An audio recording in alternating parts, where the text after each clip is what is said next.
Inside a classroom, a young guy jolts awake, looking like he just swallowed something foul. In that instant, it hits him he's gone back in time. Exactly 25 days before the college entrance exams in the Xia Kingdom. More specifically, he's back in Anqing number 1 high school, 3rd year, 7th class. Around him, everyone's buried in their assignments. Suddenly, he jumps to his feet, screaming like a banshee on fire. Grabbing his wild hair, he curses his rotten fate. If he had to be reborn, couldn't it have been after the exams? Why throw him back into the nightmare of high school, right before the most critical moment of his life? Whoever's messing with his fate, seriously, what kind of plot armor is this? On this world, Blue Star, humanity's long been tormented by an ongoing disaster, secret realm invasions. These mysterious realms act as gateways to other worlds, ones crawling with monsters. And sometimes, those monsters find a way through the rifts and invade. Some are weak, others, strong enough to flatten entire nations. A real threat to all of humanity. To fight back, humans created the beast gene system. By injecting beast genes, people awaken monster templates and unlock powerful genetic talents. These gene warriors are the last line of defense, and as a result, they're treated like royalty. In this world, strength is everything. If you can't fight, you're just background noise. At that moment, the system chimes in. World traversal complete. He has been selected as the host. Memory implantation begins. Still dizzy from it all, he clutches his head, trying to make sense of it. The students around him burst out laughing. Typical. A known class beauty, Huang Tong Tong, throws him a sharp glare and scoffs. Someone like you still thinks you can take the college entrance exams? Why haven't you just dropped out and started some dead-end job? He stares back, unimpressed. Of course, every bullied main character has that one girl who just has to make their life hell. Clearly, the guy who originally owned this body wasn't exactly popular. Turns out, his parents were in an accident back in 2nd year. Since then, his grades tanked. He stopped training. His performance nosedived, dragging the whole class down with him. Now everyone treats him like trash. Huang Tong Tong narrows her eyes, irritated by the way he's looking in her direction. This is a martial arts class, she warns. You trying to start something? He is completely baffled. He was just lost in thought. How is that picking a fight? So now, not only is he stuck in a weakling's body, he also has to deal with the fallout of someone else's screw-ups. Once again, he wonders who the hell rewrote his plotline and dropped him into this train wreck. Just then, the teacher steps forward, reminding the students to prepare. It's time to begin the genetic modification serum injections. This is it, the moment they've been working toward for 3 long years. Time to show what they're made of. Years of hard training, physical conditioning, and building up their martial energy, all of it had led to this moment. But for those who never took it seriously, the teacher didn't even bother finishing that sentence. He simply adjusted his worn-out glasses and shot a glare straight at Ihi. He just smiled, pretending not to notice. Seriously, what's with the attitude? It's not like he was the one slacking off. That was the original guy. He's just stuck cleaning up the mess. Fine. Since he's been handed this train wreck of a life, he might as well fix it right. Soon, the scene shifts to the gene injection hall, where all the students have gathered for the much-hyped genetic awakening ceremony. The room buzzes with excitement. Everyone's talking about which power they hope to unlock. Some brag about wanting a Tier 3 mountain splitter. Others dream big with a Tier 4 sea bridge dragon. One guy even joked about awakening a Tier 1 but beast. Amid the chatter, a huge machine roars to life. Cold air blasts from it as the doors slide open, revealing rows of test tubes, each one containing a glowing serum. These aren't just any serums. They hold the primal essence of magical beasts, collected and synthesized by generations of elite warriors. Once injected, each student would randomly bond with one of these beast genes. And as always, the stronger your body, the better your chances at awakening something powerful. Their exhausted-looking class teacher stepped up again, urging them not to panic. When the serum kicks in, stay calm. Let the power flow through you, he said. Easy for him to say. Names began to get called. One by one, students stepped forward, injected the serum, and instantly started screaming. Whether it was pain or pleasure, who knew? It sounded like a weird mix of both. He watched it all unfold. Yeah, he wasn't exactly thrilled about what was coming, but he didn't hesitate. He grabbed the injector, jabbed it into his arm, and braced himself for whatever madness came next. Except, nothing happened. Eyes wide, he stood frozen. No surge of power. No screaming. No transformation. Just silence. The teacher walked over, clearly confused. You don't seem any different. Shrugged. Maybe I got a fake dose? Of course, that's when Huang Tong Tong strutted over, laughing like she'd been waiting all day for this. Wow, so you really didn't awaken anything. Figures. A loser like you being a warrior? Please. She poked at his face, mocking him. You're like a bird with no wings. Totally useless. Guess this is the end of the road. Huh. He clenched his jaw. She just wouldn't shut up. Always the loudest voice in the bullying crowd. But suddenly, something inside him snapped. A strange surge swelled from deep within, a wild emotion erupting without warning. The system chimed in. Template identified. Infinite monster. A full status panel appeared before him. Host. Physique. Grady. Martial skills. 9th student basic chi technique. Blocking palm. Iron body technique. Huang Tong Tong narrowed her eyes. What's with the weird pose, loser? Still pretending you awakened something? He warned her to back off, but she didn't listen. Blockhead. That girl never listened. And now? Too late. Ihi's body suddenly convulsed. His eyes lit up, glowing with raw, untamed power. Then it happened. That power exploded outward like a wild beast unleashed. A monstrous force surged from within him, blasting everything around. Huang Tong Tong, standing way too close, got launched across the room like a rag doll. But she wasn't the only one. Even though she took the brunt of it, the surrounding students were all thrown back by the sheer pressure. The entire room reeled from the unexpected eruption. That display didn't go unnoticed. 2 elite awakeners, Miss Liu and Lin Wan, immediately turned their attention toward the chaos. The system chimed in. Awakening complete. Template. Mad Flame Demora, rank. Abilities unlocked. Scorching Breath. Molten Pulse. Spore Absorption. Advanced Form. Flame Lord Demora, locked. 100% compatibility required. Current compatibility, 3%. As he processed all this, one thought crossed his mind. Could this be the golden finger power granted by the system? Whatever it was, the change in the room was immediate. The so-called loser of the class now radiated an overwhelming aura, one that silenced everyone and made even the cockiest students take a step back. Huang Tong Tong, who had just awakened a Tier 2 beast, the flaming lizard, was now unconscious, knocked out cold with drool running down her chin. He scratched his head awkwardly. My bad, guys. Got a little carried away. He tried to explain that he did warn them to keep their distance. But let's be honest, who expected him to awaken something this insane? In an instant, the classroom dynamics flipped. The same students who used to ignore him were now practically bowing, stunned by his transformation. But the moment didn't last long. The PA system buzzed.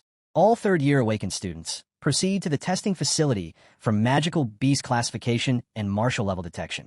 Everyone headed to the testing center, eager to see how they measured up. A massive holographic screen lit up, displaying the results in real time. First up, Li Xin Yuan. Awakened Beast, Swift Spine Bug, Tier 3. A few students mumbled in surprise.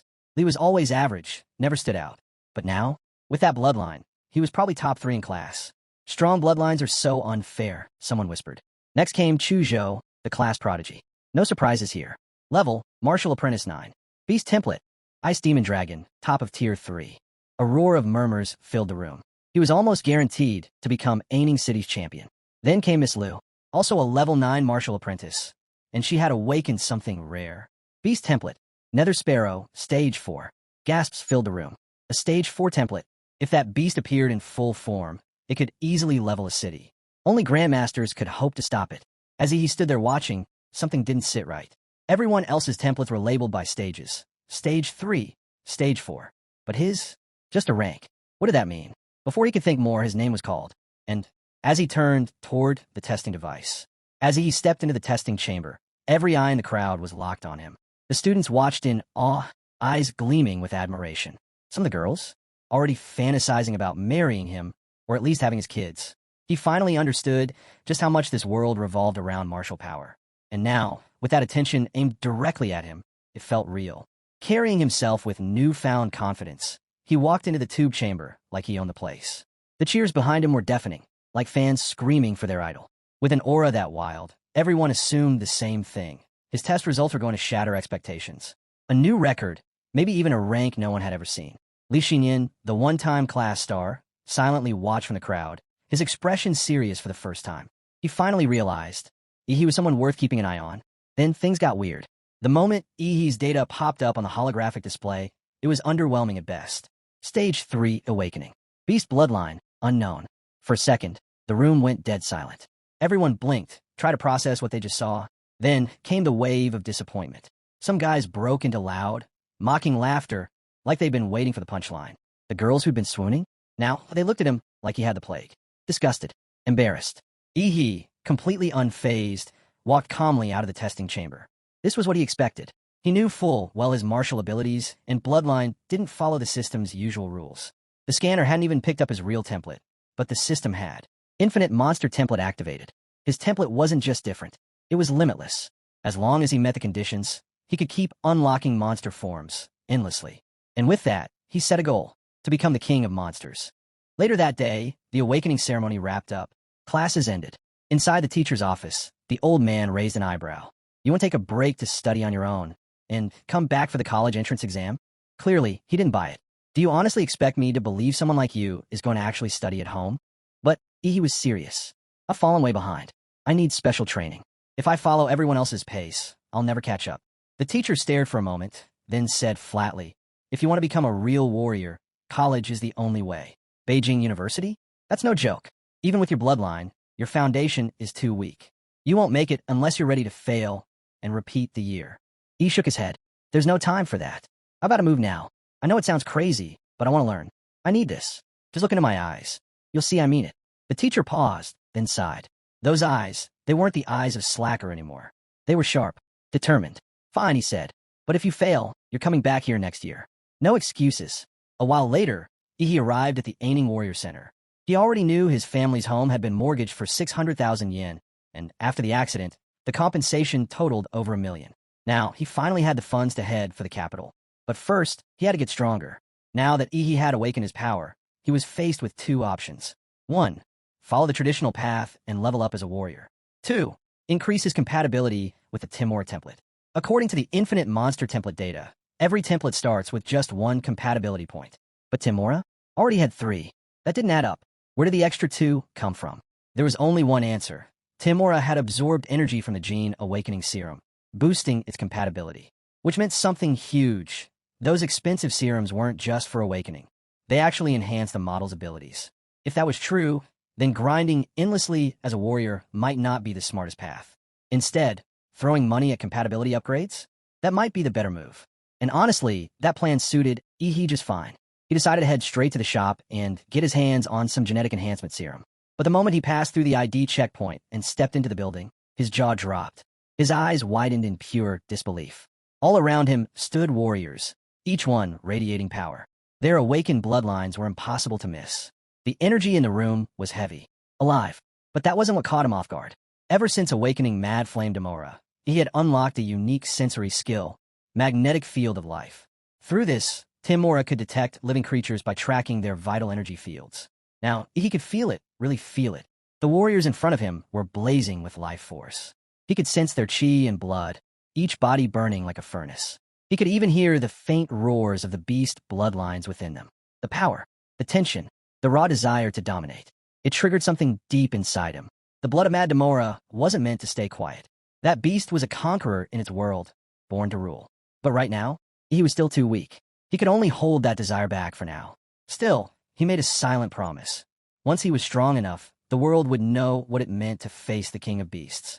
Suddenly, a hand landed on his shoulder. Startled, he turned to see a young woman behind him. Don't stare at people like that, she said, casually. You're gonna make it seem like you want to fight. He blinked, a little embarrassed. Sorry, I didn't mean to. She laughed. It's fine. You must have just awakened. Huh? It's normal. Can't really control the instincts yet. Then she tilted her head. So, what brings you to the Warriors Center? I'm here to buy some genetic medicine, he replied. But this place is massive. I'm kind of lost. She smiled. I'll show you. But why are you looking for gene meds already? Is there something wrong with that? He asked. Not wrong, she said with a shrug. Just, gene medicine isn't cheap. Plus, if you use it too early, your body might build resistance. Most warriors wait until they hit a bottleneck to get the most out of it. That made him pause. How much does one cost anyway? At your level, she said, you're limited to the basic Solitai potion. That'll run you about 400,000 yen.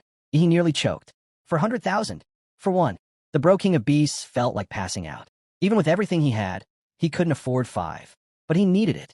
Somehow, some way, he had to get that potion, hoping to save some cash. He casually asked the woman if she knew anyone who could help him get the gene potion at a discount. Turns out, she was a kind soul. She handed him a business card, a referral from a veteran warrior. If everything went well, he could get a solid discount. He thanked her and took off. Maybe fate would bring them together again. After draining his account, he headed straight to a warrior gear shop to grab the essentials. By the time he was done spending like a lunatic, night had already fallen. Back at his apartment, He was ready to upgrade. He prepped the injections, and the pain hit like a truck. His body trembled. Bones cracked. Blood boiled. But through it all, his compatibility percentage steadily climbed. From 3% to 4%, and then to 7%. At the same time, his stats spiked. From 8 to 10, then from 10 to 15. That officially put him at armed rank 7. When it was over, he collapsed onto the floor, drenched in sweat and gasping. So this is what leveling up feels like, he whispered. Each gene shot had enhanced his physique. But by the last one, the gains had already started slowing down. Clearly, as his body evolved, basic mutations became harder to trigger. Still, not bad at all. What took others 3 years, he pulled off in minutes. And this was without even using Demora's full power. If he tapped into the bloodline's strength, maybe, just maybe, he really could dominate the exams. If cheat mode can't crush the geniuses, then it's not much of a cheat, he muttered with a grin. Now, it was time for the next step, heading into a secret realm. For reference, secret realms are ranked from S-class to E-class.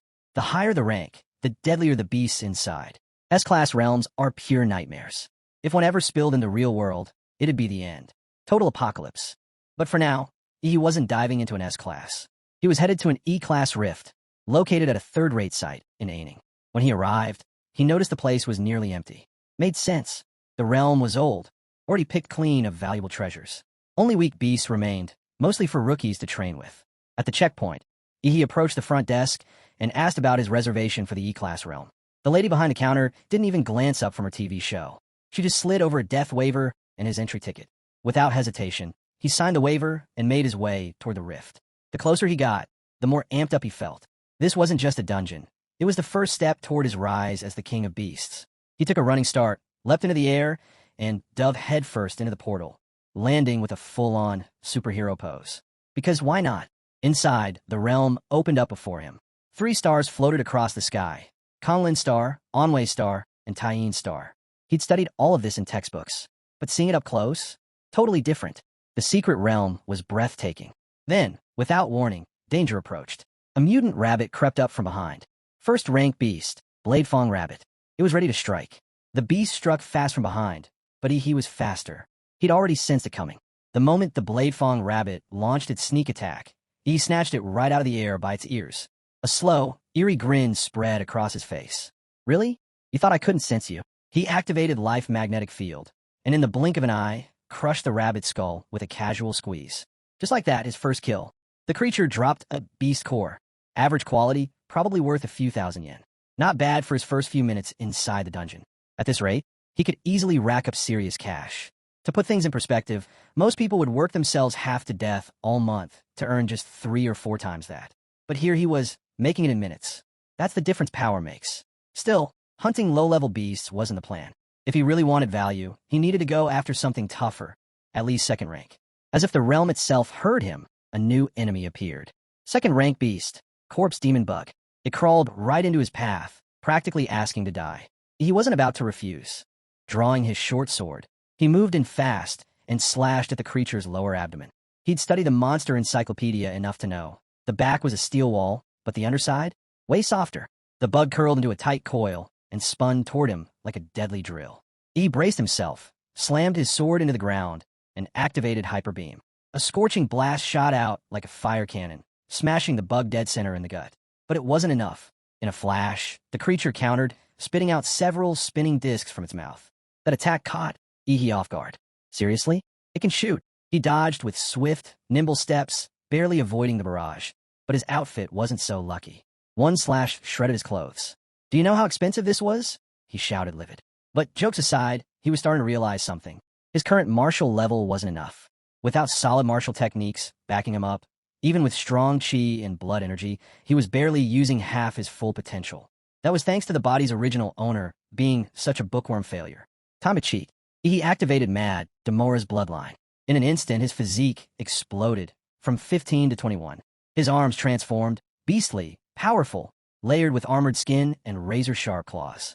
The corpse demon bug lunged, its mouth wide open, lined with teeth like daggers. He didn't back away. He leapt into its mouth. From the inside, he tore through muscle, bone, and tissue, ripping the beast apart from within. The monster let out a final, violent scream before Ihi burst out from its lower abdomen, ending it for good.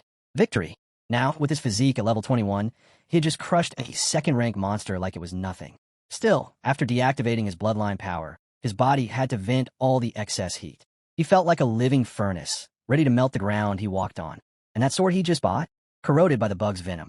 A weapon that cost 250,000 yen, trashed by one tier 2 monster. What a ripoff. He stared at the melted remains of his expensive sword and shook his head. Garbage quality. Total scam. Whoever sold this needs a 1-star review minimum. And if things couldn't get worse, his stomach started growling. The energy drained from his first real monster fight had left him starving. And of course, he didn't bring a single bite to eat. Then it hit him. A smell. Something fragrant. His eyes drifted to the green core sitting in the corpse of the demon bug. It shimmered slightly, giving off a faint scent. Was it tempting? Yes. Yes, it was. To hell with it, he muttered, throwing caution to the wind. He opened his mouth and swallowed the giant green core in one big gulp. Almost instantly, he felt the core dissolve inside him. And a new system prompt popped up. Compatibility increased.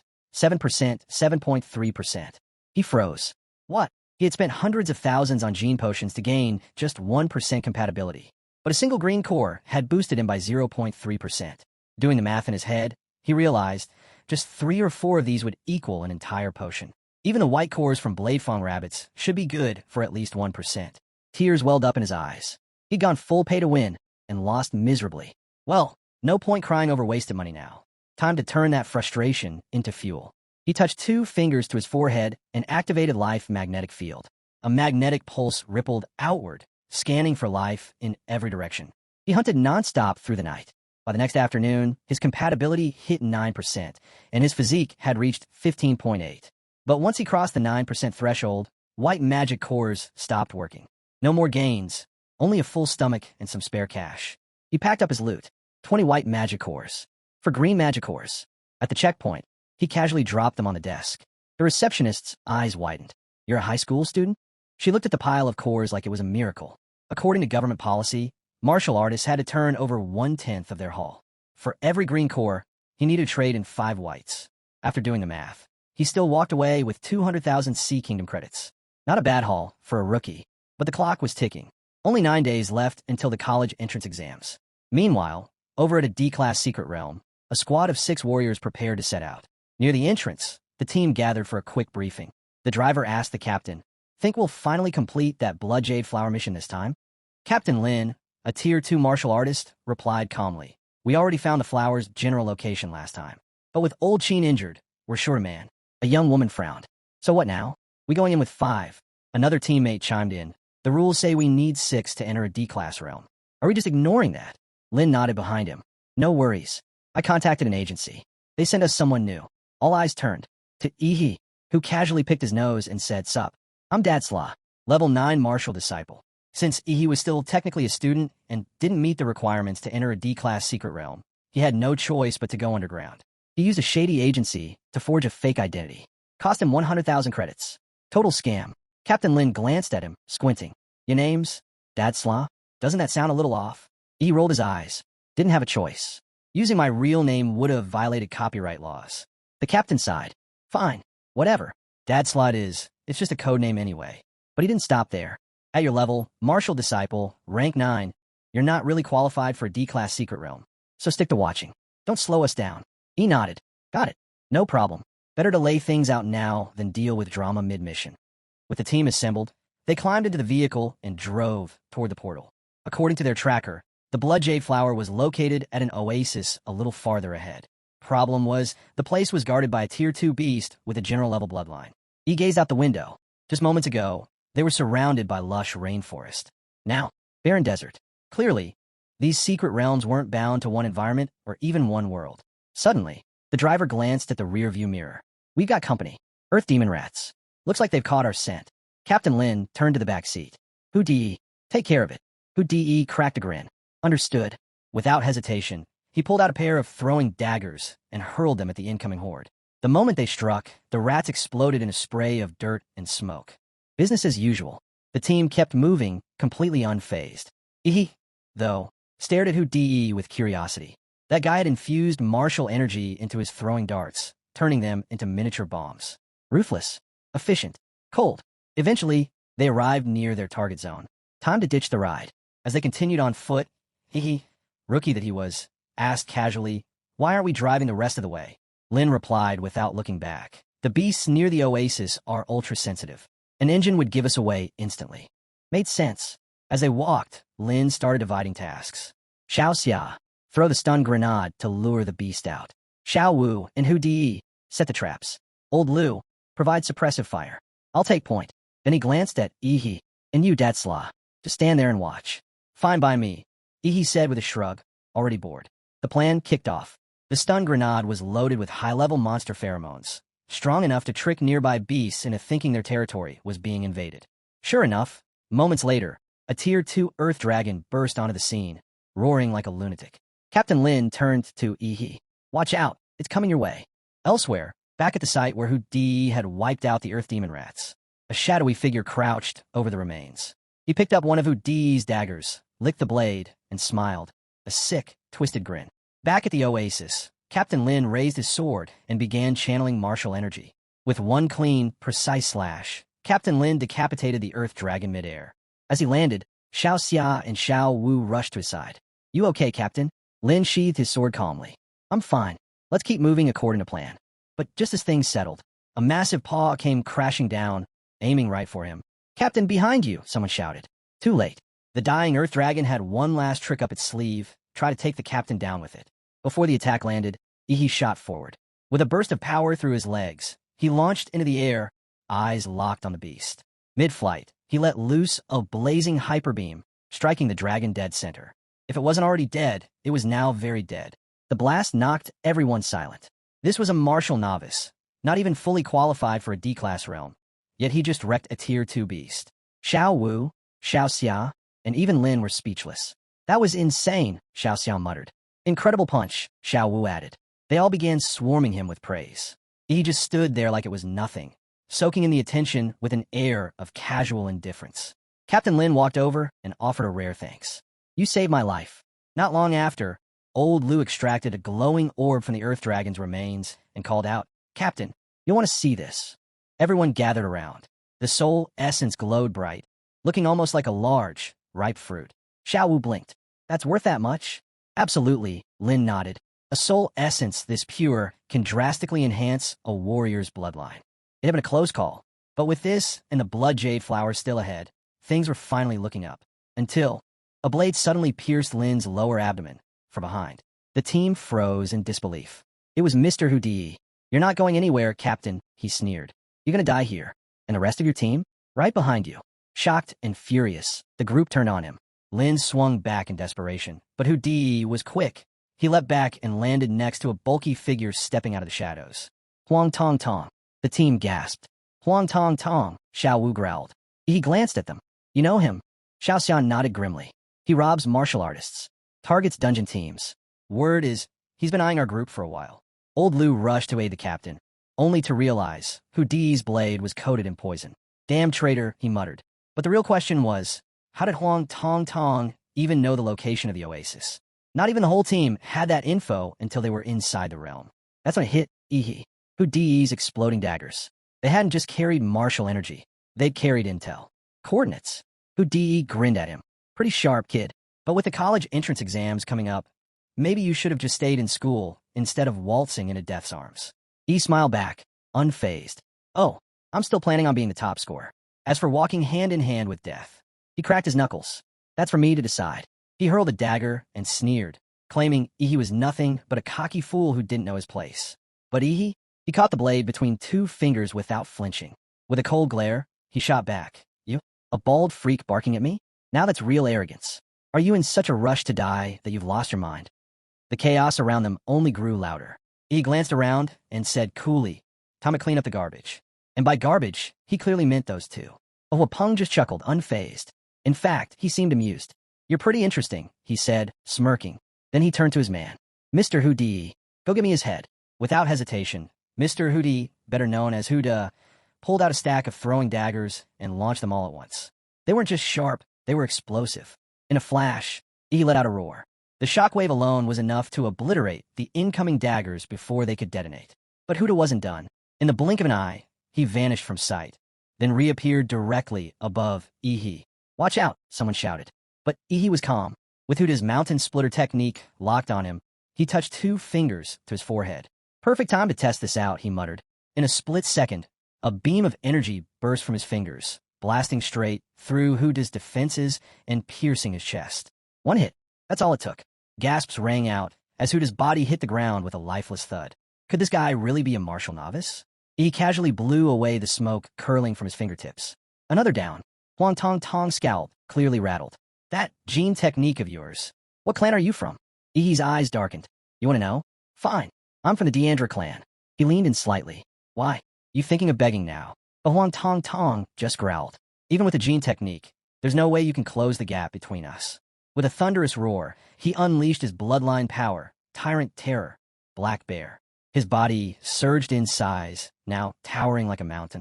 Then came his peak shaker technique.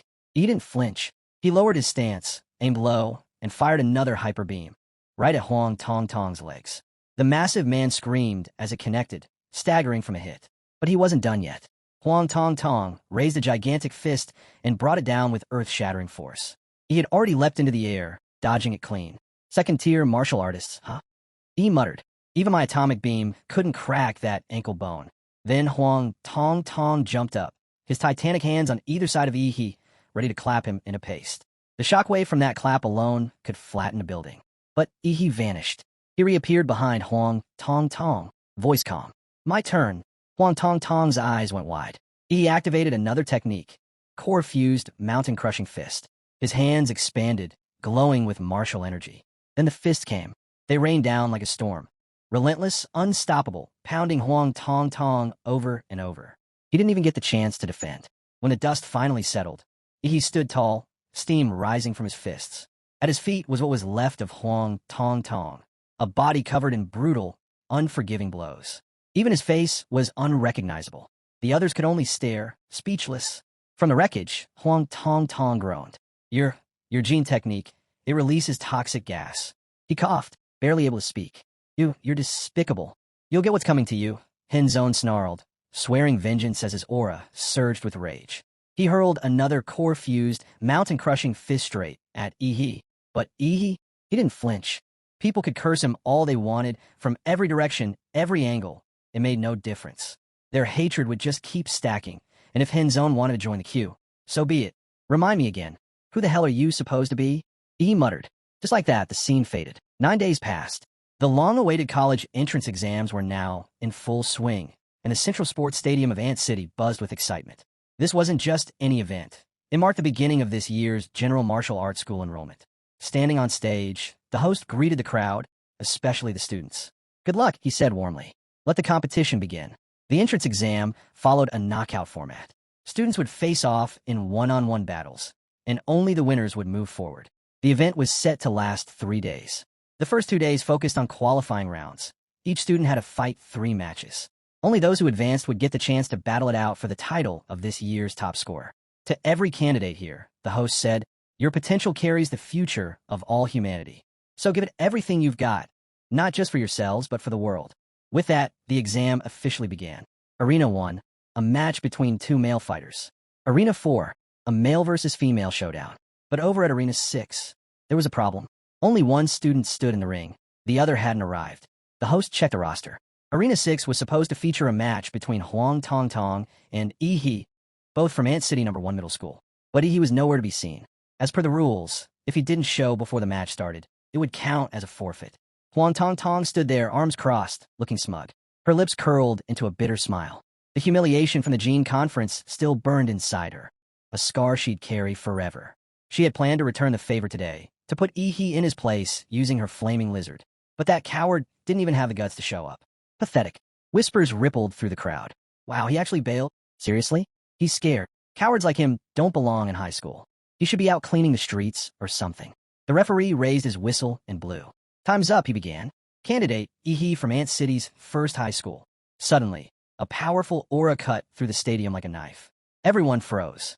Heads turned to the sky. Something was falling fast, like a meteor blazing toward Arena 6. Wait, was that a person? Gasps erupted. How could someone fly like that? The figure crashed into the arena with explosive force. The entire platform trembled under the impact. Dust filled the air. Huang Tong Tong squinted, confused. And before she could react, a foot came flying straight at her face. Boom! She flew off the arena like a rag doll, knocked out cold in an instant. He stepped forward, brushing off his clothes. Tisk, he muttered, watching her crumpled body. That was too close. Almost didn't make it. Come back next year. He muttered as Huang Tong Tong lay knocked out cold outside the arena. The host didn't waste a second. He is the winner, he announced loudly. He scoffed. That was the same girl who once bullied him? What a joke. The crowd erupted in cheers. They couldn't believe what they'd just witnessed. One kick, and it was over. And that entrance from the sky? Insane. Is that what they call a heavenly kick? Someone yelled. Right then, the system updated. He's total physique, 226. Compatibility, 20%. Not bad at all. A smug grin crept across his face. This boost was all thanks to Captain Lin and that blood jade fruit. Sure, it took time to refine, but now he could finally enjoy the ride. With Huang Tong Tong down, he wasn't done yet. He steamrolled his next opponents, Long Tao from A&N City's number 4 middle school, followed by another from the same school. 3 matches, 3 wins, all with a single kick. The audience went absolutely wild. The name they gave him? One Kick Superman. The host confirmed it. He from Ant City's first high school advances to the 3rd round. 3 wins, each in 1 strike. Back in the stands, a crowd swarmed him. Everyone wanted something, his number, his future plans. Some even tried recruiting him on the spot. Reporters shoved mics in his face. What's your dream university? Someone asked. He smiled, twisted into something proud, and just a bit unsettling. Huadu University. And just like that, the crowd fell silent. Then, they started to scatter. Too arrogant, they said. He sighed. Not that he blamed them.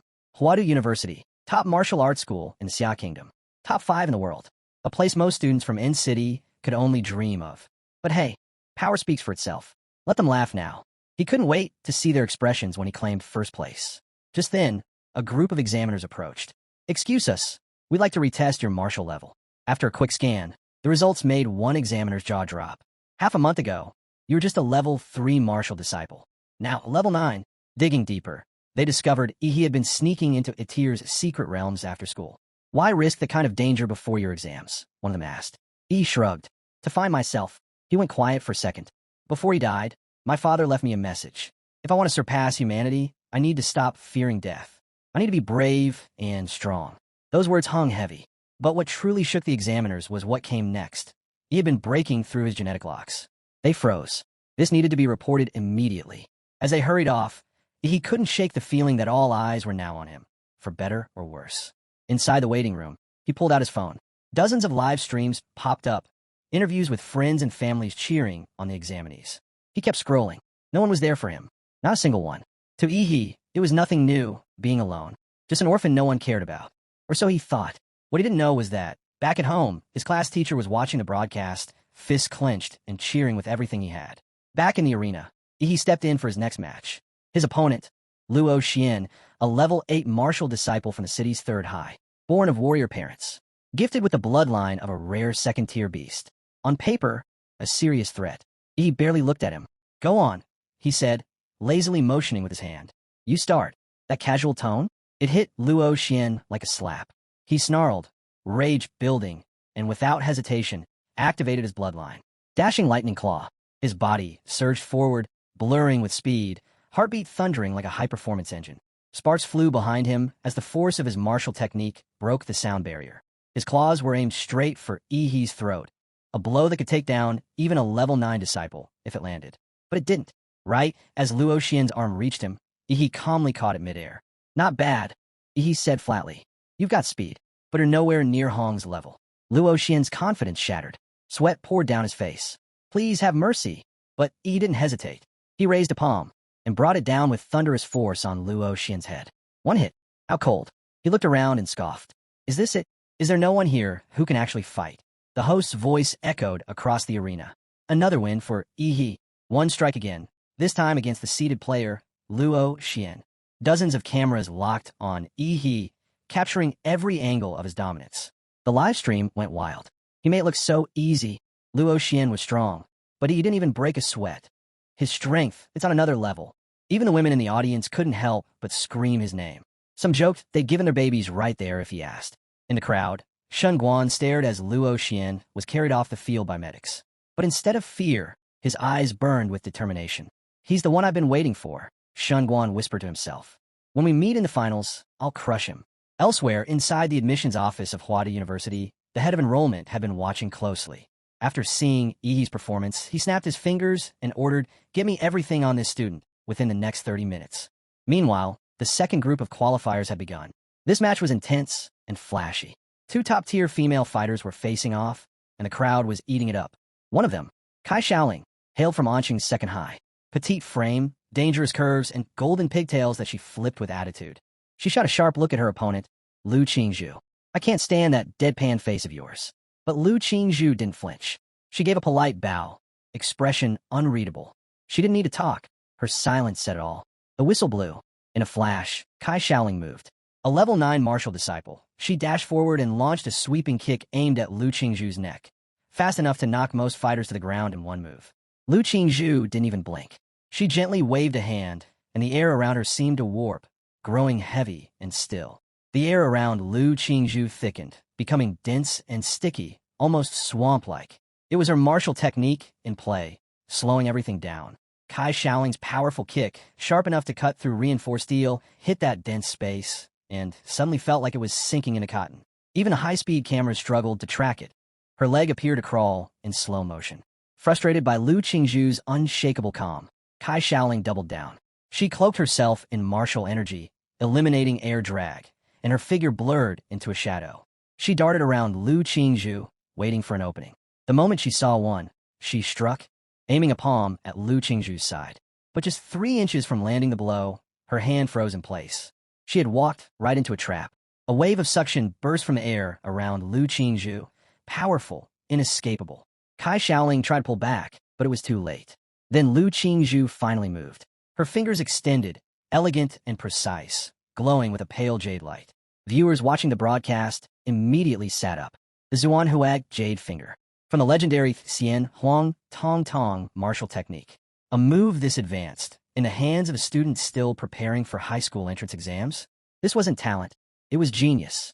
And it was enough to guarantee her a spot at Huadu University, exams or not. Kai Xiaoling stood within arm's reach, and she could feel the deadly energy radiating from that single finger. She didn't hesitate. This was her last chance. She triggered her bloodline, Shadow Tiger King. A brutal shockwave exploded from her body, distorting the space around her. But Lu Qingzhu didn't meet the force head-on. Instead, she tapped the ground lightly with one foot and slid a dozen meters back, maintaining the perfect distance. In the stands, the examiners leaned forward, stunned. A king-level bloodline, the Shadow Tiger King. Not only rare, but incredibly hard to control. Kai Xiaoling's body trembled from the strain. She exhaled hot air, sweat dripping from her brow. "Show me your phantom crow bloodline," she demanded. Lu Qingzhu finally spoke. Calm, crisp. "This is enough." Kai Xiaoling's fury ignited. "You think anyone beneath a warrior can challenge me?" With a roar, she charged again. Her blood energy spiraled into a raging torrent, her body moving like a tiger on the hunt. Her palms sliced through the air, aimed straight for Lu Qingzhu. But Lu didn't resist with brute force. Her hands danced, fluid and precise, like she was playing an invisible instrument. Her technique unraveled Kai Xiaoling's momentum, neutralizing it strand by strand until it vanished completely. Kai Xiaoling's attack had failed. Unwilling to back down, she pushed her blood energy to the limit, breaking through the subtle threads of Lu's defense. Midair, her small figure twisted into another devastating kick. Lu Qingzhu responded instantly. Zuan Huag, jade finger. The glowing jade tip met Kai Xiaoling's strike head-on.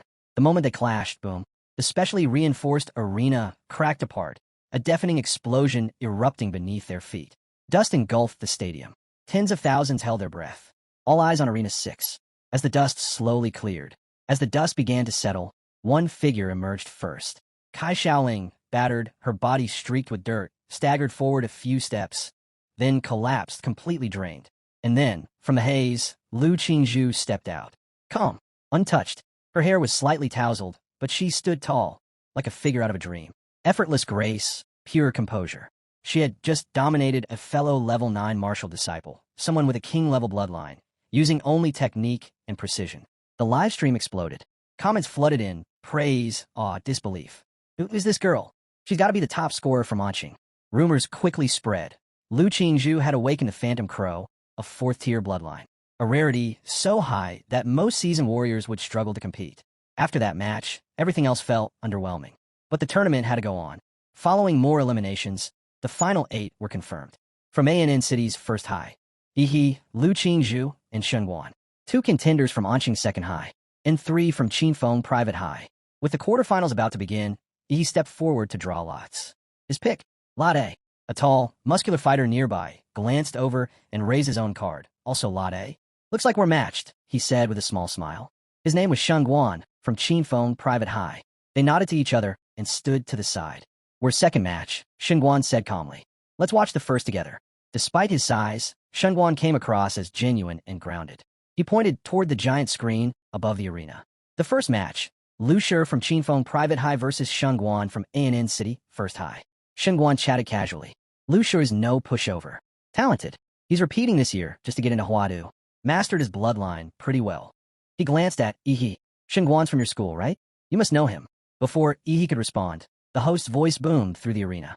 The winner of the first quarterfinal match, Shengguan, from ANN City, First High. In the stands, the principal of Qinfeng Private High slammed his fist on the railing. Damn it. First round, and we're out. Shengguan smiled. Lu Shi was our martial arts president.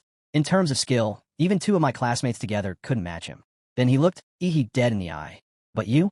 I have a feeling you're different. You give off this pressure, like a volcano that hasn't erupted yet. A beast just waiting. He pointed to the stage. Our turn. With that, they both stepped into the ring. The host's voice rang out again. Second quarterfinal match. Shengguan from Qinfeng Private High versus Yihe from ANN City, First High. Tension crackled in the air. As the battle to decide the top 4 began, the 2 charged, fists meeting in a devastating collision. Boom. The impact blasted chunks of the platform into the sky. The solid stage beneath them cracked wide open, a deep pit forming at the center. The shockwave tore through the stadium, forcing the audience to shield their eyes from the blinding blast. Through it all, Shengguan sneered with excitement. The moment Yihe countered, Shengguan felt it. That strength, it was either equal to his own, or maybe even greater. A stream of blood trickled from Shengguan's nose. But instead of rage, his face lit up with wild excitement. Finally, a real fight. This wasn't frustration. This was pure joy. Someone who could stand toe-to-toe with him in raw power. And that made his blood boil in the best way. He quickly realized the nosebleed wasn't from the impact alone. It had to be from Yihe's bloodline. A technique that directly attacked his cellular structure. Subtle and dangerous. But no matter. Now that he understood the trick, he knew how to handle it. Shengguan's eyes narrowed with focus as he fortified himself. He summoned his martial energy to create a protective barrier around his body, enough to shield him from the mysterious radiation Yihe emitted. With a wicked grin, he nodded. You're a monster. That martial art of yours, it's incredible. But now was his turn. Time to show off the power that had been passed down through generations in the Shin family. With a sudden burst of energy, he activated the Shapewolf Fist, a feral, precise technique, followed by the Deer Peak. Swift as a snake, sharp as stag antlers, the double strike shot forward at lightning speed. He barely moved. Too late. The blows slammed into his lower abdomen, tearing through his defenses. The force sent him skidding backward, coughing up blood as he clutched his stomach. The one-kick Superman had just taken his first serious hit. Before he could even recover, Shengguan came charging again. Bear crash. This wasn't just brute force. Shengguan had embedded martial energy into every part of his body. His strikes hit twice as hard. And this time, Yi's previous opponents hadn't prepared him for this level of intensity. Neither had he. He tried to raise his arms to block, but Shengguan's limbs suddenly extended, becoming flexible and coiling. Like thick ropes, they wrapped around him, pulling him into a crushing hold. Turns out, he was only half right about Shengguan's martial arts. Yes, he infused his body with martial energy. But more than that, his technique allowed him to lock an opponent's energy. He could no longer channel his powers. Just like that, he was trapped. Then came the next move, a pearl technique. Shengguan flung him through the air like a rag doll, sending him flying across the arena. Mid-flight, Shengguan switched styles again. Tiger Pounce. A vicious uppercut slammed into Yihe from below, followed immediately by Eagle Dive. As Yihe plummeted toward the ground, Shengguan came down like a meteor, both fists leading the way. Boom. The arena shattered on impact. The explosion sent chunks of stone and debris flying in every direction. From the rubble, Shengguan stood up, arms crossed, laughing to himself. That's it. It's over. He was convinced. After that relentless barrage, there was no way Yihe could get back up. No one could. Even the medics waiting outside were preparing to rush in. That Shapewolf Fist combo, it was enough to kill a trained martial artist. As the dust began to clear, the crowd held their breath. And the host, clueless as ever, stood frozen, unsure of what to say next. Just as the host, clearly just there for show, was about to declare Shun Guan the winner, a chill swept through the air. Shun Guan froze. Something was behind him, a monstrous presence, overwhelming and suffocating. He turned, and what he saw made his heart nearly stop. From the fading dust, a massive, scaled paw stepped forward, its surface coated in impenetrable armor, claws gleaming like blades. The aura? Immense, far beyond anything a normal martial disciple should possess. And then came the voice. Cool, calm, laced with quiet dominance. You're strong, Shun Guan, but unlucky, you just happen to be matched with me. He stepped forward, except it wasn't quite Ihi anymore. This was his true form. Demora bloodline, savage trace awakening. Eyes wide, sweat pouring. Shun Guan was paralyzed in disbelief. What stood before him wasn't a human anymore. It was something primal, something terrifying. Whispers rippled through the audience. A magical beast embodiment from a high school student? That alone was enough for direct admission to Huadu University. No exams required. Even a host was speechless. First Lu Qingzhu, and now this? Two freak-level geniuses in a tiny city like Aining. Meanwhile, the examiners scrambled. Each was equipped with earpieces to monitor every candidate's data in real time. But when they pulled up Ihi's bloodline metrics, the old man with the white beard practically choked. Nuclear radiation value, 999,999. His eyes bulged so far it looked like they'd pop out of his skull. They had no choice. In seconds, the entire arena was reinforced with layers of martial energy to contain any potential radiation leak. The last thing they needed was an entire stadium full of casualties. Among the audience, chatter erupted. Ihi's bloodline was the only thing anyone could talk about. So cool. What kind of bloodline is that? But even after digging through the record from #1 middle school, there was nothing. Zero mention of any awakened bloodline. Is he undocumented? Hidden talent? Truth was, he had heard every word. With his enhanced senses, he picked up the crowd's murmurs without trying. But he wasn't surprised.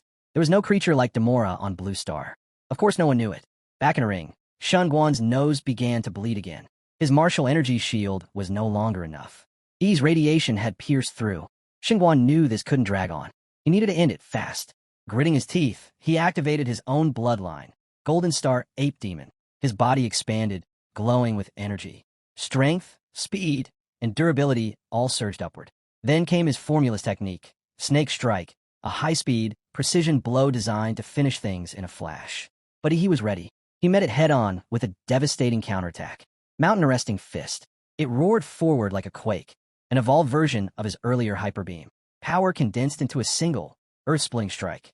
The impact disabled Shun Guan's entire left arm. Had he not released his power in time, it would have been completely obliterated. Breathing hard, Shun Guan could only laugh bitterly to himself. So this is what it meant to go all out. And Ihi? He was no longer holding back. Eyes sharp, body radiating terrifying energy, he said to Shun Guan, calm and clear. You're impressive. But, unfortunately, Ihi said, this is where it ends for you. The outcome was sealed. No matter what Shun Guan tried now, nothing could turn this around. Meanwhile, the host, thrilled by the sheer level of talent on display, made his announcement loud and clear. In the second match of this year's top 8 qualifiers, a Third Order King bloodline has appeared. And not just that. The opponent possesses a mysterious and powerful magical beast bloodline, previously unseen. A rare showdown indeed. But Shun Guan knew better than to let the hype distract him. He exhaled slowly, calming his mind. Charging straight wasn't an option anymore. Ever since Ihi's bloodline awakened, his power had become unmeasurable. A head-on clash would be suicide. Shun Guan needed to rethink. Shift. Wait for his moment. As Ihi moved in, Shun Guan suddenly retreated, kicking off the ground in a controlled tactical withdrawal. But then he struck back. He activated Snake Strike again, his arms snaked out, wrapping tightly around Ihi's left hand, momentarily locking it in place. Ihi blinked, just for a second. That pause was all Shun Guan needed. He dashed behind Ihi and calmly said, I never intended to take you head-on. This was my goal all along. Then, without warning, he leapt high into the air, coming down with a brutal stomp, a move carrying the weight of what felt like 1,000 tons. Anyone else would have been crushed, but he stepped aside like it was nothing. Another leap back, Shun Guan retreated again, putting distance between them. He looked up and froze. He hadn't moved. Arms crossed, gaze locked. That terrifying aura hadn't wavered once. Then, Yi spoke. My turn. He raised his right foot, and in an instant, he was in front of Shun Guan, ready to deliver another devastating mountain-arresting fist. But before the blow landed, Shun Guan dropped to his knees. I surrender, he said, steady and clear. He stopped mid-strike, stunned. He stood there, fists still charged, flames of battle still burning. He had been ready for another round, but Shunguan had surrendered? Damn it, he muttered. I was ready. He clenched his fists, frustrated. This is so freaking uncomfortable. Holding back this much energy is the worst. But rules were rules. Once a fighter surrendered, the match was over. The host raised his voice again, this time officially. Ihi is the winner. The crowd erupted. Deafening cheers echoed across the arena. Online, comment sections exploded with praise. Everyone was calling Ihi cool, insane, the future of martial arts. Clips of the match spread like wildfire. Ihi versus Shunguan became the #1 trending topic across multiple platforms. Ihi's fanbase grew by the second. Someone even created a fan group, Big Brother, filled with full videos, slow-motion breakdowns, and glowing praise. Inside the group, one message was unanimous. He's the top scorer this year. No doubt. Not even Xu Zhou or Lu Qingzhu can match him. Back at Qinfeng Private High, the principal sat trembling in rage. His top pick, Lu Shi, had already been eliminated. And now Shunguan, his last hope, had fallen too. The moment Shunguan showed his face again, the principal of Qinfeng Private High wasted no time unleashing his fury. You surrendered? Do you know how much money we poured into your training? You ungrateful brat. He spat out threats, demanding repayment. Don't even think about college if you don't pay off that debt. But Shunguan walked up calmly, placing his bloodied hand right on the principal's shoulder. What are you doing? The principal asked, clearly rattled. Shunguan looked him in the eye. I couldn't take that punch from Ihi. I surrendered so I wouldn't cripple myself. He leaned in slightly. Or, were you planning to take that hit from me? The old man's face twisted. And as for the support the school gave me, Shunguan added, I'll pay it back. Slowly, in my own time. But next time, don't threaten someone who's clearly stronger than you. The message was clear. The principal froze, his skin slick with sweat. His lips trembled as he muttered, fair point. Elsewhere, the dust of battle finally settled, and the top 4 of the year's college entrance exams were officially confirmed. Ihi, Lu Qingzhu, Shunguan, and one extra nobody that no one cared enough to remember. Meanwhile, over at ANN City's #1 middle school, the principal was on cloud 9. Grinning like a creep, he fanned himself smugly. Old Lou's been busting his back for years, he muttered to himself. Tommy got that promotion. The semifinal draw began. He stepped up and drew the first slot. Then, against all odds, Lu Qingzhu drew the other first slot as well. The crowd buzzed instantly. The first semifinal would be between the 2 biggest names of ANN City's #1 middle school, an internal matchup, and easily the most hyped battle in city exam history. The cold goddess Lu versus the so-called one-kick Superman. Fans were already debating who would win. Some were convinced Lu Qingzhu had the edge. She'd already crushed Kai Shaoling, who had a third-order king bloodline. Not to mention, she'd mastered not 1, but 2 royal martial arts techniques. And there were rumors of something even more terrifying. The awakening of her 4th-level Netherbird bloodline, still unrevealed.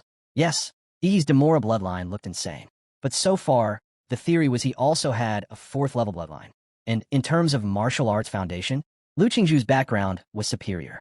Even Shunguan, a third-order king bloodline holder himself, had been forced to awaken his bloodline to stay in the fight. The comparison was intense. Finally, the moment everyone had been waiting for arrived. The semi-final match began. Cheers erupted. The arena shook with noise. Ihi and Lu Qingzhu stepped onto the platform, facing each other in silence. The referee wasted no time. Begin. The instant the words dropped, a thick cloud of dust and steam burst around Ihi, swirling violently and engulfing the entire stage. It was so dense, the audience could barely see anything. Lu Qingzhu narrowed her eyes. Her vision was completely cut off. The steam choked the air, clouding everything. She scanned the fog, and then up ahead she saw it.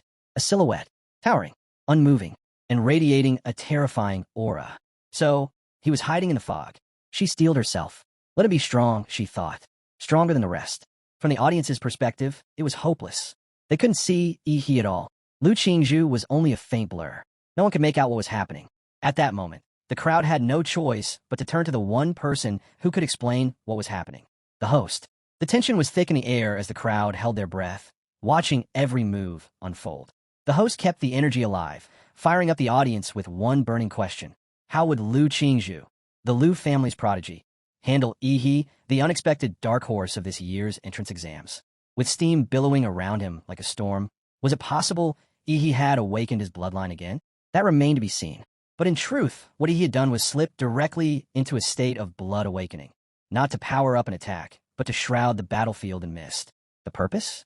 To block Lu Qingzhu's line of sight, giving him those precious few seconds he needed to analyze and adjust his game plan. He wasn't expecting her to strike first anyway. That was never her style. He had studied her fight with Kai Shaoling in detail and shaped his strategy around it. He knew her martial arts were a league above his own. No matter how strong he got, brute strength alone wouldn't be enough to land a hit on her. She was a combat genius, sharp, adaptive, and deadly. The longer the fight dragged out, the more it would tilt in her favor. He had no choice. If he wanted a shot at winning, he had to go all in right now. With a thunderous boom, he launched forward, unleashing his mountain-arresting fist. The ground shook as he surged straight at Lu Qingzhu, his fist glowing and aimed for her like a missile. But Lu Qingzhu didn't flinch. Calm and alert, she raised her arms, manipulating the air in front of her like a flowing shield, ready to absorb the incoming blow. She believed if he wanted to throw the first punch, she'd be ready to block and strike back with precision. But he had something else in mind. At the last second, just before impact, he pivoted sharply, deactivating the fist technique mid-attack. Twisting his waist and hips in one fluid motion, he shortened the distance and called forth a phantom tail. Demora's thick tail, forged from pure martial energy. Like a steel whip, it cracked through the air and struck low, aiming straight at Lu Qingzhu's side. What the hell? He tricked me. Never in all her battles had Lu Qingzhu faced an opponent who so convincingly committed to one attack, only to flip the script at the last possible moment. That sudden shift threw her off balance. She backflipped twice, retreating to regain control, but he was already closing in again, relentless, unforgiving, using his raw strength to keep her off rhythm and on the defensive. The moment she tried to steady herself, he was already there. Meanwhile, in the live stream, viewers erupted. Seeing Lu Qingzhu get duped so cleverly had the internet buzzing. Some were outraged, calling Yi's move underhanded, but others defended him. After all, in battle, there's no such thing as playing nice. He didn't let up. His assault rained down like a meteor shower, rapid and merciless. Lu Qingzhu was out of rhythm, and he wasn't about to give her the chance to recover. At one point, Lu Qingzhu managed to channel her martial energy just enough to shake Yi off, slipping out his grasp. At least that's what she thought. But he wasn't letting her off that easily. In a blink, his right hand morphed into a beastly claw, razor-sharp and deadly. It pulsed with martial energy as he slashed through the air with terrifying speed. Lu Qingzhu sensed it just in time. She twisted midair, flipping horizontally, barely dodging the incoming attack. The energy-infused claws tore past her, detonating on impact behind her the moment she landed. But she had no time to breathe. He was already charging in again, relentless, unyielding. They were right back where they started. He on the offensive, unleashing an unending flurry of strikes, and Lu Qingzhu dodging, blocking, weaving through the storm of blows. His fists blurred with speed, creating afterimages as he cut off her escape routes from every angle. She started to wonder, how was he not even winded? His stamina was unreal, his strength constant. Lu Qingzhu had two powerful cards up her sleeve. Ancient martial arts only passed down in royal bloodlines. One was the Lu family's secret defensive technique, Floating Shadow. The other, Xuanhuan Jade Finger, was meant for direct, overwhelming offense. If she could just get a second to activate either, she might flip the fight in her favor. But he wasn't giving her even a sliver of time. It was becoming clear she couldn't hold out much longer. Any more pressure, and she'd be forced off the arena. One misstep, and it'd all be over. Outwardly, her expression remained calm, composed, even. But inside, anxiety crept in. She was being cornered, and that's when she made the call. Time to use her trump card. He immediately felt something shift, an aura change, sharp and sudden. Lu Qingzhu had awakened her bloodline. The nether had arrived. Just as he was about to strike again, he pulled back. Fast, dark purple sparks exploded from her body, lighting up the arena. A high-pitched cry echoed, piercing and otherworldly. Before anyone could react, Lu Qingzhu soared into the air, lifted by the force of her awakening. In Yi's chest, Demora's blood surged wildly. It was as if some ancient part of him recognized the arrival of a rival creature, a superior life form. And then he saw it. Those wings, dark purple and gleaming under the arena lights. Her wings shimmered with multicolored brilliance. They didn't even need to flap. The wind itself carried her upward, like she belonged in the sky. High above, her amethyst eyes locked onto the shadowy figure below. The air itself seemed to tremble with the clash of wills. The host's voice roared through the arena, barely able to contain the excitement. She hasn't mastered the full form yet, he announced. But Lu Qingzhu has successfully manifested the core of her bloodline, the Netherbird's wings.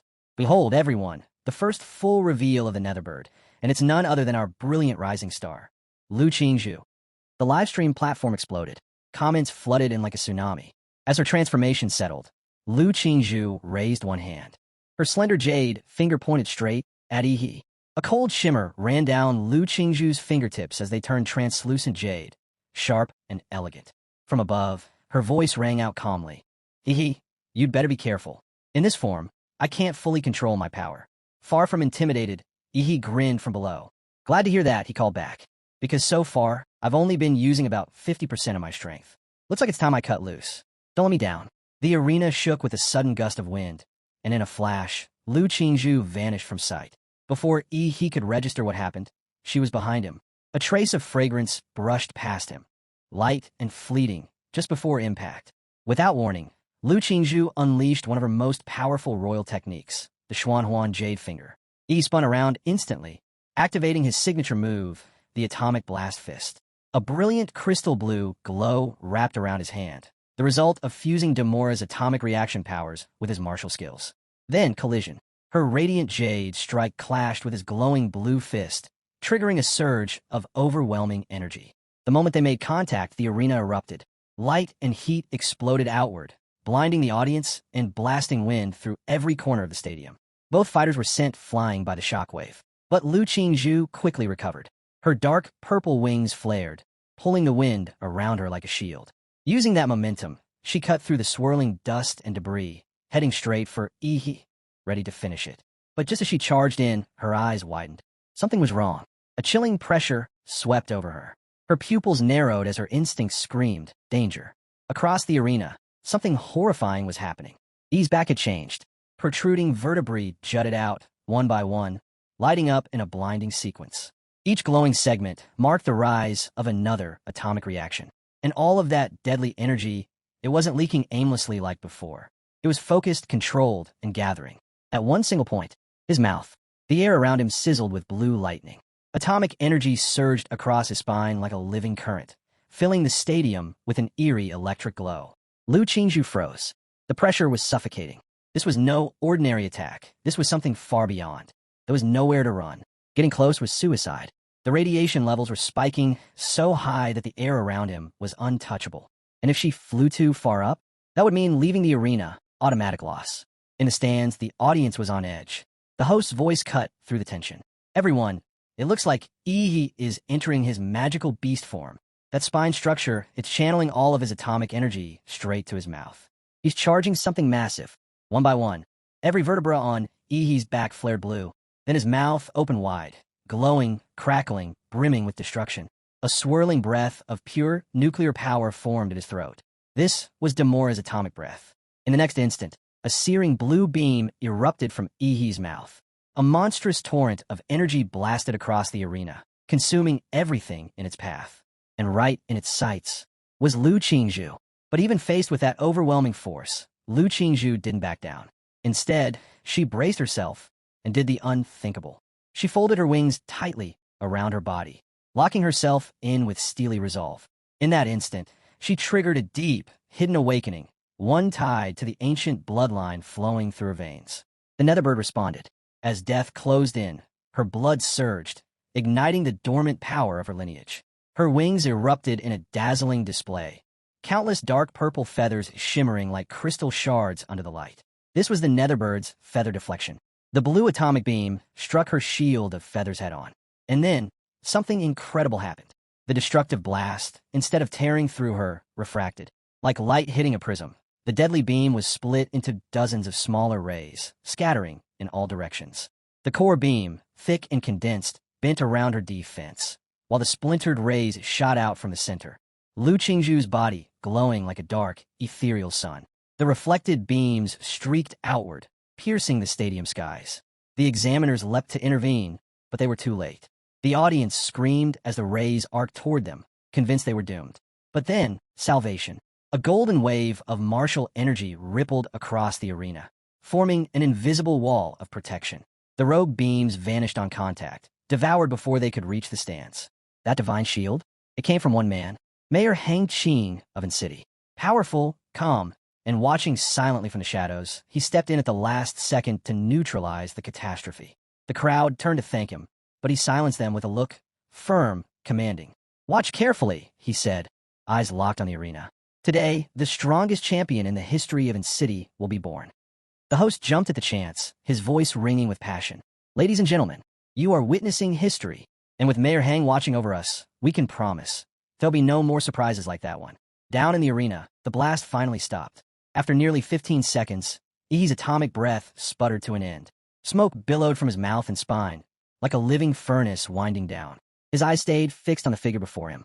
Lu Qingzhu stood her ground, barely. Her body trembled. She spat out a mouthful of fresh blood. The dark purple wings that had protected her were now melted and gone, having reached their absolute limit, deflecting the beam. If she hadn't summoned Vanity and Shadow at the last second to absorb the final wave of energy, she might have been completely annihilated. But she endured. Still, her power was far from complete. She had yet to unlock the core abilities of the Netherbird's true form. And that was her greatest weakness. If only she had full control, that attack wouldn't have left her in this state. Since birth, the Lu family had pinned all their hopes on her. As the eldest daughter, Lu Qingzhu fought one battle after another, not for herself, but for her family's expectations. Everyone praised her as a genius, a rising star. But the truth? She never cared for the titles, never even knew what she was fighting for. She didn't fight out of ambition or to be the best. She fought because her mother expected her to. Outsiders thought she was cold, distant, untouchable. But really, Lu Qingzhu was just socially anxious. That blank, stoic expression was nothing more than a mask, her way of surviving in a world that never gave her room to breathe. Inside, she was exhausted. Her mind and body pushed to their limits. And yet, despite it all, from the looks of things, this battle was far from over.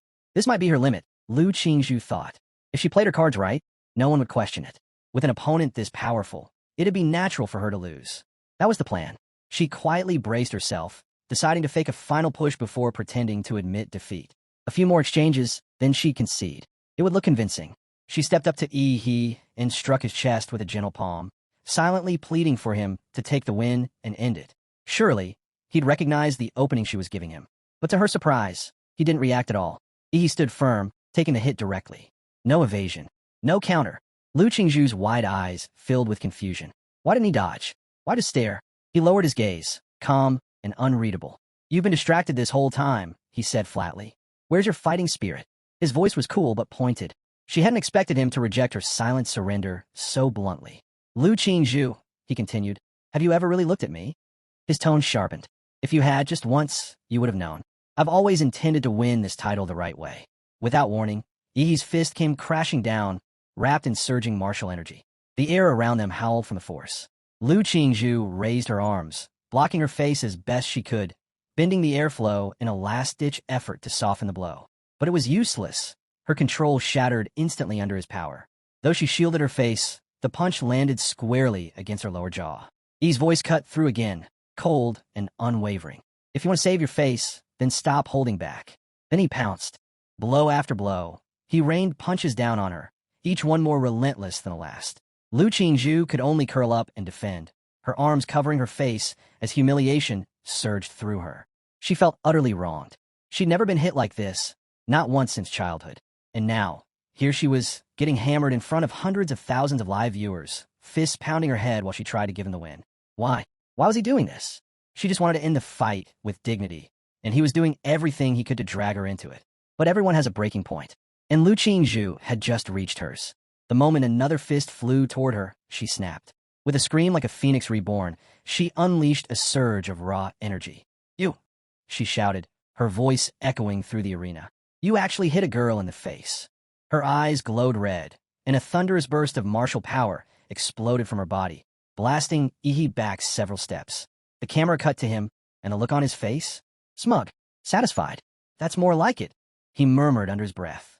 His eyes burned with excitement, full of untamed battle lust. "If the eldest daughter of the Lu family doesn't want to get hit again," he said darkly, "then she better fight like she means it."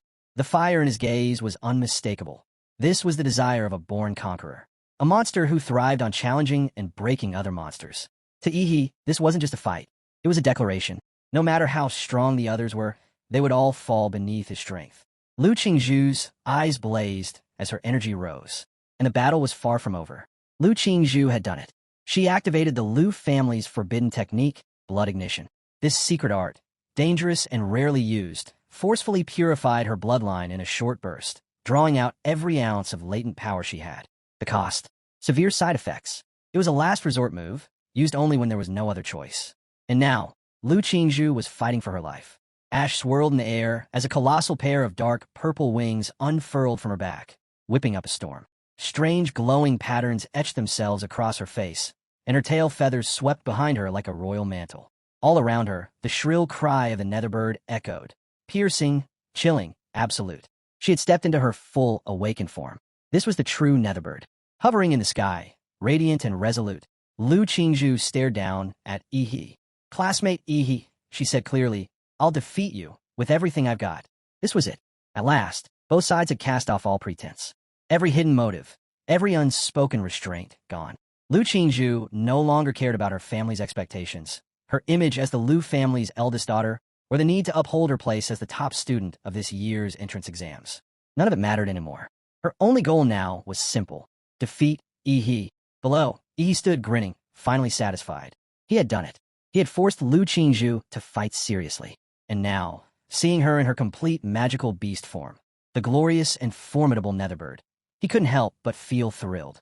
Now the real battle could begin, and he wasn't about to hold back either.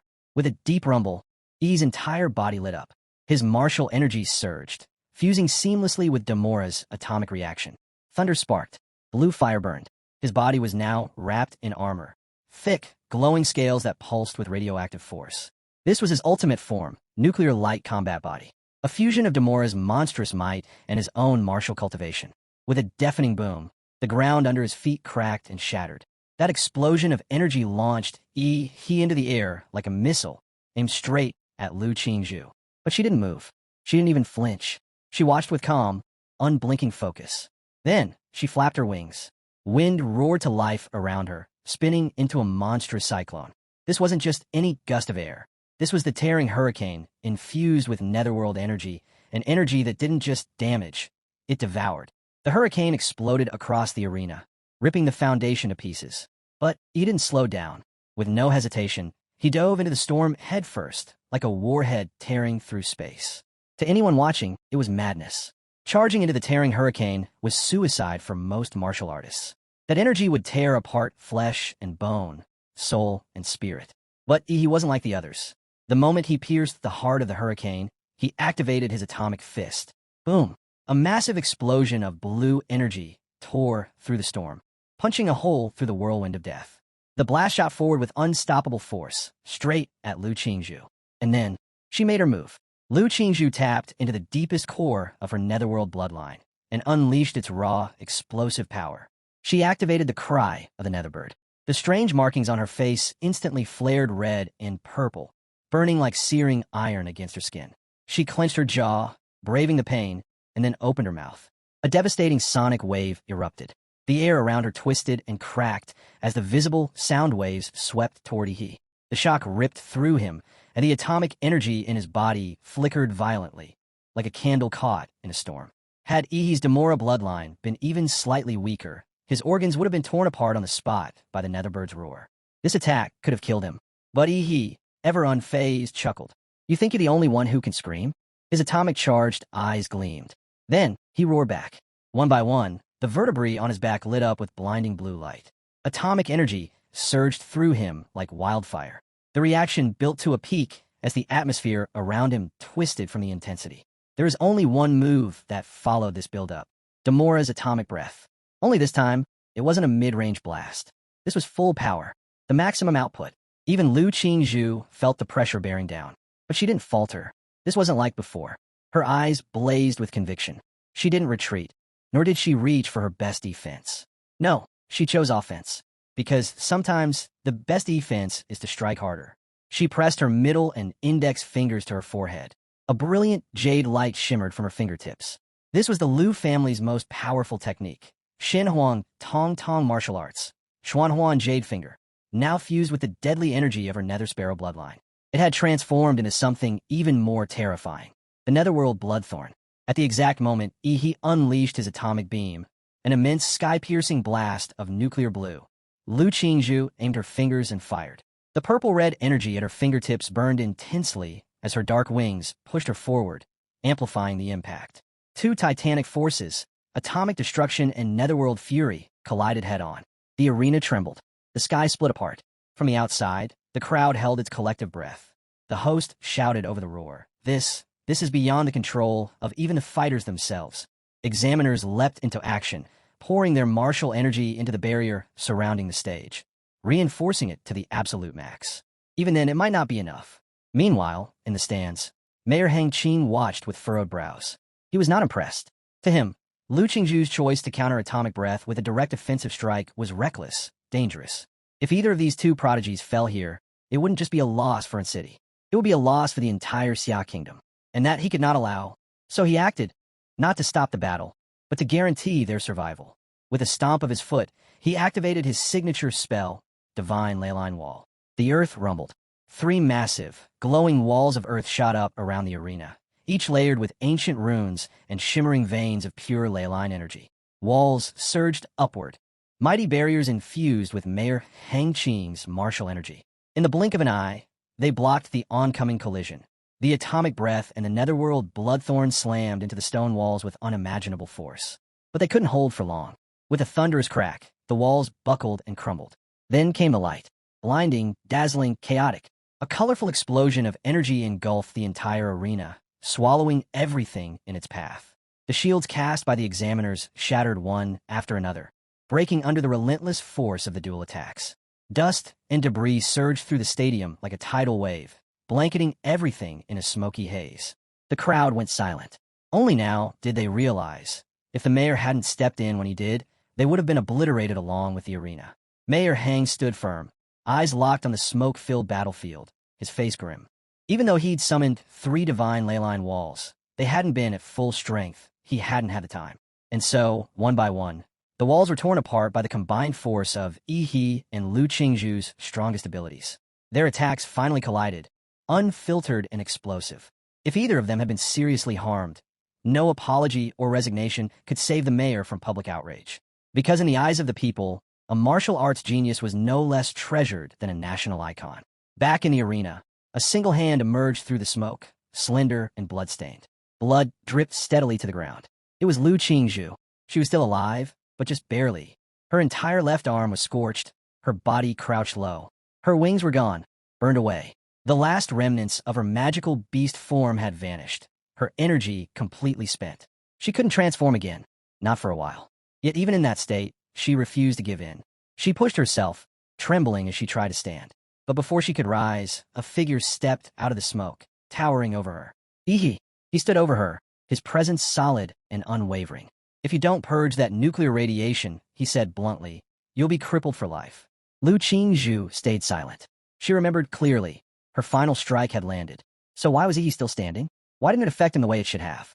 Still crouched, she looked up and finally asked the question that had been weighing on her heart. Why did you push me this far? I never wanted to fight like this, she whispered. I was ready to give up. So why did you force me to go all out? He knelt beside her, locking eyes. Are you sure you didn't want to fight? He asked. Or were you just too stubborn to admit you needed it? When you struck at me earlier, he continued, I felt it. You were fighting to win. Lu Qingzhu was stunned into silence. She thought back, replaying every moment of the battle, and the truth hit her like a wave. He was right. Somewhere along the line, she had stopped holding back.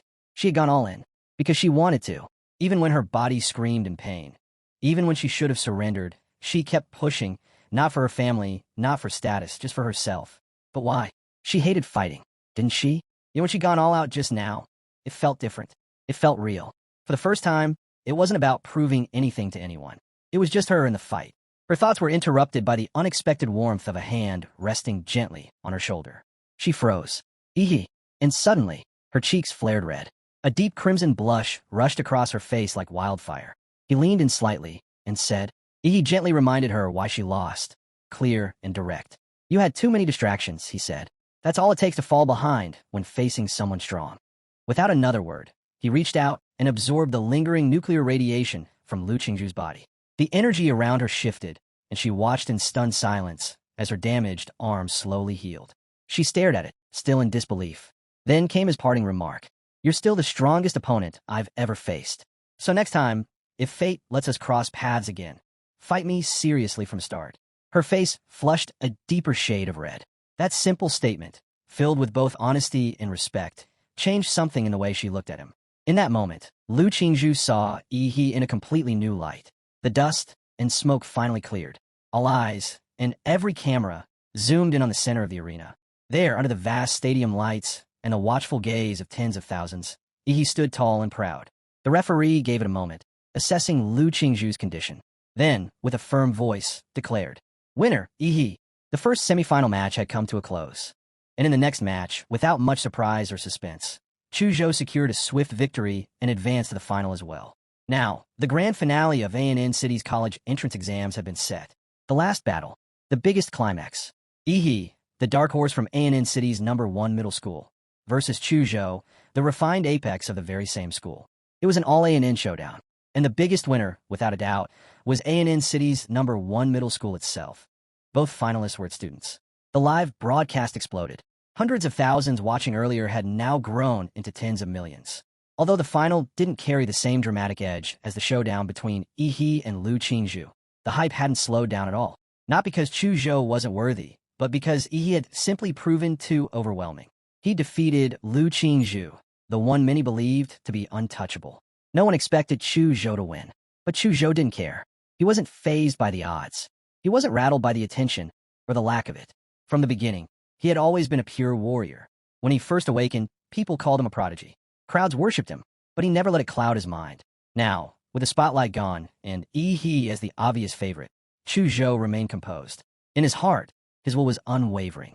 He believed, no, he knew, that when it came to mental strength, he surpassed Lu Qingzhu, and that was enough to believe he could stand toe-to-toe with Yi. The referee raised his hand, and the final match officially began. Yi grinned wide, teeth showing, his eyes gleaming with excitement. "Come at me with everything you've got." Even though he'd crushed Lu Qingzhu, he had no intention of underestimating Chu Zhou. If anything, he respected him more, because based on what he'd seen, Chu Zhou's combat IQ might just be the highest of any fighter this year. Chu Zhou responded with calm confidence. "Please enlighten me." He pressed his hands together, then slowly pulled them apart. A sword formed in his palms. Not just any sword, an ice sword cold and gleaming. It was the manifestation of his bloodline ability. Ice sculpture. Frost spread across his body, a thin layer of glacial martial energy sealing him in a barrier that blocked out nuclear radiation. He had studied Yi's fighting style carefully. He had come prepared. Eyes locked, Chu Zhou took the 7-star steps, and in an instant his body fractured into countless afterimages, zigzagging unpredictably across the battlefield. Then came the whoosh. A deafening sweep of motion. Hundreds of icy blades rained down toward Yi. From every direction, Chu Zhou's afterimages surged toward Yi like a swarm. But Yi, he didn't move. He just stood there, still, lazy, completely unbothered. He had no interest in playing a guessing game to find the real Chu Zhou among the clones. He had his own method to cut through illusions. With a deep breath, he clenched his fists. The muscles in his arms bulged, solid and rippling like steel. Then came the glow, crystal blue light pulsing across his skin, veins glowing under the sheer pressure of atomic and martial energy. And then, he struck. With explosive force, he slammed his fist into the ground. Boom! A nuclear shockwave burst outward in all directions, the floor beneath him erupting as blue energy engulfed a 10-meter radius. The entire arena quaked as though struck by artillery. Chu Zhou had no choice but to retreat. He looked at the ground in front of him, cratered, torn, like it had been pounded by a barrage of cannonballs. What kind of monster is this guy? There was no way he could take Yi head-on. Even Xinguan, the powerhouse of Qinfeng Private High, known for overwhelming physical strength, had surrendered when Yi's awakened bloodline came into play. That settled it. Chu Zhou knew what he had to do. Close combat was suicide. Time to strike from a distance. With a deep inhale, Chu Zhou activated his bloodline awakening. Ice element dragon energy erupted from within. Crystalline dragon scales coated his body, shimmering with frost. His eyes turned golden, slit like a beast's, and 2 black horns curved from his head like polished obsidian. The air dropped. His power surged. Ice pulse. A frigid wind howled across the arena. Massive spikes of ice burst from the ground, forming into a towering tsunami, dozens of meters tall, rushing straight at Yi with unstoppable momentum. The audience gasped. Even the examiners were stunned. The ice dragon might be a 3rd-tier magical beast, lower than king-level bloodlines like the Shadow Tiger King or Venus Ape Demon, but in Chu Zhou's hands, it was devastating. Stronger even than Kai Shaoling's bloodline. Stronger than Shengwan's. The icy wave crashed over the arena, drowning it in white. The blazing summer stadium dropped to sub-zero in seconds. The live stream, once filled with non-stop praise for Yi, fell silent. Then came a different voice, the haters. Chu Zhou is too cool. Yi's done for. Down with that devil. Chu Zhou exhaled, his breath misting in the freezing air. The sheer release of energy had drained him more than expected, but he kept his guard up. He wasn't foolish enough to think he would go down just like that. And he was right. Suddenly, the live feed comments exploded again. The iceberg began to melt. A glow formed deep within. Then from inside the frozen mass, Yi's mouth opened wide, blue atomic light burning in his throat.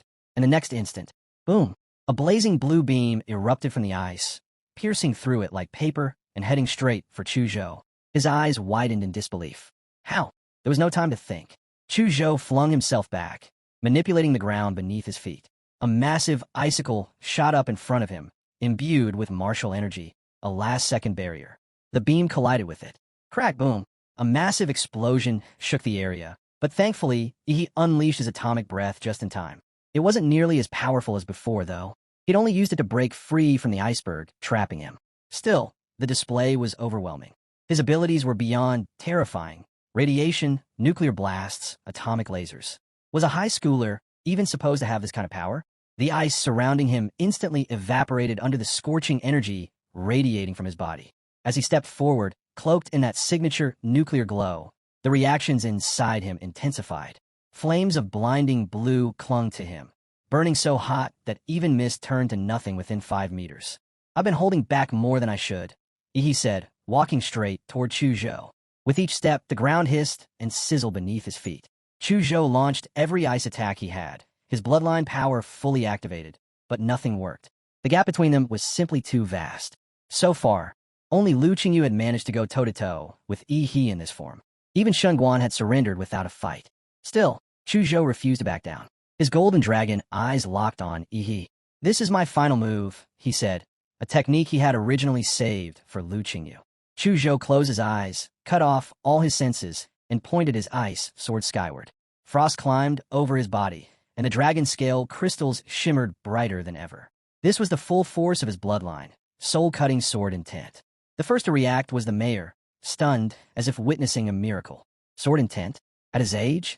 It was on par with the legendary Xuanhuan techniques Lu Qingyu had used before. A chilling wind swept across the arena. Then came the roar, a deafening clash of dragon and blade. Chu Zhou's strike landed. Drops of searing blood fell from Yi's hand, burning holes into the ground. There was a clean sword cut across Yi's hand. But even that wound began to squirm and close up, glowing faintly with that same eerie blue light. You'll need a better sword next time, Yi said calmly. Maybe then you'll actually manage to break my skin. Chu Zhou stood frozen, staring at the shattered remains of his sword. He'd lost. That much was clear. But he had to ask, how close was I? Yi smirked, a bit better than begging like a dog. Chu Zhou sighed, raised his hand, and turned to the referee. I surrender. And with that, Yi was declared the champion of the city's college entrance exam finals. The crowd went wild. Every live stream lit up with cheers, and social media exploded. The so-called dark horse of the year had defied every expectation, right to the very end. Now, Yi's name and face were everywhere. Billboards, news, streams. He had become a legend overnight, and the city was ready to celebrate. Champion. Everyone knew it now. The level of competition in XIN City's college entrance exam had reached new heights this year. And the one who came out on top, he wasn't just the strongest of this batch. He was the highest scorer in the exam's entire history. A record breaker no one would surpass anytime soon. Back at the stadium, the crowd roared his name over and over. The mayor stepped up to the stage to join him, while the host quickly followed, barely able to contain his excitement as he addressed the audience and the viewers watching from home. After 3 days of intense battles, our city's college entrance exam has crowned its champion, XIN City's #1 scorer, Yi, from the city's first middle school. The host turned to him with a smile. Yi, we've heard your strength came from years of perseverance and steady progress. Now that you've taken the top spot, do you have any words to share? He was momentarily stunned. This host really knows how to dress things up. He even managed to make all my cheating sound poetic. He quickly gathered himself. First of all, I want to thank my teacher. He never gave up on me, even when I was at my worst. His support gave me the strength to fight on. Elsewhere, watching the speech through a live stream, E's teacher was already in tears. I don't deserve this praise, he thought. I didn't even notice this monster of a student until the exams were about to begin. Just as he was about to continue, a skinny middle-aged man in the crowd began waving wildly at him. But when didn't respond, the man threw both hands in the air, flashing a clear hand signal, 2 fingers. 2 million. He mouthed the words silently. It was the principal of City's first middle school, hoping he would toss in a shout-out to help promote the school. The promise? A 2 million yuan scholarship. That was all it took. The money-hungry beast flipped his script immediately. Oh, right. And of course I want to thank my alma mater and our principal. His wise leadership brought us here today.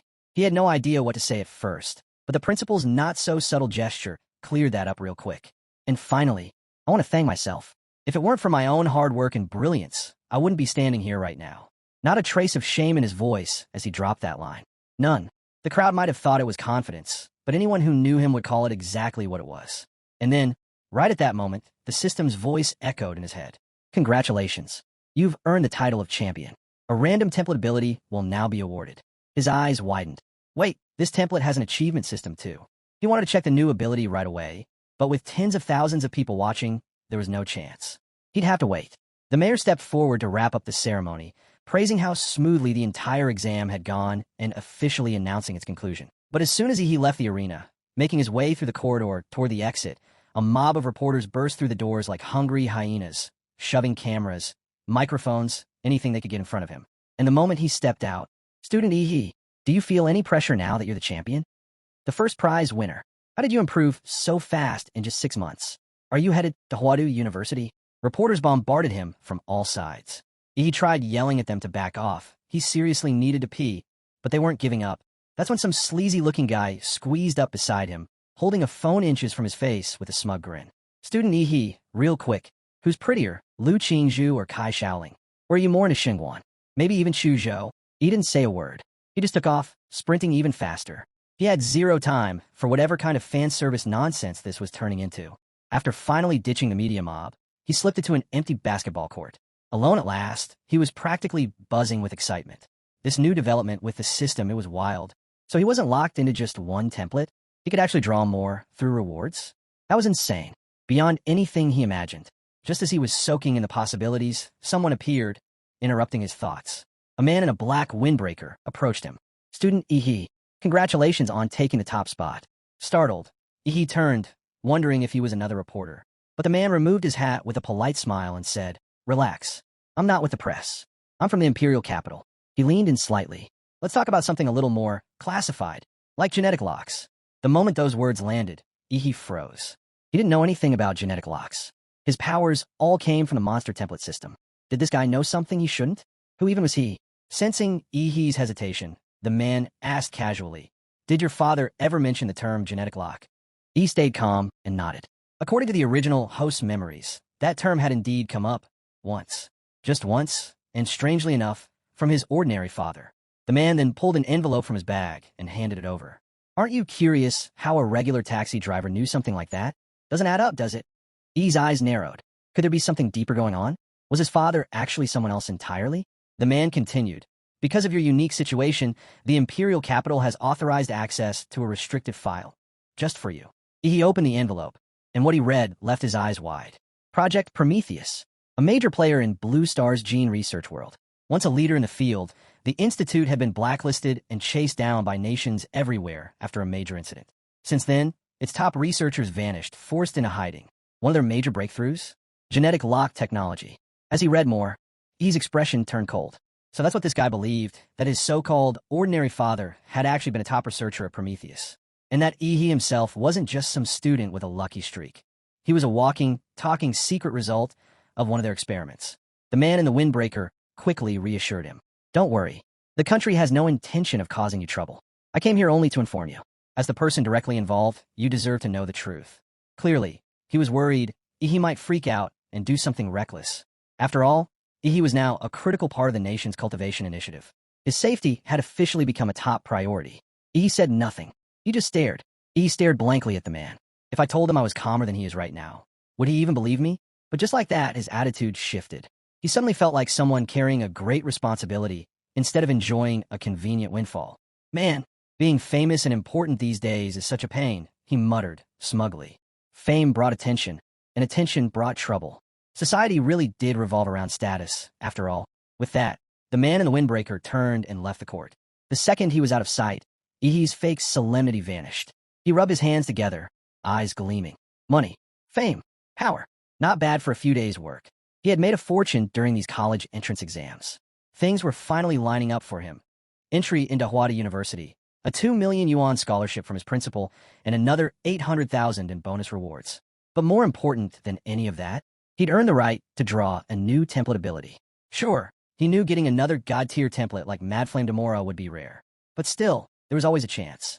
And he couldn't wait to see what came next. Without hesitation, he activated the system. A swirling vortex of deep purple opened in front of him, echoing with the roars of ancient beasts, like a cursed gateway filled with monsters lost to time. His jaw dropped in awe. Moments later, the results began to show. A thunderous stampede of footsteps rumbled through the air as the new template took shape. A D-rank Colossus-type humanoid. Bloodline ability, Gigantomachia. A 60-meter titan, cloaked in ultra-heated steam. Its evolution path, a fixed humanoid behemoth. Current compatibility, just 1%. He didn't look impressed. Compared to Demora's I-rank power, this titan felt underwhelming. But then, something clicked. His eyes widened. What if the abilities from different templates could be stacked? If he could combine the titan's powers with Demora's? Holy, the potential was beyond insane. This wouldn't just put him at the top of the food chain. This could make him the one and only true hybrid, king of all monsters. The apex of every template combined. Meanwhile, elsewhere, inside a dimly lit villa with a hauntingly elegant atmosphere, a massive man sat at a carved redwood table. His name was Huolong. He was on the phone, speaking to a business associate. Yeah, about personal matters to take care of. Cancel everything. He ended the call and let out a long, deep breath, tapping his finger rhythmically on the wood. The room was silent, save for the faint hum of a television broadcast in the background. Tap, tap, tap. Each strike left a deeper mark, until a dent formed under his finger. You see, Huolong's younger brother had been missing for over 2 weeks. The search team had come back with nothing. No body, no trace, except a bit of residue where the signal from his brother's device had last been detected. The tests confirmed it. Faint nuclear radiation. That was all Huolong needed. As a seasoned hunter of forbidden realms, he didn't need a full report. No explanation. No evidence. He knew. His brother was gone. And worse, whoever did it had cleaned the scene flawlessly. No blood. No clues. No mistakes. Huolong's eyes stayed fixed on the television. The footage replayed again. Ihi's battle with Lu Qingyu. That specific moment when Ihi unleashed his atomic breath. Huolong didn't need confirmation. He just knew. His gut screamed it. And the fact that Ihi was the only known individual wielding nuclear radiation ability sealed it. He closed his eyes, weighed down by sorrow and guilt. He'd warned his younger brother countless times to leave the underground world behind. But the kid never listened. And now, he'd failed. He'd made a promise to their mother before she passed, that he'd protect his brother no matter what. When Huolong opened his eyes again, he wasn't the same man. His entire aura had shifted, cold, terrifying, grotesque. He stared at the image on screen. Ihi standing triumphant, hailed as N-City's rarest genius. Hwada University would no doubt fight tooth and nail to recruit him, but it didn't matter. They wouldn't get the chance to see him enroll. Early the next morning, Ihi was prepping for a secret realm expedition, eager to test out his new template and a few personal theories. That's when a courier arrived, handing him a letter. An actual handwritten letter. It was from Chuzhou. Apparently, the Huadu Central Research Bureau had detected a secret realm rift set to open at 3 p.m. that same day, right in N-City's Redwood Mountain. The estimated threat level? C rank? Maybe higher. Chuzhou wrote that he planned to join the team exploring the rift and asked if Ihi wanted to team up. Ihi blinked. His first reaction wasn't about the secret realm. It was about the absurdity of someone using a letter in this day and age. Seriously? What year does Chuzhou think this is? Could that guy be a time traveler too? 3 p.m., Redwood Mountain. Once quiet and barely visited, the area was now overflowing with life. Thousands had gathered. Warriors, mercenaries, veterans from powerful organizations. Some came by foot, others by chopper. Military personnel had already set up base to prevent conflict. New secret realms meant danger, but they also meant untapped opportunity, chances to strike gold or shoot up the ranks. At the base of the mountain, Ihi finally met up with Chuzhou, now with a sword strapped to his side. Chuzhou took one look at him and raised a brow. You got stronger again. Ihi flinched.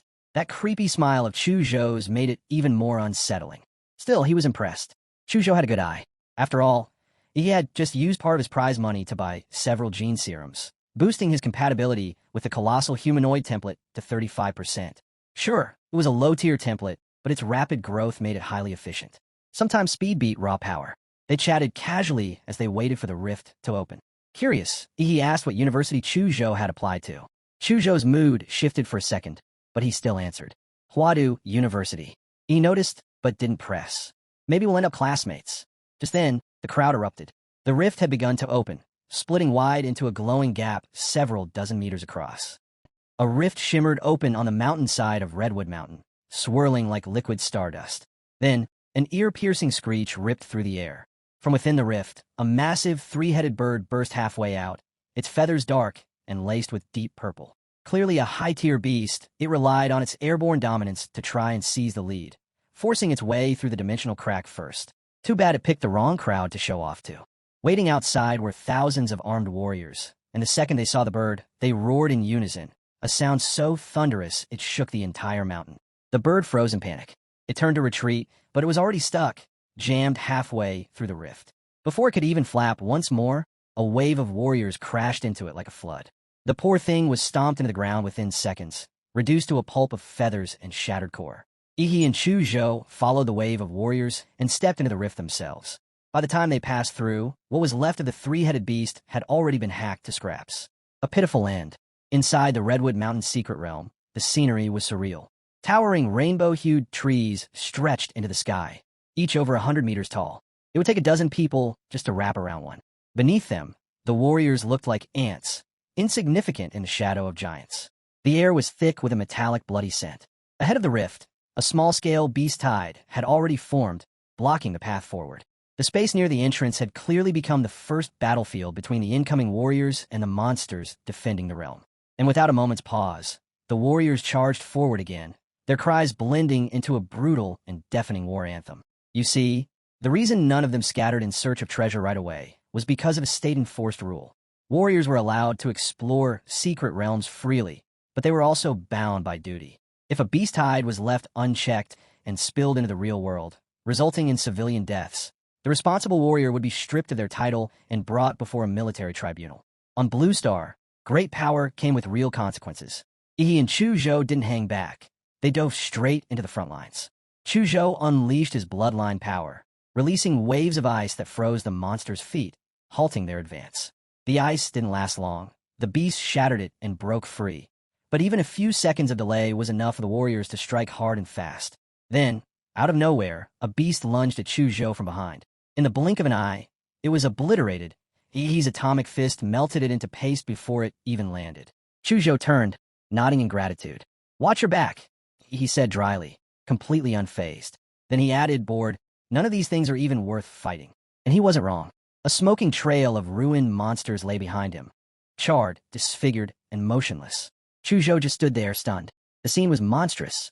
He had already wiped out wave after wave of monsters with ease, while the other warriors were still carefully holding the line. It was obvious now. This was the sheer, devastating power of nuclear radiation. Silent, inescapable, unrelenting. What made it terrifying wasn't just its destructive force. It attacked life on a cellular level. The battlefield was now contaminated, and at the center of it all was Ihi, the walking embodiment of nuclear fallout, finally unleashing his radiation freely. The cries of beasts echoed constantly across the land. Bloody-mouthed monsters tried desperately to lunge at him, but as they approached, their flesh peeled, bones dissolved, and they collapsed into twitching piles of rot, melting before they could even touch him. Those few monsters that did manage to force their way through his radiation barrier were immediately met with a brutal atomic punch, obliterated on impact. Anything that tried to strike from the skies, obliterated midair by his iconic atomic breath, a beam of raw destruction that cut through anything. The only real difference between dying to his breath or his radiation field was this. One was instant, the other a slow, agonizing decay. Either way, the result was the same. He was terrifying, a literal death god on the battlefield. Wherever Ihi walked, life faded. The air itself grew toxic. His presence alone was enough to wilt monsters before they even realized what was happening. Even the warriors fighting beside him felt a deep, instinctual fear, thankful that he was on their side. Ihi, meanwhile, wasn't thinking about any of that. He simply stared at the pouches of harvested magic cores by his side, grinning like a farmer admiring a season's perfect harvest. That smile, disturbingly calm and satisfied, sent shivers through the warriors nearby. Their skin prickled with goosebumps. Honestly, he didn't even need his arsenal of atomic techniques. Just his nuclear field was enough to make most warriors think twice about ever standing against him. Elsewhere, on a nearby battlefield, several warriors struggling against waves of beasts looked back in confusion. Behind them, a large group of fighters appeared to be taking a break. One warrior scowled. What the hell? Why is it already quiet back there? Do they have a high-level fighter on their side? Nope, someone replied casually. They've gotten city's top scorer from the entrance exams. The top scorer? You mean a student? What's a student doing in this war zone? The warrior hadn't watched the exams. Thought it was just high schoolers sparring. Nothing worth seeing. The response was sharp. You idiot. That student could take down 10 of you without breaking a sweat. A beast tide isn't random. It's led by lord-level monsters at the core. Kill the lords, and the tide falls apart. Right now, a team of 10 top-tier warriors had pushed deep into the swarm to track down those leaders and take them out. Meanwhile, the rest of the horde, while weaker on average, was endless in number. And as the fighting dragged on, the warriors began to wear down. Then someone had an idea. Why not herd the beast straight toward their nuclear ace? No one knew who came up with it first, but soon a strategy formed. Warriors coordinated to redirect more and more monsters toward Ihi, essentially using his radiation zone as a living fortress. Even high-tier magical beasts began appearing near his position. He didn't have to lift a finger. With the warriors shielding him from direct assault, all he needed to do was stand still, quietly, steadily, releasing death into the air. He continued to unleash lethal waves of nuclear radiation into the oncoming beast tide, turning the battlefield into a radioactive graveyard. Any excess radiation that happened to breach the martial energy shields of surrounding warriors, he effortlessly absorbed it back into himself. No harm done. With he acting as the heart of the battlefront, warriors instinctively clustered around him. Together, they pushed back against the invading wave of monsters. Some of the higher intelligence beasts noticed something was off about him. They sensed the danger, but unable to confront him directly, all they could do was rally more and more monsters to charge, hoping to overwhelm him through sheer numbers. The battlefield grew more intense by the second. Chaos roared from every direction. It was impossible to say how long the brutal clash raged on, until, suddenly, a flare lit up the sky. The signal. The decapitation mission had succeeded. Somewhere deep in the beast tide, the lord-level monsters had been slain. Across the battlefield, bloodied warriors looked up. Eyes dulled from the endless slaughter suddenly sparked back to life. The beast tide was breaking. They'd won. On the other side of the field, Chu Zhou, who'd been moments from collapse earlier, finally wiped the sweat from his brow. He exhaled hard, relief flooding his exhausted body. The first wave of beasts in the Redwood Mountains secret realm had been defeated. The victory came at a cost. Of the thousands who had entered, only a little over 800 remained. Many of the fallen were dead. Others were crippled. Their warrior journeys ended forever. Such is the life of a warrior, standing between glory and death, never knowing which will strike first. From the smoke and ruin, he walked over to Chu Zhou, hauling several large sacks on his back. He stood out like a sore thumb, far too relaxed after a battle like this. Hey, he asked casually, you got any idea how I'm supposed to carry all this stuff back? Turns out, during the retreat of the beast tide, he had strolled past the carcasses of every monster that died under his radiation and harvested their magic cores. One by one, while other warriors were too wary to even go near a nuclear-contaminated beast, he was casually looting the field. Helpless, he dropped the heavy sacks at Chu Zhou's feet. Without a word, Chu Zhou handed him a silver-black ring. A space ring. E's eyes lit up. Space rings were worth tens of millions. And this guy just handed one over like it was nothing? Damn, Chu Zhou, he said, grinning. Didn't know you were packing that kind of wealth. Before they could continue, a commotion rippled through the crowd behind them. The buzz of voices drew their attention. They looked up to see a large group parting like a wave. At the center of the formation, a tall man strode forward with deliberate purpose. The name was Wu Sun. He walked straight up to Yi. This was the man who, along with his elite group, had led the charge that brought down the Beast Tide's core. He was the leader of the famed Silver Wolf Martial Arts Group, one of the most powerful organizations in Aining. I heard about your performance from my team, Wu Sun said. You interested in joining us? He explained that joining Silver Wolf wouldn't interfere with Ihi's college studies. In fact, it would come with all kinds of benefits, subsidies, resources, even protection. To sweeten the deal, Wu Sun offered him an S-rank group contract on the spot. The surrounding warriors could hardly contain their envy. On Blue Star, few opportunities matched what Ihi had just been offered. On Blue Star, registering a martial arts group meant unlocking a world of opportunity. Sponsorships from major companies turned into funding and perks for group members. Without backing from a powerful martial arts group, even the most skilled warrior would struggle to afford the crushing costs of their profession. That's why the Silverwolf Martial Arts Group was such a big deal. They were one of the largest organizations in the entire Sea Kingdom. Even top students from the prestigious Imperial Capital University rarely qualified for S-level contracts. So Wu Sun offering one to he wasn't favoritism. It was proof of how much he valued his potential. Just then, the crowd stirred again. From between the warriors stepped a majestic tiger, its coat shimmering like polished obsidian. It wasn't a warcraft, but a genetically engineered beast from one of the leading biotech companies. Sitting cross-legged atop, it was a woman with a fierce presence. She glanced at Wu Sun, amused. So that's why he vanished right after the beast tied. He'd raced over here to poach a rising star.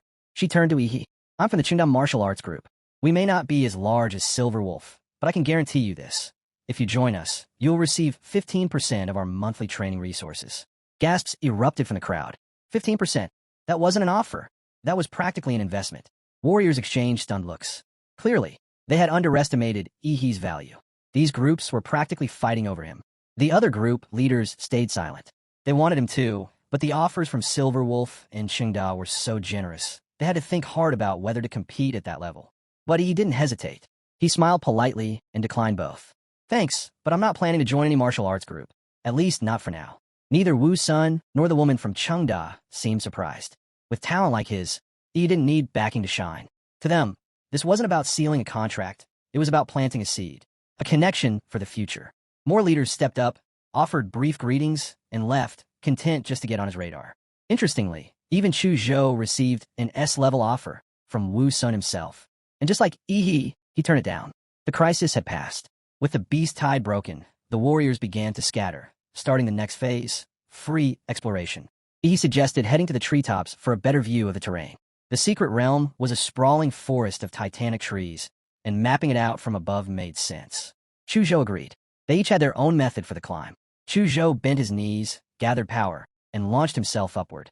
At the peak of his jump, he manipulated the moisture in the air to form a platform of ice beneath his feet, just enough to push off again with a second leap. Yi's method was far more direct. He activated his nuclear light combat mode, concentrated energy beneath his feet, and blasted off like a missile, rocketing to the treetop in seconds. He reached the canopy first, with Chu Zhou arriving right behind him. What they saw made Chu Zhou's jaw drop. What the hell is that? In the distance, slowly moving across the forest floor, was a group of black humanoid creatures. Massive, mountain-sized figures. Towering so high, they were visible even from here. Even from hundreds of kilometers away, the sheer scale of the black humanoid figures was staggering. Each one had to be over 1,000 meters tall. It was almost impossible to comprehend. Not really, he said, casually brushing it off. They're probably still young. In a few years, who knows, we might be able to take them down and maybe even uncover the secrets behind this place. Chu Zhou turned to him, silent. In his heart, he knew that if he were facing something that massive and unknown, he'd be afraid. But he was already thinking about conquering it. That was the difference between them. It wasn't just skill. He had an unshakable will. That's what made him a real warrior. Chu Zhou couldn't help but feel a little small in comparison. Meanwhile, he had no idea his offhand comment had triggered a 1,000-word self-reflection monologue in Chu Zhou's mind. In the poor guy's eyes, he was basically a life coach now. But he wasn't just sightseeing. While scanning the area from the treetop, he was also maintaining his life magnetic field to sense the distribution of living things across the secret realm. That's when he noticed something strange. There was a lake, and yet it registered as completely blank. No life signatures. A void, like a dead zone in the middle of a living ecosystem. That was definitely not normal. Where there's no signal, there's usually something big hiding. Where there's smoke, there's fire. In a place like this, the bigger the mystery, the greater the reward. He pointed southeast. There's a lake there. Let's check it out. Without hesitation, the two of them took off through the towering forest, quickly reaching the lake's edge. When they arrived, 3 others were already there. To Yi's surprise, one of them was someone he recognized, Sister Yuli. Well, she chuckled, spotting him. If it isn't our top scorer.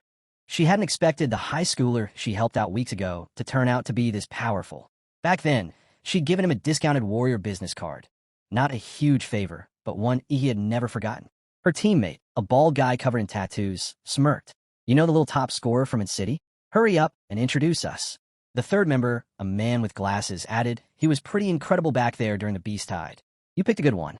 Yuli gave a quick recap of how she first met Yi at the Warrior Center. The story left her teammates amazed at how casually fate had played out. A random encounter had led to meeting one of the most talked-about warriors just 2 weeks later. Curious, Yi asked, "How long have you guys been here?" "Not long," Yuli replied. "Two of my teammates went diving to scout things out." But before she could finish, a figure burst out of the water, gasping with excitement. It was Yu Yang, one of her team. "Jackpot," he shouted. "Guys, we've hit it big. We're gonna be rich." Huang Tong Tong, Yuli's eyes lit up. "Wait, what do you mean?" "Slow down." Yong grinned wide. "There's a ruin under the lake." The moment he said it, the whole team buzzed with energy, everyone visibly thrilled by the discovery.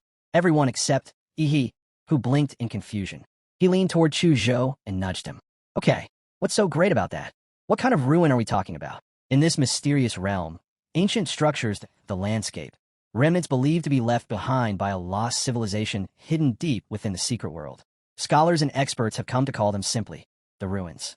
These ruins are more than just relics. They house advanced technologies and strange artifacts, fragments of knowledge that, according to some, laid the groundwork for today's martial arts and genetic advancements. Chuzhou paused before continuing. "They say our modern fighting techniques, and even some gene tech, all trace back to discoveries made in these ruins." Yu Yang, maybe caught up in the excitement, shared this with his teammates, but forgot to check who was listening.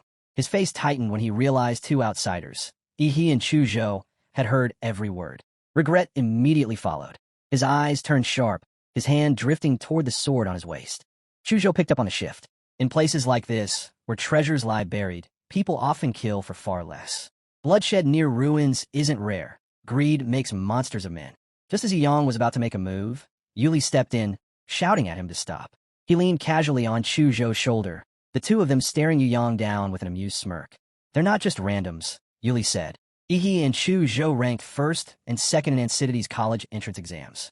They're miles ahead of your average warrior. If anything, we'd be lucky to have them on our side. That changed things. Yu Yang hesitated before asking, "So, how are we splitting the loot?" "Simple," Yuli replied coolly. "They get a cut based on how much they contribute. More effort, more reward." Yu Yang's eyes flickered. The rest of the team nodded in agreement. He kept quiet after that. With his future looking bright, he wasn't about to make enemies he didn't need. He took the lead as they made their way into the lake. Using their enhanced lung capacity, the six of them dove nearly 30 meters down. At the lake bed, Yu Yang spotted a familiar marker, guiding everyone into a submerged cave. A hidden tunnel lay inside. When they emerged from the water, they found themselves in a vast underground cavern. Yu Yang climbed ashore, frowning. "This is weird," he muttered. "Where's that guy? Wasn't Li Wei supposed to be on watch?" The tattooed man frowned. "He probably found something and bailed." Yu Yang pulled out a walkie-talkie and tried calling Li Wei. Nothing. Static. The silence gnawed at him. Something was wrong. Then, Yuli calmly asked, "When you first came down here, did you check for monster activity?" "No," Yu Yang admitted. "Li Wei and I dropped all the monster bait bombs. Not a single sign. Nothing came up." One of the female teammates looked uneasy. This cave gave off a bad vibe. With Li Wei missing, maybe they were walking into something far worse than they thought. Yu Yang snapped. "We have to go in. If we turn back every time things get risky, we'll be stuck as nobodies forever. Anyone scared can leave now." No one moved. Even a hesitant teammate stayed quiet. And then Yu Yang said it. If a mountain of gold was right in front of you, it'd go against human instinct not to reach for it. With that, the group pressed on. Yu Wang took the lead, but the air was heavy. Li Wei's sudden disappearance had everyone tense, alert for whatever threat might be lurking ahead. Yu Yang switched on an ultraviolet flashlight, sweeping it across the ground. Faint marks glowed, traces he and Li Wei had left behind earlier. They followed the trail deeper into the cave, the path slowly narrowing until only one person could pass through at a time. As they crept through the tight tunnel, Yu Yang's eyes darted about. He turned back, locking eyes with Chu Zhou, and silently mouthed a warning. "Something's off." Chu Zhou nodded subtly. "Yeah, the timing doesn't add up." They were both thinking the same thing. Yuli had said their group arrived at the lake just 10 minutes ago, tops. Yet somehow, Yu Yang and Li Wei had already discovered this exact cave beneath the vast lake, found a hidden entrance, and scouted deep into the underground. It felt staged, like they already knew the layout, like they had a mini-map. Maybe the idea of treasure clouded everyone's judgment, or maybe it was just that outsiders could see what insiders missed. Even seasoned fighters like Yuli didn't seem to suspect a thing. "This smells like a setup." Chu Zhou leaned closer, whispering whether they should warn Yi's allies and retreat. But Yi shook his head calmly. "Don't panic. I've got something on my sleeve." Chu Zhou didn't press further. If Yi was confident, That was enough for him. At last, the group emerged from the narrow corridor, and the space opened up into a massive underground chamber. The view was surreal. The cave was as big as a football stadium, every surface tangled with thick, dark green vines. Hidden among them were dull, depleted magic cores. All around were the skeletal remains of magical beasts, picked clean. So that's why we didn't see any monsters on the way down, someone muttered. They were all eaten by something worse. Suddenly, a scream shattered the silence. One of the teammates pointed with a trembling hand. High above, suspended midair by piercing vines, was a dried-out corpse. The clothes were unmistakable. It was Li Wei. Yuli and the female teammate froze, eyes wide in horror. Meanwhile, Yu Yang ignored the earlier question about the ruins. Instead, he collapsed to his knees, clutching his head, rambling to himself in a fractured voice. It was like something had snapped. He babbled nonsense about Li Wei's death, vines chasing him, and trying to escape. Then, without warning, his head began to swell grotesquely, and in a flash, it burst open. The explosion sprayed blood like fireworks, and from the wreckage of his skull, several twitching vines whipped out, like the feelers of some demonic parasite. But then, just as fast, a brilliant blue beam of light blasted through his torso. The vines withered instantly, incinerated by the pure atomic energy. No one saw it coming. Who would have thought the monster was this smart? After killing 2 warriors, it hadn't just fed on them. It had hijacked Yu Yang's brain. It had used them, turned Yu Yang into bait, just to lure in more prey. Yi's eyes swept across the cave, locking onto the slowly writhing vines now creeping along every surface. His gaze was cold, calculating.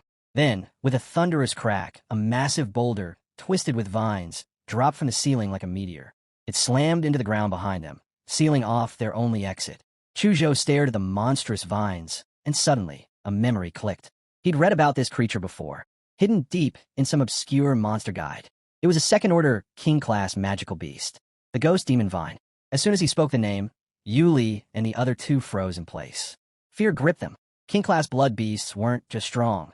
They were on an entirely different level. 4 first-level warriors like them, this thing might as well have been a god. But he just grinned, teeth gleaming. Doesn't matter what level it is, he muttered.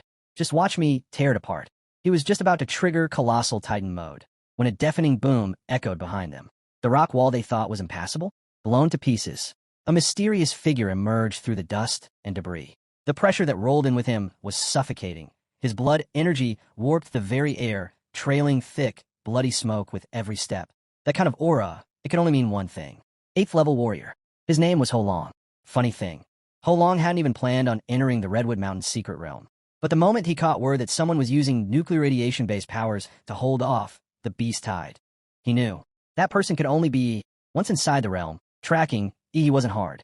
Tiny traces of lingering radiation marked the way, breadcrumbs only someone like Ho Long could follow. And just as Yang emerged from the lake, Ho Long had found them. From a distance, he heard the mention of ruins. His breath caught. So he waited, watching the shadows, as he and the rest dug beneath the lake. He didn't need to rush. He let them uncover whatever treasures lay hidden down there. In this world, murder among warriors wasn't rare. It was barely even prosecuted. Evidence was hard to come by, and authorities rarely interfered, which made this the perfect opportunity. He'd finally kill the man who murdered his brother. And if he could swipe some relics from the ruins on the way out, even better. With the right artifacts, he could flee the Sea Kingdom altogether, vanish into a country strong enough to shield him from consequences. Ho Long had followed silently, masking his blood flow, halting his breathing. He even entered a suspended animation state to remain undetected. But then, the group collapsed the tunnel, and Ho Long's heart sank. Had he been discovered? He couldn't be sure. He'd erased every trace of his presence. But still, something about he made him nervous.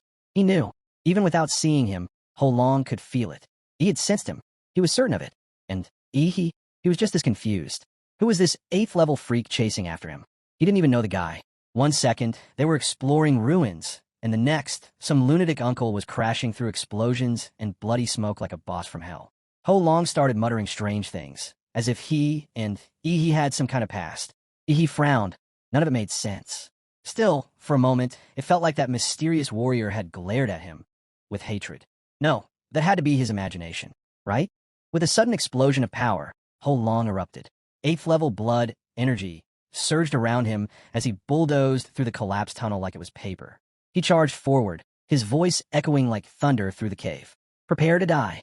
Ho Long roared as he launched straight for Ihi, but his momentum came to a grinding halt. Something was off. The so-called ruins ahead? They weren't ruins at all. It was a monster's nest. The ghost demon, Vine, didn't hunt like ordinary predators. It went after the strongest life force it could sense. And right now, Holong's blood aura was the brightest beacon in the whole cave. A rumble shook the cavern. The earth groaned like it might split apart. Vines exploded out from the stone in all directions, swarming straight toward Holong. Holong's eyes widened. He turned to Yi, cursing. Was this your trap? But his path was cut off. The vines were everywhere. He had no choice but to fight. The vines lashed out again and again, but Holong wasn't going down easy. His fists struck like cannons. His kicks shattered the air. Every strike exploded with force, tearing vines to pieces and splashing their fluids across the ground. But something was wrong. The longer he fought, the worse he felt. The demon vine was adapting, draining his chi, absorbing his martial power, poisoning him with neurotoxins. Holong was strong, but this beast, it was evolving with every second. The cave trembled violently now. Yuli, clearly panicked, shouted, "The cave's going to collapse." Before she could even finish, he stepped forward. "Move." Dark blue, armor-like skin began to form over his body, glowing with streaks of crystal blue light. The vertebrae along his back lit up, one by one, until he looked like a living reactor. And then, boom, a massive wave of atomic breath shot from his mouth. A roaring torrent of energy blew through the rock ceiling above, blasting open a path all the way to the lake's surface. Water came crashing down into the cave through the new gap, rushing like a flood. He turned to Yuli and the others. "Go. Now." They didn't hesitate. Everyone knew. If Yi wasn't staying to cover their escape, none of them would make it out alive. But Holong wasn't finished. "You're not getting away." He roared again, martial energy bursting from every pore. A shockwave ripped through the cavern, disintegrating the surrounding vines within a wide radius. The ground cracked beneath him as he launched forward like a missile aimed straight at Yi. But he didn't make it unchecked. Chu Zhou, who had been ready from the start, stepped in. His sword flashed from its sheath, bloodline power flaring around him. A freezing aura surged. Chu Zhou's blade sliced through the air, drawing in the freezing wind around him. The sword, crafted from a rare cold-attributed material with an 82% martial energy transfer rate, thrummed with power. He unleashed his soul-cutting sword intent. The strike carved a vacuum through the air, and wherever that icy energy passed, frost bloomed instantly, thick sheets of ice crystallizing in its wake. Holong met it head-on. His fist blazed, dragging red-hot flames in its wake. The heat wasn't ordinary. It pulsed with the fury of his blood, the fire glowing a deep crimson. Ice and fire collided. The clash of Chu Zhou's sword and Holong's blood flame fist sent a burst of mist billowing through the cave, steam exploding outward, masking everything. Chu Zhou knew his blade wouldn't be enough. The difference in power was simply too vast. So he didn't stop. Charging into the mist, he emerged like a phantom. His combat body ignited. Nuclear light gathering at his fist, the core of his energy flaring to life. Atomic power surged. The underground cavern lit up in blinding blue. With no time to dodge, Holong took the full force of Yi's atomic explosive fist. The impact sent him flying like a cannonball into the stone wall with a sickening crash. He spat blood but still stood. Even after taking Chu Zhou's strongest strike and Yi's devastating blow, Holong's body radiated power. His skin was scorched, but his presence remained overwhelming. High-level warriors weren't human in the usual sense. Their bones, muscles, even their organs had been reforged through relentless training, living weapons hard as steel. Holong turned, voice steady. "You're in the way. Leave." Chu Zhou, drained from the fight, understood. He'd only slow Yi down now. Without a word, he retreated, and not a moment too soon. The cavern began collapsing in earnest. Chunks of rock crashed down, revealing even more of the monstrous ghost vines writhing behind the stone. Meanwhile, Yuli and the others stood at the lake's edge. The water had turned cloudy, debris and bubbles breaking the surface as the entire lake bed shook beneath their feet. The monster had gone berserk. Then, Chu Zhou emerged, dripping and breathless.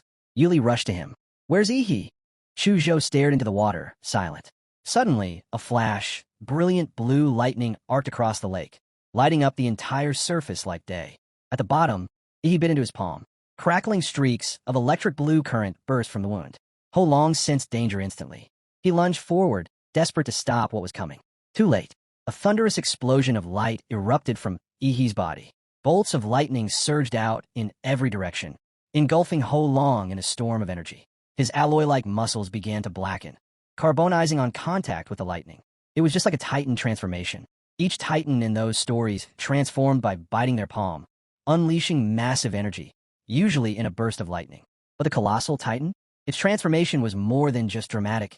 It was tactical, a walking nuclear explosion. And now, he roared. His body erupted into a sphere of blazing blue light. The resulting blast swallowed the cave in a storm of thunder and radiation. From the shore, Chu Zhou and the rest could only watch in shock as the lake itself exploded in a blinding surge of atomic blue. The water erupted violently from the lake's center, and the group scrambled back, putting distance between themselves and the chaos to avoid getting caught in the aftermath. Steam hissed upward in thick waves, clouds rising as the fierce blue lightning finally died down. Half the lake had evaporated before the storm ceased. As the mist slowly thinned, they thought they saw something. An enormous shadow, shifting behind the fog. It was huge, towering, but just as quickly as it appeared, it vanished. "Did you see that?" someone asked. But no one could be sure if it was real or just an illusion. Then, from the haze, a figure came sprinting toward shore. It was Yi, completely unclothed and unbothered. Chu Zhou clothes. Now, without a word, Chu Zhou pulled a pair of dark leather pants and a tank top from his space ring and tossed them over. Once dressed, he adjusted his gear as Chu Zhou stepped closer. "What was that blast just now?" he asked. He exhaled casually. "That guy. He was carrying a plasma bomb. Took the demon vine down with him." Chu Zhou blinked. "A plasma bomb? That's military-grade stuff. Totally illegal. Who even has access to that?" He hesitated. "Also, no offense, but that didn't look like a plasma bomb. That lightning storm, the giant silhouette." He cut him off, eyes calm. "You saw it wrong. It was just a plasma bomb." Chu Zhou stared at him for a moment, then nodded slowly. "Right. I must have been mistaken." He wasn't, of course, but he understood. Everyone had their secrets, and if he wanted to keep this one buried, Chu Zhou wasn't going to dig. After all, he had secrets of his own. Still, the truth was, he had gone overboard. Holong's body was gone, atomized, but at least the ghost demon vine's magic core had been recovered. The mission hadn't been a total loss. Meanwhile, Yuli and her team, exhausted from the chaos, had decided it was time to leave. She turned to Yi with a sheepish expression. "Sorry, we followed you here and ended up needing to be rescued. We'll repay you once we're out of this place." Yi waved her off. "No need. We'll call it even for that favor you did me. But if I pay you back," she smiled, "then you'll owe me again." With a laugh and a quick wave, she left with her teammates. Over the next 2 days, Yi and Chu Zhou continued exploring the secret realm. With Yi's life magnetic field perception, they tracked down all kinds of valuable spiritual herbs. While they didn't find anything as rare as the blood jade fruit, it was still a solid haul. By the 3rd day, they decided they'd collected enough. Time to leave the Redwood Mountain's secret realm. But as they exited the rift, both of them froze, staring in disbelief. The mangrove mountain they once knew, gone. What used to be a barren stretch of wilderness was now transformed into a fortress of civilization. The trees and rocks had been cleared, replaced by a steel jungle of towers and reinforced structures. A hospital, an auction house, an armory, even a hot spring hotel. Off in the distance, a temporary airport buzzed with activity. And as night fell, the entire mountain shimmered under a sky full of artificial lights. The dazzling lights of Mangrove Mountain now stretched so far and bright, it felt like they could be seen from orbit. The sheer scale of ZA country's infrastructure left both Yi and Chu Zhou speechless. They could only marvel at how fast everything had changed. Sometime later, he made his way to the secret realm appraisal office to get his loot assessed. As required, he prepared to hand over 1/10 of his harvest as tax. Without hesitation, he summoned a large sack from his space ring and dropped it onto the table with a heavy thud. The staff behind the counter flinched. "Careful," one of them snapped. "If you damage anything in here, you'll be the one paying for it." Scratching his head, he offered an awkward apology. "Sorry, just have a lot of stuff. Figured I'd better hurry, or you won't finish by noon." The staff member gave him a cold look, but motioned for him to continue. He took out a second sack, this time more gently, and placed it beside the first. Then came a third, a fourth, a fifth. By the time the 6th bag dropped, the lady behind the counter had turned pale. Was this guy trying to move the entire Redwood secret realm? After nearly 3 straight minutes of hauling, she couldn't take it anymore. "Are you done?" He gave a small smile. "With the sacks?" "Yeah." She sighed in relief. "Still got a bunch of spiritual medicine, though," he added casually. Her soul left her body. She immediately transferred Yi to the Spiritual Medicine Appraisal Center. Compared to magic cores, identifying rare herbs took way more time. And now, her entire department was facing an overtime nightmare. When he arrived, the appraisers stared in stunned silence at the spiritual medicines spread across the table. It looked less like a collection and more like a wholesale market dump. One of them muttered, "Since when were rare elixirs sold like cabbages?" With so many high-grade items, the entire appraisal team dropped what they were doing to prioritize Ihi's haul. And while everyone around him was losing their minds over the treasure trove, Ihi, completely unbothered. He barely even looked interested. The green and white quality magic cores? Useless to him now. He planned to sell them all. As for the 5 blue magic cores from third-level monsters he'd picked up during the Beast Tide, and the emerald green core with gold veining from the Ghost Demon Vine, those were staying with him. By the time he exited the magic core recycling station, his bank account had ballooned, over 27 million in ZA currency. Yet, staring at the long string of zeros didn't bring him any excitement. Maybe it was the sheer size of the number. It didn't feel real anymore. Or maybe his perspective had changed. At this point, he'd trade all that money just to boost his template compatibility by another 10%. Just as he was heading to collect the assessed elixirs from the center, a sleek luxury business car rolled up beside him. The door opened, and out stepped a smiling, well-dressed middle-aged man. He greeted Ihi warmly and introduced himself. "Li Yutian," he said, "owner of Pingy Pharmacy. I've heard quite a bit about you." He had walked away from the secret realm with a massive haul of spiritual medicines. He was already thinking about how to offload them when a sleek voice interrupted his thoughts. Li Yutian, the owner of Pingy Pharmacy, stepped forward with a smile. "I heard you picked up quite the collection from Redwood Mountain. Mind selling them to me?" He didn't beat around the bush, offering to buy everything at a rate 1 point higher than market price. He said nothing, just stared. So much for privacy. As expected, those old foxes at the appraisal center had leaked the details. Still, it didn't bother him.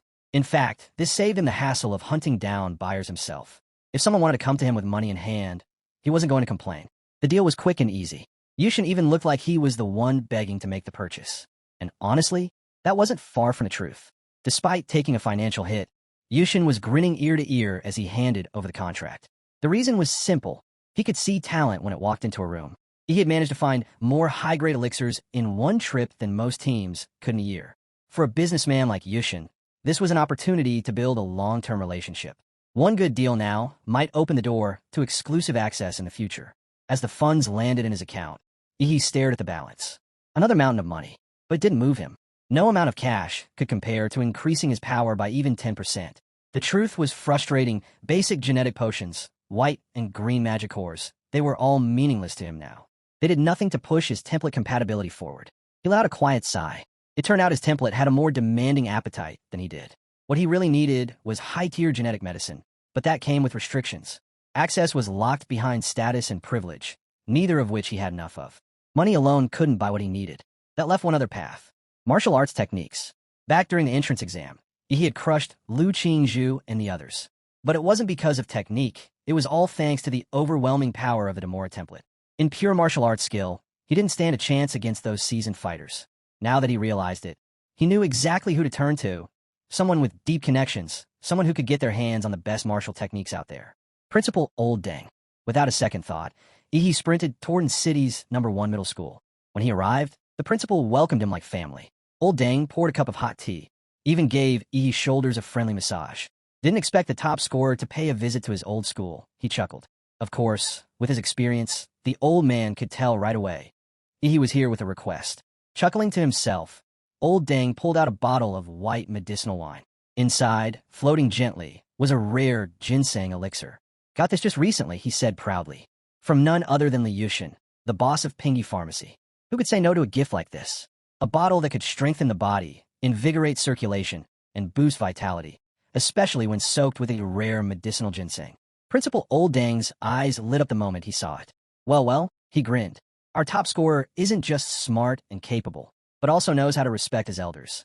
He smiled, humble as ever. "Just doing my duty. It's a traditional virtue of our Xia country, after all." Touched by the gesture, the principal stopped playing polite. The gift was delivered. Now, it was time to talk business. He leaned in and got straight to the point. "I want to learn real martial arts." The principal's expression shifted, more serious now. He explained further. While the market was flooded with countless so-called martial arts techniques, most were low-tier knockoffs. True high-level martial skills were rare and tightly guarded. There were really only 2 legitimate ways to get them. First, through university. Students could earn access to top-tier martial arts via contribution points. Second, through legacy. Inherited techniques passed down in elite warrior families. For example, the Liu family's signature style, which only core members or specially recognized outsiders could learn. This was the reason why top talents like Lu Qingzhu, Chu Zhou, and even Yi He himself, despite being peak-level martial apprentices, hadn't yet broken through to warrior level. It wasn't about talent or physical limits. It was about access. The truth was all official methods to advance to warrior rank were restricted to college students. The government didn't allow civilians to possess or train with such knowledge outside the education system. That's why Yi He had come here, to Principal Old Deng, a man with enough connections to open locked doors. The principal raised a brow. Why not just wait? You've already applied to Huadu University. You're guaranteed to get in. He gave him the look, his most earnest, determined signature move. I can't wait. I need to improve. Seeing that burning determination, Old Deng sighed. This boy was different. Fine, he thought. Talent like this couldn't be boxed in by rules. As an educator, wasn't it his job to teach according to each student's needs? Rules are for the rigid, he added cheekily. Not for people like us, right? That did it. The principal was glowing. He was already halfway to cloud nine from all the flattery. You're lucky the education system has open-minded teachers like me, he said with a chuckle. The very next day, just past noon, he stepped out of the shower, fresh from training, when his communicator buzzed. It was the principal. I've arranged everything. You can head over now. He thanked him and casually asked which martial family had agreed to train him. The answer froze him in place. The Liu family. He stared at the screen, stunned. The Liu family? Willing to hand over their sacred martial arts? This was incredible, but also deeply suspicious. Why would they suddenly offer up their most guarded techniques, especially after what happened to their prize prodigy, Lu Qingzhu? He couldn't shake the suspicion. After all, he'd humiliated Lu Qingzhu, their pride and joy, in front of hundreds of thousands of spectators. And now, the Liu family was just handing over their secret techniques? Was this legit? Or was the principal setting him up? He had his doubts, but he went anyway. The Liu family's estate sat on the outskirts of a city, a massive piece of land passed down through generations. It wasn't just a home, it was a declaration of power. Meanwhile, on a road not far away, a black, customized motorcycle thundered down the street like a jet engine. Its price tag? Over 2 million yuan. Its engine? Comparable to a supercar. The rider, Liu, decked out in dark shades and a leather jacket. Wrapped tightly around his waist was a blonde girl, her hair whipping in the wind. The rush had her clinging even tighter, praising him between gasps of adrenaline. Liu smirked, feeling like the king of the world. But just as he was about to boast, something startled him. A figure appeared next to him out of nowhere. It was Yi He, casually pedaling a yellow shared bike. You might want to keep your eyes on the road, Yi He said, glancing sideways. Drive recklessly, and the ones who cry won't be you. It'll be the people who care about you. Liu nearly fell off his bike. Was this guy seriously lecturing him while riding a rental? He clenched the throttle hard, and his steel beast roared with fury. He shot off, flipping Yi He the middle finger as he left him behind in a trail of smoke. Who cared if he had some rank? A street-level cyclist like him had no right to stand shoulder to shoulder with Lu Qingzhu. The girl behind him squealed again, praising him for being so alpha. Liu grinned. Victory felt good, until it didn't. A strange sound hummed behind them, louder than even a motorcycle's engine. They looked back. A blinding streak of blue light cut through the air. It was Yi He, still on his little yellow bike. Only now, his legs glowed like rockets. He'd activated the nuclear light combat body, just in his legs, and the thrusters lit up like jet flames. He shot past them in a blur. Both Liu and the blonde gawked, mouths open, watching the humble bicycle fade into the distance like it was an F-22. No words, just pure shame. By the time they processed what had happened, he was already rolling up to the gates of the Liu family manor. He stared up at the castle-like structure. No surprise there. This was exactly what you'd expect from an old-money martial arts family. The whole place was like a private kingdom. The manor sprawled outward in concentric rings around the central castle. Meticulously maintained gardens filled the space, with hedges shaped into animals, bronze statues, and elegant fountains spaced between. The castle itself stood solemn and imposing, gray stone walls, sharp spires, and that hauntingly grand old-world architecture that made you straighten your back just standing in front of it. This is what legacy looks like, he thought. Way different from a flashy nouveau riche setup. Then he focused. Activating his life magnetic field, he quietly scanned the manor. Several strong auras flared into view. His senses were sharp. He could feel them moving, living, watching. Just then, the manor gates opened, and from a distance, a white figure approached with quiet grace. Flowing white dress, poised steps, the air around her still. It was Lu Qingzhu. Lu Qingzhu masked her nervousness behind a frosty demeanor as she greeted her classmate. Seeing this, he chuckled and asked, "What's wrong?" "Not happy to see me." She quickly lowered her head. That's not it, she replied quietly. Oh, so you're happy to see me? He teased, clearly amused. He hadn't expected the aloof young lady to be so entertaining. Blushing, Lu Qingzhu tried to explain. My mother asked me to come greet you. Avoiding his gaze, she turned and walked ahead, leading the way. He didn't press her further, simply trailing behind, taking in the sights of the Lu family estate. At the main gate stood two well-dressed maids who bowed with perfect etiquette. After acknowledging Lu Qingzhu, they opened the grand doors. He stepped onto a luxurious carpet, entering a vast hall filled with refined, elegant decor. A towering ceiling and tall, arched windows bathed the space in light, showcasing the grandeur of the room. On the far wall, portraits of previous Lu family heads were displayed, each one radiating pride and legacy, a testament to the family's distinguished lineage. Lu Qingzhu lifted her head and called out to her mother, announcing his arrival. The crisp click of high heels echoed across the marble floor. He looked up, and there she was. A stunning woman descended the stairs, exuding elegance and power. Time had only refined her beauty, like a fine wine growing richer with age. Grace and dignity wrapped around her like a cloak. He held his breath. So this is Prime Minister Qingzhu. His mind flashed back to the day of the college entrance exam. Returning home, Lu Qingzhu had braced herself for harsh words from her famously strict mother. But instead of punishment, she was invited to the study for tea. Qingzhu brewed it herself, each movement precise, refined, perfect.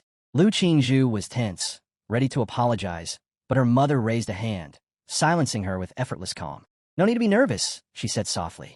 I watched the live broadcast of your match against that boy. You did well. Exceptionally well. She paused before adding, his strength. Even if you were taking the Imperial Capital's exam, he'd still stand out. You have nothing to be ashamed of. Still, Lu Qingzhu said nothing. She stood quietly, head bowed, not daring to sit or even touch the tea. Qingzhu let the silence linger, then continued. In your generation, you're the only one capable of carrying the weight of the Lu family. Your brother, he lacks the ability. But you, she gently lifted her daughter's chin. You're still a girl, and a beautiful one. She sighed. Your father passed away too early. With no one to support us from behind the scenes, our family's influence has retreated to this small city of Aining. If a major family proposes a marriage alliance, we don't have the strength to refuse. That also means, annexed, and everything the Lu family has built over the past century will fall into someone else's hands. Qingzhu's voice was calm, but every word struck with weight. He seems like a good boy, talented, with a clean background and a bright future. From what I can tell, he's not the type to chase power for its own sake. I want to see the two of you together. What do you think? Lu Qingzhu's eyes widened at her mother's sudden declaration. But before she could utter a word, Qingzhu's sharp gaze, those fierce phoenix eyes, locked onto hers. You don't need to answer now, she added. Just try getting to know Back in the present, Qingzhu descended the last steps with elegance and officially welcomed He to the Lu family. He returned the greeting respectfully, his tone formal, though his mind struggled to block out the lingering thoughts stirred by Qingzhu's beauty. He presented his gift, but Qingzhu didn't spare it a glance. I heard from Principal Oldang that you're interested in learning advanced martial arts, she said flatly. Yes, he responded without hesitation. My daughter will guide you. He blinked, surprised by her straightforwardness. He hadn't expected this much generosity. Qingzhu accepted the gift, still without looking at it, and continued, she'll take you to the Lu family's martial arts pavilion. You're allowed to train there, but nothing leaves the premises. You have one day. She paused. There are 3 Xuanhuan martial arts techniques hidden within the pavilion. Whether or not you can grasp them depends entirely on you. He was stunned again. He thought he might just get a glimpse of some higher-level techniques, nothing this elite, to be granted access to Xuanhuan-level arts. He couldn't tell if it was because Principal Oldang had pulled strings or if Qingzhu was simply investing in him. Either way, the offer was on the table. Whether it was a gift or a trap didn't matter. He had no choice but to accept it. Understood, madam. Please thank the Lu family on my behalf.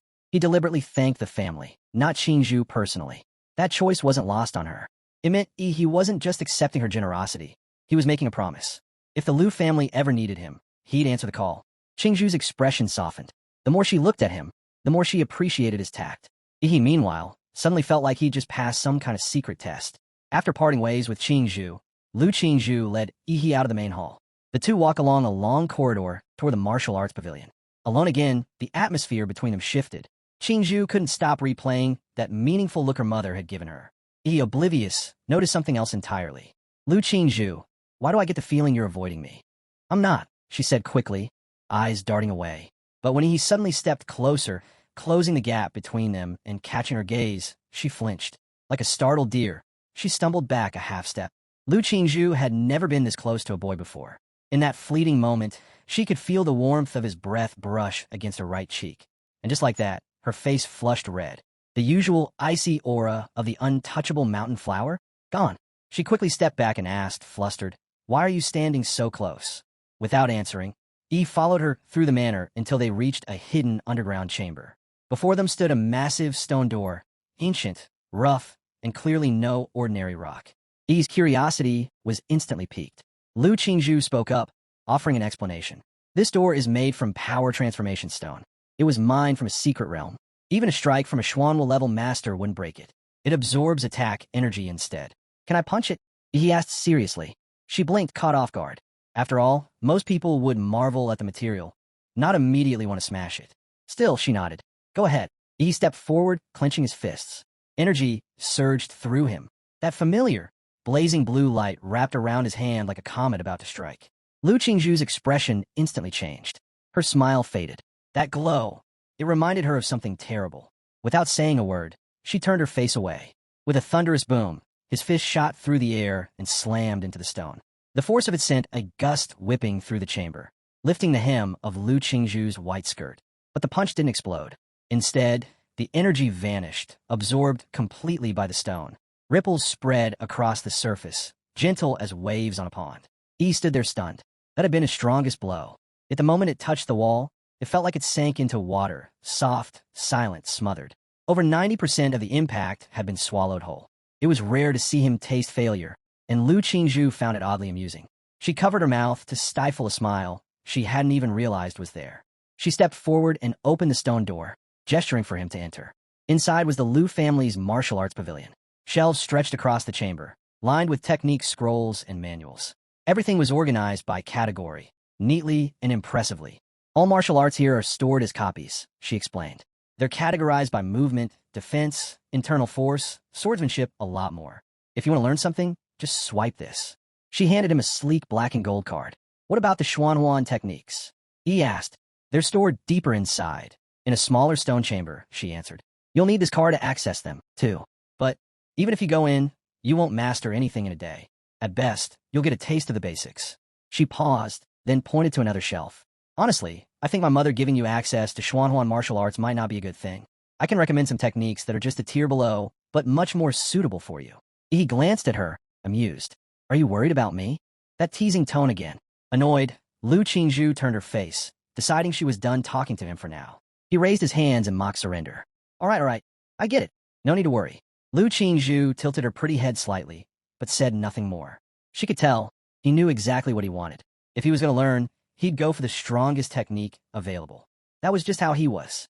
If the Xuanhuan martial arts were right there in front of him, and he didn't have the guts to try, well, maybe he should just go home and focus on improving his compatibility stats instead. Besides, Qingzhu had opened this path for him. It was both a rare opportunity and a test. If he backed down now, or failed to rise to the challenge, he might never be invited into the Lu family's inner circle again. Seeing his determination, Lu Qingzhu fell silent. The chamber housing the Xuanhuan techniques was even more heavily fortified than the rest of the pavilion.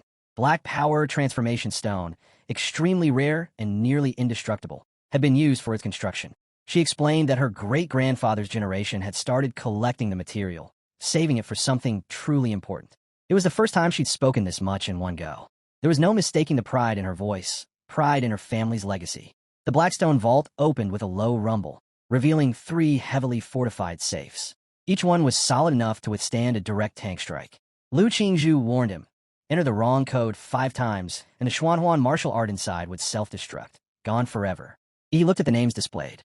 2 of them, Floating Shadow and Xuanhuan Jade Finger, were familiar. They were the very techniques Lu Qingzhu had used in battle. But the third one was something new. Devil in the flesh. He'd never seen her use it before. Lu Qingzhu explained, "You don't learn Xuanhuan martial arts by reading. You feel them."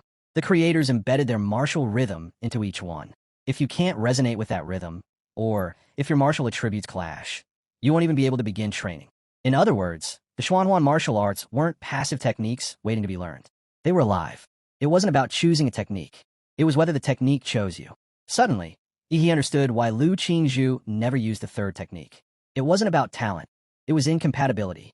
After all, How could a refined, graceful girl like her be a match for a brutal, savage technique called devil in the flesh? But him? He was a perfect fit. I'll take that one, he said confidently.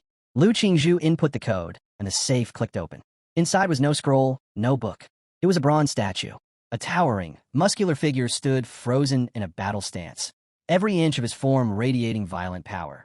Muscles bulged under his skin with lifelike detail, and nestled in the grooves between them were the twisted faces of ghosts, screaming, writhing, trapped in eternal torment. This was the true face of the technique, a warrior so fierce he crushed evil spirits under his skin. The killing intent rolling off the statue was suffocating. He could almost hear the cries of the damned. This was Xuanhuan martial arts. Lu Qingzhu spoke again, her tone soft but reverent. Not all martial techniques are books or scrolls. They can be statues, paintings, weapons, anything, really. That's part of what makes martial masters so powerful. They can bind martial rhythm into objects, allowing them to pass their legacy down. She looked up at the statue, her voice tinged with awe. Only true martial masters can condense their rhythm like this. This is how their art lives on. If a martial technique fails to resonate with the user, not only does it become useless in battle, it can leave behind lasting injuries. That's why only Xuanhuan martial arts, forged by grandmasters themselves, reach such terrifying heights. The higher the threshold, the greater the power. Lu Qingzhu stepped out of the chamber, leaving Yi alone to face the rest on his own. He stood there, unsure. He didn't even know how to sense a martial rhythm. So he called out to Lu Qingzhu for help. Her reply was cool and short. If it's your fate, you'll feel it. That was it. He frowned. It almost felt like she was holding back on purpose, as if not telling him anything was her quiet revenge. Still, if destiny was the key, then fine. He'd wait. And how did he choose to wait? He lay down and fell asleep, without a word. Watching through the surveillance camera, Lu Qingzhu was stunned. She'd expected him to try something dramatic, kneel in meditation, spill some blood, anything. But this? Sleeping? Well, technically, sleeping near a Wuyin carrier is a method, she muttered, still speechless. When Yi next opened his eyes, he found himself somewhere entirely different. A crumbling old temple covered in dust and cobwebs. The floor creaked under his feet. The angry-faced Buddha statue at the altar had one arm snapped clean off. Was this the martial rhythm? Apparently, yes. He had entered the world of the third Xuanhuan technique. Yet something fell off. He couldn't feel any martial energy. The familiar atomic power of his Demora template wouldn't even activate. He felt human, normal, weak. Luckily, his monster system template was still operational. It immediately recognized that his consciousness had entered a special spiritual space and activated a protection function to prevent him from dying while his mind was exposed. Suddenly, a thunderous voice echoed from above, deep and wild. Only a real man can inherit my martial arts. If not, I'd rather it rot in the dirt. The voice grew closer. Boy, prove to me you're made of iron. He snapped his head up. There, perched on the broken arm of the angry-faced bodhisattva, sat a hulking figure the size of a bear. His wild, unblinking eyes stared straight into Yi's soul. He looked exactly like the statue from the chamber. The man grinned like a wolf. When the storm hits, 100 ghosts will roam in the dark. You must guard this temple.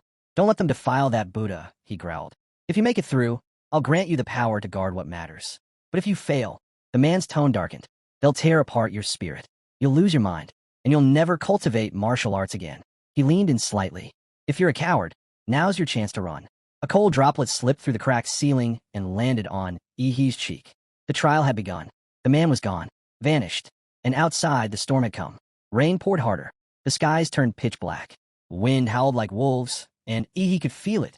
Countless unseen eyes watching from the dark. He scanned the temple and spotted something behind the altar, a rusty, broken sword. He grabbed it, its weight familiar in his hands. Then, with sword raised, he stood guard at the temple's ruined entrance, facing the night alone. Lightning cracked across the sky, casting a stark light on Yi's face. That thunder wasn't just weather, it was the signal. The world outside roared to life, and the night parade of 100 demons began. From the shadows, a dark figure lunged at him. Without hesitation, Yi swung his sword, aiming straight for its head. The moment the rusty blade connected, a golden light exploded from its surface.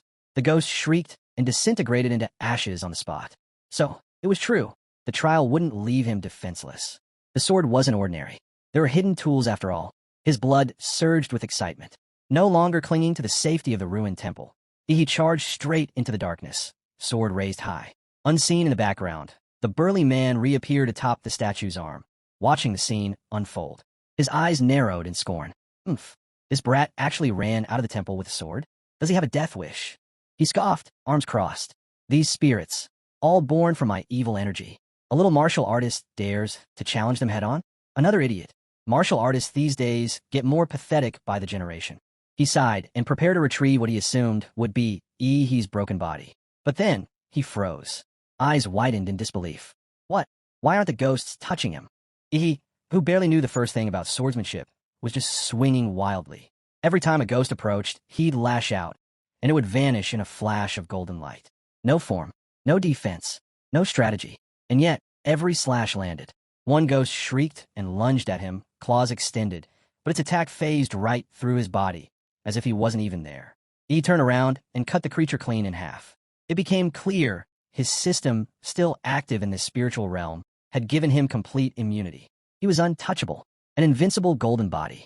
Grinning, he kept moving, the battered sword dancing clumsily in his hands. But even under his amateur swings, the ghosts fell one by one, like weeds before a storm. The burly man was speechless. When did this trial get so easy? Rain lashed the temple ruins, wind howling like the spirits themselves. Yet Ihi stood tall, drenched but undaunted, while the once ferocious ghosts shrank back like frightened sheep. Unable to watch any longer, the wild man descended and appeared before him. You, how are you unaffected by my martial rhythm? He shrugged, nonchalant. Just hard work and practice, that's all. The man paused, then burst out laughing. What a convenient little answer. But rules were rules. You've subdued the ghosts. As promised, I'll pass down the technique. Whether you can handle it, though, that's another matter. Just then, the angry-faced bodhisattva behind them crumbled to dust, revealing a deep, dark well beneath the altar. Cold air poured from its depths, thick with dread. That well holds the essence of every evil spirit I crushed in life, the man explained. The technique, paralyzing demon in the flesh, lies within it. If you can refine it. He didn't get to finish. He leapt in, without hesitation. No fear, no second thoughts. The man blinked, caught off guard by the sudden dive, then slowly grinned. Now I'm curious to see how far this kid can go. Good, that's excellent. The fierce man's voice echoed in the darkness, full of genuine approval. I've never seen a young man with a temperament like yours. Back when he was alive, the man had been a legend, one of the rare few to conquer an S-level secret realm. He lived by the technique devil in the flesh, and, in the end, he died by it. As time passed, his vitality waned. His energy faded. The evil spirits he had once kept sealed within his own body began to turn on him. Twisted and consumed, he lost control, killing those around him without mercy. To prevent his descent into total madness, he chose to end his own life. But before he died, he fused his soul, those vile spirits, and the martial art itself into the statue, a vessel to carry on the legacy. Though a century had passed and much of the sinister energy had faded, the remnants were still too powerful for an ordinary martial artist to endure. And yet, if Ihi could conquer that evil, face what the master himself could not, he would surpass the Path Creator. Back in the observation room, Qingzhu had joined her daughter in front of the surveillance monitors. Together, they watched Ihi lying asleep deep inside the martial rhythm space. Lu Qingzhu looked on, brows furrowed with concern. And suddenly she gasped. Mother, what's happening to him? On the floor, Ihi's body suddenly twitched. His calm expression shifted, and even though he was unconscious, there was a smug little smile on his face, like he was dreaming of something pleasant. Then, without warning, the ghost-suppressing statue began to crack. Ihi's skin broke out in goosebumps. His body trembled violently. Tiny trails of blood seeped from his pores, as if needles were pricking him from within. Lu Qingzhu panicked. But Qingzhu? She didn't flinch. Calmly, she took a slow drag from her cigarette. Smoke curled through the air as her eyes, hidden beneath long, dark lashes, gleamed with mystery. That third Xuanhuan martial art, she said, was found by your grandfather late in his life. He tried to practice it once. She paused, and despite his grandmaster-level cultivation, the technique rejected him outright. He suffered internal injuries on the spot. No one in the Liu family has dared attempt it since. Her voice grew colder. It's not just powerful, it's punishing. And power like that doesn't come cheap. If he wants the strength, he has to bear the pain that comes with it. She leaned closer to the screen, her tone soft but sharp. If he truly wants to wear the crown, he must carry its weight. But then, Qingzhu froze. For the first time, her confident eyes wavered. What? He was awake. Not just awake, he was stretching. Calm. Relaxed. Like he just had the best nap of his life. Lu Qingzhu glanced sideways at her mother, a nervous smile creeping on her lips. Mother, maybe Yi's trial wasn't quite as terrifying as you described. They looked back at the screen. The once majestic statue, which had radiated terrifying power, now sat dim and silent. The carving was still exquisite, but its spirit, its presence was gone. Because that power now lived inside Yi. He rose, standing tall, and offered a bow of gratitude. The fierce man's final words still echoed in his mind. Boy, you're the most talented person I've ever met. Maybe, the fierce man said, his voice fading into the shadows. You'll be the one to uncover the truth behind the secret realm, a task none of us could finish. I'll leave it to your generation now. To that, he could only respond with a smirk. Senior, you're mistaken. I was just cheating. Compared to the grand mission of uncovering ancient truths and bearing humanity's future, the raw, tangible power flowing through his veins felt far more real to him. He clenched his fists, a confident grin spreading across his face. Flesh and blood binding the devil. This body is Azura incarnate. His system panel hadn't shown any stat increases, but he knew, deep down, that his strength had at least doubled. That was the terrifying power of mastering Xuanhuan martial arts. Just then, the stone door creaked open. Qingzhu entered first, her heels clicking against the floor, her usual poise replaced by urgency. Did you master it? He turned to her, smiling with sharp white teeth. Yeah, I did. Lu Qingzhu followed close behind and froze. Did I hear that right? Her mind raced. The title of genius had always belonged to her, but now, hearing those words, she felt a strange heat rise to her cheeks. Standing before her, that was what a true genius looked like. Qingzhu remained silent, studying him closely. Even with her daughter's talent, it would take a full week of meditation to resonate with that technique. Yet this boy what? Slept through it? In 1 hour? Did he really just sleep and figure it out? She wondered. He noticed the disbelief in their eyes. He had no choice but to prove it. He began circulating his martial energy, channeling it from his dantian into his palm. Normally, martial energy was invisible, but the power in Yi's hand pulsed with a dark crimson glow. It was the evil spirit energy he'd absorbed from the martial rhythm world. If he had to describe it, it was like a buff in a game, something that added explosive lethality to his attacks. With a deep breath, he unleashed his technique, mountain-blocking fist. His back arched like a drawn bow, and with power rooted from his core, he struck. The punch ripped through the air, cloaked in murderous red and black light. The impact echoed through the chamber, accompanied by a chilling, ghostly wail, as if 100 spirits had screamed at once. Lu Qingzhu's pupils contracted. The energy, the precision, the sheer pressure behind that strike, it was flawless.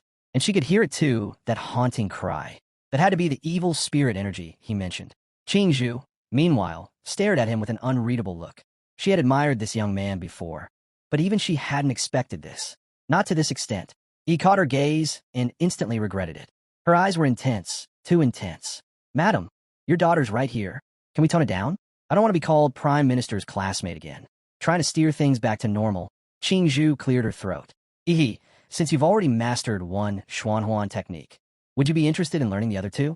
You still have time left today. Lu Qingzhu, meanwhile, stood quietly. She wasn't overthinking his performance. Not really. Maybe just a little. At most, she felt defeated, because no matter how she looked at it, she was falling behind him in every way. Still, her heart stayed pure, and hearing her mother's offer, she listened. Qingzhu closed her eyes and rubbed her temples. Was my daughter truly this dense, or just pretending? She had clearly said she didn't want anything to do with Yi, so why was she basically handing the entire Lu family fortune to him? Yes, Qingzhu had intended to invest in Yi. She was even open to making him her son-in-law. But that was supposed to come after careful planning, not after throwing every family resource at someone who technically wasn't even part of the Lu family yet. Thinking back to the earlier conversation with Yi, Qingzhu felt a headache coming on. Letting him learn any martial arts in a day? What was she thinking? She'd completely underestimated him. Meanwhile, Yi politely declined Lu Qingzhu's offer. One Xuanhuan technique is more than enough, he said. It'll take time to absorb everything I've learned. Turning to Qingzhu, he bowed slightly. I'll be heading home. There are a few matters I need to handle. All right, she replied casually. My daughter will see you out. Then she paused, tapping her chin thoughtfully. All right, the housekeeper mentioned you came here on a shared bike. Do you drive? If so, pick something from the garage for your ride back. It'll be more convenient. He blinked. Is she giving me a car now? It was starting to feel like every conversation came with a surprise bonus. First martial arts, now a ride. But then he remembered the sleek black motorcycle he'd seen earlier. the one that guy rode while carrying the blonde girl. Cool. Flashy. Totally his style. Do you have any motorcycles? Of course, Qingzhu answered smoothly. So, student E likes motorcycles? Seems you share that hobby with my troublesome son. I just wish he could be half as capable as you. She made a call to the housekeeper. Bring out the best one in Lu Qingzhu's collection. At that exact moment, Lu Qingzhu was strolling through the garden when Aunt Hong approached. Your mother has invited a son-in-law over today, she mentioned casually. Lu Qingzhu's eyes widened. Who? His sister was a once-in-a-century beauty. Smart, talented, and untouchable. No ordinary guy would ever be good enough for her. Then a memory flashed in his mind. That guy. The one who ruined his day and scared away the blonde girl. His expression darkened. It better not be him. Then, vroom, something tore through the garden, fast as lightning. Lu Qingzhu blinked. He recognized the rider instantly. That guy. The one who showed up on a shared bike. What the hell is he doing? Riding my motorcycle. Back at E's apartment, the lights were dim and the windows fogged up from the heat inside. He picked up a glowing monster core and dipped it in sauce. Last time, he'd eaten one straight, and it tasted awful. This time, he was going in prepared, with flavor. He popped it in. Heat surged through his veins. The power exploded inside his limbs and bones. He could feel it working instantly. Then he summoned his system. Inside the Redwood Mountain secret realm, he activated the superimposed, colossal humanoid template alongside the legendary Demora's template. After multiple core absorptions, their compatibility rates now stood at 85% and 21%, respectively. It was his first time using the super giant humanoid form. 50 meters tall, massive by normal standards. But in Redwood Mountain, where beasts moved like walking mountains, he was still small. Still, he was just getting started. Still not satisfied. He decided he needed to go bigger. He dumped all his available points into the Colossal Titan template, then grabbed a glowing green magic core etched with golden patterns. Dipping it in sauce like before, he tossed it into his mouth and swallowed without hesitation. This one was meant to boost the Demora template, a special enhancement he had been saving. The moment it entered his system, a violent surge of energy erupted inside him. Lightning crackled across his entire body, wrapping him in a blinding storm of pain and power. But just as the agony peaked, something unexpected happened. A prompt flashed in his vision. Warning: after absorbing the genetic sequence of a rare plant-based life form, the Demora template is exhibiting signs of mutation. Do you wish to allow mutation to proceed? E froze. A mutation? That meant the template would evolve, but into what? If it gained new abilities, great. But if it turned into something incompatible or weaker, that would be a negative evolution. The risk was real. Still, after a moment of thought, he clenched his teeth and chose. Yes, he was going to gamble it. And luck was on his side. Template mutation successful. S rank. Nuclear Demora template unlocked. E's eyes widened. S rank. He was speechless. Then came another notification. When the Savage Trace Demora template reaches 100%, there is a 2% chance of evolving into Star Universe Demora. His heart skipped a beat. Just the name alone, Star Universe Demora, sounded like it belonged to a being on a cosmic level. But to reach that evolution, his current template had to hit full compatibility. Fast. He clenched his fist, fire in his eyes. I need to upgrade this thing. Now. But just as he was getting lost in his thoughts, a loud commotion outside jolted him back to reality. Shouting. Sirens. Something was going down near his apartment complex. He frowned. What now? Could it be a terrorist attack? Just outside E's apartment complex, chaos erupted. A thunderous roar echoed down the street as armed units swarmed the area. Dozens of police cars screeched to a halt, sirens blaring, forming a tight perimeter and rushing to evacuate the panicked crowd. Back inside, a sudden knock on the door snapped he to full alert. His eyes narrowed. This wasn't normal. The apartment's original owner was a loner. No one ever visited, especially not at this hour.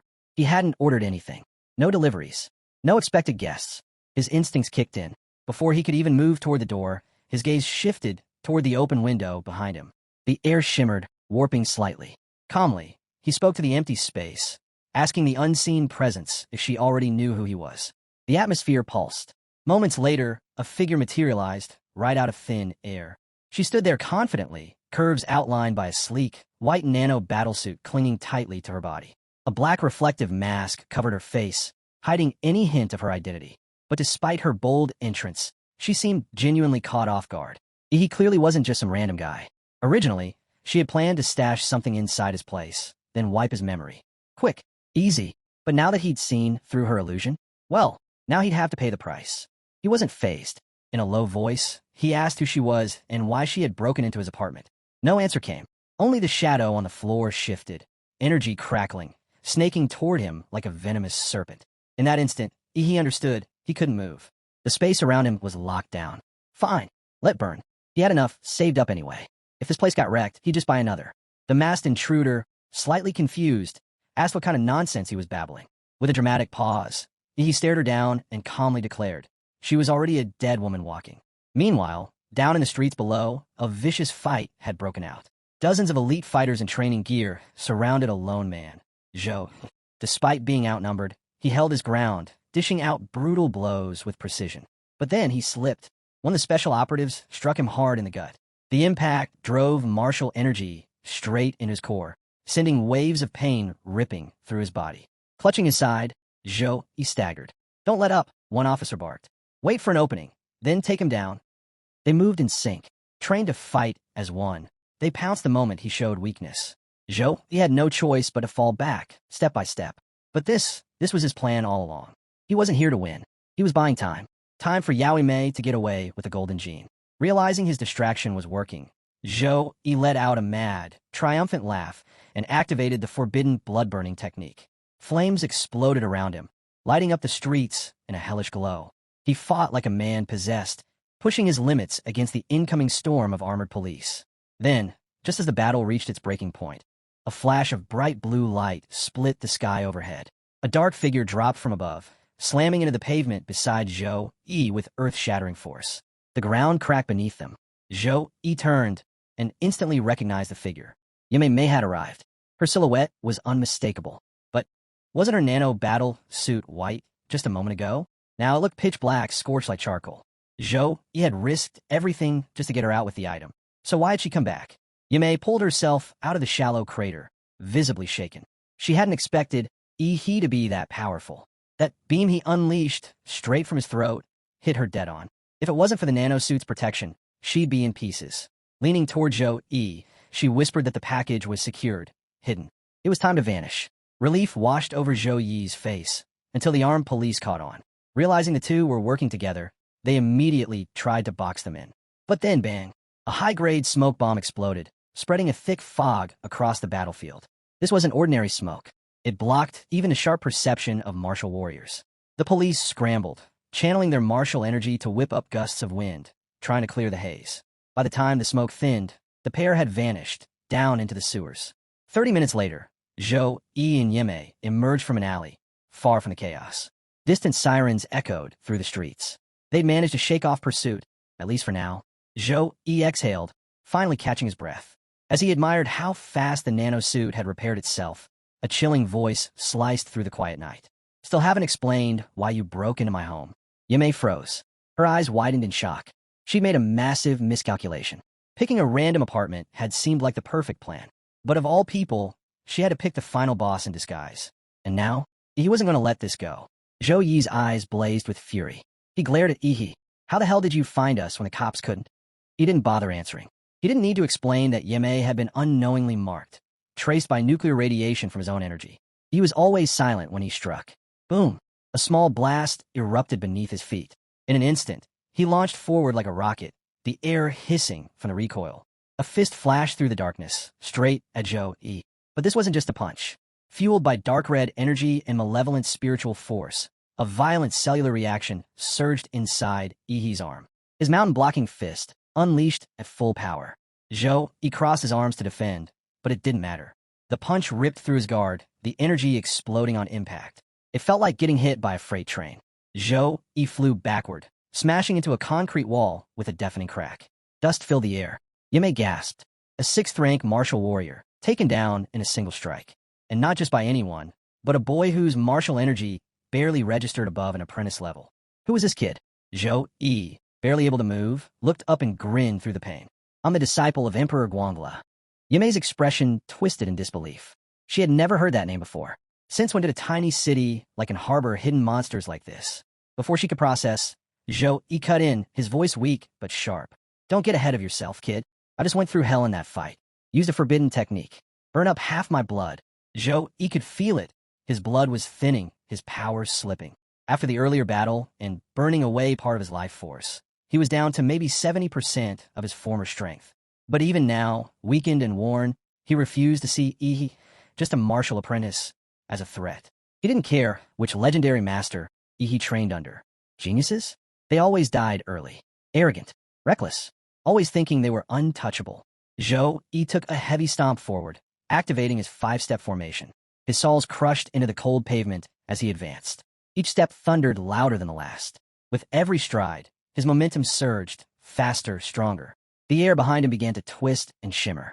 Energy and blood swirled together, transforming into a cloud of red smoke.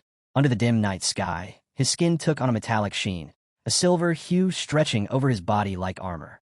And on his forehead, a thick, brutal horn jutted out. This was his true form, the iron-crowned rhino bloodline, fully awakened. Seeing Zhou Yi gear up for a final clash, Yi's lips curled into a sharp grin. Deep inside, his cells sparked with atomic fusion. This was the kind of fight he lived for. But just as the air tensed, Yimei made her move. Believing herself the true threat, she used the stealth mode on her nano-battle suit, vanishing into the air. She lunged from behind, confident he wouldn't sense her. She was wrong. Without even glancing back, he fired a concentrated atomic beam directly behind him. It struck her mid-air, right in the abdomen. She was sent flying, crashing into the sidewall as he calmly warned, "Stay out of this." Zhou Yi watched the failed ambush, seething. His own sister couldn't even land a sneak attack. Furious, he exploded forward, legs bursting with force, launching him like a missile at Yi. Their fists collided midair. The impact twisted the very air into ripples, shaking the space around them. Lightning crackled from Yi's strike, bursting across Zhou Yi's body. But the silver skin of the iron-crowned rhino held firm. Only dark scorch marks remained. No wounds. Yi's eyes narrowed. Zhou Yi's defense had skyrocketed. And that grin, Zhou Yi's grin, said it all. His beast form could survive tank fire. What could he possibly do to break through that armor? But defense wasn't the only thing that had grown stronger. His offense had evolved too. He tried to leap back, but Zhou Yi didn't give him a second. He was on him again, close range, fists flying with unstoppable aggression. His eyes gleamed with madness. The thrill of crushing a so-called prodigy lit him up from the inside. And still, he remembered that blast. That single blue beam that nearly took Yimei out. Even as he attacked, a flicker of caution lingered in his mind. Then, just as his punch was about to land, he vanished. Gone. No flash, no signal, no afterimage. Just disappeared. Zhou Yi blinked. What has happened?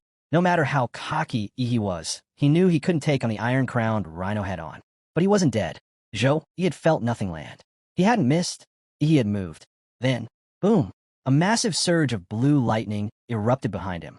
He spun around, and there it was, a towering giant, half-shrouded in mist, rising 30 meters into the night sky. Its form blurred by plasma, but the glowing, dark blue eyes locked onto him with unnatural focus. Zhou Yi felt it instantly, a pressure deep in his chest, a primal fear. He was too close. He couldn't move fast enough. And then the sparks surged, and the entire area was swallowed by blue plasma. The explosion wiped out everything within dozens of meters, vaporizing debris, shattering foundations. Thankfully, the battle had shifted to a half-abandoned urban zone, scattered with unfinished buildings. There were barely any civilians around. White vapor hissed upward from the blast zone.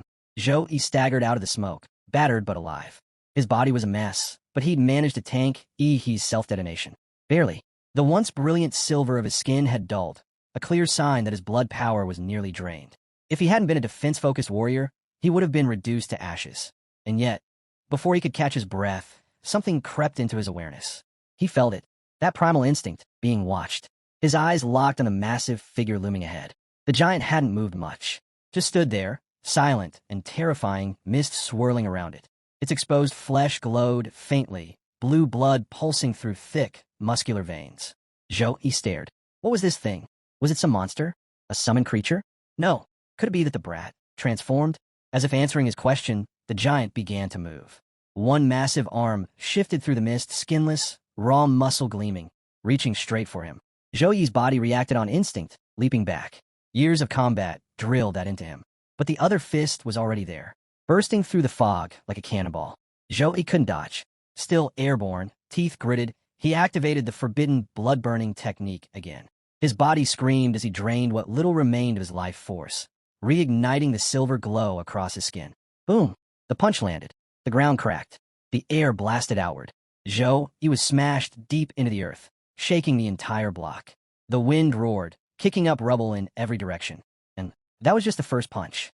The giant raised its fists again and began hammering down, blow after blow, like a meteor storm. Each hit cratered the ground further, pummeling Zhou Yi with terrifying force. He could do nothing but endure it. His armor, though incredibly tough, transferred every bit of the shock straight to his insides. He felt his bones shatter, his organs twist. Even his soul felt like it was being rattled out of his body. If this keeps going, I'm dead. Meanwhile, Ihi's system panel lit up with real-time data. One line pulsed to the top. Colossal giant physical power, 23.8, 29.4. Yamei, still struggling to stand, trembled at the sight below. Zhou Yi, her prideful, powerful sixth-rank brother, was being brutalized like a training dummy. Completely overwhelmed by a monster that looked like Yi, she felt a pang of regret so deep it nearly crushed her. Why? Why'd I mess with this freak? Escape? Pointless. He'd found them once, he'd do it again. And abandoning her brother wasn't an option. She had one chance left. With resolve, Yamei sprinted up the nearest high-rise. Reaching the edge of the rooftop, she leapt, diving straight toward the beast. In her hand, she held a razor-thin yellow thread drawn from her nanosuit. It was molecular grade, sharp enough to slice through high-tier alloys like butter. As she closed in, her eyes locked onto the giant's throat. If this really is his vital points should still be human. She wrapped the thread around his neck, tight, fast, multiple loops. Then she pulled. A flash of red burst forth. Shock surged through her. The giant hadn't resisted at all. Its throat split open, and burning blue blood gushed out like a fountain, spraying into the night air, unstoppable. A small pool of blood spread beneath her. Yamei slowly stood, breathing heavily, thinking it was finally over. She looked up, locking eyes with the giant's massive dark blue pupils, each one as large as a lantern. But something was off. Were those mocking? Then, the giant opened its mouth. Inside, blue light began to swirl, condensing in its throat. A deep hum vibrated through the air, growing louder by the second. Yamei's eyes widened. In the last second before everything went white, all she saw was a wall of brilliant blue light rushing toward her. Boom! The atomic breath engulfed her. Her body vanished, vaporized, blown through the side of a building, leaving a trail of glowing destruction that lit up the skyline. The beam sliced through concrete like paper, branding a luminous scar into the night. As the last of the exhale faded, the giant stood still, its body glowing like a furnace. Steam hissed from exposed muscles and torn flesh as it began to evaporate, disappearing bit by bit in the rising heat. And then he stepped out of it. From inside the giant's fading skull, he emerged, threads of blood and muscle still clinging to him, releasing clouds of hot air. His hands sat casually in his pockets, his face calm, almost bored. He glanced down at Zhou Yi. What remained of him, anyway? Bloodied, barely breathing, Zhou Yi coughed, trying to speak. His body twitched. He lifted his head and spat a mouthful of blood in Ihi's direction. You really are a monster. Ihi simply shrugged. Anyone who kills should be ready to die. The sound of sirens rang out in the distance. The cops were closing in. With the kind of destruction Ihi had just unleashed, there was no way it went unnoticed. As he prepared to end it, Zhou Yi gave a twisted smirk. You think this is over? He croaked. That woman you killed, she hid something in your apartment. It's called the golden gene, and now it's yours. He wheezed, blood trailing from his mouth. And so are all the enemies that come with it. You better run, kid, because they'll keep coming. I'll be waiting for you in hell. Ihi frowned. This guy really had to get the last word in. Without saying anything, he raised his foot and slammed it down. Zhou Yi's head cracked against the concrete, and the silence returned. As for running, he never did. The sirens were nearly upon him, but Ihi didn't rush. He dealt with Zhou Yi's body swiftly, turned on his heel, and disappeared into the shadows of the night. By the time the police arrived, the streets were in ruins. Scorched pavement, a demolished building, a gaping hole where the atomic breath had carved through solid structure. It looked like a war zone. Later, he arrived back home. He moved with calm purpose, immediately sending a message to Aunt Sheen. How did the police questioning go? Aunt Sheen replied quickly. Everything was fine. The situation was tense lately, but for now, things were under control. He should lay low until Huad University reopened. He told Aunt Shin not to worry. After all, wasn't he the most well-behaved person she knew? Good thing he warned her in advance. With a blast at that scale, there's no way the authorities would have missed it otherwise. After signing off, Ihi scanned the room and found it. The golden gene, exactly where Zhou Yi said it would be. A sealed, silver cylindrical container.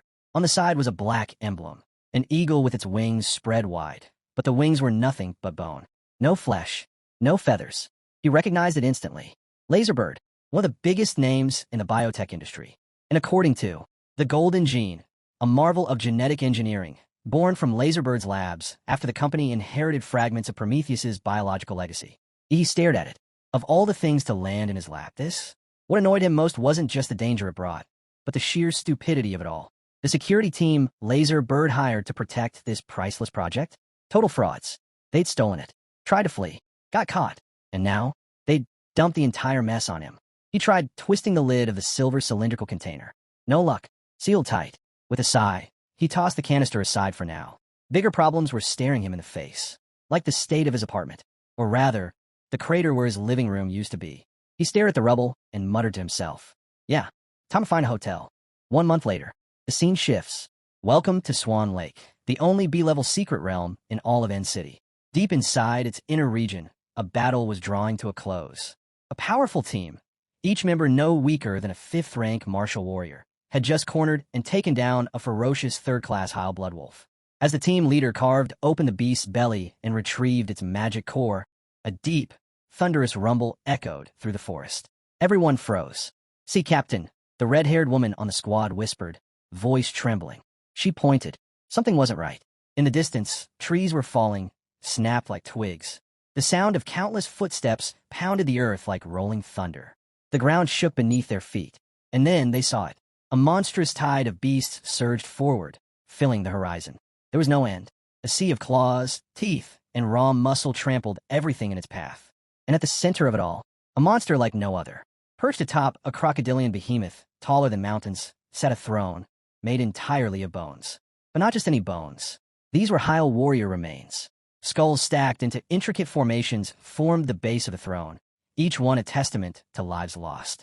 And lounging atop it, a massive black ape, legs crossed like a human's, eyes half closed like it was dozing. But above its head, the sky churned. Dark clouds spiraled, lightning crackled, and thunder rolled. The heavens themselves responded to its presence. Even half asleep, this creature twisted the natural order. This was no ordinary beast. This was an Overlord-class monster. Only they could summon a phenomenon so terrifying it bent the sky. The team didn't hesitate. They ran. The magic core? Forgotten. The captain's voice rang out, breathless and panicked. "Notify the army. Now, an Overlord monster is leading a beast tide. It's heading straight for the city." They all knew what that meant. It wasn't just danger. It was annihilation. Only Grandmasters and Senior Grandmasters could stand a chance against a threat like this. Grimacing, the captain cursed. These monsters never leave their own territories. That's the only reason the realm's been stable all this time. So why this thing crossed over? Because when an Overlord-class beast moves, it's not a hunt. It's a catastrophe. And as if that wasn't enough, these monsters emit a sound wave, inaudible to humans, but irresistible to magical beasts. It hijacks every creature below sovereign level and turns them into loyal slaves. Around every Overlord-class magical beast, the low-level creatures begin to gather, drawn like iron to a magnet. They don't just follow, they evolve. Under the Overlord's influence, even weak monsters are forced to mutate and grow stronger. Soon, a new wave of Lord-class beasts is born. And when this 5th-tier, sovereign-level monster leads that horde into the city, it won't be a battle. It'll be a massacre, and city would fall. Millions would die. High above the swarm, the black ape sat upon its grim throne of bones. Slowly, it opened its glowing scarlet eyes. Cold, disdainful, its gaze swept across the squad of human warriors like they were insects. Then, without a word, the crocodilian behemoth beneath it stirred. Its vertical pupils pulsed with violent light. It opened its massive jaws and let out a low, silent chant. But this wasn't a sound for human ears. Instead, vibrant sonic ripples burst out. Huge, multicolored waves crashing through the forest like a tsunami. Mud, stone, and earth began to rise, whipping into the air, spinning violently. Within seconds, the churning mass compressed into a massive 10-meter long stone cone, sharpened like a missile. With a blast of pressure, it launched forward, splitting the sky. Boom! An entire mountaintop was obliterated, pierced straight through by the attack. The team of warriors had no time to react. They were swallowed by a rain of stone cones, the sky itself raining destruction. It was like a meteor shower. The land shook. When the dust finally settled, silence reigned. A single severed hand remained, still gripping a radio communicator. But the message had been sent. Overlord-level incursion detected. Far above the carnage, the black ape rose from its throne. For the first time, it spoke. In fluent, chilling human language. Advance. full speed. The monster horde howled in reply, a tidal wave of bloodlust. The earth itself trembled under their charge. At that exact moment, outside the Swan Lake's secret realm, alarms blared across the city. Piercing, high-pitched warnings rang through the streets. Beast tide incoming. People froze in place. They'd seen in the news, heard about invasions in far-off countries. But that was somewhere else. That wasn't their city. Now it was. Reality hit like ice water. Many stood in stunned disbelief, wondering if it was just a bad dream. Then, a voice came through the city's broadcast system, the mayor himself. Attention, all citizens. A large-scale beast tide has erupted from the Swan Lake secret realm. It is expected to breach in city's defenses within 20 minutes. The army has already been mobilized. All warriors in the city are called to action, now. The message shattered the stillness. Chaos broke loose. People scrambled to escape, packing highways, crowding train stations, desperate to flee. Cars jammed every road. Trains overloaded. Flights sold out in seconds. The city was in freefall. Armed police were deployed to maintain order. Government forces worked around the clock, trying to stabilize the situation. Citywide alerts blared over every screen, every radio. One message stood out above all. Evacuation priority goes to children and students. They were the future. If and fell, it would be their responsibility to remember, to rebuild, to carry their city's legacy, and avenge those who had fallen. Inside City Hall, old Jianqing was buried in calls. One after another, trying to buy just a little more time, trying to slow the wave crashing toward them. His secretary burst through the door with urgent updates. Without missing a beat, the mayor asked, "Have the reinforcement requests been sent? Which cities are responding? Which cities are willing to send reinforcements?" The mayor asked, his voice tight with urgency. The secretary hesitated, her face grim. "It's not just us," she said softly. "Beast invasions have been reported in multiple regions across the country. Most cities are overwhelmed. The few that haven't been attacked yet have already begun building defenses, preparing for the worst." The mayor's shoulders tensed. "Then what about the imperial capital?" he asked, almost pleading. "Even just one grandmaster. Just one." But even that was too much to hope for. The secretary's next words dropped like a stone. An S-level secret realm has appeared in Guanchan City, just next to the capital. All top-tier warriors from the imperial capital have been deployed there to contain it. Old Jianqing collapsed into his chair, defeated. But his sharp instincts screamed the truth louder than any report could. This wasn't a coincidence. This wasn't just some outbreak. The entire Sea Kingdom was caught in something larger, a carefully laid trap. A national-scale beast tide, coordinated, planned, but there was no more time to think. He stood again, straighter than before. Though nearing 50, that spark from his youth lit up his eyes again. They had no reinforcements, no support, only themselves. The defensive in city had already begun. Elsewhere, at the Chu family's private training grounds, the sounds of fists echoed through the air. Ihi and Chu Sensei were deep in a sparring match. By now, Chu Sensei understood. Try to test or provoke Ihi with words was pointless. If you wanted Ihi to take something seriously, you had to fight with everything you had. Even so, his all still wasn't enough. Ihi landed a heavy punch to Chu Sensei's chest. Chu Sensei quickly summoned an ice armor to defend, a thick layer of frost encasing him. But it shattered instantly. The punch tore through it with ease. Fused into Ihi's fist were jagged, magical fangs of pure, evil energy. They ripped the armor apart like paper. Chu Sensei was knocked back, but as he steadied himself, he couldn't help but smile. Didn't think you'd land that cleanly.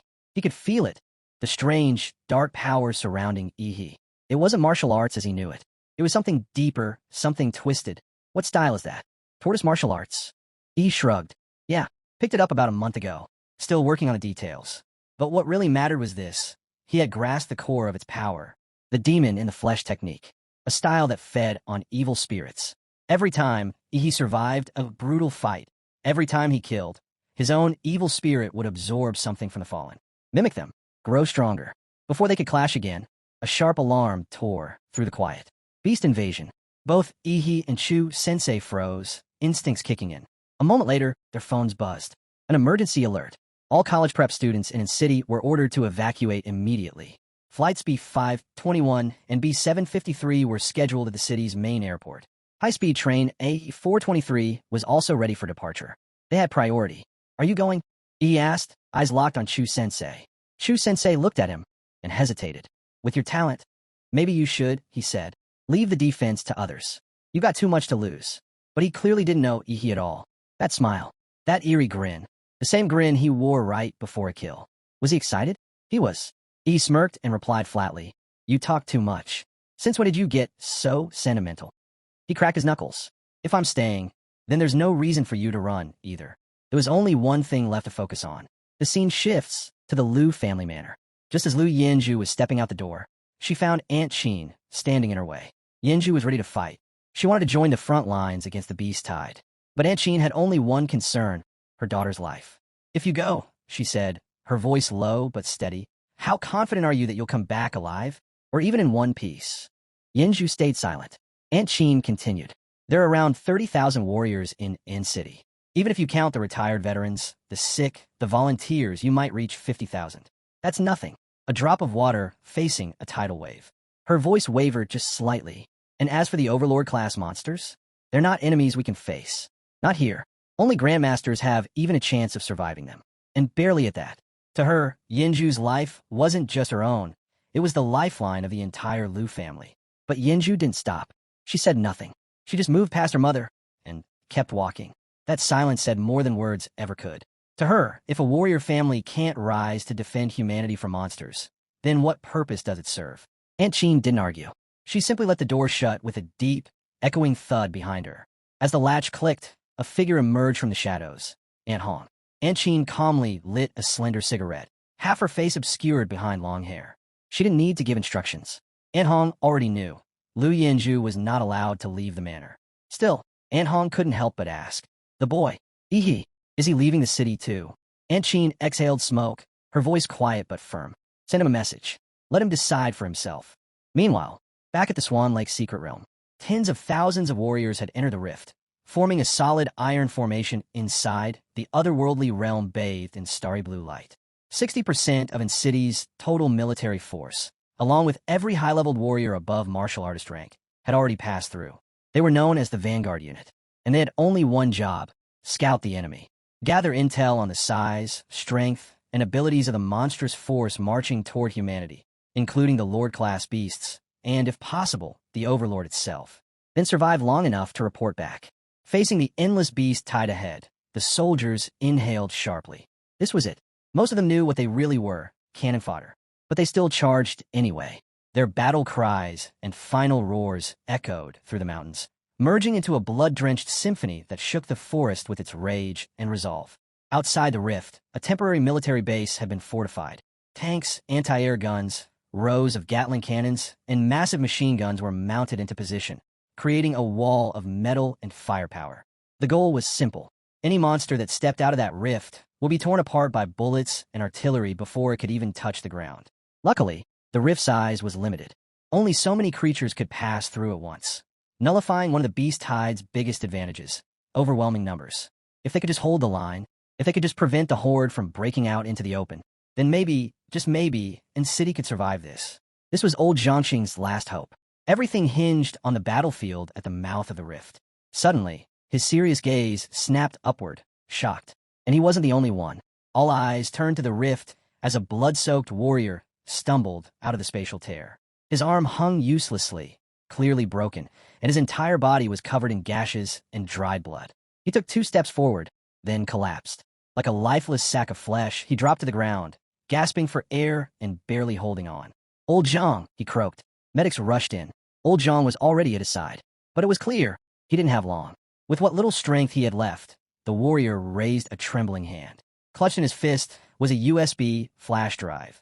Data from the Vanguard Unit's battle. Old Zhang took it with urgency. Where are the others? He demanded. The warrior's face contorted in pain. Then came the answer. They're gone. All of them gone. His voice cracked like a broken drum. The beast tide crushed everything. Not even the bodies. Nothing left. A hush fell over everyone.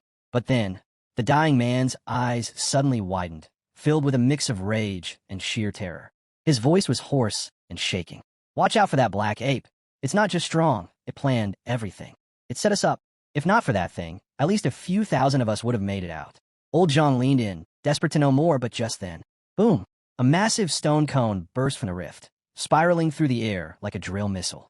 It pierced a building in the distance, exploding into rubble. Crack, boom! Another flew out, and another. The newly built fortifications around the rift were hit dead on. Buried landmines exploded in a chain reaction. The ground shook violently under a wave of detonations.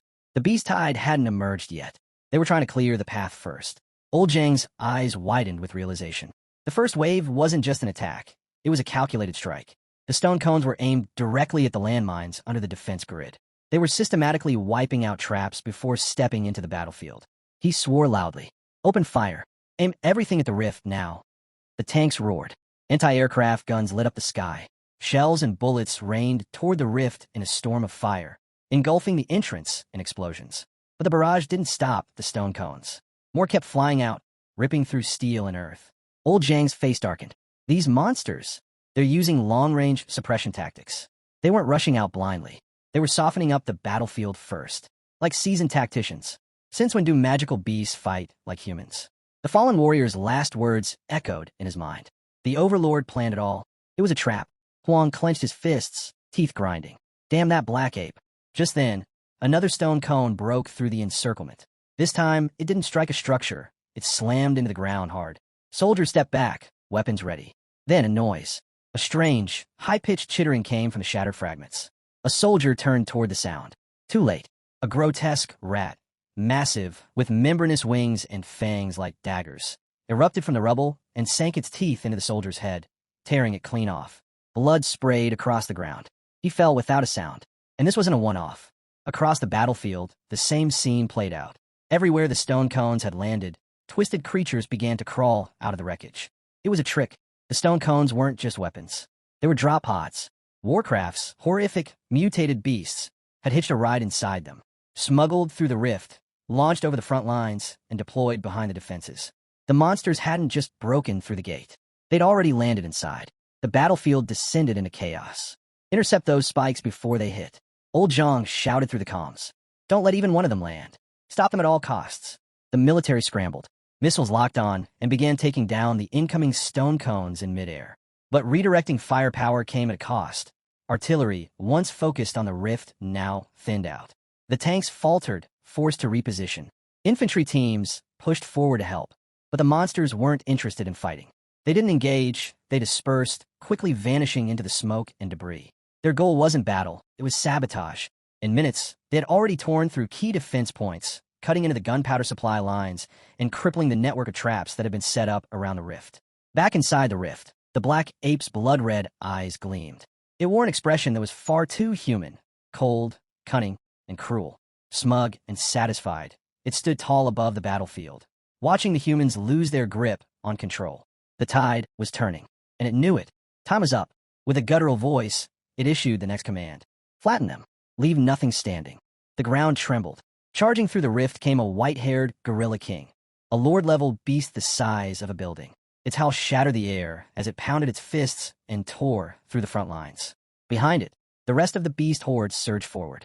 A deafening roar erupted from the rift as the white-haired ape led the charge, drawing firepower toward itself. Explosions rocked the area as artillery struck it head-on, but it didn't stop. It tanked every hit and kept going, giving cover to the other beasts pouring out. Dozens, then hundreds. Magical beasts used the distraction to slip through, scattering in all directions, past defenses, past barriers. The rift was breached. On the rooftop of a high-rise building, Ihi stood still, overlooking the chaos below. He saw the tide breaking through, the defenses collapsing, and a realization hit hard. Humans were losing control of the battlefield. He looked toward the heart of the city he had only lived in for a few short months. It had grown on him.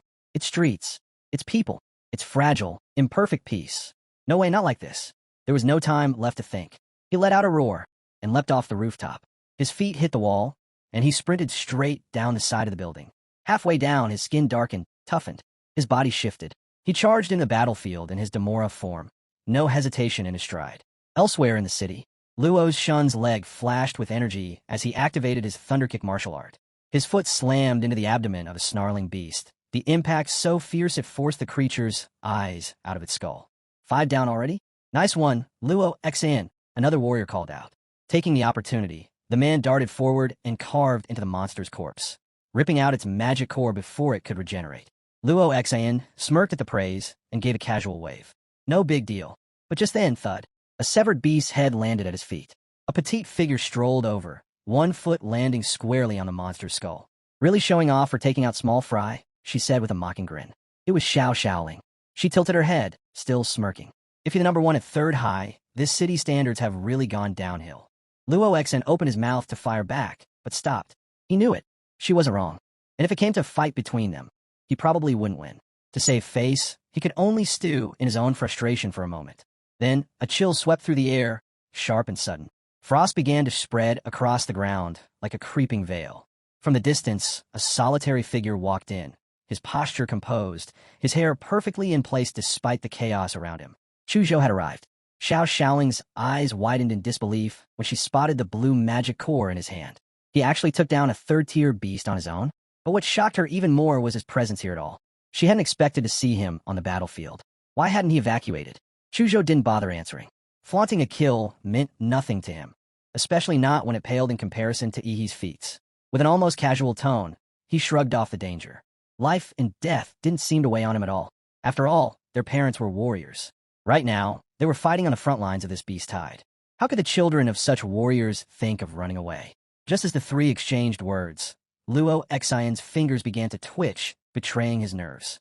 He raised a trembling hand toward the sky. "Look out," he shouted. Chuzhou turned, following his gaze, just in time to see a tank plummeting from above. All around them, the battlefield descended into chaos. Beasts surged in from all sides, their rampage leaving nothing but broken bodies and destruction. Luo Xian couldn't help but wonder what kind of monster could throw a tank like it was a toy. The temperature dropped again. In one smooth motion, Chuzhou unsheathed his sword. With a single precise slash, he split the falling tank in two. The blade carved a half-moon through the sky, and the pieces landed on either side of him with twin, thunderous crashes. Xiao Xiaoling turned, heart-pounding, and saw the one responsible for launching that tank. Her face paled. She thought it was the Lord-level beast that had first stormed out of the secret realm. But how had it circled around and struck from behind? Not far off, a towering white gorilla, nearly 20 meters tall, moved forward on its knuckles, each step shaking the ground beneath them. Xiao Xiaoling tried to make sense of it, but Chuzhou quickly corrected her. "That's not a lord," he said. "It feels different." "Calm her down." Luo Xian didn't hesitate. "We need to fall back now. Even if it's not a fourth-tier lord, it's at least a third-tier rare beast. We can't handle this." They began to slowly retreat, but it was already too late. The beast had locked on. It let out a rumble of excitement and slammed a massive fist toward them with enough force to smash a tank. One hit and they'd be finished. Chuzhou's eyes widened. He clenched his jaw, drew in a breath, and braced himself, ready to give everything he had to block the attack. But before he could move, a streak of blue light cut through the air. A beam struck the gorilla square in the head, snapping it backward. Its body slammed into the ground with a crash. The beast tried to fight back, raising a massive hand to swat away the new attacker, only to find its palm completely caught. A much smaller hand gripped it tightly, refusing to budge. The attacker leaned forward, voice cold. "Open up. Time for your dental check." It was Ihi. The white gorilla's scarlet eyes widened. Its menacing glare twisted into something else, realization. It was screwed. Ihi stomped onto its lower jaw, forced its mouth open with brute strength, and unleashed a searing torrent of blue energy straight from his core. A blast of atomic light shot out, blasting through the beast's vulnerable mouth. Black smoke rose instantly, filling the air with the acrid stench of burning flesh. The white gorilla thrashed in agony, but within seconds, its entire head and upper body began to meld away under the relentless force of Ihi's breath. Xiao Xiaoling and Luo Xian stared the glow, then turned to Chuzhou, as if silently asking, "Was that really him?" Chuzhou didn't look away from the figure standing atop the gorilla's smoldering corpse. "Yes," he said calmly. "That's Ihi. With him here, maybe, just maybe, this city had a fighting chance." He didn't stop to talk. He had no time for reunions. Other fronts needed backup.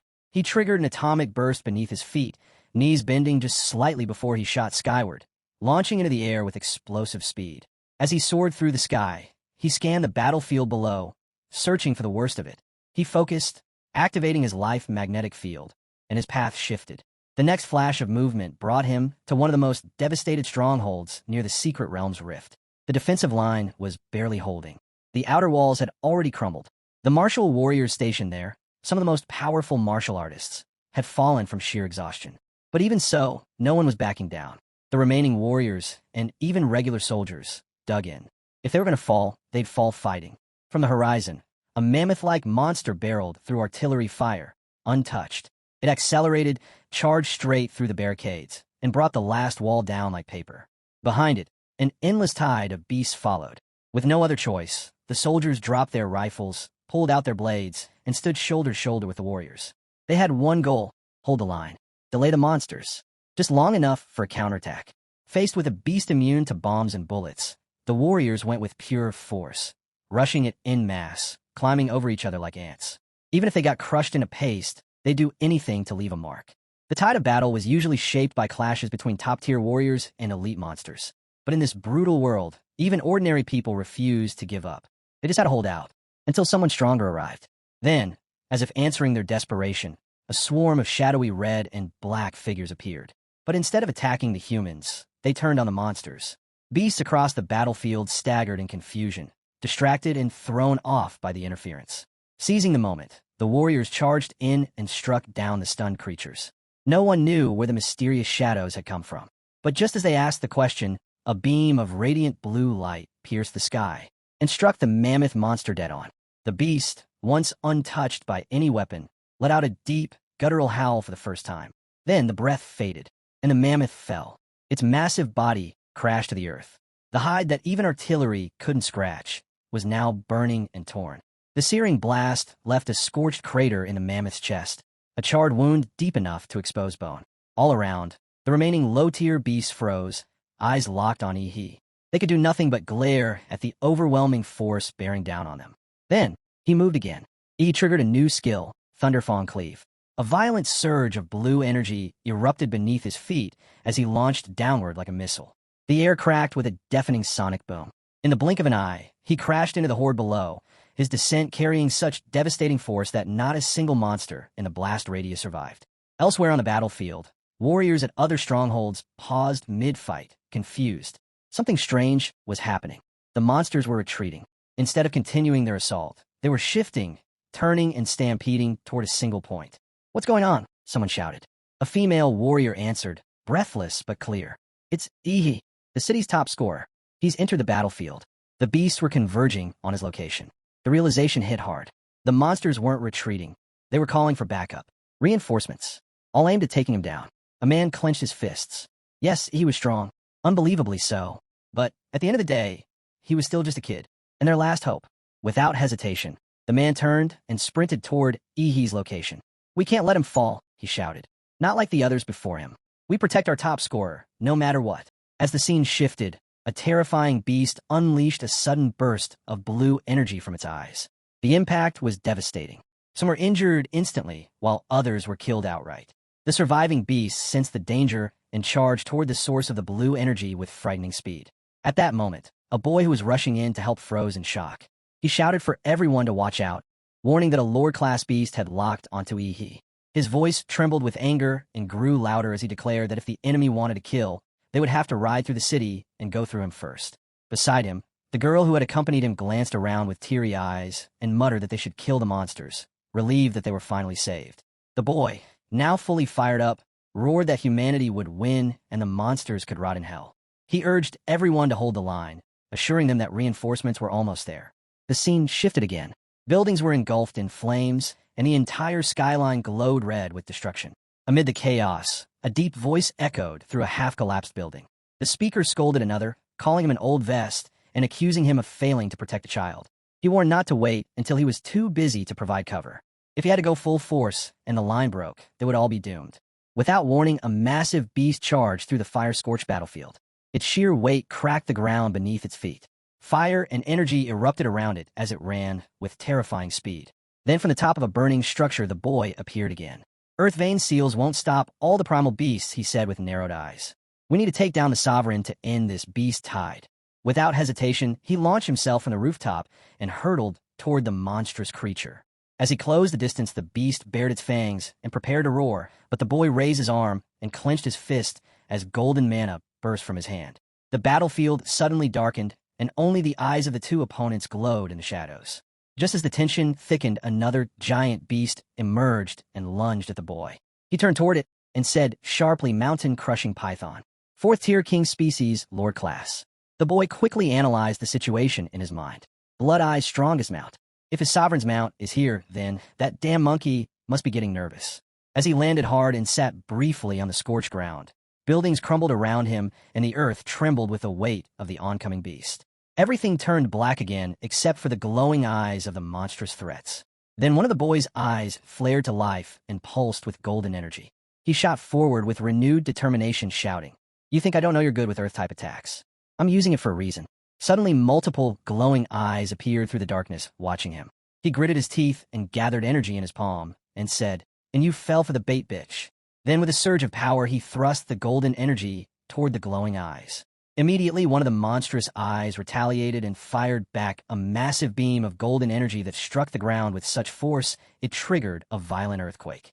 On the other side of the battlefield, another beast emerged with its enormous mouth gaping open and metallic machinery embedded within its body, glowing faintly beneath the surface. Fire erupted from its joints as it burst through a burning structure. Yet the boy stood firm, his body braced, and his eyes steady. Good thing I had intel on the mountain-crushing python, he thought. The casualties would have been catastrophic if I hadn't gotten here in time. The mechanical beast lunged toward him, but the boy didn't flinch. Instead, he said coldly, "If you had entered the city completely, I might have struggled to weaken you. But just poking your head out, you're just asking to be slaughtered." With blazing speed, the boy activated his abilities and summoned multiple hands formed from energy, each glowing with golden light. He charged at the beast, which now had several shining eyes glowing from its armored head. Flames danced around them as the boy leapt forward and hurtled toward the creature. The beast was terrifying. Sharp horns protruded from its entire body, and it moved with unnatural speed. As the boy soared through the fire-locking eyes with the creature, he murmured, "As expected of a king species beast, you can even grow stone spikes from your body." Suddenly, another massive beast appeared with eyes glowing with an ominous red light. The boy's eyes narrowed as he studied it. As he prepared to advance, the beast struck first and slammed an attack toward him. The beast growled menacingly, "Foolish human, what do you think you're doing to my mount?" The boy immediately realized. Blood-eyed black ape. It was hiding inside the stone spikes. The red-eyed beast roared, "Now let me crush your skull so everyone can witness how insignificant humans are before me." With a deafening howl, the beast raised its arms and with overwhelming force unleashed a massive surge of energy. The battle was only just beginning. The buildings crumbled one after another as the earth shook violently beneath them and sent clouds of dust and stone into the air. Amid the chaos, a massive beast raised its paw high and sneered. It coldly stated that the explosion had torn its target's breast in a flash and confirmed that the city no longer had any strong martial artists left. According to the beast, it could now kill everyone without restraint. From the trembling, debris-covered ground where dust thickened the air and the foundations of buildings groaned under pressure, a boy stood up. Despite the tremors, he launched himself into the air. Rising higher and higher, he looked down at the beast with a piercing gaze. Once he reached a sufficient altitude, he began to channel his energy and summoned golden light that gathered and surged toward the enemy. What emerged was not just a blast. The boy conjured a beast of golden energy, towering in size and even larger than the monstrous creature it targeted. The beast below scoffed, declaring that the human's resistance was meaningless and that he was only delaying the inevitable. At that moment, an ominous voice echoed across the battlefield. Though disembodied, it was unmistakably powerful. The voice declared that there were no longer any neutral enemies on the battlefield. It claimed the conflict had become a game designed to drown humanity in fear and despair. The speaker expressed twisted delight at the thought of seeing the strongest human wear an expression of hopelessness and fear. A cruel, booming laughter followed, sending a chill through every soldier's spine. As shock gripped the hearts of many, another beast raised its paw to attack, but it was suddenly intercepted by a punch from another creature. The second beast growled that the first had been fast but still too slow, while the surrounding buildings collapsed in thunderous ruin. The first beast tried to flee, muttering powerful but still too slow. At the same moment, the boy jumped from one collapsing structure to another. First the second, then the third and fourth, until finally he soared high into the sky. He hovered there looking down at the beast who glared up with burning red eyes.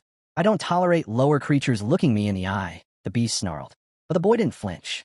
He maintained his gaze, unwavering and sharp. The beast released a sharp, violent energy that detonated in a heavy explosion aimed at the boy. Though he tried to evade it, the force partially struck him. Wounded, but undeterred, he remained standing. The beast, now infuriated, roared, "Why aren't you afraid?" Pushing himself off the ground, the boy growled back, "You think you're clever, but in the end you miscalculated because you were just an arrogant beast." Suddenly the beast flew into the sky, but the boy followed and unleashed golden energy that surged toward it. The attack struck true, and the beast's power visibly began to wane.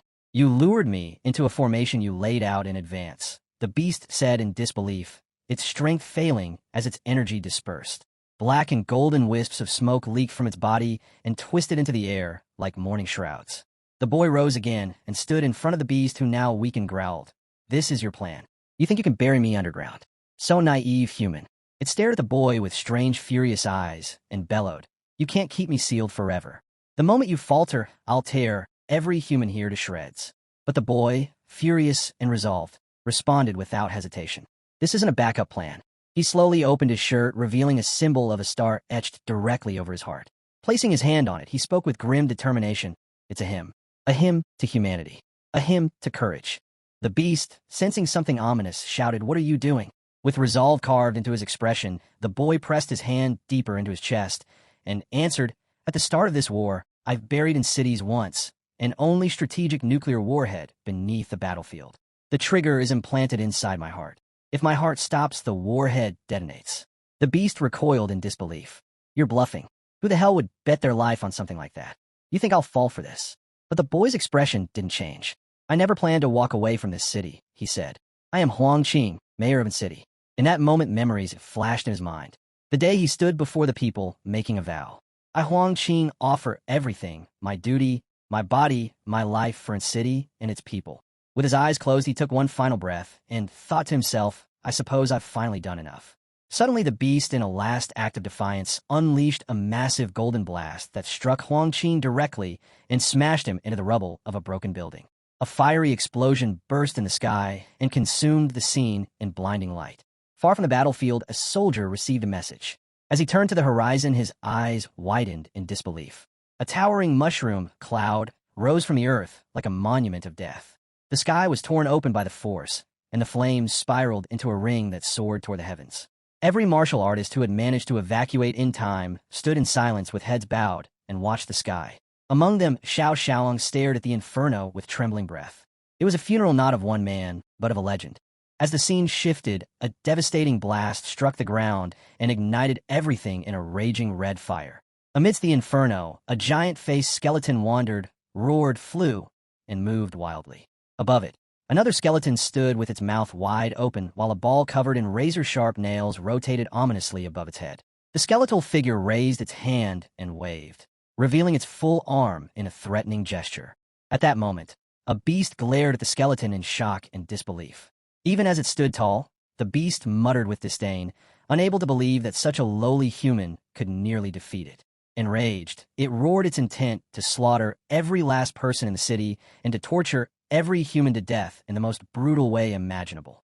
With those cruel words, the beast turned away and stepped onto the dusty ground, announcing its retreat to the Sin domain. It needed to recover its blood and qi, and once restored, it vowed to reduce the entire place to ruins. However, just as the beast began to depart, a chilling voice echoed through the air, asking where it thought it was going. Suddenly, a human-like figure appeared, radiating intense blue energy from his shoulders with his tail swaying with power. The beast froze in fear, its eyes widening as recognition dawned. It cried out in alarm, recognizing the human as one of the greatest threats of the invasion, a terrifying prodigy. The boy, with sharp eyes burning with determination, glared at the beast and expressed regret that he had arrived a little too late. Instantly, a surge of blue energy erupted around him, crackling and bursting through the atmosphere like lightning. Particles danced violently in the air as he charged forward at incredible speed with blue energy trailing behind him. The beast, already struggling internally, growled in frustration and shouted at the boy for standing before it instead of hiding. It lunged with its paw, declaring it the perfect chance to kill him. But the boy, unfazed, stared back and pointed out that had the beast chosen to run, his mini-nuke likely wouldn't have been able to catch it. Yet it chose to die here instead. The beast's red eyes flared as it opened its jaws and screamed in rage. Yet before it could act, a colossal bolt of blue lightning struck and overwhelmed its massive form. The boy descended from above and unleashed a devastating attack as energy surged around him. The charged atmosphere grew more intense with each pulse, and at the center stood the boy, now a dark, powerful figure surrounded by glowing arms, unleashing an enormous blast of energy. The blue surge raced through the war-torn city and crashed into buildings, sending smoke and dust billowing everywhere. Civilians nearby were thrown off by the impact. Some were injured, others left confused. Amid the chaos, one shouted a question about whether another warhead had just gone off, while another wondered aloud if it was another trap set by Mayor Huangqing. Meanwhile, the beast stood, dazed with brown smog rising from its head as it struggled in a miserable state. Another red-eyed beast watching the scene growled and said, "Monster." The injured beast turned its head, opened its massive jaws and roared, "You are more beastly than me. Even most king-rank beasts don't carry an aura like yours." In response, the furious beast shot back that it was not like those badly chimps. It slammed its paw into the ground, and an eruption of blue, black, and red energy burst upward. The boy, propelled by energy, soared from one building to another, rising high into the sky, encased in swirling power. Charging toward the beast, the boy shouted that it was no use to run and called it a little monkey. The monkey-like creature, dashing away, growled back, saying that their sovereignty should not be underestimated. But the boy was not fazed. With a powerful wave of energy, he cleared a destructive path and blasted through all obstacles. Advancing with determination, he scoffed at the beast, calling it a sovereign-class creature to the end and mocking its injured, twitchy formal as being nothing more than a monkey. He reflected that in Titan mode his physique had passed 30 points across the board. Yet he had not completely overpowered the beast, and it had somehow managed to damage his arm. But he knew it was not enough. On the other side, the battered beast lay on the ground with smoke pouring from its wounded body. Struggling to speak, it admitted using full force in its last strike, and was stunned that the boy had already healed from it. It stared at him in disbelief, whispering to itself that running would not beat this genius, and that it had no chance of victory. Desperate, the beast tried to leap away. But the boy struck again from behind, yelling that the beast was filthy and did not deserve to stain the sacrifice made by Mayor Huangqing. He then launched a final massive blast of piercing blue energy. The strike crashed into the beast's back as it fled and tore through its body with unmatched power. As its strength faded and its body trembled, the beast cried out in agony, cursing the human genius one last time. The boy with the body of a beast stood near the collapsing ruins of a shattered building and stared into the broken earth. He growled with fury and said that the filthy monkey had gone underground to act dead. As a burst of energy erupted from him in a glowing circle, he declared that playing dead meant only one thing. It meant fear. Fear of being discovered. He knew it was more restricted than ever, and he realized this might be his best chance to kill it. He muttered that sovereign-class beasts could suppress their life force completely, and his eyes burned with regret as he added that if he had found it sooner, Mayor Huang might still be alive. He stepped forward with heavy intent and placed his clawed paw on the ground, while speaking with deadly certainty that the beast was now seriously injured, and even its steels would not be able to save it. He vowed to detect even the faintest trace of life. At that moment, a towering humanoid beast appeared at the edge of the battlefield and shouted that he had found the filthy ape. Then the giant beast opened his mouth and unleashed a blinding stream of fast blue energy that struck the hidden creature and launched it into the air. The monkey beast was thrown skyward and then slammed into the ground with brutal force. Gritting his teeth, the creature cursed and said he had been so close, and he could feel the entrance to the domain just ahead. He blamed the human mayor and tried to escape the overwhelming pressure of the giant beast's energy. As the searing energy raced toward him again and exploded, the giant beast opened his mouth and declared that this was the price for tainting Mayor Huang's sacrifice and promised to make him beg for death. The monkey beast, writhing in pain, clutched a glowing golden orb and shouted not to push his luck. He raised the orb in defiance and vowed to burn the last of his core's power to drag his enemy into hell with him. Energy burst from the orb, and the monkey beast leapt forward with a violent roar. The impact wounded the humanoid beast, and smoke poured from his body as the monkey beast summoned more power to his fist and struck with a devastating punch. The force of blue and black energy tore through the air and shook the battlefield, and the beast reeled from the blow. The monkey beast launched himself away from the scene as his final suicidal attack took its toll and flames consumed him in midair. Suddenly, a massive jaw opened, and the monkey beast dove inside, declaring that there was nothing left for the boy and that he was finished. The boy staggered and screamed in shock and confusion. His mind reeled, and he asked if it was a mental attack. As he tried to regain focus, he noticed hands emerging from every direction surrounding the monkey beast and carrying it towards some unknown destination. He growled in frustration and shouted for it not to even think about running. When he tried to open his mouth to fire an attack, more hands clamped down on his jaw, and he realized they were sprouting from his joints. His body locked, and his limbs refused to move. Furious, he shouted, "No such trick will stop me," and he began to radiate heat that rose from 100 to 1,000 degrees. The growing heat shattered the hands that restrained him and unleashed a wave of blue energy that melted and shattered everything around him in a violent blast. The monkey beast glanced back while fleeing through the fire and snarled for his escorts to move faster. He shouted that the boy was catching up and that he was literally on fire. As the hands rushed forward toward their destination, they opened something from his grasp, and the boy surged through the flames in pursuit. When he saw what lay ahead, he hesitated and asked aloud, "What is that thing? Is it a beast or a demon?" As his eyes narrowed, he witnessed the creation of layered red, blue, and black energy bursting through the atmosphere. He gritted his teeth and said that kind of power is that a sovereign tool. If it is, I will be done for in a second. Suddenly, the scene shifted to a devastated city where buildings were collapsing, smoke filled the air, and chaos reigned. Amidst the destruction, several collective hands began forming the shape of a face. One of the hands opened an eye, revealing a red and golden circle with layered lenses, and in that moment, blue energy spread everywhere, causing the partially formed body to glow brightly.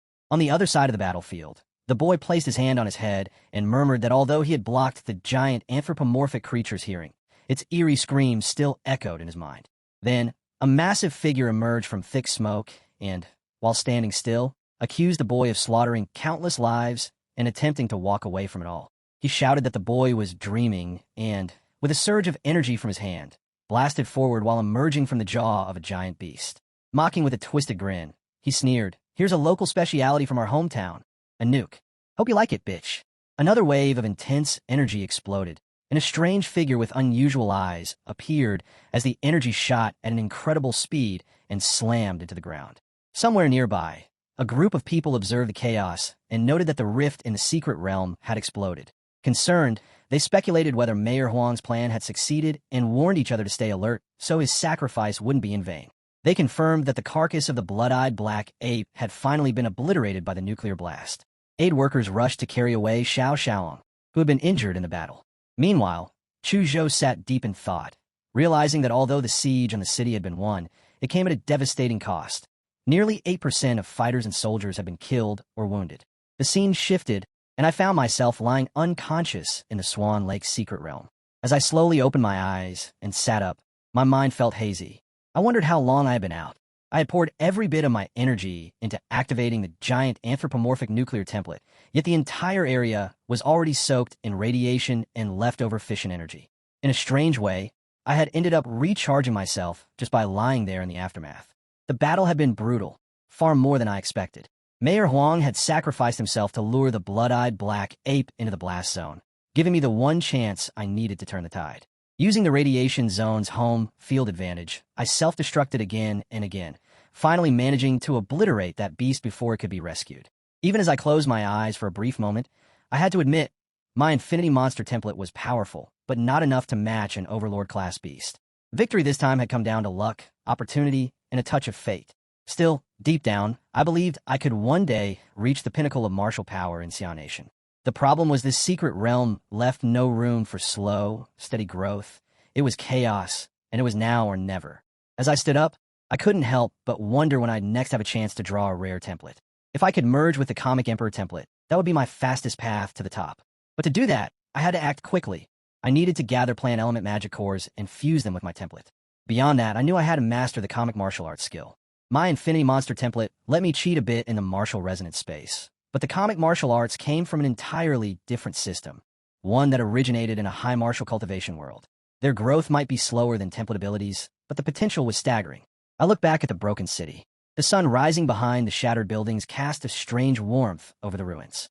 Maybe, just maybe, being transported here was part of something greater, part of my destiny. A month later, a statue was erected. Crowds gathered around it, taking pictures and remembering what had been lost and what had been won. I sat nearby, thinking back over everything that had happened. Across Xia Nation, 18 cities had suffered attacks from beast tides, and 12 of them had been completely sealed.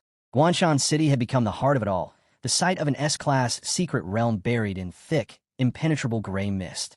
The National Martial Organization, Great Xia Dragon, had sent 30 barriers and 5 grandmasters led by Du Jingming to investigate. As I scrolled through my phone, my heart sank. Fu Hongsheng, the strongest guardian martial artist in Xia Nation, had personally entered Guanshan City. 8 hours later, he came out barely alive, accompanied by only 2 surviving grandmasters. The nation had declared Guanshan the 11th life-prohibited zone, and the confirmed global death toll reached 1.8 million. I stared at the screen in disbelief. Was humanity's survival on Blue Star really hanging by a thread? I didn't have time to wait anymore, so I contacted Aunt Sheen. She assumed I wanted to learn the last two comic martial arts skills from the Liu family, but I told her I had a different favor to ask. I needed high-quality plant element magic cores, ideally blue grade, or if possible, even the rare purple lord class ones. She was shocked. Plant-type magic beasts are rare as it is, she said, and lord class cores are extremely precious. What are you offering in return? I explained that during Huadu University's freshman opening, there would be a secret realm exam. I could team up with Lu Qingzhu and help her take first place. Aunt Qin didn't seem convinced. She reminded me that prodigies from other provinces would be competing too, and even though Qingzhu was talented, she only ranked mid-high among past Imperial Capital University freshmen. I had beaten her in sparring, yes, but I was still far from being at the level of a top-tier genius. I smiled and said, "But you entrusted the revival of the Liu family to me, didn't you?" Then I made my offer. If Qingzhu and I failed to win first place, I'd sign a 10-year contract.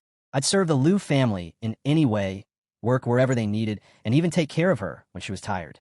She placed her feet on the floor and gave me a teasing look. Serve and do menial tasks, is that right? I nodded as I stood up, and after a pause, she finally said, "All right." As soon as the call ended, our guy headed to the city hospital. Zhou had gone full battle maniac, popped 4 stimulants in a day, and landed himself in the ICU. The moment he pulled up on his sleek black bike, a bunch of hyped fans, mostly hot girls, swarmed him for autographs. He didn't expect to be that popular. After signing a few, he turned the rest down, but grabbed some gifts for his buddy. When he walked into Zhou's ward, he straight up lost it. Dude couldn't stop laughing. Zhou, the once handsome guy, was now wrapped head to toe like a discount mummy. Lying there with a half-embarrassed look, Zhou still tried to act all composed, like he didn't need the bandages and could throw hands anytime. Then, out of nowhere, the guy in the next bed casually called out to you like they were old brothers. He blinked and asked who he was. The dude let out a nervous laugh and reminded him. Turns out, he was Yi's first opponent in that promotion match a few weeks back. He squinted, tried to remember, but then froze when he noticed something off. At first, it looked like this guy, Xian, was better off than Zhou, but Nai was worse. His leg was completely wrecked. He was low-key stunned. Xian tried to keep it chill, telling Yi his leg wasn't toast yet. If surgery didn't fix it, he'd just slap on one of those new high-end combat prosthetics from Laserbird like it's no big deal.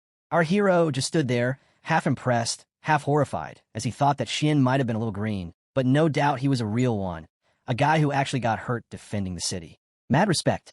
Right then Yi's phone buzzed from an unknown number. He checked it, blocked it as spam, and went back to what he was doing.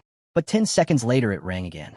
This time, it was Principal, sounding both stressed and ticked off. He demanded to know why he blocked an important caller from the capital and told him to unblock him right away. Realizing he kind of messed up, he unblocked the number. A call came in almost instantly. The man on the line introduced himself as Wang Tao, head of admissions at Huadu University. He was calling to let him know that Huadu University would be starting a month early and a special train would pick him up in 3 days. He asked if he had any requests or issues. He said no, and that he'd go with whatever the organization arranged. Zhou also got a call from Huadu University, though it wasn't from Wang Tao. Out of the 3 students in the 6th ward, 2 had already been accepted into Huadu. Xian lowered his head, clearly feeling out of place. Honestly, it felt like he didn't belong in that ward at all. Not even on the bed, under it maybe. Anyway, before heading off to report in, he had one last thing to handle. He said goodbye to Zhou and Xian and left the hospital. 3 days flew by, and the scene shifted to the Swan Lake nuclear blast zone.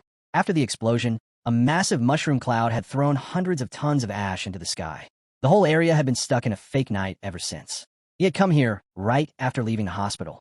Guided by the instinct of Damonra's bloodline, he tracked down the spots with the strongest radiation and energy leftovers, especially the place where Hongqing sealed the bloody black ape and nuked the site.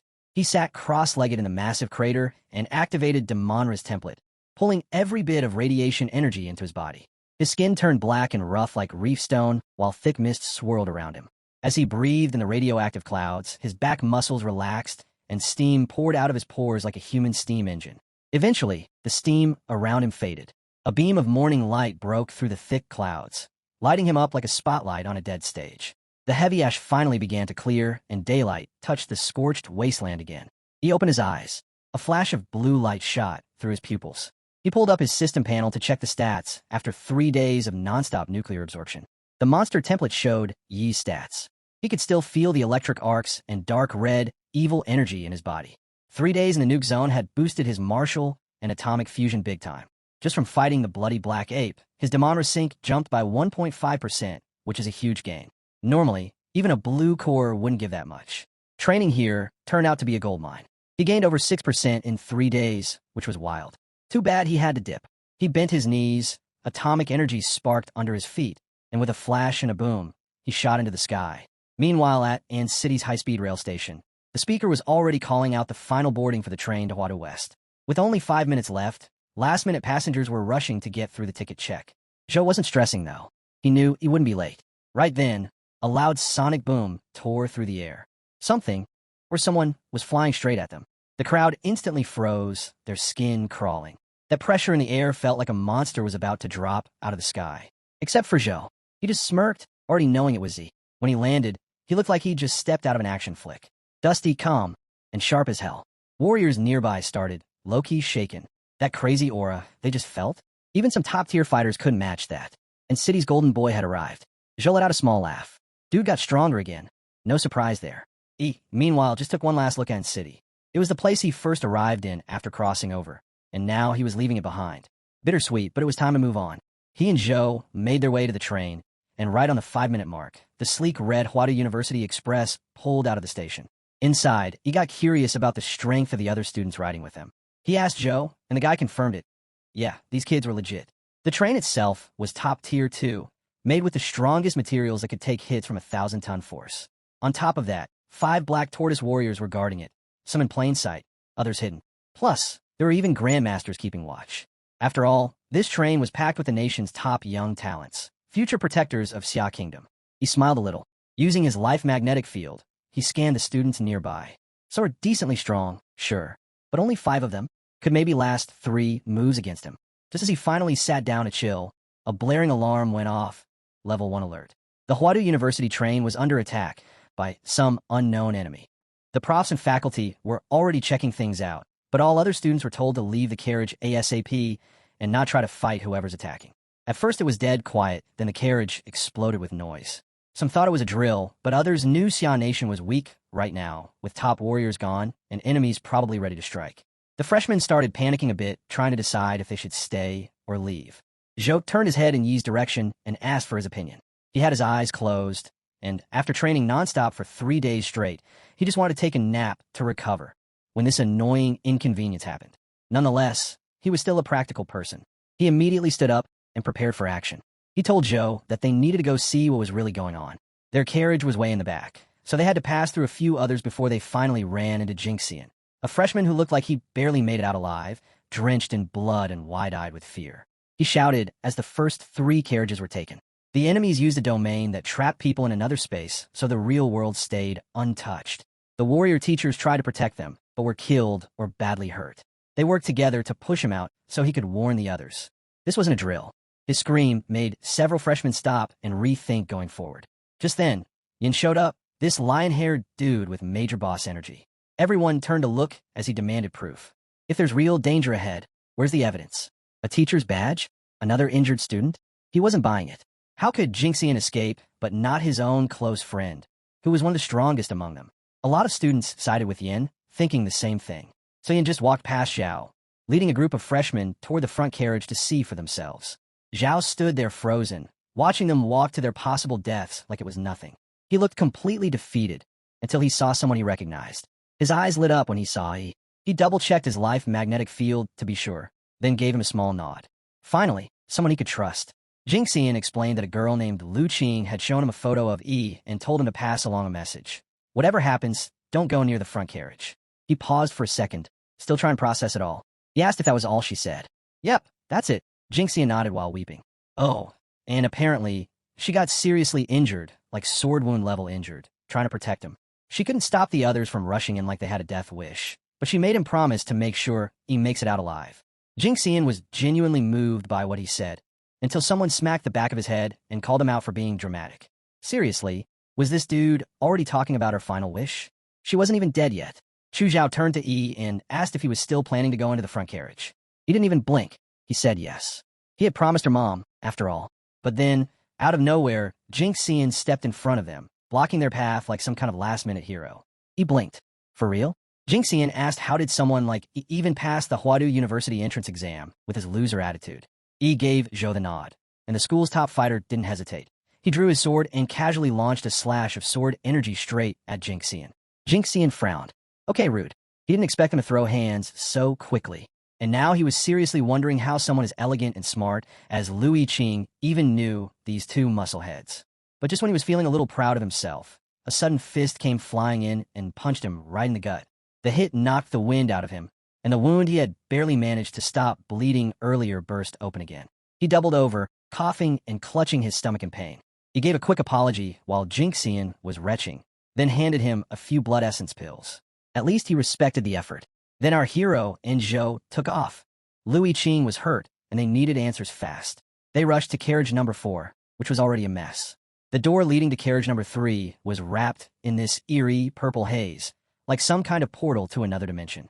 He picked up a travel bag and tossed it in to test it out, but there was no sound. It was like the bag had just vanished into thin air. Even his life magnetic field couldn't sense anything past that haze. But the weird part? A bunch of freshmen had already gone in earlier, and none of them had come back. Well, this just got interesting, he said to Zhou, then straight up dove into the haze like it was nothing. Of course, Zhao wasn't about to be left behind. He followed right after, and the moment they touched the haze, their bodies twisted and disappeared into it. Once he was inside, things fell off.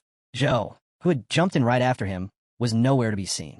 Instead, he found himself walking alone on a glowing path in total silence.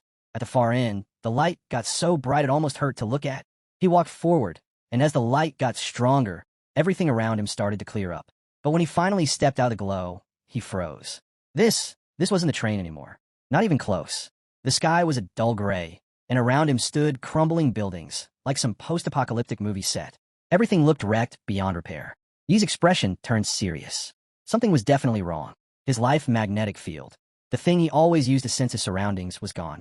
Or rather, it felt like this whole place was jamming it. In that case, the old way still worked, and that was getting to a higher ground to see the entire view of the strange place. He crouched low, then launched himself into the air, straight up leaped dozens of meters, and landed on top of a building like it was nothing. He glanced around. The buildings all looked the same, gray, lifeless, and eerily quiet. It felt like the whole city had flatlined. Even though his life magnetic field wasn't working, he could still feel it, that weird, creeping sensation like someone was watching him. Not just watching, mocking him. And yeah, it was seriously getting under his skin. So he stopped holding back. He summoned his martial energy, shaping his hands into a globe as he pulled in an unstable atomic force. The energy crackled between his palms. Then, without hesitation, he hurled the ball of chaos straight into the sky. Boom! A massive blast lit up the clouds. Heat and light tore through the gloom, ripping apart the gray mist above. He was going to light up this whole dead zone and let them know he'd arrived. As the massive blast lit up the sky and blew away the gloomy gray clouds, the entire dead city was suddenly glowing like a scene out of a sci-fi movie. Every freshman from Huadu University who had been hiding and holding their breath peeked out, eyes locked on the glowing sky. They were all thinking the same thing. Yo, who just pulled off that flashy entrance? Must be some high-level beast. Little did they know, the so-called expert was just one of their own. Only Chu Zhao and Louis Qing recognized that over-the-top energy signature. Now, speaking of those two, Louis Qing was holed up in a building somewhere, pale and clearly not in fighting shape. She saw the blue explosion through the window and instantly knew he had arrived. But unlike her, Zhou wasn't planning to sit still.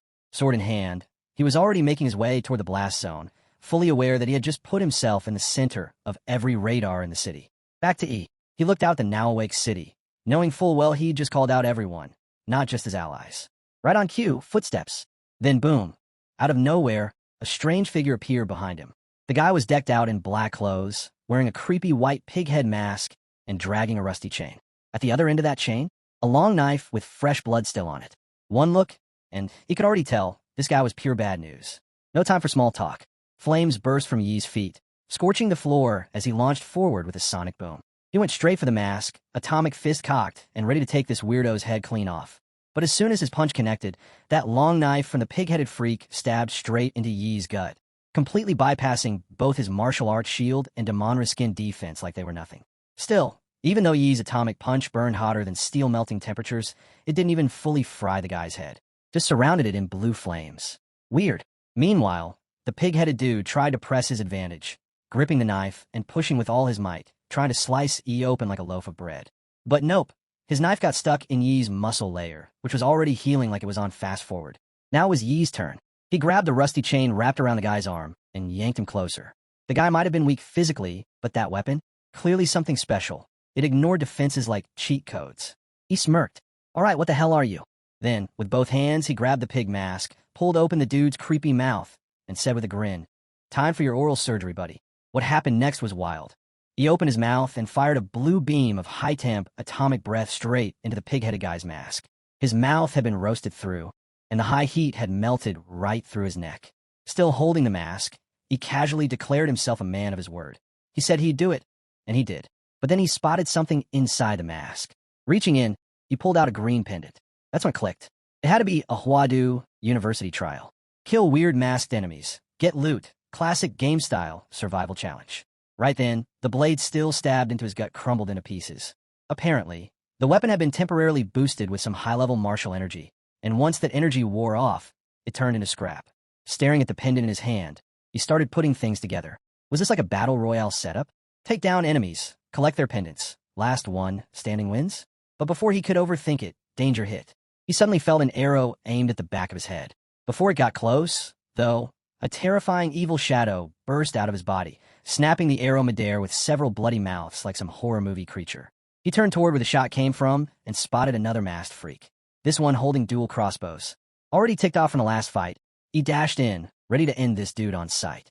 But just as he moved forward, bam, a sharp spear pierced through the ground right in front of him and stabbed him straight in the chest. And while he was momentarily stunned, the crossbow guy took his shot, firing a volley of arrows at Yi's vital points. He didn't even get a second to breathe after the pighead brawl and was already surrounded by bloodlust from every direction. Still, they underestimated him.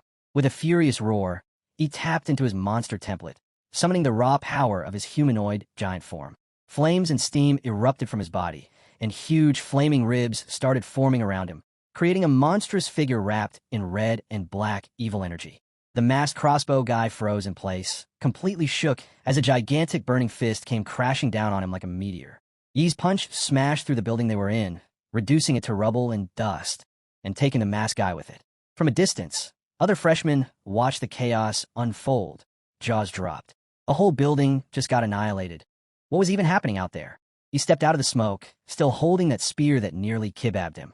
He wanted to see the one who tried to skewer him, and right on cue, the guy showed up. This one wore a red-eyed rabbit mask and a slick black suit. In his hand, a new spear. Seems like these masked weirdos had regenerating weapons, as long as their bodies weren't dead yet. The guy then launched himself like a missile, spear aimed dead at Yi. He went for a counter-kick midair, but the guy's body twisted unnaturally, dodging with some real martial arts flair. Mid-spin, he adjusted his path, still gunning for Yi. He was stunned. This rabbit head dude knows kung fu? Right as the spear came within inches of his face. Boom! A towering ice wall formed in front of Yi, stopping the spear cold. Beneath the shade of two crumbling buildings, Zhou announced his presence by encasing the rabbit-headed man within a towering ice wall. The masked figure, holding his spear tightly, looked around in confusion until he sensed an attack from above. It was Zhou. He struck without hesitation, calmly observing how close the rabbit had come to being impaled. The rabbit narrowly evaded the strike. As Zhou's sword pierced the ground where his target had stood, countless ice shards exploded upward. The rabbit leapt out of the icy prison, counter-attacking midair with his spear. Their weapons collided above the city ruins, sparks flashing in the dimness. Within moments, the two had exchanged dozens of blows. Although the rabbit had the advantage in reach and weapon type, Zhou's precise swordsmanship kept the fight balanced. During one fierce exchange, Zhou tapped into his ice power, freezing the spear in his opponent's hands. Caught off guard, the rabbit staggered. Zhou wasted no time, driving his open palm into the rabbit's chest and sending him flying. Even so, the rabbit absorbed much of the blow through his frozen weapon. As he attempted to escape, an enormous hand emerged from the darkness and seized him. Yi, having returned to his colossal humanoid form. A tremendous burst of martial and unstable atomic energy followed. The explosion lit up the gray clouds and shattered the silence. Nearby buildings crumbled under the shockwave's force. In another part of the city, moments earlier, two freshmen hid in a partially collapsed building. They'd formed a temporary alliance, and one of them peered outside and wondered aloud if that guy had died. The blonde stayed calm because she figured that he was probably one of the guys who went up against the masked freaks. She dismissed the flashy arrival of the loud, confident student as nothing more than arrogance. In her view, he was likely someone from a small town who had gotten into the university by luck. In contrast, she pointed out that true elites from major cities were already hunting the masked enemies. She knew them as Zheng and Yang from Magic City. Shindu from Deep Blue City, and Xian Shun from Lioli Island. The girl had no idea how they started hunting masked ones. The boy beside her asked if one of them would become the freshman champion. She shook her head and reminded him that the top spot always went to someone from the imperial capital. No one else stood a chance against those monsters. They had been raised with elite martial resources. Everyone else, she concluded, was merely an onlooker. Before she could continue, a massive blue beam split the sky. Both students were stunned. The light cut through the gray clouds like a blade, and they exchanged confused glances. What the hell was that? One of them finally muttered. They wondered if it was some kind of electromagnetic cannon and how a weapon like that could exist in the city. In another location, Zhang drove his massive broadsword into the chest of a horse-masked man. Zhang turned toward Zhe, Magic City's top scholar. Zhang stood nearby, watching as well. He voiced his suspicion that it did not seem like the work of the masked man. Zhe agreed. The attack didn't match their usual methods. He guessed it came from freshmen. Zhang found it hard to believe. A new student? The idea felt absurd. No one outside the imperial capital should possess such power. Still, they decided to investigate. They had already secured the rat, dog, monkey, and horse pendants. Xinlu from Deep Blue City likely had the goat pendant. Zinchan from Lioli Island held the snake pendant. And Lu Qinggu, a freshman girl, had reportedly killed Miner and taken the ox pendant. If the enemy operated under the logic of the Chinese zodiac, only 5 remained: pig, rabbit, chicken, tiger, and dragon. Of these, the dragon was surely the most dangerous, a boss-level threat, impossible to defeat head-on. Survival alone would be a challenge. The others, most likely, were near the epicenter of the blue beam. Zhe expected that both Xinlu and Zinchan would be drawn to the site. He turned to Zheng, his expression unreadable beneath the shadow of his hood. A glint of ambition flickered in his eye. The final round had begun. If they wanted to win, they would need to take action. Meanwhile, Yi and Zhou had claimed the rabbit pendant. The rabbit-headed man was struck by the atomic breath at close range and disintegrated, leaving behind only the intact pendant. Zhou picked it up, turning it over in his hand with a furrowed brow. This survived. Even after that, he glanced at Yi, puzzled. What does it mean? He thought for a moment and explained that he had killed a pig-headed man earlier and recovered a pig-shaped pendant from the mask. It seemed likely that this entire trial centered around collecting the zodiac pendants hidden within each animal mask. Zhou asked if that meant they needed to hunt down the rest. He confirmed it with a nod. But before they could move, another masked figure launched an arrow from a nearby rooftop. Apparently, the crossbow user had survived the chaos and escaped. But now that he had been struck, he could track the attacker. They followed the trail through the wrecked city and arrived at a scorched battleground. The area showed signs of intense combat with melted ground and fresh burn marks. Zhou crouched and touched the earth. The enemy hadn't gone far. At that moment, Zhou's Ice Demon Dragon bloodline surged. A dark energy flared through his body. Instinct took over. With a mighty swing, he slashed toward a seemingly empty spot. A massive ice wall shot into the sky. From thin air, a scream rang out. A calm voice followed. Xinlu acknowledged that her optical camouflage had been detected. Beside her stood Lan Yusifeng. With delicate features and violet-blue eyeshadow, she looked far too innocent to harbor ill intent. But appearances, as always, could be deceiving. Despite being caught sneaking around, Lan Yusi didn't seem the least bit threatened when Zhou struck her directly with his ice element. He coldly remarked that people who hid in the shadows were rarely up to anything good. Before she could reply, another freshman appeared out of thin air. He was a sharp-looking young man in exquisite clothing with gray middle-parted hair. The temperature spiked immediately upon his arrival, and red flames flickered around his hands. He told Lan Yusi to step aside, his voice calm but commanding. As his palms glowed red like branding irons, he activated a genetic technique known as the Flame Demon Battle Body and slammed his hand against the ice wall. Flames danced through the structure, shattering it instantly. A massive burst of steam erupted, quickly blanketing the entire area. With a laid-back, arrogant air, the newcomer Xian Shun pulled out a pack of cigarettes and mocked Lan Yusi's weak optical camouflage. He saw no need for pleasantries and went straight to the point, asking whether they were trying to set up an ambush. Is this your idea of an ambush? Lan Yusi cut in smoothly before he could say more, keeping her cool the whole time. She claimed it was all just misunderstanding. They'd just taken down some guy in a chicken mask and were lying low to draw out anyone else who might show up. Xian made no comment. He calmly took out a cigarette and lit it with a tiny flame at his fingertip. Then he asked her what exactly she meant by all this. At that moment, he reached to the side and grabbed someone or something from thin air. It was a woman identical to Lan Yusi. Without hesitation, he lifted her by the throat. As she struggled, a poisoned dagger fell from her hand. Xian Shun crushed the clone's neck casually, prompting the real Lan Yusi's face to darken with fury. Xin Chun smiled in amusement, clearly never expecting her sneak attack to succeed in the first place. That would have been far too boring. After inhaling the entire cigarette in a single drag, he stepped forward. He grotesquely puffed out his cheeks and exhaled a large cloud of black fog toward Zhou and Yi. They managed to retreat just in time, but hadn't expected Lan Yusi to pull out a yellow fan marked with glowing runes. She waved it violently, and the powerful wind pushed the black fog right into their direction, engulfing both of them. Xin Chen casually conjured a massive fireball at his fingertips and hurled it into the mist to ignite it. The resulting explosion turned the fog into a swirling inferno. The air twisted with heat. Lan Yusi smiled behind her fan, believing that their enemies, strong as they might be, were still no match for them. "They're strong," she murmured behind her fan, "but not enough to stop us." But her satisfaction was short-lived. A thunderous clap echoed from within the firestorm, and the force of it extinguished the flames entirely. Xin Chun froze in disbelief. A single clap had unraveled his blazing cloud. Confusion filled his face just as a fist appeared inches from it. He saw it, but too late. Compared to that speed, he couldn't even begin to react. He had launched himself forward using mountain-blocking fist. His strike landed with crushing force, contorting half of Xin Chen's face and sending him flying like a ragdoll. Lan Yusi was stunned. She hadn't expected Yi's speed and strength to be that monstrous. His power left her feeling helpless. Most freshmen, herself and Xin Chun included, had yet to reach the warrior rank. Their cultivation remained stuck at the martial artist apprentice level, and their strength was limited by a membrane. Even with the Imperial University's higher standards, freshmen still had a cap. But he was something else entirely. With his system template, even at level 9, he could stack physical stats by raising compatibility. Lan Yusi hadn't realized she was fighting a monster. Even together, she and Xin Chun stood no chance. The pressure alone crushed her spirit.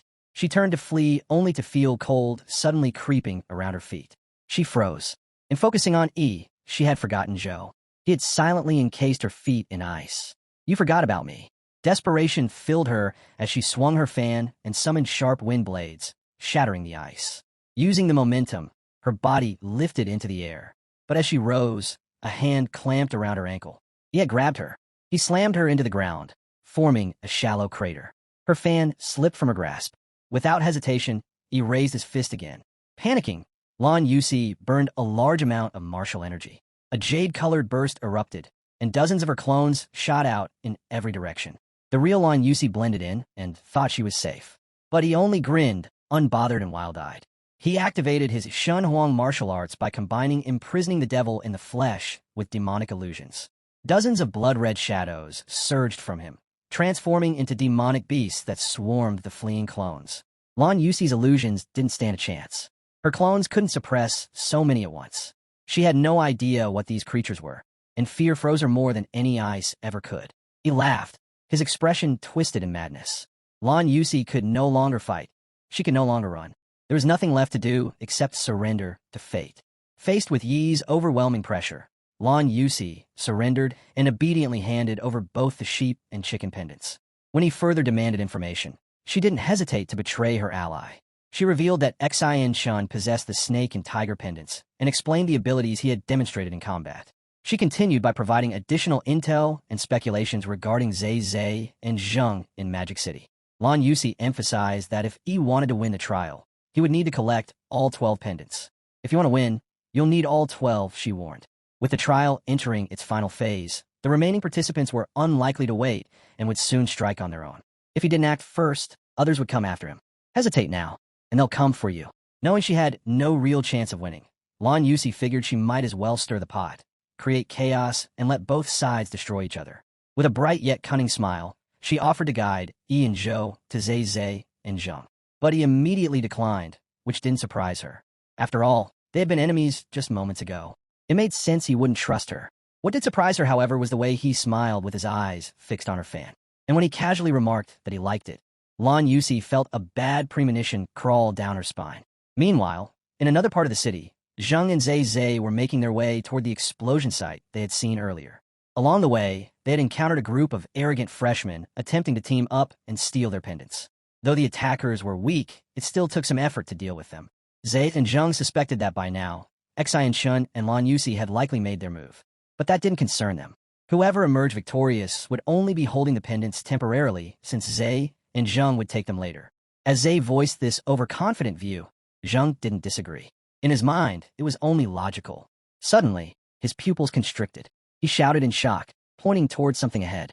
Zhe stopped walking and narrowed his eyes as they both stared at the horrific scene.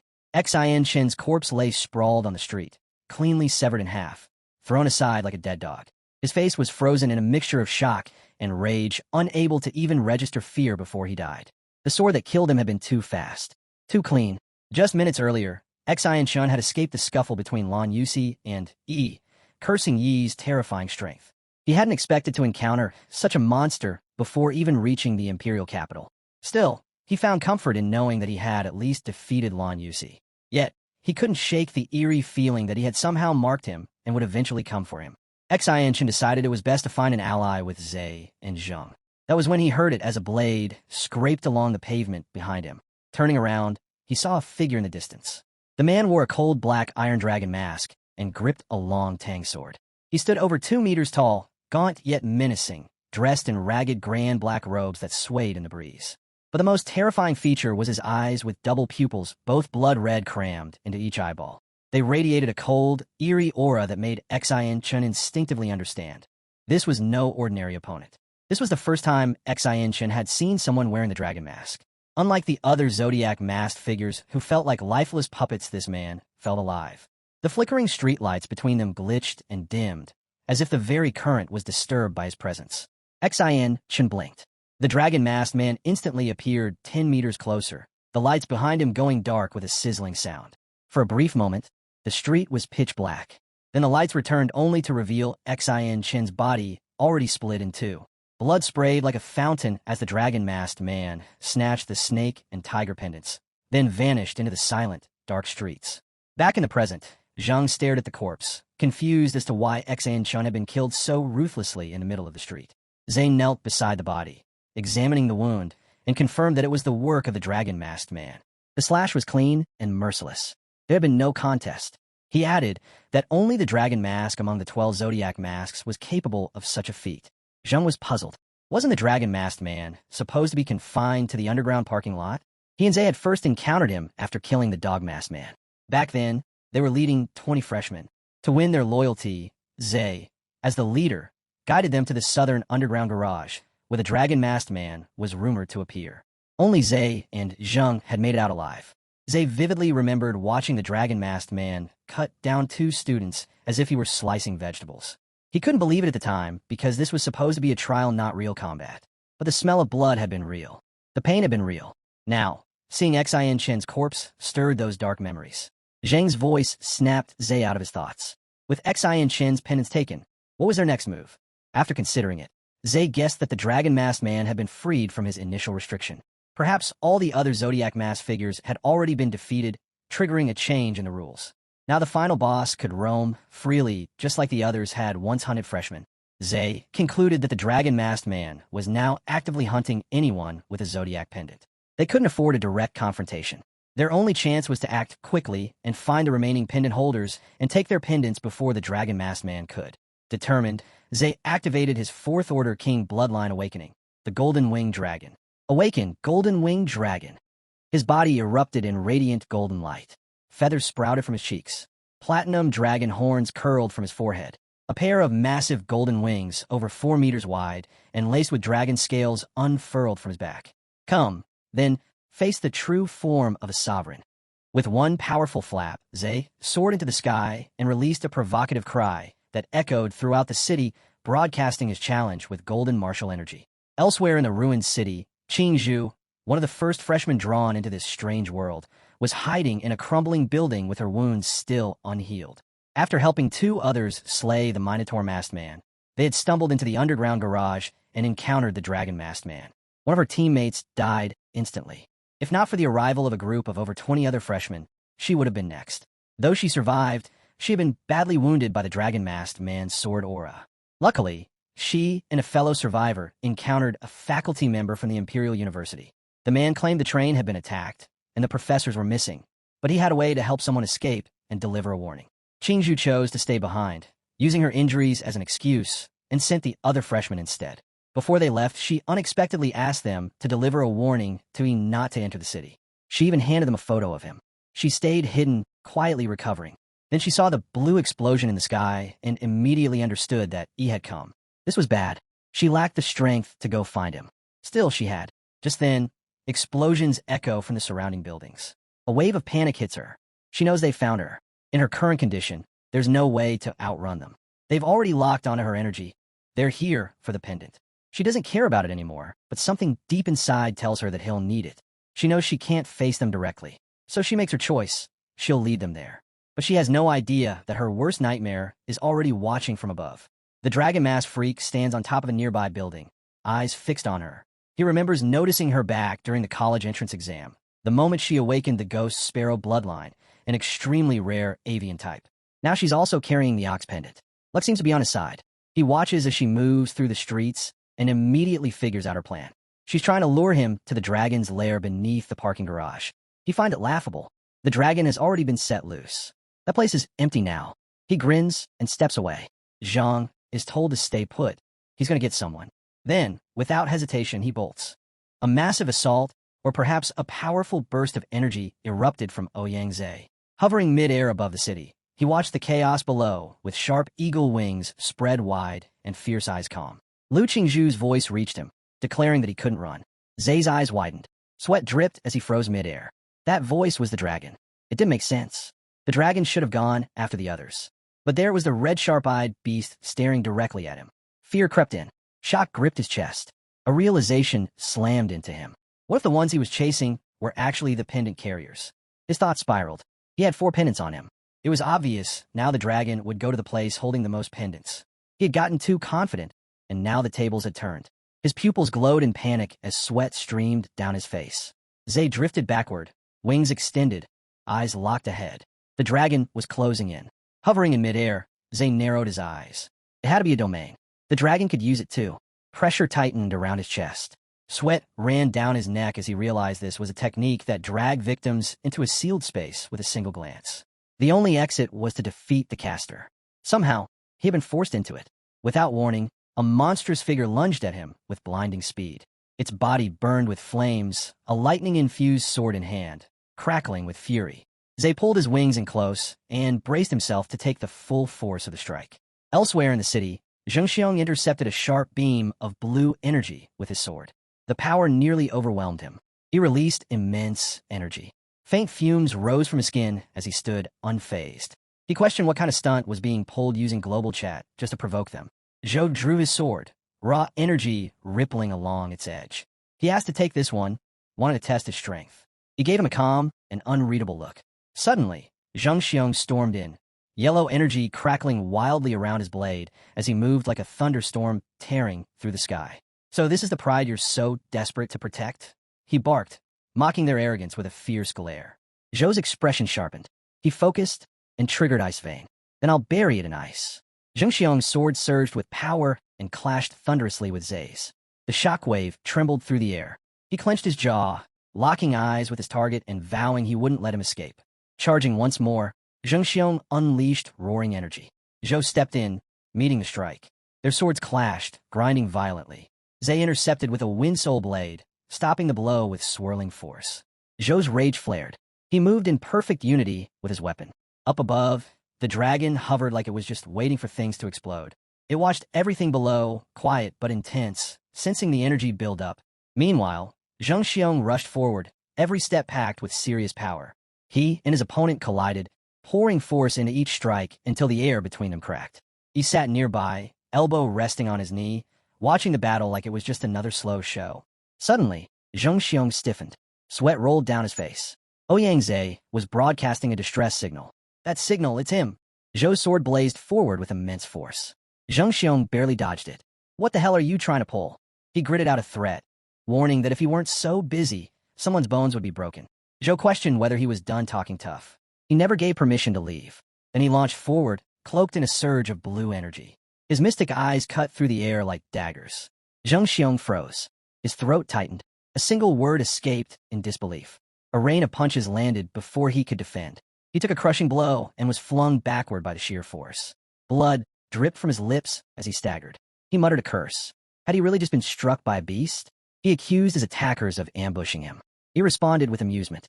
That was no beast, it was him. He claimed the scream was so awful he had hit harder than intended. There was no ambush, only incompetence. His first strike had been faster than Zheng Xiong's thoughts. Fury lit Zheng Xiong's eyes. He growled that he would kill Yi. 3 minutes later, Zheng Xiong stood frozen, bleeding and broken.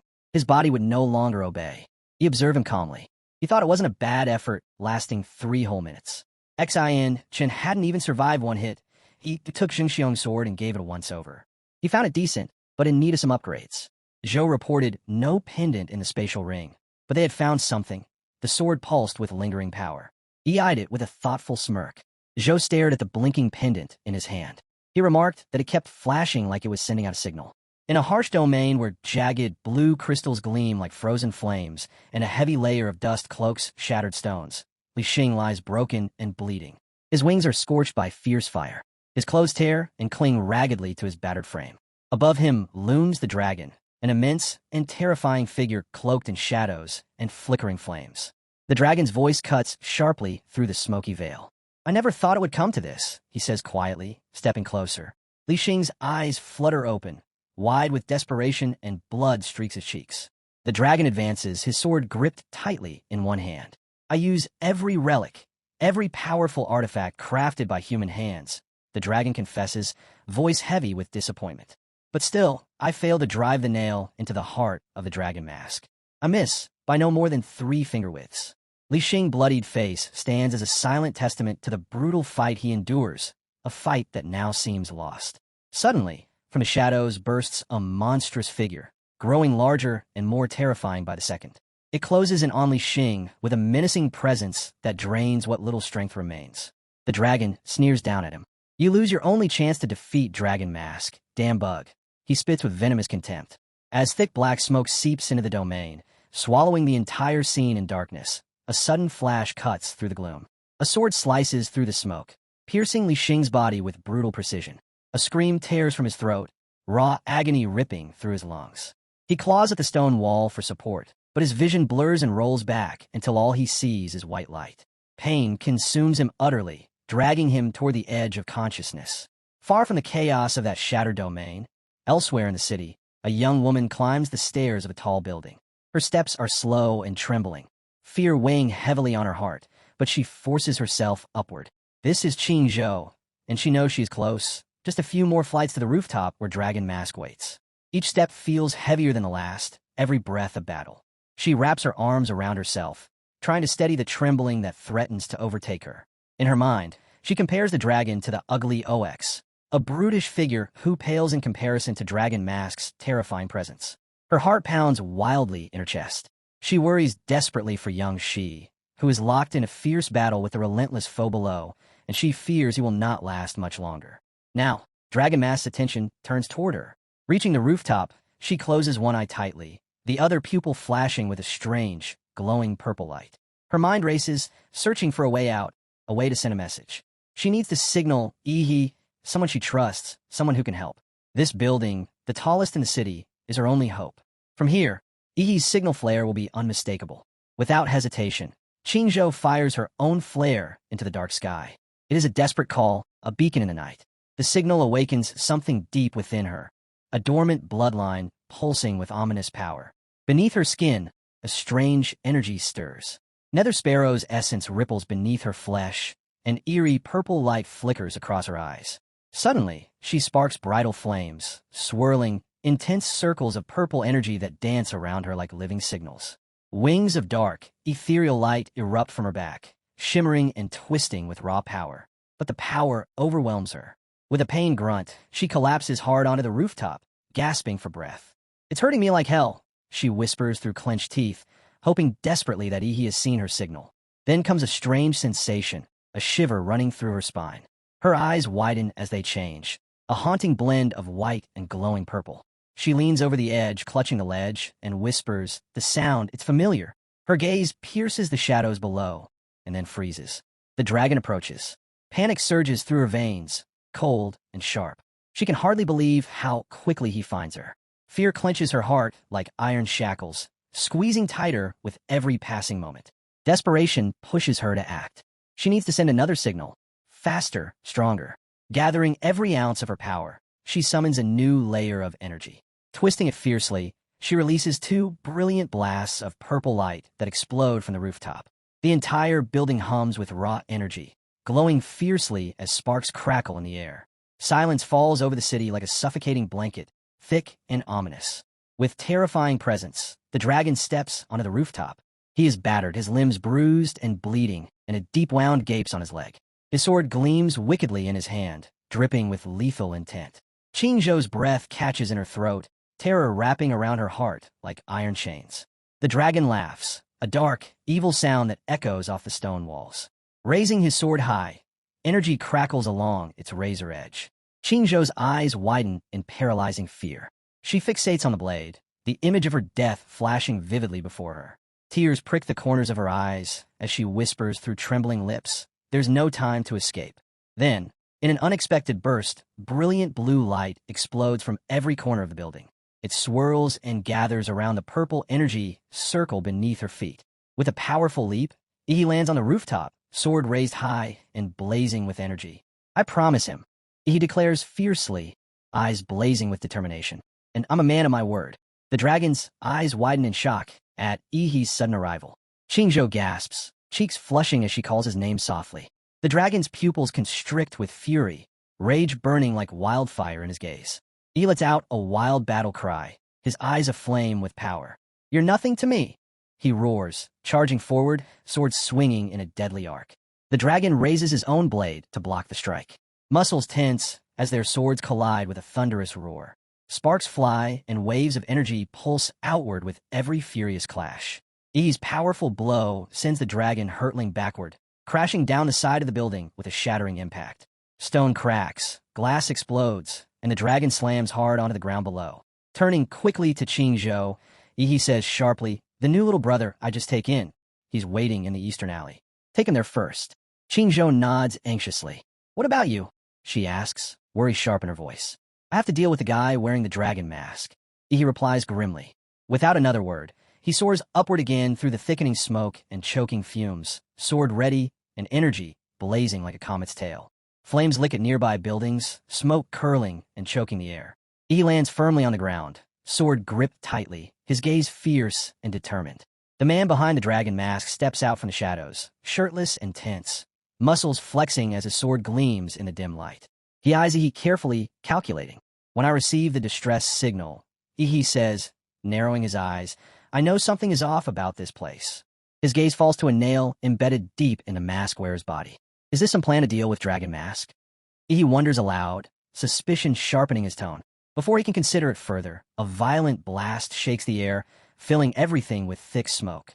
The masked man lunges forward at incredible speed, sword raised high. Steel meets steel with a deafening clang. Both warriors swing their swords with fierce intensity, blades crossing in a deadly, precise dance. Energy surges outward in violent waves, lighting the space around them. Their eyes lock, cold, sharp, unyielding. "I'm really onto this," Ihi says with a wild grin, the thrill of battle lighting his spirit.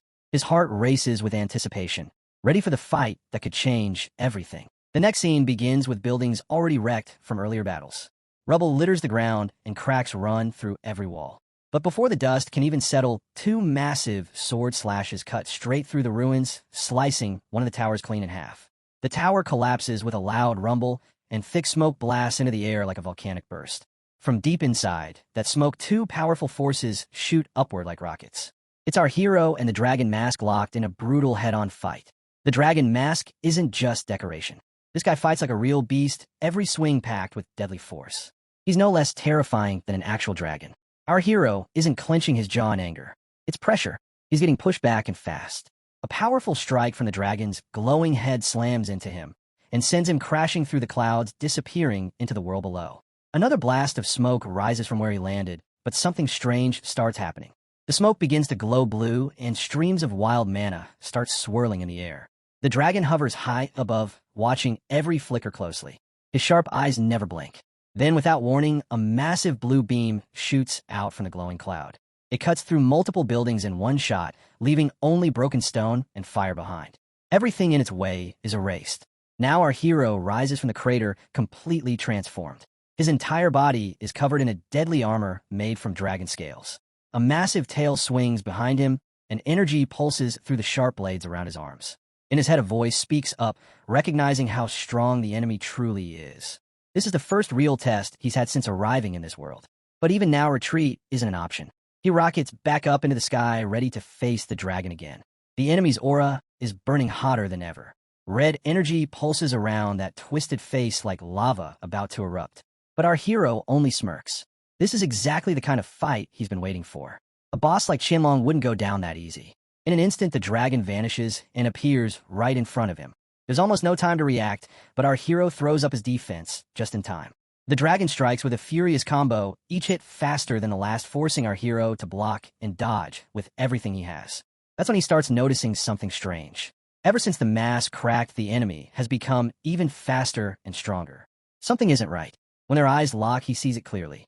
Twin pupils burning with pure rage and a thirst to destroy. Then it happens. One brutal swing lands clean and shatters our hero's sword in half. The blade snaps, and the last line of defense is gone. A cold shiver runs down his spine as the dragon raises his weapon, again aiming straight for the kill. He swings with deadly force, going straight for our hero's head. But in that exact moment, something wild happens. Our hero catches the sword with his mouth. He bites down hard, stopping the blade in its tracks. Sparks fly off the steel as he holds it firm between his teeth. Then, with a confident grin, he says he saw that one coming. Without missing a beat, he launches a crushing punch with a scaled arm, smashing it right into the dragon's face. The enemy never stood a chance to react. The impact is massive. The dragon's mask explodes into pieces, and his eyes roll back from the shock. But our hero's not done. As the enemy starts to fall, he grabs his arm mid-air, holding him in place. With a snarl, he says he's not finished, and slams him down again, this time with even more force. As he does, he cracks a quick joke, calling himself Technician Number 23, reporting for duty. Now the real punishment begins. A wild burst of blue mana explodes from our hero's body, lighting up the battlefield. The power behind it is raw and overwhelming. The dragon takes the full hit without a chance to guard. Our hero stops only for a second, thinking through every critical point on the human body: temples, throat, heart, spleen, kidney, groin. All the spots that cause the most pain and internal damage. And with Yang Zi's bronze spike still messing up his meridians, the guy's chi is completely out of control. Every punch now carries deadly force. Each strike lands with surgical precision, breaking him down from the inside. Bones crack, organs shift, and blood starts leaking from his mouth. His sword slips from his fingers, and his knees buckle. The fight is leaving his body. He can't even stand anymore. But falling isn't an option yet. Our hero sees it and doesn't let him drop. He charges up again and says he knew the dragon wouldn't go down without a fight. His best chance was that first ambush when neither of them knew each other's strength. And even back then, the odds of killing our hero were barely 30%. Now, there's no way out. Our hero summons one last move. Red mana bursts out, spinning into a violent tornado that surrounds the enemy in a storm of destruction. The pressure alone shakes the sky and rips through the air like a blade. The dragon is swallowed by it with no time to resist. This is the kind of power that breaks even the strongest will to fight. The tornado grows larger than the surrounding buildings, spinning like a violent storm, ready to rip the sky apart. The dragon head is caught inside, tossed around helplessly like a bag of chips in a raging wind. Watching from above, our hero realizes that this whirlwind, now infused with killing intent, is far more powerful than when it was in the hands of that ground user. But he doesn't wait for the storm to finish the job. He flies straight into it, shouting that it's not over yet, while calling the enemy a faceless punk. Mana surges around him, and the dust spins in wild circles as he charges his first punch. Thunderous energy builds up in his fist, and when it lands, it triggers a massive blast that clears a chunk of the storm. The enemy is thrown out of the tornado like a rag doll. Mid-air, our hero doesn't give him a moment to breathe. He follows immediately and launches a second punch, declaring it the black lash of a mountain-blocking fist. The impact nearly knocks the soul out of the enemy, sending shockwaves across the skyline. Still not letting up, our hero continues. He throws punch after punch, each one heavier than the last. The enemy is battered through one building after another, unable to escape or defend. The sky becomes their battlefield, and the city their wreckage as debris rains down from every collision. Then with a final burst of speed, our hero grabs him midair and slams him straight into the ground. The impact cracks the surface, and a cloud of dust explodes upward. The enemy lies there broken, bleeding, and screaming in pain, his strength completely crushed. Our hero hovered in midair and looked down at his defeated enemy. He scoffed and said, so this was a dragon. He expected power, but saw nothing more than a pathetic worm. But even in that battered state, the enemy wasn't done yet. He was trembling all over, barely able to hold himself up, but still muttering threats about killing our hero. With one last burst of strength, he reached for his sword, tried to lift it, but before he could react, our hero stepped in. Without a moment's hesitation, he shoved his blade straight into the enemy's throat, and blood exploded out like a fountain. In the blink of an eye, the enemy's head was cleanly severed and dropped to the ground with a dull thud. As the dust and chaos began to settle, our hero noticed something lying in the rubble. A green pendant glinting faintly under the debris. He picked it up and smiled to himself. That was the dragon pendant. Now it was finally in his hands.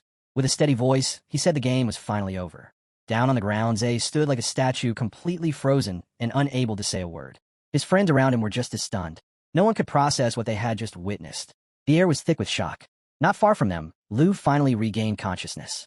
She sat up suddenly and yelled that he should never have gone to fight that dragon-masked freak all alone. But Chuzhou looked at her calmly and replied that if anyone else had gone with him, they would have only held him back. Lu fell quiet, her expression shifting. Deep down, she knew he was right. Her injuries were so bad, she could barely move, let alone fight. If she had gone with she would have slowed him down. He would have been forced to protect her instead of focusing on the fight. She clenched her fists, thinking to herself that if only she was stronger, maybe she wouldn't be dragging you down all the time.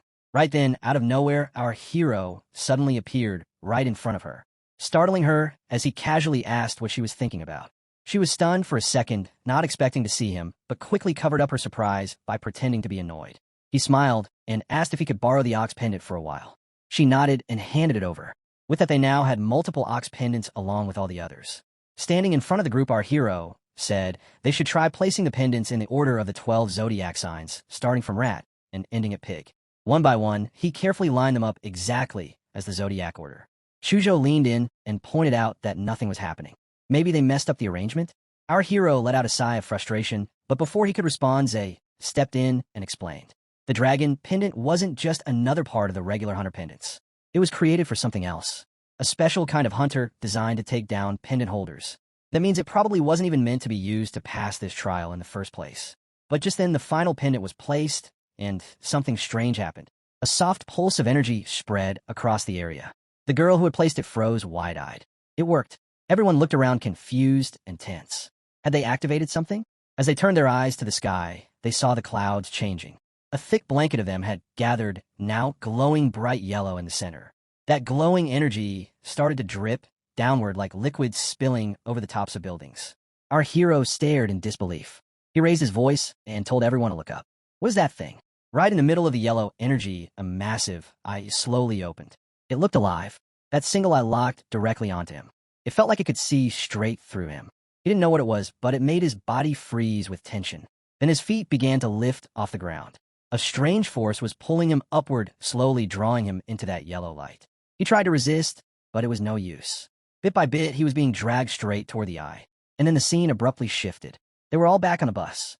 Someone looked around and said, "This is the university train. We're back. We're alive." Others spoke up, confused. One said they were just in that strange city. Another remembered being killed by a dragon-faced masked man. More voices joined in, all sharing similar memories. Everyone murmured in disbelief. It couldn't have been a dream. But how could so many people have the exact same dream? Yes, then suddenly, a notification popped up across the entire bus. All students, please remain calm. You were just drawn into a magical illusion realm created by the artifact known as the Mirage Eye. This was the freshman trial for Imperial Capital University. Please relax and take a moment to adjust your mindset. A special notice followed. In this year's freshman trial, Ephraim and City, along with Chuzhou and Lu's team, successfully gathered all 12 zodiac pendants and ranked first overall. Yi's performance was especially outstanding, and he will receive a special reward upon enrollment. Everyone on the bus erupted in surprise and confusion. Who's this guy? Most of them had died early during the trial, so they had no idea what had happened afterward. Whispers filled the air. Why didn't Yangzhou win? What even is in City? Nobody had heard of it before. They gossiped about the pendants, wondering how someone managed to gather all of them so suddenly. Some guessed that he must be an elite martial artist from a powerful hidden clan. Everyone was curious and excited to find out more about this mysterious top performer. Meanwhile, our hero stood quietly to the side, staring at something strange. A new screen appeared before him, and he muttered that it was finally here.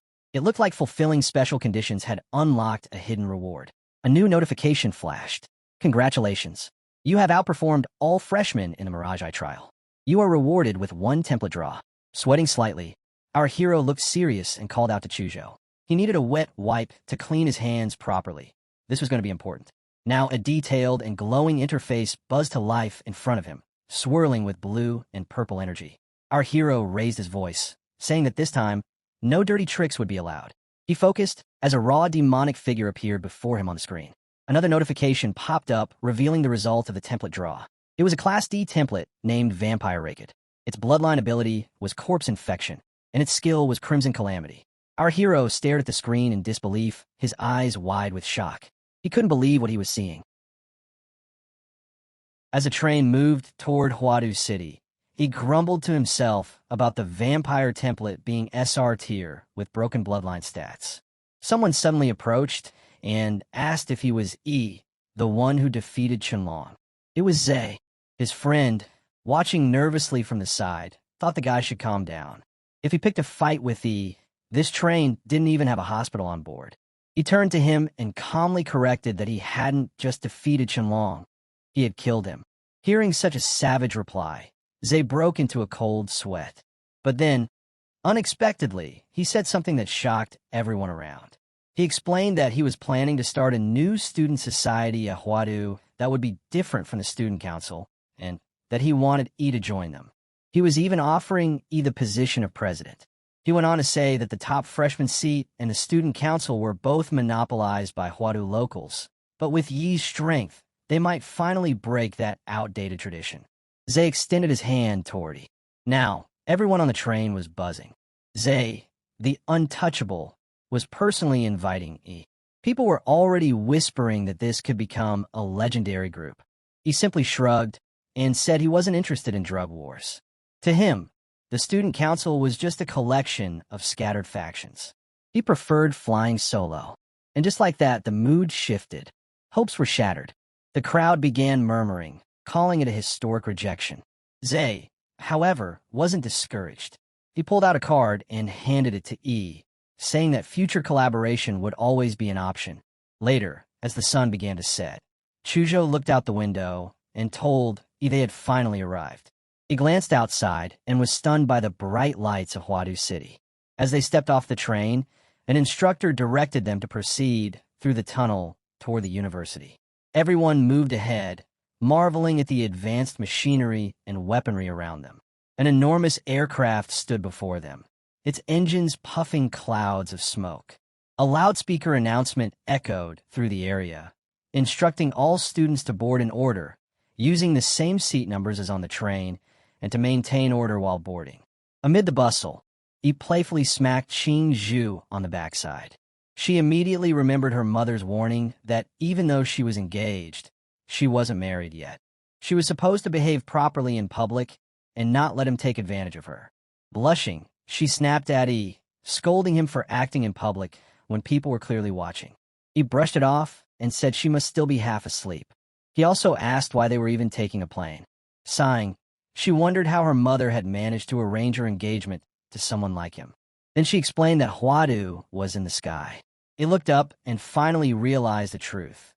Huadu was a floating city, hovering above the earth, supported by massive engines blasting clouds of smoke to keep it aloft. A city literally turned upside down.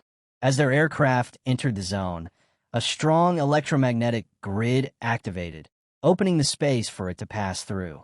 Our hero wondered if this barrier was meant to prevent magical beasts from entering. He sensed that even his life field sensing brain was being suppressed here. After disembarking, the instructor handed them their student cards. As our hero looked at his, the spaceships flew off into the sky, and the students were instructed to head to the maglev station for transit to their dormitories. Looking up, our hero saw futuristic buildings towering overhead, with lifts shooting skyward. Students around him were chanting excitedly that they had reached the highest city in the world, while others scoffed, calling such disciples dumbass. Our hero made his way to the 42nd floor and asked his friend to zoom his location. His friend replied that he was on the 45th floor. Anyhow, our hero entered his room and was stunned. A 100 square meter private space, just for students. He felt like he was about to be spoiled here. As he spotted the latest model of a PC, a wave of gratitude washed over him. Then he entered the bath, which featured a full bathtub and everything one could wish for. Finally, he threw himself onto the bed in excitement and thought to himself that this felt like the life of a five-star hotel. He grinned and muttered, it was time to get serious. So, he got up and went to max out his Raked Vampire template. Then he took out his phone, remembering how he figured out the usage of the student ID. He had to scan the barcode on the card using his phone to log in to the city-exclusive app, which connected to the University City Mall. Purchases could only be made using student coins, the city's digital currency. Without hesitation, our hero cashed out the last 30 million summer coins from his bank account and converted all of it into study coins. Just then, a notification popped up. He had received exactly 322.43 study coins. He began to sweat. 100,000 summer coins just for a single study coin? That was insane. But still, the gear in the Unimall was legit. It offered many items that weren't available on the open market. It was one of the city's hidden perks. So, he decided to buy only blood-related magic cores. That should be enough to fully max out his Raked. Even a massive pseudo-human template he previously built hadn't required more than 10 million coins to hit over 90% sync. Almost instantly, a drone delivered a box, and he was surprised by the lightning-fast delivery. As our boy opened the box, it revealed blue and green magic cores. He decided to devour them all in one go. The moment he did, his body turned freakishly overpowered. A system interface flashed before him, informing him that a beast had just been unlocked. Its name is Zawarudo, and its host is none other than E. Even though his numerical stats were still relatively low, he could feel the raw results. His fangs had become deadly sharp, and a literal blood gauge had appeared on his back. That meant if he bit into someone, drinking would be as effortless as sipping bubble tea. Then his hands transformed into sharp, deadly monster claws. His eyes turned ever red, and he knew he had just come up with a crazy idea. Without hesitation, our insane boy drove those sharp claws into his own neck, and a torrent of blood burst out. Our hero was standing in the bathroom with blood pouring down his body. The floor was slick with it, and his vision blurred for a moment. But then something started to stir deep inside him, like a furnace slowly coming alive. Warmth spread through his chest and limbs. Within seconds, the bleeding slowed. To his shock, the massive cut across his neck began sealing itself. Flesh pulled together, and the wound vanished as if it had never existed. He stared at his hand as it returned to normal and muttered to himself. His healing was much faster than before. The vampire regeneration was no joke. But he knew physical recovery wasn't the real prize. What mattered more was the new power coursing through him. A moment later, he stepped into a special training room built like a soft cushioned arena with glowing lights and reinforced walls. It looked like a futuristic dojo and had the perfect environment for pushing limits. He already had a feeling about the strange power his opponent carried. The energy was reversed, twisted, but powerful. Our boy now stood still with red energy crackling around him like sparks off a burning wire. As he opened his bright blue eyes, he laughed at the sight of the most terrifying vampire standing before him. Our hero grinned and told him to hit with everything he had. The demon didn't hesitate. Power exploded around him in a wave of heat and pressure. A strange white creature began to form at his side. Its body twisted unnaturally as it took the shape of another monster covered in roses.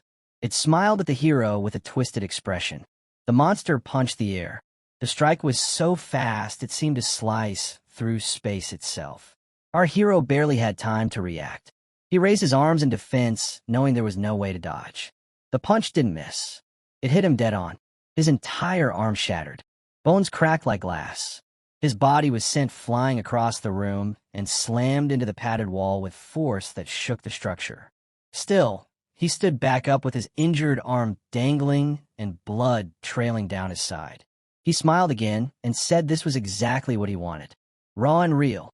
He took a breath and decided it was time to test the ability he had only just awakened. He activated the time stop. Everything went still. Now we saw the scene from the perspective of Zaruto. The vampire monster was frozen in place, but his mind remained active. Our hero gave the internal command to pause. He counted the seconds. 1, 2, 3. At 5, the frozen reality began to crack. He noticed it. The host could only maintain the freeze for 5 seconds. It wasn't long, but he pushed it further. He told the time not to stop yet. At 5.3 seconds, a strain began to show. His eyes bulged and his breath caught. At 5.5, the host vampire moved again and lunged at him. But in a flash, the body, shattered shards of the creature scattered through the air like broken glass. The hero stood in silence and thought about what he had learned. The original limit was 5 seconds, but that limit didn't belong to him. The next morning, outside the city was buzzing with disciples. Our hero noticed that the sun felt a bit sharp, though Chuzhou disagreed. But the hero figured it out. Ever since he fused with the vampire template, he had started hating sunlight. Not to the point that it would burn him alive, but still, it bothered him. Chuzhou then asked if he had seen the University Academy reform plan for this year. The hero admitted he hadn't, since he'd spent the whole night wrestling with the host and hadn't paid attention to anything else. So Chuzhou explained that this year, every student in small group mentorships would follow a primary mentor for the year. They could also take on assistant mentors if they wished. Our boy asked, so they were going mentor hunting? Chuzhou clarified that no, they weren't, but he was. If he didn't want to, he didn't have to. But then our boy asked him to wait and checked out the new student group chat and the announcement from the previous night. It stated that, due to freshmen collecting all the zodiac pendants, the university was awarding him the privilege to freely select any mentor, and the mentor must accept. Refusal was not allowed. Our hero commented that publicly announcing such a thing felt a bit too flashy. Just then, in a massive building hall, everyone gathered for mentor hunting. The hero noticed that 3 people had come forward for the test, and the mentors had turned on the lights to pick their choices. He told his friend to go ahead, saying he'd wander for a bit, since he could choose any mentor he wanted anyway, so it didn't matter when he entered. Right outside, he thought that picking a mentor was a boring task, but suddenly he smelled something. His mind screamed. It was the smell of blood. He ran toward the source, thinking that if it were just normal blood, he wouldn't care. But this scent reeked of something deeper, hidden yet fierce. It churned like a deadly undercurrent beneath calm waters, thick with killing intent and sin. It was rousing the painful aura inside him. He had to find the source. As he arrived, he was stunned to see a cute little girl eating something, maybe a taco. The place was completely empty, and our boy's face twisted with confusion. He was sure now, the source of that terrifying aura had to be this cute little girl. Or had he mistaken her? He began to doubt himself. Then the girl turned her eyes toward him and made an unexpected remark.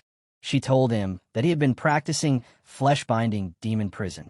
Startled, our hero asked how she could possibly know that. In his thoughts, he wondered how someone who looked like a child could speak with the tone of a grumpy old man.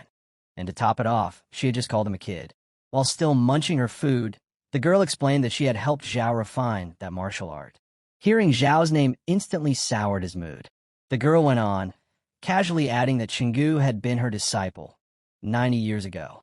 The hero blinked and muttered under his breath, questioning if she was playing games with him. He reminded himself that martial artists could certainly outlive ordinary people. A grandmaster might still be in peak form even into their 80s or 90s. But this? She looked like she hadn't even hit middle school. Something didn't add up. Then again, he considered the possibility. Some martial artists might have the ability to compress their skeletons to achieve a childlike form. Still, this white-haired girl gave off an aura that was either so pure it was sacred or so naive it was baffling. There was no way that kind of innocence was just for show. Not even a top-tier actor like Oscar could fake that kind of energy. The girl now looked at him seriously and asked if he didn't believe her. With a smirk, the hero thought to himself that he would sooner believe he was the emperor. There was just no way. But just as he was letting his thoughts wander, a strange sensation struck him like lightning. Out of nowhere, an image invaded his mind, a vivid illusion. In it, he was being judged. His neck was positioned for execution. Then, without warning, a sharp blade came down and sliced clean through. His vision, now, from the perspective of a severed head, tilted upward, and there she was. The same little girl stood over him. Completely shaken, the hero staggered. Where had that come from? The illusion felt terrifyingly real. The killing intent behind it had been so raw and concentrated that it forced his brain to hallucinate his own death. A beheading that never physically happened, yet felt utterly convincing. He broke out in a cold sweat and instinctively tried to call out to his host for help. Before he could form a single word, the girl casually popped a lollipop into his mouth. Strawberry, her favorite, then said she was sorry about that, kid. She guessed she overdid it, and him not to report her to the school. Okay? She said it so innocently, adding that she only got 1 or 2 hours of outdoor time each week. She was literally pitiful. While our hero was still chewing on the gummy, he asked who she was. She struck a cute pose and introduced herself as Gong, a very powerful grandmaster. Then, leaning in like it was a secret between the two of them, she added that the Hua University president, Jingwon, was just a little kid once, and she had made him cry. Our hero dropped to his knees, shocked. If Gong Qi had helped refine the Huang martial art, then she might be able to help him break through his current bottleneck. She was a slaughter-hardened grandmaster, the perfect match for him. It was a no-brainer. He immediately struck a respectful pose and declared that he had wandered for years without meeting a worthy teacher. Forget all that. He, Jihe, wished to become her disciple, Master Gong. He begged her to accept him. Gong shrugged slightly, seeming unsure of what to do next. Meanwhile, in the gymnasium building, where powerful mentors were seated all around, someone muttered that he couldn't believe the deans of all 5 Hua University academies were serving as new student mentors this year. If one could become the disciple of even a single one of them, their future would be set for life. Another scoffed and said to dream on. These are the 5 deans. There was no way they would waste their time on nobodies like them. Someone else asked why the deans were even present. Sightseeing? Of course not. Another answered that the real reason was freshman E. He had completed the Zodiac trial. The deans were clearly there because of him. These were the whispers and discussions going on among the disciples. Meanwhile, the deans were quietly recapping the situation among themselves. What the new students didn't know was that the Zodiac trial had been broadcast live. Every teacher at Hua University had been watching ever since the broadcast from a train began. The faculty had been evaluating how each student handled sudden crisis situations.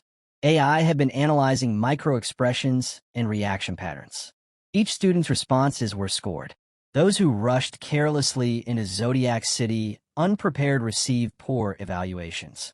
Once inside, the students were scored on combat intelligence, real-world technique, and team coordination during battles with the Zodiac mask. Even if a student didn't land a kill, excelling in any one of those areas could earn a high score. He, E, was the only student to receive the highest score across all metrics. But even that alone wouldn't have impressed the deans. What truly shocked them was that he managed to slay a boss that wasn't even meant to be fought. The untouchable, certain-death boss, Chunlong. One of the deans remarked that he might not even realize who Chunlong really was. Chunlong was a battle model created by a national-level supercomputer, trained using data left behind by a national-level martial artist. Not all of that martial artist's divine abilities, like his god-grade eyes, could be perfectly replicated in the Mirage realm, but the model was based on the strongest martial artist in the history of Zodiac Country, or perhaps the world. His name was Hong Sheng. His university records hadn't been broken in 100 years. For E to slay a model based on him, even if it wasn't a perfect replica, was already proof of monstrous talent. As long as nothing derailed him, he was guaranteed to become a grandmaster, and he might even reach the Arc Master level. Now the deans simply waited for E to choose his mentor. Then, a faculty member rushed in with bad news. He said that he had just asked to become the disciple of Gong, the former Imperial University professor and current special personnel. All the deans were stunned to hear it. Back at the gym, he was still kneeling before Gong, pleading to be her disciple. He even grabbed her sleeve. Gong asked if he really wanted her to be his teacher. He replied firmly that he had made up his mind. In his thoughts, he reminded himself that she was technically over 100 years old. Otherwise, kneeling to a girl like her in broad daylight would probably land him in prison for at least 3 years. Gong responded that she thought she had already been expelled from the Imperial University. Ever the opportunist, our hero grinned and said that if she only got 1 or 2 hours of outdoor time per week, and if she took him as her disciple, he could find a way to restore her freedom within 2 years. The words made Gong lift her eyes. She finally accepted without a second thought. Our hero landed a win right then and there. But at that very moment, all 5 deans suddenly teleported to their location, buzzing with overwhelming energy. Gong looked at them casually and muttered that the busybodies had arrived. One of the deans stepped forward and reminded her that they had agreed there would be no contact with students during her release hours, and that her current mental state wasn't suited for mentoring. Another chimed in, agreeing and instructing her to return home immediately. Gong turned to the boy and asked for his name. With the utmost respect, he replied. He told her his name. She nodded, turned toward the others, and said simply that he should come home with her. Our boy looked at the deans one last time, then followed behind her without hesitation. The scene shifts to the gigantic residential building, standing in the air. Our hero looks around as he enters the university, while Gong is casually walking with her. As she steps inside the elevator of her apartment, it starts going down in the basement. Our hero asks if she lives out here. She answers that she does, explaining that for a few decades she had issues and kept hurting people, so the university placed her under the research institute. She adds that, luckily, she has learned to control herself in recent years, so now she can finally stretch her legs. Our hero then wonders aloud if he is her first student in all these decades. She looks at him with her single eye and remarks that he has an odd way of thinking and should be scared. He responds with a silly, frightened expression, sweat running down his face, and asks if she's going to drop him off, mimicking her tone in the process. They arrive at the 666 RD floor of the university, located deep in the basement. As our hero looks down the hallway, he notices it is surprisingly narrow and questions why the hallway of such a large institute would be built this way. She explains that only she is supposed to walk through it, then points out a number on the door. Our hero, confused, asks what the number means and what the countdown is for. At that moment, she suddenly rushes toward the other side of the hallway, muttering that there is no time and telling him to get inside. He repeats his question, wanting to know what the countdown means. She turns slightly while running and explains that every time she leaves, the clock starts ticking, and if she does not get back in time, the alarm will go off directly in the headmaster's office. At that point, the university would finally hunt her down. Our hero wonders if she is truly serious. Then, in a split second, he dashes to the other side of the hallway. Just as the countdown reaches 0, the door bursts open with brutal force, and an electromagnetic laser energizes the entire hallway. He gasps, realizing he made it out alive just in time. Our hero decides that he had just invaded time. Then he starts to suspect that there is some kind of magnetic field in this place. He figures out that his martial energy can't gather properly outside his body. That means any martial artist techniques will be significantly weaker here. Then Gong, casually sliding off her jacket, confirms it. She explains that, of course, this is her confinement cell. To stop her from escaping, Jing-won and his little crew built her this massive 3-level house. It contains almost everything. It's really big and fully stocked with entertainment and training rooms. But it's also layered with high-power magnetic suppressors designed to disrupt martial energy, just in case she ever gets bored enough to break out. However, she's just chilling on the sofa. But our boy feels this place is basically a luxury suite. Everything is provided. Every comfort is met. It's more like they've got Teacher Gong enshrined down here. The scene shifts back to Huadu University. Jing-won, the president of the university, receives a call. He's given the news that he has just become Gong's disciple. He shrugs off the news and tells them to leave him be. Their goal isn't to raise a pack of mid-tier talents. They raise one person, someone who can shoulder the future of Xia and all of humanity. When a true genius appears, their job is to support them fully and let them grow freely. He says to let each train under Gong for now. The special training camp for local freshmen is nearly finished. It will be the whetstone that sharpens those fledgling blades. Then he looks at the report again and notes that he has entered the confinement zone with Gong. So far, all is stable. However, per predictive analysis, special rank Gong's skill has a 5% risk of going out of control when confined with another person for a long period. He has a 90% chance of not surviving until rescue. And even if he is rescued, there's a 95% chance he won't make it. The president explains that special class combatants are either death row convicts with massive strength or martial artists whose power is uncontrollable due to special circumstances. The state restricts their freedom during peacetime. But when Xia faces a true crisis, they are deployed to the front lines as national-level weapons. Facing someone like that, he must be ready to die. Without that kind of readiness, how can he walk the path of slaughter? Xia is running out of time. The foolish formation of the Northern Brighton Federation and those heretical lunatics from the Divine Descent Nation, who worship secret realm tech, are all getting restless. Looking down at the raw skeletal structures of the new buildings, he mutters that this new generation has to grow fast. Back in the confinement room, inside the training hall, Gong tells Yi that it's been decades since she taught anyone. So, she wants to start with a spar. Our hero asks her if she's going to suppress her cultivation to the martial stage to spar with him. She nods and says that's right, for a god to do that.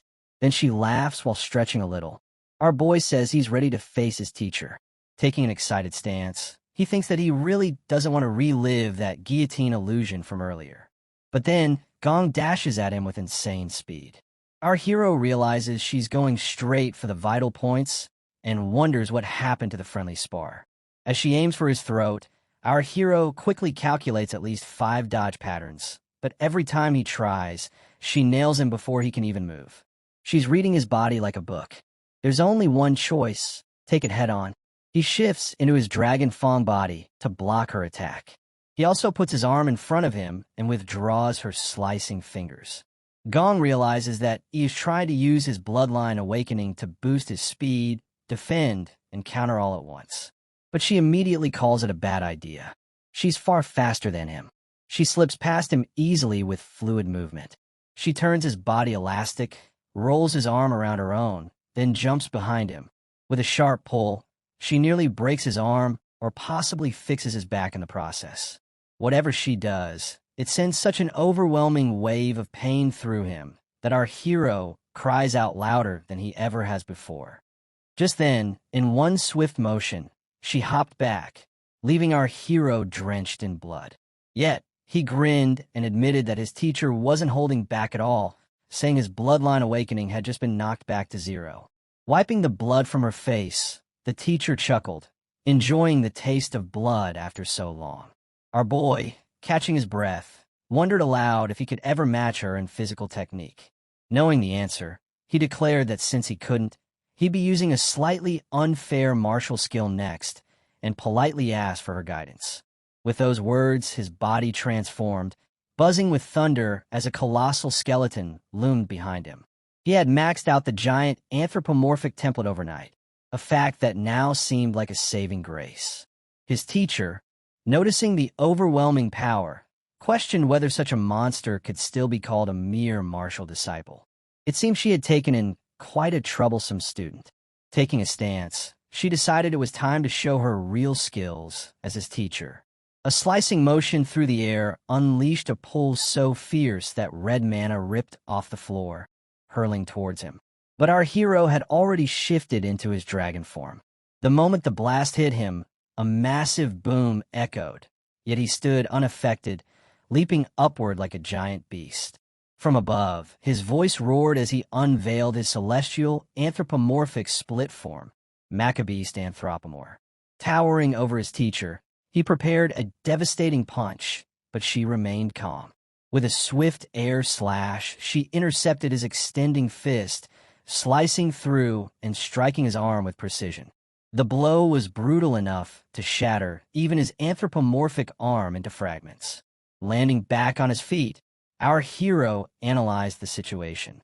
His armor, crafted from the Cosmos Emperor's outer shell, was supposed to be dozens of times tougher than any giant's, yet she had ripped through it effortlessly.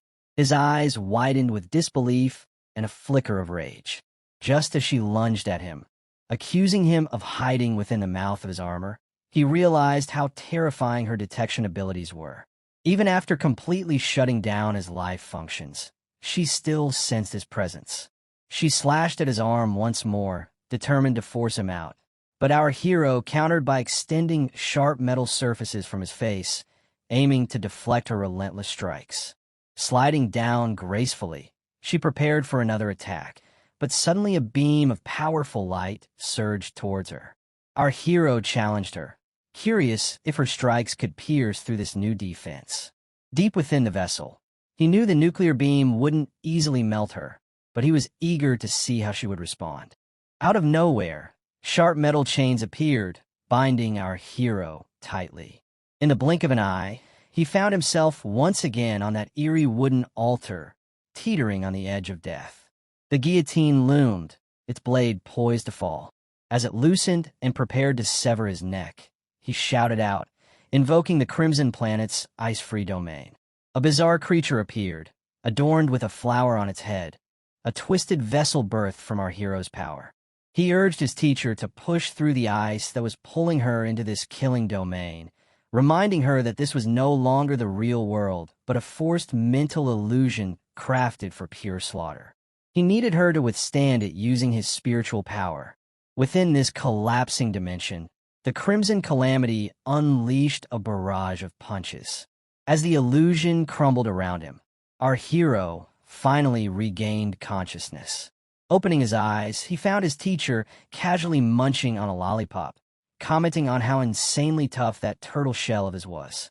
Glancing around, our hero noticed his anthropomorphic form lying in ruins, bashed to pieces. He realized that his teacher had ripped him out from the mouth of his own armor and shattered the hardened defense crystal he had formed to protect his real body. That kind of destruction wasn't something achievable at the pure disciple stage. Feeling a mix of frustration and awe, he pointed out that she had cheated. She responded nonchalantly, claiming she had beaten him fair and square, questioning where the cheating was in that. He looked at her skeptically, prompting her to admit, perhaps, she had used a tiny bit more force than necessary. After all, she was super strong, and it was difficult to hold back perfectly in just one or two strikes. He stood there in silence, watching her, and just as he thought she would brush it off, she turned back, looked at him with a hint of guilt, then suddenly grabbed him, clinging tightly as tears welled up. She pleaded with him, promising that next time she wouldn't bend the rules, and begged him not to be mad or leave. It had been decades since she had someone play with, and she wasn't ready to lose that again. Seeing her cry like a little kid, our hero asked her to stop weeping. Her eyes were filled with tears as she looked up and asked if he wasn't going to leave. With a big grin, our hero told her that he had worked so hard just to become her disciple, so leaving wasn't even an option. She quickly stood up, trying to regain her composure, and casually mentioned that she wasn't crying a moment ago. He chuckled to himself, quietly impressed by how fast she could bounce back from that emotional moment. She walked over to the refrigerator, pulled out a couple of bottles, and said she now had a good sense of his strength. While he wasn't quite at her level yet, compared to most people, he was definitely gifted. She gave him the green light to start training, but wanted to know what he would like to learn first. Still haunted by how his dragon punch had been so easily destroyed, our hero mentioned advanced martial art techniques and asked how she managed to slice through his lightning and humanoid arm like it was nothing. Shaking a soda can in her hand, she explained that slashing wasn't something you could just be taught. It's something you understand after cutting through enough things. Curious, he asked what kind of understanding she meant. She stared directly into his eyes and said it was the feeling of a lion. She went on to explain that every human body, magical beast, or object has a precise point of entry, a line that can be cleanly severed. She called it the kill line. As our hero visualized it, he realized her master-style slashes were completely different from Qianlong, who also specialized in slashes. Qianlong's technique focused on overwhelming force and razor-sharp precision, but her style was more like a butcher's cut, executed with perfect accuracy and flawless technique. She then mentioned that if he wanted to learn that level of mastery, it would be complicated. Her advice was for him to become a martial artist first. Without a solid martial foundation, he wouldn't even qualify to learn most of her techniques. She glanced at him and asked if he knew the difference between a martial disciple and a martial artist. When he admitted that he didn't, she explained that it wasn't about physical improvement. The key difference was the mind. Martial artists developed a critical ability called inner vision, which allowed them to refine their martial cultivation from broad movements to micro-level precision. With inner vision, a martial artist could see their own meridians, pressure points, and internal organs, and could use martial energy to reinforce them, pushing the body's limits further. She summed it up by saying that a strong spirit must come first, and only then could the body's strength follow. Our hero found himself admiring how sharp and knowledgeable she was. No wonder she held a professional teaching position at Imperial University. Even if she seemed a little unhinged, her expertise was still rock solid. He thought back to how, ever since fusing with the vampire template and awakening his shell, he had felt a noticeable rise in his mental clarity. This would surely give him a huge edge in the martial arts stage. Curious about how advancement methods differed at that level, he asked her for more details. She explained that advancement techniques and martial skills were divided into 4 tiers. Normal students from vocational colleges or low-tier schools only had access to unranked advancement techniques. These unranked methods were easy to use and, with enough blood energy and martial power, could break through more than 80% of all martial arts barriers. But students at Huadu University started with Xuanhuang tier methods as their baseline. Hearing this, our hero began wondering about the legendary Tiangang and Disha tiers. She told him that those techniques were like sacred relics, most of them retrieved from hidden realms or ancient ruins, and there might not even be 10 of them left in the entire world. Even Imperial University possessed only one, and with his current rank and clearance, there was no chance he would get access to it. Then she surprised him by saying that he could actually learn a Disha-tier advancement technique, the Killer Bodhi Heart Sutra. It was the very same technique she had mastered, and even Xiaohu's flesh-blood demon cage had been inspired by it. Hearing this, our hero's face lit up like he had hit the jackpot, and he begged her to teach him the technique. She smiled and told him to get ready, because they would start right now. He was about to experience the killing intent domain she had crafted specifically for this. She tossed a small ball onto the desk. As it landed, the entire atmosphere turned blood red.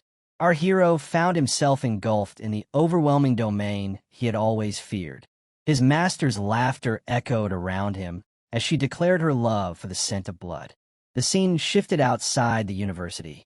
As classes were dismissed, our hero casually strolled along the pathway, his steps steady like a warrior returning from battle, while Chuzhou followed him in silence. The weight of his aura felt different now, sharper, heavier. Eventually, Chuzhou caught up and asked how his first day had been, mentioning that he had heard something about him becoming. But before he could finish, a sudden reflex overtook our hero. He spun around, instinctively drawing his sword, his movements fluid, precise, as if the world itself had slowed down for him. He was fully prepared for an ambush.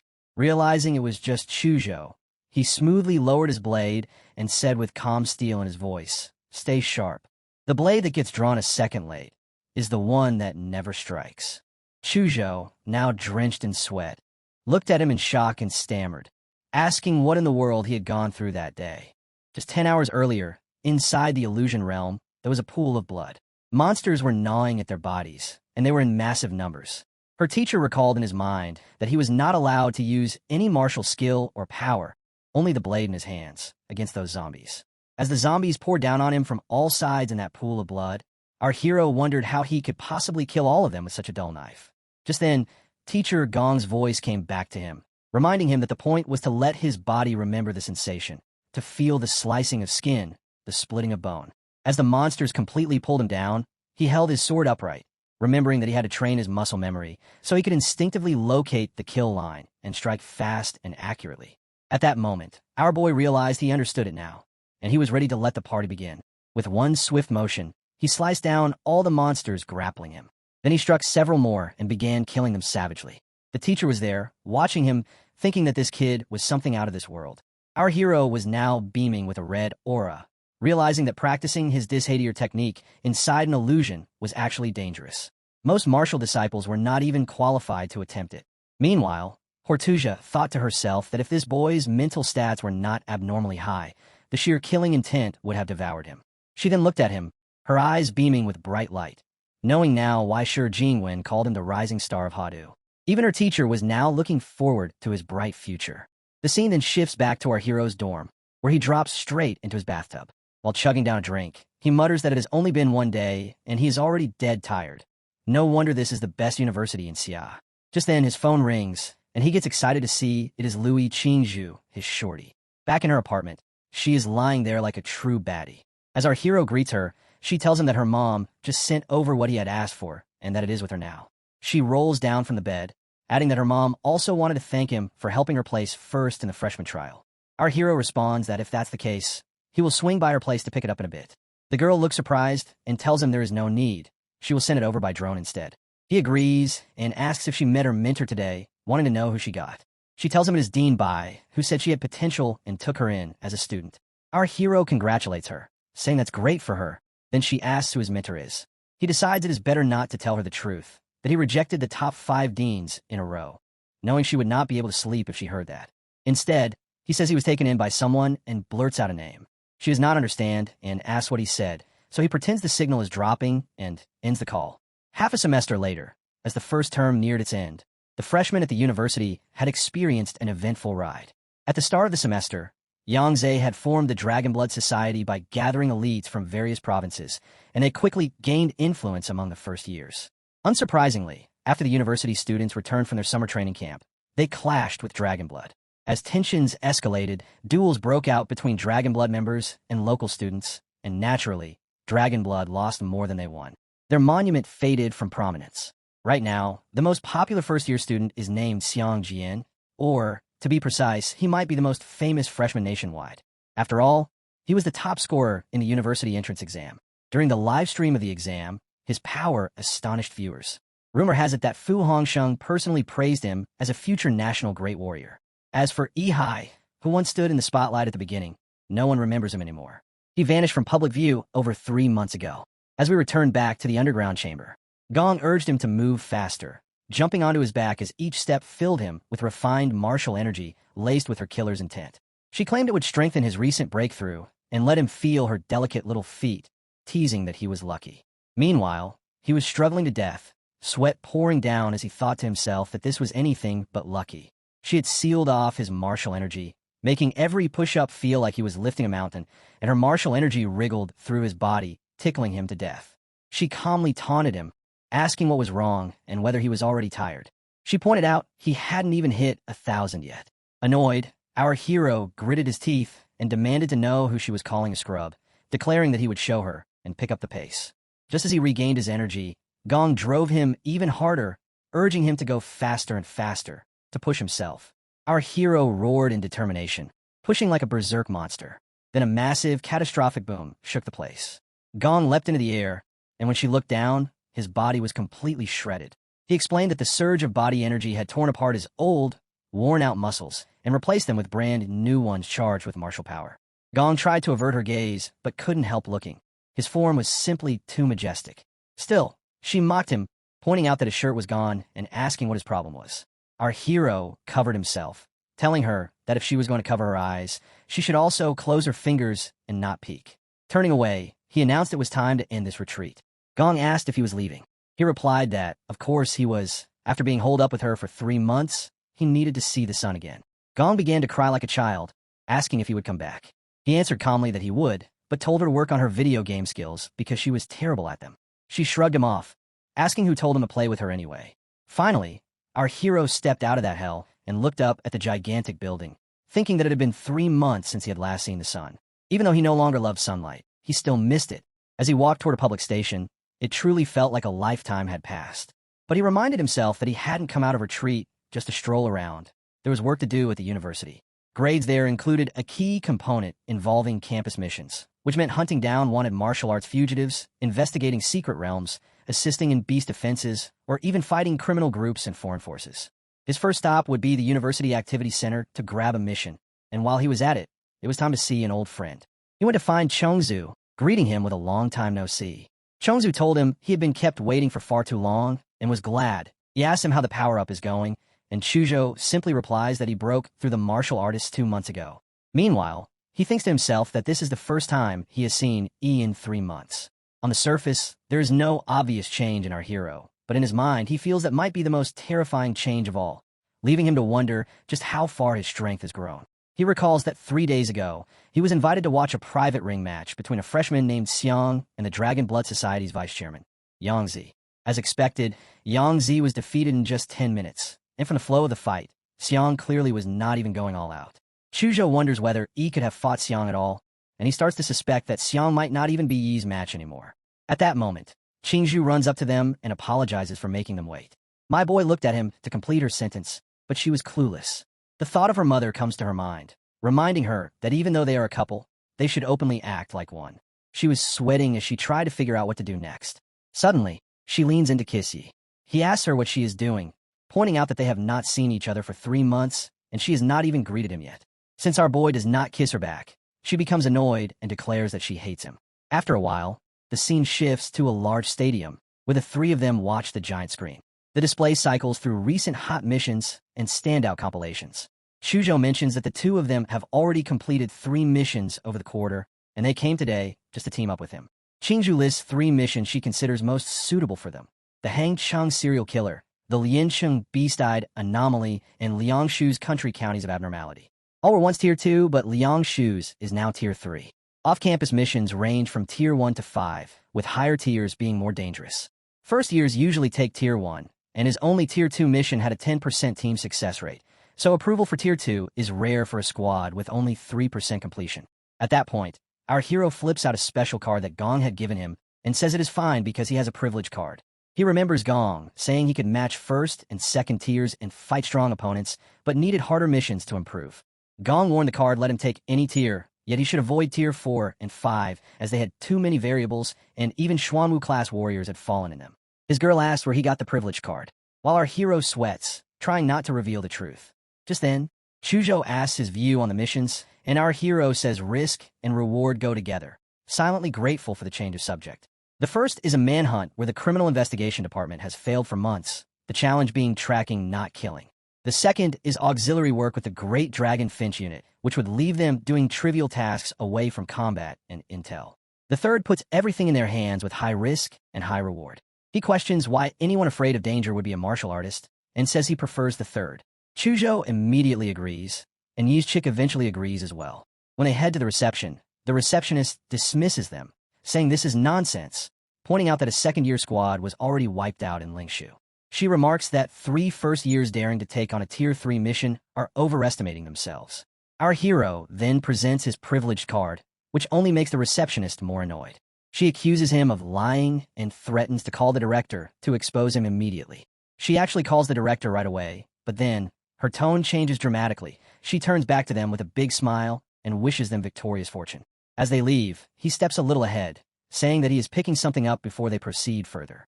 The scene shifts to the College of Mech and Magi Tech Foundation, a quite weird-looking building.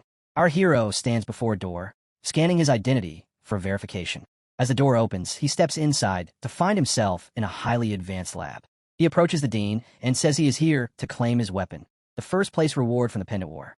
The dean acknowledges him, noting that our hero has skipped the dish-a-tier skill in favor of choosing a weapon. Then he cuts off this talk and unveils an incredibly formidable sword. The dean explains that while the weapon lacks elemental attributes, it channels martial arts energy at 95% efficiency and is forged from a legendary ultra-tough special alloy. The blade's quality surpasses even store-bought gold and ranks alongside the Great Red Divine Blades. As our hero draws the sword, the dean describes it as a horse cutter measuring about 1.2 meters in length with a wide, flat-edge profile. Its dusky surface is speckled with a starlight pattern, while the spine is reinforced with dense iron moon, adding weight and impact so that every swing delivers devastating force. When our hero tests the blade, it slices through the air effortlessly, and the grip feels perfectly tailored to his hands. The dean says the handle is wrapped in anti-slip black leather threaded with metal filaments and starfall gold to enhance energy infusion. He adds that each strike creates a veil of wind and a flash of light strong enough to kill with precision, with the swings stirring a small storm in the tech lab. Our hero finds it amusing that the sword had been customized to his old measurements 3 months ago, yet still matches his increased strength after his martial arts breakthrough. Turning away, he remarks that Imperial-used bladesmiths are truly legitimate. The dean jokes that even Senior Kong might call him dad when it comes to forging skills, but also warns E never to say such a thing to Gong. The scene then shifts to Lingshui County.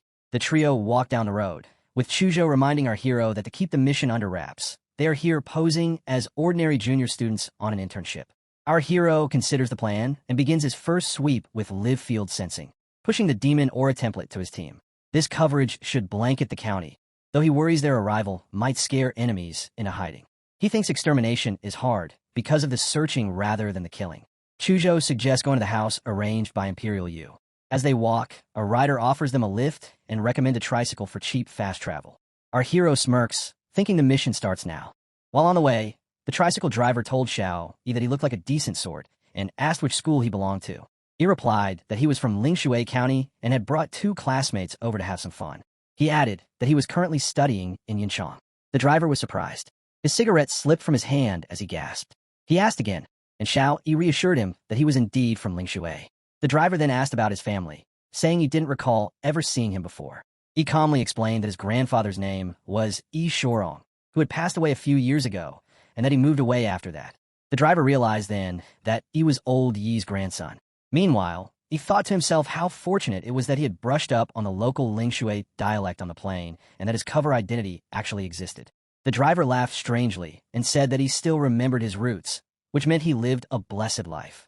Before long, they reached the Huadu mission base and began unloading their bags. As the driver was about to leave, he mentioned that in 2 days Lingshui County would hold its biggest event. He added that if he was shy and didn't want to leave the house, he could personally come to fetch him. He simply thanked him and turned away. As they moved into the base, Chuzhou remarked that the house had not been lived in for over a decade, that it was falling apart, and that the weeds and mosquitoes had taken over. He said they needed to clean the place. He stepped forward, saying that cleaning was his specialty. He struck the ground with brute force, and the impact released a wave of bright light. All the weeds instantly burned away. When they checked the rooms, Chuzhou told he to put down their luggage, explaining that he was going to install microcameras around the property for surveillance. Meanwhile, Qingzhu said she would check inside the house. In one room, Qingzhu called Xiao Yi to come take a look at something. Xiao Yi asked her what she had found that kept her staring so fixedly. She pointed to a shard with a red cloth over its face, saying she was not sure who or what it was for. Xiao Yi told her that this was not originally here. When she asked what he meant, he explained that the shard was made of wood. If it had been there the whole time, it would have rotted away years ago. Though covered in dust, once wiped it was practically new. Hearing this, Chuzhou immediately drew his sword, saying that someone must have placed it in this old house, and that he did not like the look of the statue, so it should be chopped down. Qingzhu quickly told him to wait and not be hasty. She suggested that it could be an important clue and they should examine it first. Xiao Yi agreed, but as he channeled blue mana in his hand, he glared at her with frustration, demanding why she was siding with a battle maniac. Qingzhu gasped and said that at the very least, they should check what was under the clay mask before smashing it. When she carefully lifted the mask, a bright eye was revealed, watching them all this time. A hunch struck Xiao Yi, and he immediately grabbed her hand to pull her back, warning that something was off. He told Chuzhou to cut it down right away because he knew something was wrong. Chuzhou stepped forward with his sword glowing brightly and, with a single flash, cleaved the statue into pieces. All of them were equally stunned by what happened next. The statue began to bleed, oozing a strange black liquid that crept down its body. Xiao Yi instantly sensed danger and summoned his minion, Za Warudo, who appeared in a fighting stance and struck at the statue before it could release anything further. The minion seized the black fluid in its grip. Suddenly, multiple jaws formed from the black mist and began to growl, but Zawarudo had already restrained them. Xiao Yi then instructed Qingzhu to seal the foul thing. She immediately began casting a spell, fixing her eyes on the black, twisted jaws. Though she carried out the sealing, Qingzhu was shaken and muttered in disbelief, unable to understand what kind of abomination this was. Xiao Yi placed his hand on her shoulder, steadying her, and asked if she was all right, realizing she had been touched by the thing's psychic energy. He channeled martial energy into her to calm her down until she regained her composure and said she was fine. Xiao Yi also felt the earlier wave of terror dissipate, replaced by a warmth spreading through his body.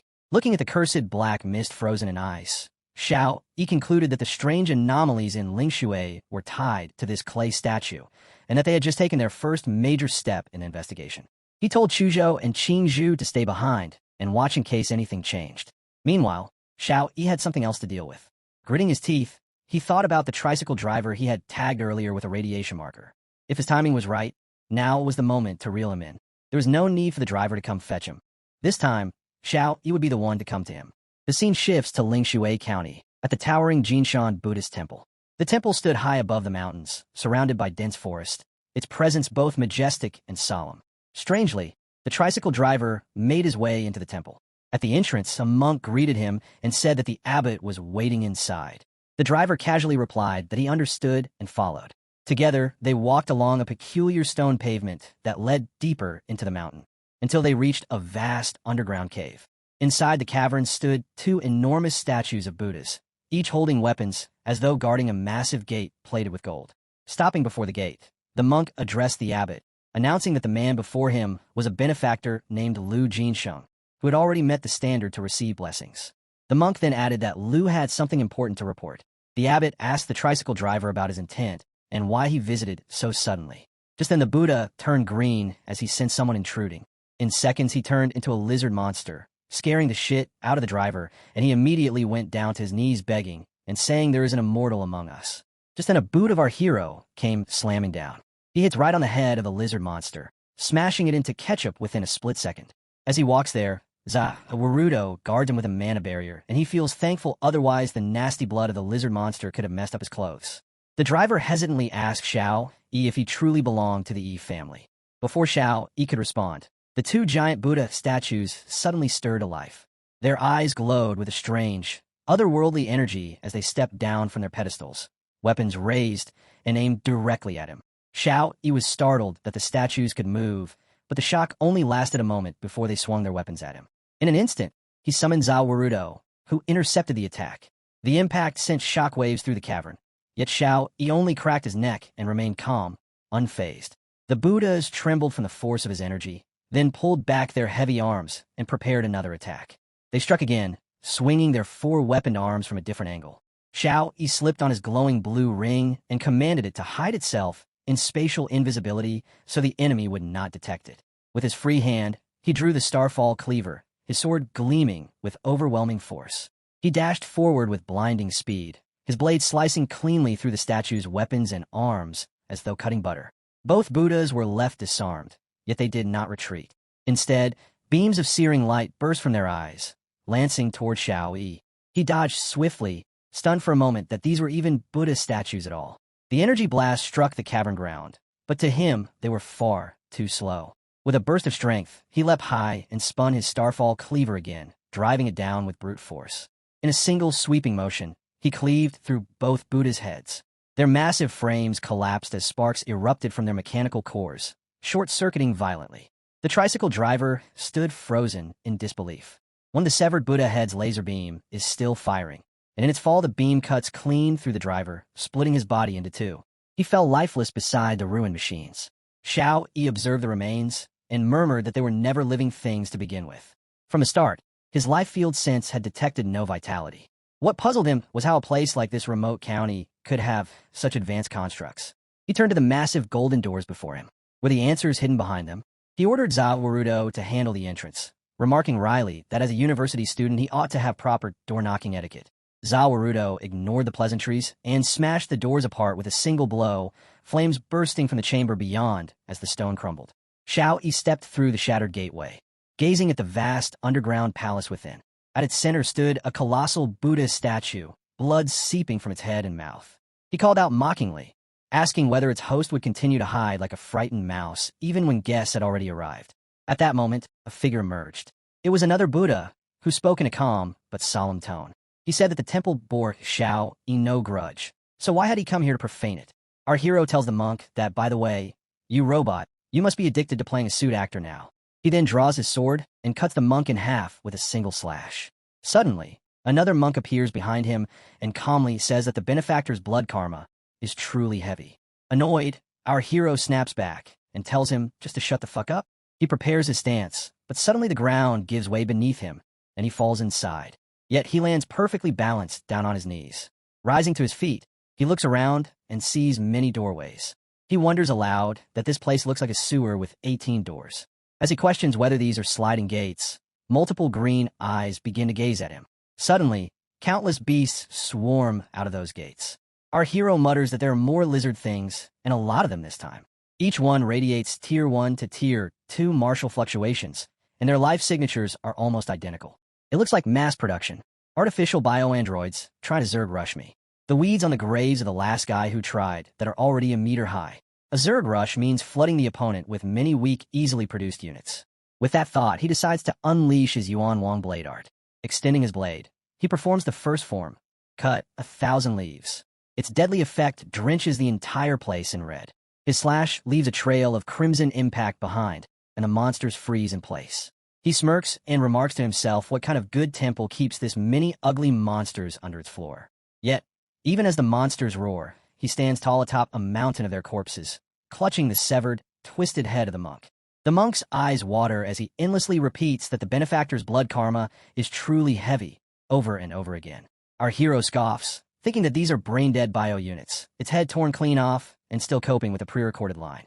He then wonders whether the puppet behind the curtain is finally going to come out. Just then someone laughs, the sound sharp and provoking.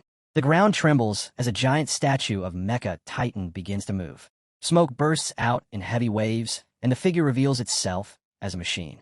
Rocket fuel burns from its arms to drive its movements with unnatural speed. The Mecha Titan declares that the benefactor is beyond salvation. It steps forward, and to our hero's surprise, the statue begins to transform. The massive figure raises its foot and tries to crush him, booming that he must return to the wheel of rebirth. Engines roar and exhaust blasts in the opposite direction to push down with even greater force. The foot slams toward him like a falling mountain. Yet our hero still stands unbroken. Mana pours from his eyes, and his glare burns like fire. He accepts the challenge and tells himself to bring it. The Mecha Titan slams its hand down on him. A thunderous burst shakes the chamber, and smoke rolls across the floor. From inside, that colossal palm, a bright energy, flares like a rising sun. Alarms blare at once. A warning reports an energy spike beyond parameters. Another reports the right arm is overheating. A third screams high temperature alert. The machine freezes for a moment as if it cannot understand what it is facing. Its hand is then smashed back as a gigantic Godzilla-like beast erupts from beneath the armored palm. The creature chants Namo Amitba as it lashes out with raw force at the Mecha Titan. The Mecha Titan throws a heavy punch, but the strike is caught in midair as if it were nothing. The monster grips the fist with ease and holds it still. Inside that towering beast, our hero shows a manic grin. His eyes are wild as he snarls that he is not finished yet. He promises the Mecha Titan will taste his jet black iron-hard knee. With brutal strength, he slams the knee into the Mecha Titan's arm.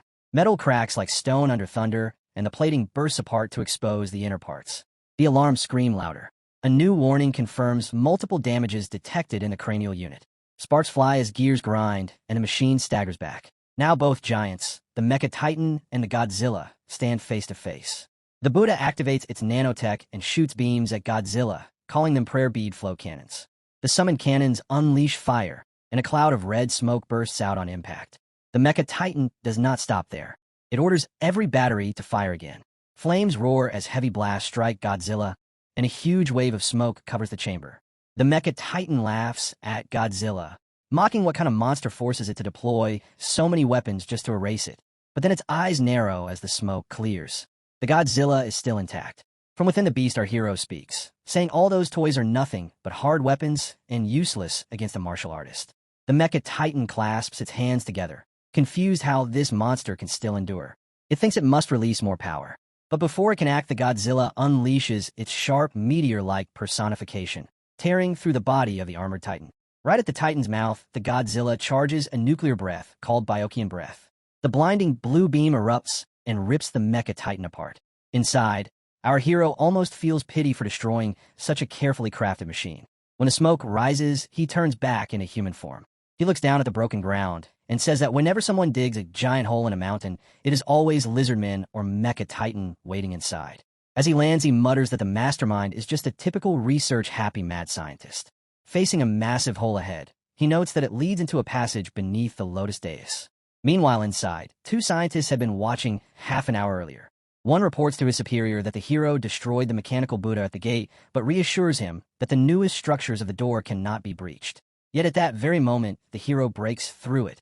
The scientist insists it does not matter because they still command a cyborg army. Tens of thousands of bio units can wear down even a martial master, and it will help clear their surplus inventory. But soon the hero tears apart those units as well. Shocked, the scientist says to the doctor that they still have a trump card. He explains the Mecha Buddha combat suit was designed to counter great beasts and that defeating one martial artist should be simple. Yet the hero destroys that too. The scientist tries again to say they have a trump card, but the furious doctor snaps and tells him to shut up. The doctor with one mechanical eye curses at him for raising a doomed flag. He warns that the hero is already at their doorstep. He says the guards above should buy them a few minutes at most, so they must retreat and trigger the base self-destruct. They cannot risk any data leaking out. This old doctor is revealed as Dr. Foam, once part of Prometheus and now absorbed by Lizardbird. 10 years ago, Lizardbird set its sights on this county. After secretly replacing the monks in the temples, they twisted the locals' faith and began brainwashing. Under the promise of blessings, the people were lured into human modification and turned into test subjects. The data and material all fed Lizardbird's biotech. Our hero feels pity for the victims, but knows the base must be destroyed. He shatters the ground with immense force, and a blue beam rips the floor apart. He leaps down with a wide grin, calling out to the abbot and demanding to know where he is running. The scientists cover the doctor as guards rush in, but the hero cuts through them in a heartbeat. He stands before the doctor. The old man trembles and asks what he wants, saying they can talk it out. He secretly holds a self-destruct watch that can blow the base in one press. Lizardbird has also implanted micro-bombs in every researcher and manager, while keeping their families under surveillance to ensure silence. Before the doctor can press it, the hero grabs his hand. The doctor cries helplessly, but the hero grips his jaw and lifts him off the ground. The old man struggles, his eyes rolling back as the pressure builds. Then the hero slams him hard into the floor. He leans down, deadly serious, and demands that the doctor confess everything he has done in the city. The old man gasps in terror. They're in the underground laboratory. The hero demands to know if the doctor was the one who murdered the 3 young martial artists and what they're doing down here. The doctor shouts in rage that he cannot reveal anything about the experiments. He explains there is a monitor inside his brain, and if he speaks forbidden words, the bomb in his body will detonate. As he speaks, the hero notices green smoke rising from him. The doctor says that if he's going to die either way, he will make it quick. The smoke pours out of his face, and his body begins to shrink. Pain twists him as the hero grabs hold. The hero feels pity and mutters that Lizardbird always turns its people into death seekers. A poison capsule was hidden in the doctor's mouth. An alarm blares. The hero checks and sees that the doctor's heartbeat has stopped. The auto self-destruct has been triggered. Behind him, a dreadful minion rises. The hero says that death itself is too much of a mercy for him. The arm of Zerudo pierces the doctor, and red aura bursts out as his body begins to revive. The doctor transforms, explaining that vampires can turn corpses into corpseborn. Most of them are little more than zombies with no regeneration and dulled intellect, rotting bodies with no will. But he boasts that he carries ancestral humanoid power fused with the gift of the vampire. Before he can say more, one of his eyes bursts from his skull. He falls to his knees and calls the hero his master, bowing deeply as his form shifts to that of a younger man. The hero declares that he can create retainers whose memories and talents remain intact, who do not fear sunlight, who regenerate endlessly, and who obey him absolutely in both mind and flesh. He tells the doctor that he cannot die now, and the self-destruction should be negated. From this moment forward, his past is meaningless. His only name is Mad Doctor, and his only duty is to serve. The Mad Doctor bows again and swears to serve his lord as master. The hero explains that since the doctor has accepted the ancestral power, a mental link now binds them. The old monitors cannot touch him anymore. Mana blazes from the hero's eyes and surges into the doctor's vision. The hero commands him to show when this city was first infiltrated. In the doctor's memories, he sees a scientist gnawing on a human arm. He calls out to him, asking if he is sneaking food before the lunch break and whether the data comparison is finished. The scientist apologizes, saying he is just too hungry. The doctor also bites into human flesh and mutters that today's menu is still raw meat. He complains that chewing with his teeth is a chore. The scientist answers that these were offerings from the county, 3 young outsiders brought for the Buddha, tender and fresh. The doctor feels something is wrong. Later, he dozes in the prayer hall and notices others falling asleep while kneeling. A scientist whispers that this is perfect. They can move the county's people straight to the lab while they sleep. Storage made it easy. The doctor frowns. They came to pray for blessings, yet suddenly fell unconscious. Why?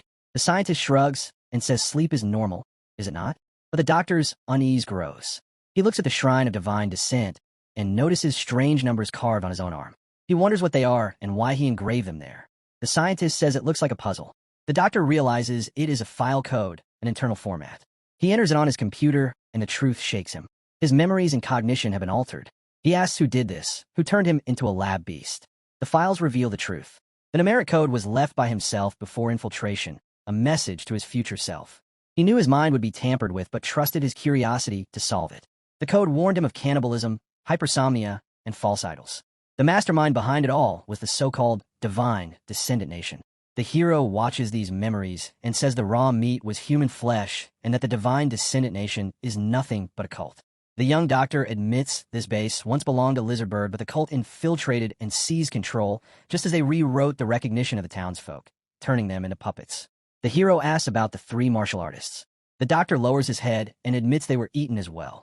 The hero curses, realizing he and his own friends would have been treated as premium cuts. The doctor continues, saying he has been here for 8 years. The temple's bioman conversion program is complete. Soon martial artists will be replaced by stronger and more efficient machines. He mutters that Prometheus was right. He recalls the anomalies, how his team flagged them in February, detected outbreaks in March, and investigated daily. Yet even with his wit, spotting gaps and restoring clarity for moments, he could not resist the rewriting of his cognition. The Jinshan Temple Lab has already sunk too deep. There is no escape from that well. The progression of the anomaly is clear: cannibalism, hypersomnia, idol worship, and mass sleepwalking. Eating flesh marks the first stage, when the body alters under the will's influence. Hypersomnia means the mind is sinking further. Idol worship means both body and spirit are tainted beyond cure. Mass sleepwalking means the person is no longer human, only food for that will. The doctor admits he once thought illegal human testing was the darkest abyss, but compared to this cult, it looks almost civil. The cult plans to feed an entire city to that will. He explains that the core agent polluting minds and draining life force is a demon fetus brought out from a secret ruin. It is maturing quickly. The hero calculates that in 2 nights it will be ready. He remembers the tricycle driver's words about the city's grand triennial gala. In 2 days the people will gather, and that event is the cult stage. While still in the lab, our hero thinks that he has pulled all the useful memories. So, this face really belongs to the lizard bird. And what about the divine descendant, the demon fetus, and the 3 Huadu martial artist whereabouts? Just then, our hero starts to thank the doctor. Because of him, he learns a few of the lizard bird's secrets, including his lovely illegal experiment. He does not have the energy to deal with the lizard bird right now, so he will just leave it to the Huadu and let them deal with it. There's also an unexpected surprise. That is, he participated in the research and development of the golden gene. During his lifetime and underground, the use and efficacy of the Golden Gate gene make him think that we will think about that after we clear the Lingshui anomaly. Just then, a notification pops up about the Lingshui anomaly, saying the task is complete. Our hero thinks that although, according to the Huadu's requirement, those who find out the truth can choose to end the mission, what our hero wants now is the Huadu mission reward. He makes a mean face and says that he would rather steal the Divine Descendant's prize. Then he tells the doctor that next he will go to the ground in the Lingshui, where he will supply his blood, and he tells him to find a way to seed it into the country's water system, in short, to maximize infection. The doctor smiles broadly, saying that madness, truly madness, he sees that his lord is going to fight the demon fetus for believers. As our hero thinks about that, pathetic creatures, the doctor continues by saying that by now, the Lingshui's residents are already in a state of contamination, that there is no going back, that converting them is selfish, sure, but when this ends, he will try to send them back to their old life, and that at the very least, under his control, they will not hurt society. However, the scene shifts to the old house base, where 2 of his friends are resting. Our hero arrives there, saying that you are eating this because it is Ling Shui's food, but as he looks at Qingzhu, she is almost dazed with hunger, and our hero says that it looks like you know what food means here. His friend says that he and Qingzhu scouted out too, and they figure that the townfolks are eating people. He asks our hero if he knew that already, and says that the bottom line is that the whole city's cognition is wrapped. Something is enslaving them. Our hero wonders that it's not bad. His killer boy guess is almost on spot. Then Qingzhu asks him about an illegal lab that has been in Lingshui for years. Why is the county such a mess? His friend says, so the powerful biotech org got pulled under by the anomaly too. They hit our boy with a barrage of questions, saying that is beyond tier 3. Should we call the Huadu for backup? Our hero was sweating, thinking that, are you kidding me? If I let Huadu come, how would I intercept? He immediately shouts that they should relax, that danger is in the weird. Danger is in the weird, not in the safety, and that they should not scare themselves. He thinks that if your first thought is to grab reinforcement, you will never finish anything. Then he relaxed and said that we will hold position till night. We have seen raw flesh and idol worship, and there's one anomaly we have not met, mass sleepwalkers. Then he says that maybe this twisted city shows its full face after dark. The scene shifts to Shiedu Laserbird HQ, boardroom. A shady figure says that half an hour ago, HQ received the self-destructive trigger from the Jinshan temple based in Lingshui. Then it was canceled after a few dozen seconds. Something is wrong. We cannot reach that base. Today's board is to decide our response. Today's board is to decide our response. Then he says that's simple. Better to kill the wrong ones than leave the witness. Detonate every researcher's heart bomb to prevent living testimony. Then send a special squad to Lingshui immediately. The scene shifts to the Lingshui central water plant. A giant explosion occurs within the pipelines. The doctor's heart was gushing out blood, and he barely tells our hero that the Laserbird just tried to detonate a bomb in his body. The good thing is he removed it in time, and now he is recovering, and knowing them, a special squad will be in Lingshui any minute. Our hero says that it does not matter, he just needs to proceed, and he complies with his order. The scene opens at the Lingshui train station exit. The train stops at the empty station. A dude walks out the train. His name is Catfish, who says the station is quite a spot and admires the company for picking it as a black site. Behind him, a girl with a bag says that HQ confirmed Great Xia Dragonfinch was not involved with the Jinshan Temple raid. Her name is Aries, and she was carrying a baby with 2 more heavy loads. She says that whoever did it, the company has too many enemies. Then we see 2 more players come out of the train, one named Gold Snake and the other Bluebird. A guy behind them in glasses says to hit the base first. His name is Black Lion, and he says that anything that can be destroyed, gear, record, wipe it. As they walk, they chat that the captain should let them get food first since they had instant noodles all day. One says they need to find a place to nurse the baby, and the captain answers to just feed it since he will not look. He adds that they do not look like professionals at all, and the captain replies that the fearsome king of killers Captain Flizzardbird Squad 3 used to be an ordinary programmer. Just then Black Lion says that the guy in the black suit and the shades poses they're the pros, blend in, do not get noticed enough, split up. Gold Snake and Bluebird survive the Lingshui situation, and he will take Catfish and Aries to check the Jinshan Temple base. He told everyone to move. At night, we saw a house where they stayed. Inside the bowl, there were mouths of the monster. They observed that the city is wrong and something is really off. No kidding, people eating tends to ruin the vibe. The girl says that this will not be simple, and she looks at an idol placed in a cupboard with some clothes. As she peeked inside, it was a giant eye with pink pupils, and she saw these clay idols. Suddenly, Gold Snake got a call, and is informed that the cause of the Jinshan Buddhist temple base accident has been identified, that a powerful warrior destroyed the entire base single-handedly, that tens of thousands of bioman corpses carpeted the outer catacomb, that a 4th-class combat mecha was torn apart brutally, that no survivors were inside, but the base leaves, that chief researcher Dr. Fong is missing, and that at least nobody was found in or near Jinshan Temple. Just as the voice continued, it was suddenly cut by the signal jamming. The guy wondered what happened, and as he looked out of the window, he was shocked to see the biospecies men swarming their house, saying that massive sea walkers are closing in on them.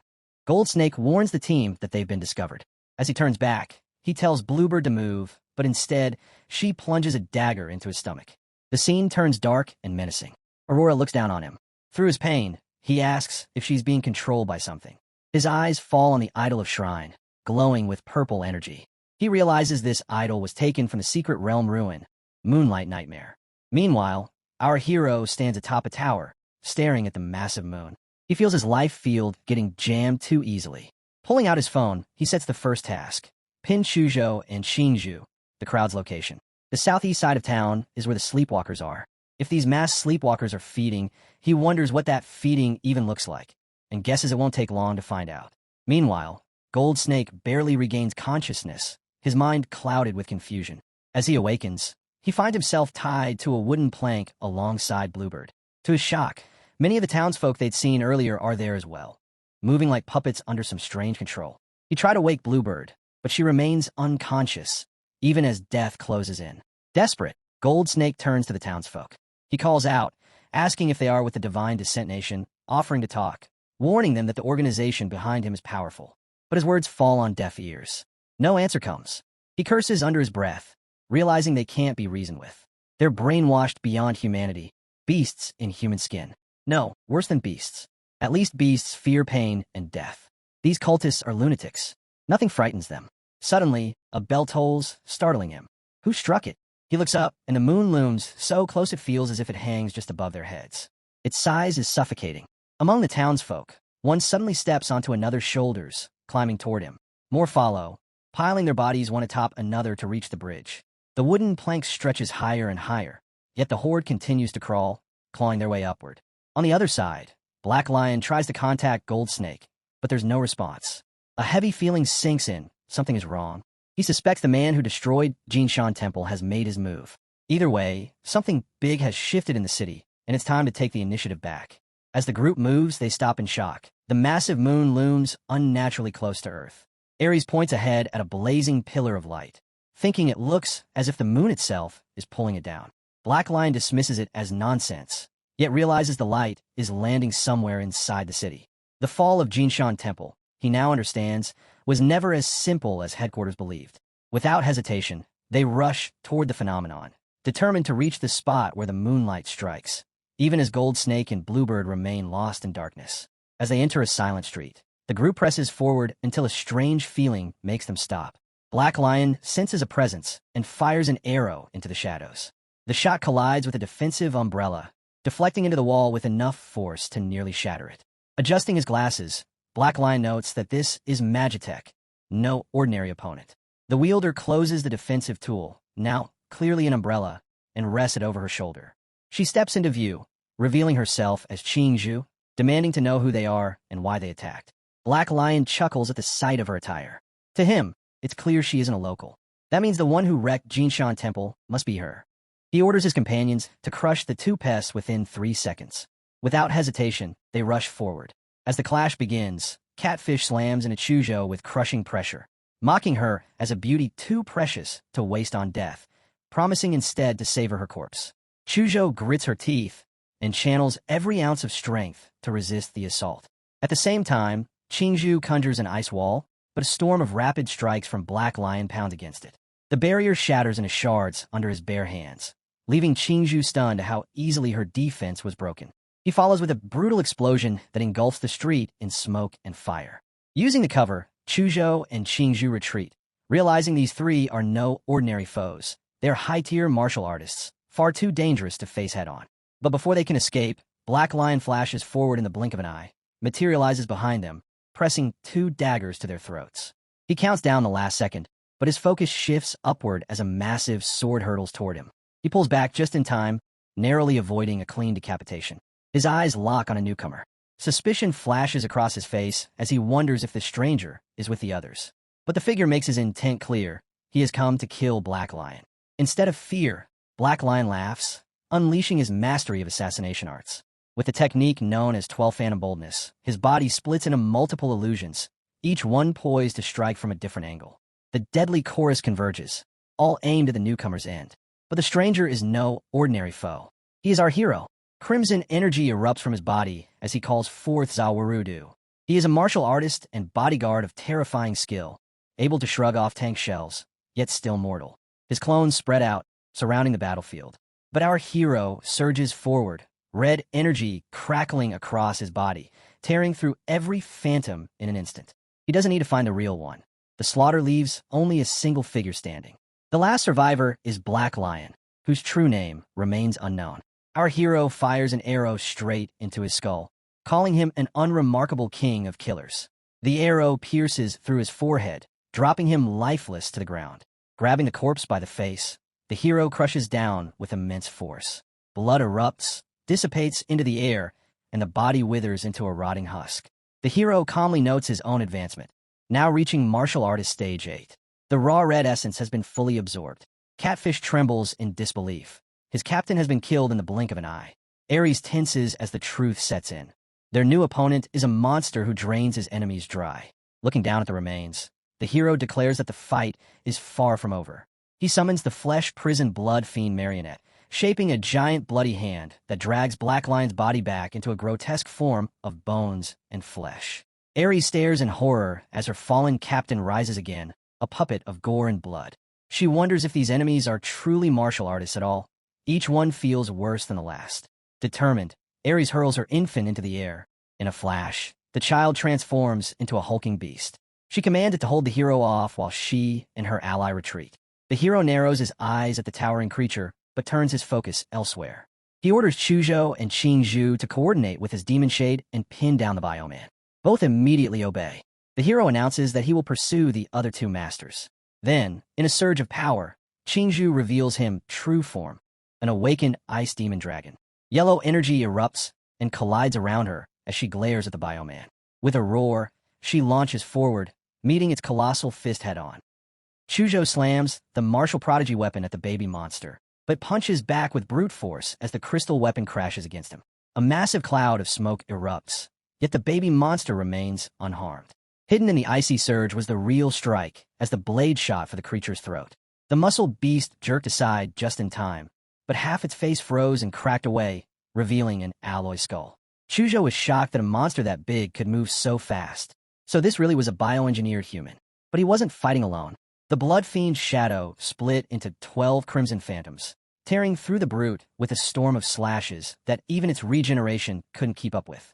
Soon the thing was left drenched in its own blood. At the same time, Qingzhu had finished charging her power.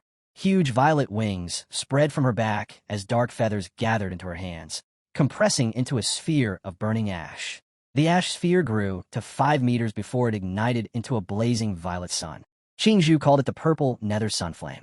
At that moment, Chuzhou froze the brute's legs while the blood fiend's shadow held it from the front. From above, Qingzhu hurled the burning sun down. A massive explosion shook the city as violet flames swallowed the monster whole. Its screams echoed through the night until it was reduced to ash. Silence fell over the city once again. Catfish fled through the sewers in pure panic, reminded of the times he'd run for his life on war-torn battlefields. Suddenly, a beam of azure light tore through the stone above, flooding the tunnels with moonlight.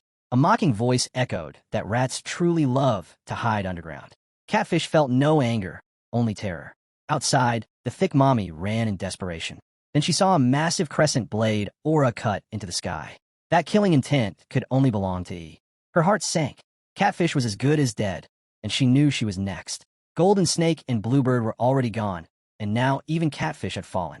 She was the only one left, haunted by the thought of who those 3 kids really were. She told herself she couldn't die here. She had to survive, yet when her gaze rose to the grotesque human ladder stretching toward the moon, her gut twisted in dread. White Sheep was certain this had to be the work of the Divine Descent Kingdom. Her only chance to escape was to climb the moon-bound ladder, even if it meant giving her soul to a demon. But when she stood before it, she froze in horror. The bridge was made of naked, writhing human bodies. Yi's voice came from behind, asking if she really planned to go up. She turned to see him holding Catfish's severed head in one hand and his blade in the other. She scrambled onto the ladder, climbing faster than she thought possible. In moments, she found herself at the surface of the moon, staring at a grand gate of white jade. Dazed and trembling, she watched as the gate slowly began to open. Inside the gate, White Sheep thought she saw her parents waving, and she smiled with relief, believing she had reached heaven's bronze gates. Through the terrific sight of the moon, our hero finally enters the gate. He laughs as she looks ahead, but suddenly he dissolved into air because he had never been real. It was the moonlight twisting their fears, making the thick mommy see Yi's illusion. From a distance, our hero looks at the moon and thinks to himself that Heavenfall played well, turning her fear into an illusion of him to force her to ascend to the moon, which he finds quite interesting. Checking his phone, he notices that the lizard birds have sent a hit squad into Vartet, and as for the remaining 3, they're probably wishing there were a few grins like in him. He says that Heavenfall's people should arrive tomorrow. With the lizard bird having lost both a piece and a squad, they will likely sit tight, so no more outsiders interfere. After all this work, he feels the real show has begun. At that moment, the streaks of naked men towering up to the moon vanish, and the moon drifts farther away from the earth. Those men begin to wander aimlessly through the streets while our hero and his crew watch them. His girl notes that this mission is stranger than they imagined, yet they're determined to keep going. Our boy tells her to relax, confident that he has everything under control, and reminds her it's not just the 3 of them since they have a powerful ally assisting from the shadows, one who simply chooses to remain hidden. Chuzhou reflects on this ally, suspecting that after all this time, he cannot possibly come from an ordinary background as his file claims. Among martial artists, bloodlines differ, and those of higher rank live on another stratum. He could be the secret child of the powerhouse, or perhaps a young master from a great clan training incognito. And if it is the latter, then a guardian would be supporting him from behind, which would explain his mysterious ally. Our hero releases dark shadow energy from his body and tells his companions that he has an important task for them. The energy shoots far away, and from it multiple minions take shape. He instructs his companions to go, with his shadow avatars, and destroy every clay idol in the city. Chuzhou acknowledges the order and rushes forward with the shadow avatars, but Qingzhu remains silent and doesn't move right away. Just as she's about to act, Arhio calls out to her. She asks him why, and he looks at her calmly, telling her to trust him. She feels a bit uneasy because of Doll E's blank expression, but then she smiles and says she does trust him. Even so, he asks her to place more trust in their teammates, reminding her that she doesn't need to carry everything on her own. Later, at the county residential area, our hero meets his minion doctor. As soon as the doctor greets him, he brushes aside the formalities and orders him to prepare for war as quickly as possible. The doctor reports that the artificial humans he had previously cut down have been piled into a pit. Hearing this, our hero is pleased, believing there are more than enough for him to use. He then invokes the power of personification. A massive skull made of dense mana manifests behind him, its heart throbbing with gushing red blood pumping at the base. The blood pours down onto the artificial humans like a torrent from a turbine. With crushing pressure, it engulfs the twisted biohumans. Their eyes begin to glow red, and in an instant, he revives the bio-augmented corpses with the vampire virus. Calling upon the archetype authority of personification, he declares that he must grant them even greater strength. For when the moment arrives, these biohumans will transform into an undying giant legion that serves him alone. For when the moment arrives, these biohumans will transform into an undying giant legion that serves him alone. The doctor reports that the biomosquitoes have been released and are already flying toward the county. Our hero calls it excellent. Since each mosquito carries vampiric blood, they will slip into every house and spread warmth throughout the population. Once the infection begins to take hold, he instructs the doctor to repair the Machu Grand Buddha. Though it lies in pieces, they can strip its weapon and refit it for use. He asks if this can be done, and the doctor replies with full confidence that it can. Satisfied, our hero says it is good that all the pieces are now in motion, and wonders how many opponents that so-called Heavenfall will dare to send. The scene shifts to two buses speeding through the city. The story reveals that Heavenfall began as a doomsday cult during the first eruption of the Secret Realm incursion. A mysterious priest, wielding horrors drawn from that realm, helped the cult expand at a terrifying pace. Their creed is to nurture a demon embryo taken from the Secret Realm, feeding it flesh and souls until it matures into a vessel. Through it, their gods may briefly descend and lead humanity to what they call the true heaven. At this point, a new villain who is a bishop is introduced. He declares that this land has long been the hardest place for Heavenfall to breach, but now it is about to become part of their kingdom, and the divine embryo is on the verge of awakening. As the bus speeds toward the city, one man turns to the bishop and points out that Lingshu County lies ahead, the very place where the divine fetus was planted by the archbishop 4 years ago. The archbishop gave so much for the church, yet in the end he was struck down by the ignorant dragon sparrow people.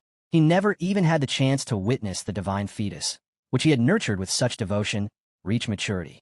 Another assistant laments that the world is cruel and merciless, saying the man was one of firm faith, filled with compassion and kindness, yet he was left with not even his bones remaining. The bishop responds that this is exactly why they must not allow the archbishop's sacrifice to be wasted. They cannot let the world sink further into ruin at the hands of the ignorant, for otherwise this place will become another sin domain. He then gives the order to prepare for the coming of the god children, declaring that this is liberation, that they are saving humanity. The puppets, moving like ghosts, lift their hands and begin to chant, repeating again and again, God descends to earth, heaven on earth, fight for God.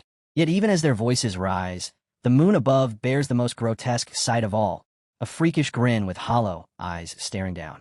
On the following night, the bishop witnesses the mountain of bodies stretching toward the moon once more. Removing his cap, he remarks how thrilling this is, for in all the history of the church, only 2 divine fetuses have ever succeeded. A silly smile creeps across his face as he says that now his own name will be written into the history of the church. Suddenly, a violent volcano erupts from the mountain. The bishop recalls that the first hatchling of heaven brought global climate anomalies, monstrous tsunamis, volcanic eruptions, and countless disasters, leaving hundreds of millions dead, injured, or displaced, and that was the devastation caused by only 1 minute of God's activity. Massive clouds filled the skies with a thunderous roar. He goes on to explain that the second descendant, born on the Australian continent, shrouded the surrounding seas in fog and black currents, sealing off the entire region. Afterward, the entire continent fell into silence, all contact lost. Satellite scans showed only a pitch-black void across the area, the ultimate sign of catastrophe. The bishop makes a small cut on his arm, letting a drop of blood fall as he recounts how the allied forces of all nations suffered enormous losses. From that time onward, the Dark Forest Sea was classified as an S-rank forbidden zone, a place no one was ever to enter again. Before the blood reaches the ground, it crystallizes, lifted into the air by dark energy. The bishop raises his voice, declaring that here their church will welcome the arrival of the third god. The congregation begins chanting their spells, and blood from their bodies flows out to nourish the crystal. The bishop walks across the piled corpses of biospecimens, each step pressing into flesh, his bloody hands raised as he chants. Reaching the celestial gate, he touches one of the bodies with his bloodied palm and prays, "God above, please accept my blood." At once, the gate opens, and a blinding light pours forth as a voice commands him to step forward.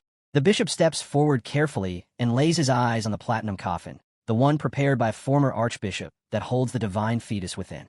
He knows that after feeding on the life force of the people of this county for 4 long years, the divine fetus is nearly at full maturity. Meanwhile, on the ground, his followers continue chanting spells over the crystal. From above, he calls out to them, declaring that it is time to begin the welcoming of God. As the children raise their eyes in shock, they see the bishop carrying the divine coffin and descending toward them. They immediately respond with obedience, affirming their devotion to Father Bishop. He places the coffin beneath the glowing red crystal while others hurl their dark spells upon it. Raising his hand, the bishop cries out to the heavens, calling upon the great moon demon god of the dreamscape, proclaiming himself as the most faithful servant and begging to speak the divine name. Suddenly, the moon demon barrows and a deafening alarm begins to blare. From the faces of the biospecimen humans, a strange mist begins to pour, spilling from their mouths as they cry out in anguish. Their corpses pile toward the moon, exhaling grotesque fluids. Out of nowhere, a shriek echoes so loudly it can be heard for miles, and the transparent mist thickens, turning into a dark blue haze. One spellcaster, overwhelmed, cries out in shock as he witnesses the transformation, the pure white spirit now completely tainted blue. He wonders aloud how such a thing is even possible. The roar that he heard, could it have corrupted the divine spirit? But no, he tells himself it should be impossible. How could a spirit tied to the divine fetus be corrupted by some unknown roar? Who could possibly be behind this? The dark blue mist rushes toward the coffin, merging with the surrounding dark energy. As it surges forward, the spellcaster panics, realizing the ritual cannot be stopped. The tainted spirits are trying to corrupt the fetus. Then, without warning, our hero appears from the shadows behind him, offering a cold apology for keeping them waiting. Startled, the spellcaster demands to know who he is. But with unwavering determination in his eyes, our boy answers with sharp defiance, asking how in this situation the man still fails to recognize him. Activating his 3 life-saving magic artifacts, he moves in a blink, his blades slicing through the air. In an instant, he cuts through the spellcaster's body as though it were butter. As blood gushes out, our hero stands tall, declaring with finality that he is the demon. The bells clang even harder as the spellcaster can no longer endure, blood spilling from every part of his body. His eyes widen in horror as he sees the demon moon Barrows drenched entirely in red blood before collapsing lifelessly to the ground. Our hero stands over him and remarks that he is weak, and even with 3 life-saving magical artifacts, they were useless. But suddenly, an unbelievable surge of power rises. Our hero turns sharply to see another figure step forward. This time, it is the bishop himself. The man addresses him calmly, asking if he would like to join the divine church. Our hero stares at him silently as the figure reveals his face, introducing himself as Lin, the current highest leader of the Xia Kingdom Divine Church. He explains that the one just slain was only his deputy bishop. He goes on, saying that the church's members live lives of constant risk, and so having subordinates impersonate him from time to time is the only reasonable measure. Our hero glances back at the deputy bishop's corpse, realizing the truth. It had been a decoy. His thoughts race at having been fooled, and he instantly lunges toward the true bishop. Leaping through the air, he closes in, but the bishop extends his hand, releasing a grotesque fluid that spreads outward. He declares that this place is the holy ground for welcoming the divine, and no one can come and go as they please. At once, several writhing tentacles burst forth, binding our hero in midair. Gritting his teeth in disgust, he snarls at the sensation gripping him, wondering if this is telekinesis. Without hesitation, he summons Za Warudo. His strongest minion manifests behind him, and immediately the tentacles unravel and fall away. The bishop's eyes widened in shock at the sight. "What the hell is this?" he mutters, staring at the looming shadow behind our boy. He demands to know if our hero has also cultivated divine arts. In response, our hero raises his hand, and a weapon begins to form in crackling lightning. He scoffs at the idea, saying divine arts mean nothing to him, and that the only reason he had wanted to leave was because he didn't want to fight near the cursed coffin. As the lightning surges, the weapon takes shape, gradually forming the immense build of a giant dragon. Our hero smirks and declares that he was never afraid. The colossal dragon opens its jaws wide and lunges forward, striking at the bishop with devastating force. The bishop raises his hand defiantly, insisting that such wild things could never harm him. He braces himself to block the dragon, but the overwhelming pressure makes him tremble. The sheer force shakes him violently before hurling him backward. The dragon smashes him into the ground, sending up a massive cloud of smoke. The impact is so colossal that his body is dragged across the county's homes, tearing through multiple buildings before coming to a stop. The bishop lies bloodied and broken, his body riddled with wounds, blood pouring from every part of him. But suddenly, purple energy surges through his frame. His shattered arm ends, his muscles knit back together, and his body begins to restore instantly. With a cruel smile, he rises and declares that our hero cannot hurt him. He proclaims himself favored by the gods, his tone dripping with arrogance as his body finishes healing. Our hero, watching this, feels only disappointment. This arrogant man's incredible healing ability could become a troublesome obstacle. Someone suddenly walks across the blood, chanting over and over, "God descends upon the world, heaven on earth." Our hero turns to look and realizes he's surrounded. Multiple cult spellcasters closing in from every direction. He mutters that he almost forgot about these lunatics. The cultists draw bloody daggers and shout that they are all justice before stabbing themselves in the heart. Blood gushes everywhere as they collapse to the ground. Our hero scoffs, calling it mass suicide and thinking these maniacs are impossible to understand. But then the corpses start trembling. He narrows his eyes, ready for their next stunt. Suddenly, a thick wave of black mana slams into him, sending chills through his body. He can feel the slimy spiritual energy crawling in the air. From the corpses, monstrous hands with razor nails tear through dead flesh and crawl out. Colossal demons emerge, their heads like twisted sheep skulls with 3 eyes, their bodies towering and grotesque. Our hero smirks at the sight, muttering that in the end, it's just another demon. He couldn't help but admire that the cultists were truly dedicated. They transformed into demonic beasts with grotesque shapes and towering strength, using their own bodies as conduits to summon demons. Yet he felt disappointed, because to him this was nothing more than a mass spawn. Without wasting time, our hero summoned his own giant minions. With crackling light, the minions appeared right behind him, towering above the lesser demons. Our boy declared that it was too bad, because now he had troops to spawn as well, reminding himself that he didn't resurrect those lizard men for nothing, as they were the vessels for these humanoid bodies. The demons lunged at our boy with outrageous roars, but in the very next moment, their bodies were severed in a single blow. They were completely crushed by our hero's troops, who loomed above them and rained energy blasts that wiped them out from afar. The deputy bishop, shaken, said that one of his companion bishops had been killed for no reason, and now countless giants had suddenly appeared. He began to wonder who on earth their enemies truly were. Using his ability, he pressed his finger against his forehead, and at once he realized that a boy was leading these enemies. He quickly activated his spirit sight and discovered something shocking. Our hero was standing right beside the coffin. In an instant, the deputy bishop realized that our boy was targeting the divine embryo and concluded that he had to stop him immediately. But just as he prepared to move, our hero's companion appeared above him and declared that they were his real enemies. Grinding his teeth, the bishop thought that these people had clearly come prepared.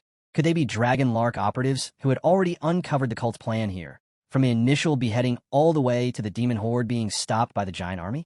Now escape was impossible. The cult's mission this time must have been. But before he could finish his thought, the scene shifted to our boy, who was quietly observing the coffin. He muttered that even approaching it gave off a chill, so sharp it felt as if it could freeze the very soil. He guessed that whoever lay in the coffin held extreme hostility toward him, then scoffed that it was no surprise since he was the one who had dared to NTR that deity. Suddenly, the system notification rang out. It declared that a template had been obtained, and that the host had gained special energy and divinity. It further explained that during the rite of heaven's descent, the heavens had spent 40 years gathering faith power to solidify a divine body. Half of that power, however, had been polluted by the host. The polluted faith power was taken by the demon embryo, which used it to construct a vessel that allowed the moon demon to act in the human world. The cursed portion of that gloomy power, however, had been stolen by the host at the moon demon's birth. Argyle reflected that he had been honest with himself from the beginning, as he had never truly taken those Heaven's Descent fighters seriously. His true enemy from the start had always been that deity tied to the moon and to dreams. Even if he stole divine power, even if the being in the coffin was nothing more than a malnourished, premature infant, it must have already awakened. He tore open the coffin lid and demanded why the so-called god was still hiding in the coffin, but what he found inside left him completely shocked, for there was nothing there. Confused, he wondered what was going on and why the coffin was empty. Then he spoke again, planning something strange, mocking the absent deity by saying that it called itself a god, yet hid like this, and that this was quite nice. His weapon appeared in his hand as he sneered that it was far too quiet. He noticed that the roars of giants and demons clashing had vanished without him realizing. The battle between his companions and the deputy bishop was gone as well. It was as if the entire world had disappeared, leaving only him behind. But suddenly, he sensed something. He turned and asked if it was who he thought it was. His eyes fell on the bishop, who replied by asking if he had forgotten his true self, and then spoke words that the moon was an illusion. Our hero was stunned, his face turning pale as sweat trickled down. He asked frantically when exactly this had happened, repeating the question twice in desperation. The bishop's eyes glowed brighter as he chanted his spell, answering that it must have been when our hero fell into the dream and laughed. The scene shifts toward the quiet houses where a giant beast suddenly clashes with Qingzhou. She unleashes a blazing blue flame at the monster, while Chuzhou battles fiercely from the ground, giving the creature no chance to breathe. The deputy bishop grows furious, realizing they are only managing to stall his enemies with a grand spell. Once again, he channels his mind energy to probe what the grand bishop is doing. His focus lands on our boy, and he immediately senses a strange energy radiating from him. Something feels terribly off. He can no longer detect the bishop's spirit power. A dreadful thought rises in his mind, and he fears it might be true. But before he can put his suspicion into words, one thing becomes clear to him. He must reach the divine embryo before it is too late. He wields his Xuanmu divine needle, a weapon that, once plunged into an enemy, sprouts blood thorns inside their body that grow outward until the victim is torn into pulp. Charging toward our boy, he declares that sinful souls will be punished by the gods and filthy flesh will be executed by him. Chuzhou notices the deputy bishop rushing straight for E. He shifts into berserk mode and urges Qingzhou to save E while he holds the monster off alone. Unleashing the forbidden art Ignite Blood, he creates a colossal ice demon that instantly freezes the raging beast. The effort nearly drains all of his martial chi, but even then he shouts at Qingzhou not to hesitate, reminding her that their lives are worth less than Yi's. She leaps into the air, determined, and answers that she understands, telling Chuzhou not to die. Suddenly, the frozen demon melts away and emerges as a blazing monster wreathed in fire. Chuzhou realizes he can no longer seal it. The beast slices his arm, shattering the remaining ice into fragments, and roars while Chuzhou digs his fingers into the ground to steady himself. Then the monster slams its massive arm down on him, causing a thunderous explosion to erupt. Chuzhou growls that death cannot claim him yet, not before he finishes his revenge. The six-eyed demon begins to turn, but before it can move further, countless sharp crystals rain down, piercing into its body. Screaming in agony as blood pours from its wounds, it catches sight of the berserk Chuzhou standing tall and proclaiming that the bloodline power of the Huadu branch runs in his veins. Then, out of nowhere, strange things begin to form out of black energy, scales and twisted shapes wrapping around Chuzhou. His arm and shoulders morph into fierce, jagged teeth as he declares that he has no choice but to use the running blood secret technique together with the bloodline breakthrough. He knows the speed at which life is consumed will double. Raising his head, winds whip around him violently, and he states that if this is what it takes to send the demon back to hell, then it is worth it. The raging winds condense into a massive blade towering several meters high, and with all his might, he swings it down. The demon reels from the bloodline's secret technique as the blade smashes into its body, erupting the area in a deafening boom and a choking cloud of smoke. Flames burst from the smoke, blazing outward in every direction. Chuzhou begins to sweat, stunned by the overwhelming power radiating from the demon, far beyond his own force. To his shock, the beast has forged a godlike defense, blocking the strike completely. The demon not only withstands the storm chi sword, but scorches it with fire until it shatters into countless fragments. Chuzhou is left drained, with no energy to continue the fight. Just then, a red missile rips through the air and slams into the demon's skull. It pierces straight through its face before detonating, nearly shattering the monster's body into pieces. Exhausted, Chuzhou crashes to the ground, unable to believe that another expert has appeared.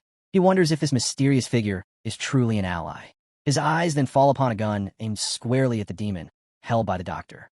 The doctor explains that thanks to his lord leaving him with that armor-piercing round infused with martial energy in advance, he was able to strike at the perfect moment. He admits that he once thought Chuzhou was the weakest among his lord's team, but now realizes Chuzhou had a hidden trump card. He reflects on the warrior hierarchy: martial disciple, martial warrior, martial instructor, and beyond up to the nascent tier. He deduces that Chuzhou is already on the verge of breaking through the martial disciple stage, while the girl, Qingzhu, appears equally formidable. It becomes clear to him that those who remain close to Lord Yi must all carry exceptional potential. Above the doctor's head, drones hover, dispatched to help restore Chuzhou's strength. Once his recovery is complete, taking down the great demon will be no challenge. Meanwhile, the deputy bishop seethes with anger, unable to fathom where his enemies come from. Each one of them is younger than the last, and each radiates an energy stranger than the one before. Chuzhou walks coldly with the head of the demon beast, and Qingzhu looms over the deputy bishop. Chuzhou says that they are just ordinary freshmen from Huada. The cheeky deputy priest summons multiple coffins from the sky, and they roost into the ground, defending him. From among these coffins, the door slams open, and the same martial team that they had previously wiped out now appears as summoned minions by the deputy bishop. Qingzhu was shocked that these are the missing sophomore squad from Huada, and those three, the middle one, reminded him that he was one of the trio that they fought before. The deputy bishop laughs and says God is favoring me. From a distance, the doctor observes all the scene and says that the girl that his lord ordered to take special care of, she's facing 6 undead with the aura of martial instructors. She's surely doomed. Previously, I didn't send the giants to reinforce her and the other because the giants are too weak and lack intelligence. Sending them would only interfere with due fighting. But now, they must send support. If they fail his lord's order, he shall gladly accept 100 deaths.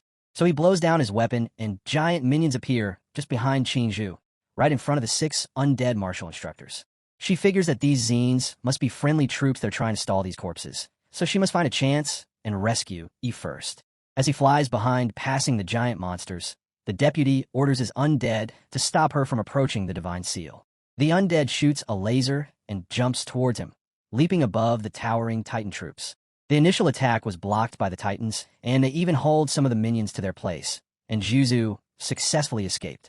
She was looking at our hero, who was just standing behind the coffin. She calls in a wait for him, but suddenly a green dagger strikes her midway, and it wounds her arm. She cries in pain, but still she is resolute that it's not over.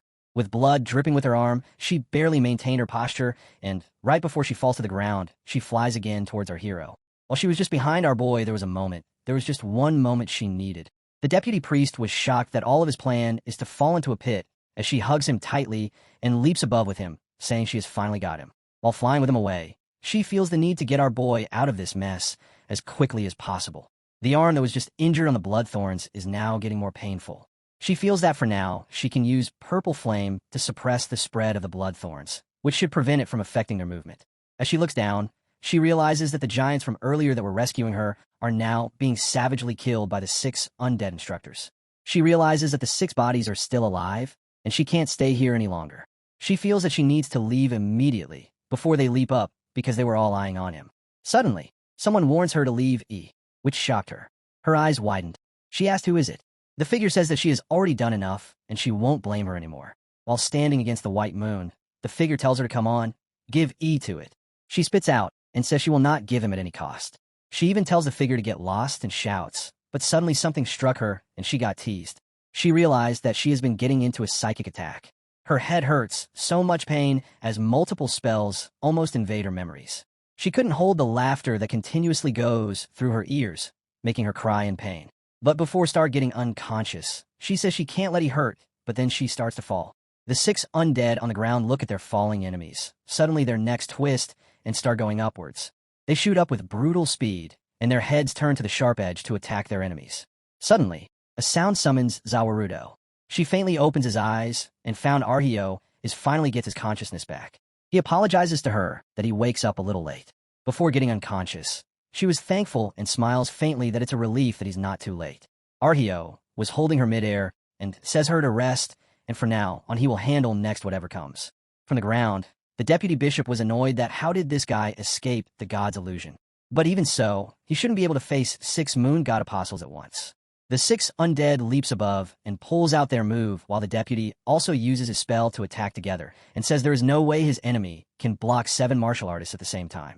Arhio just sent his girl to a safe place and says his minion has also been neutralized.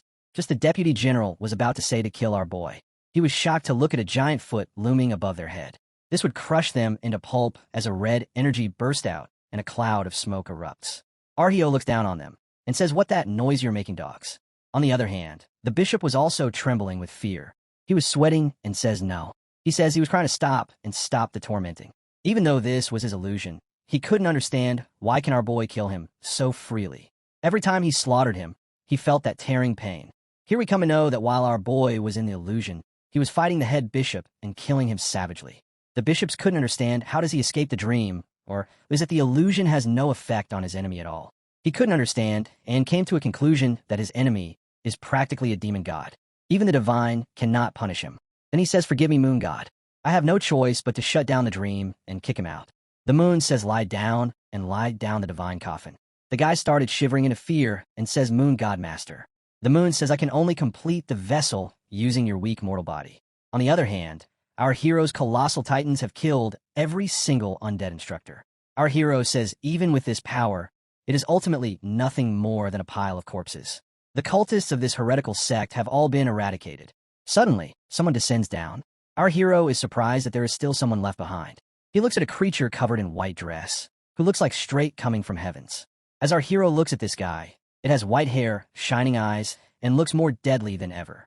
Our hero smirks sillily and says it might be a moon demon or a moon god. He calls it a bastard, too, and says finally, the big shot reveals itself. The god who toys with countless lives and the vessel of the moon goddess herself. In that instant, invisible steps formed beneath Basmuth's feet as he walked across the empty air toward Ihi.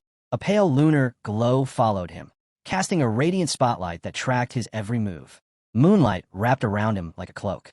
When Ihi blinked, the city was gone, replaced by an endless, silent void.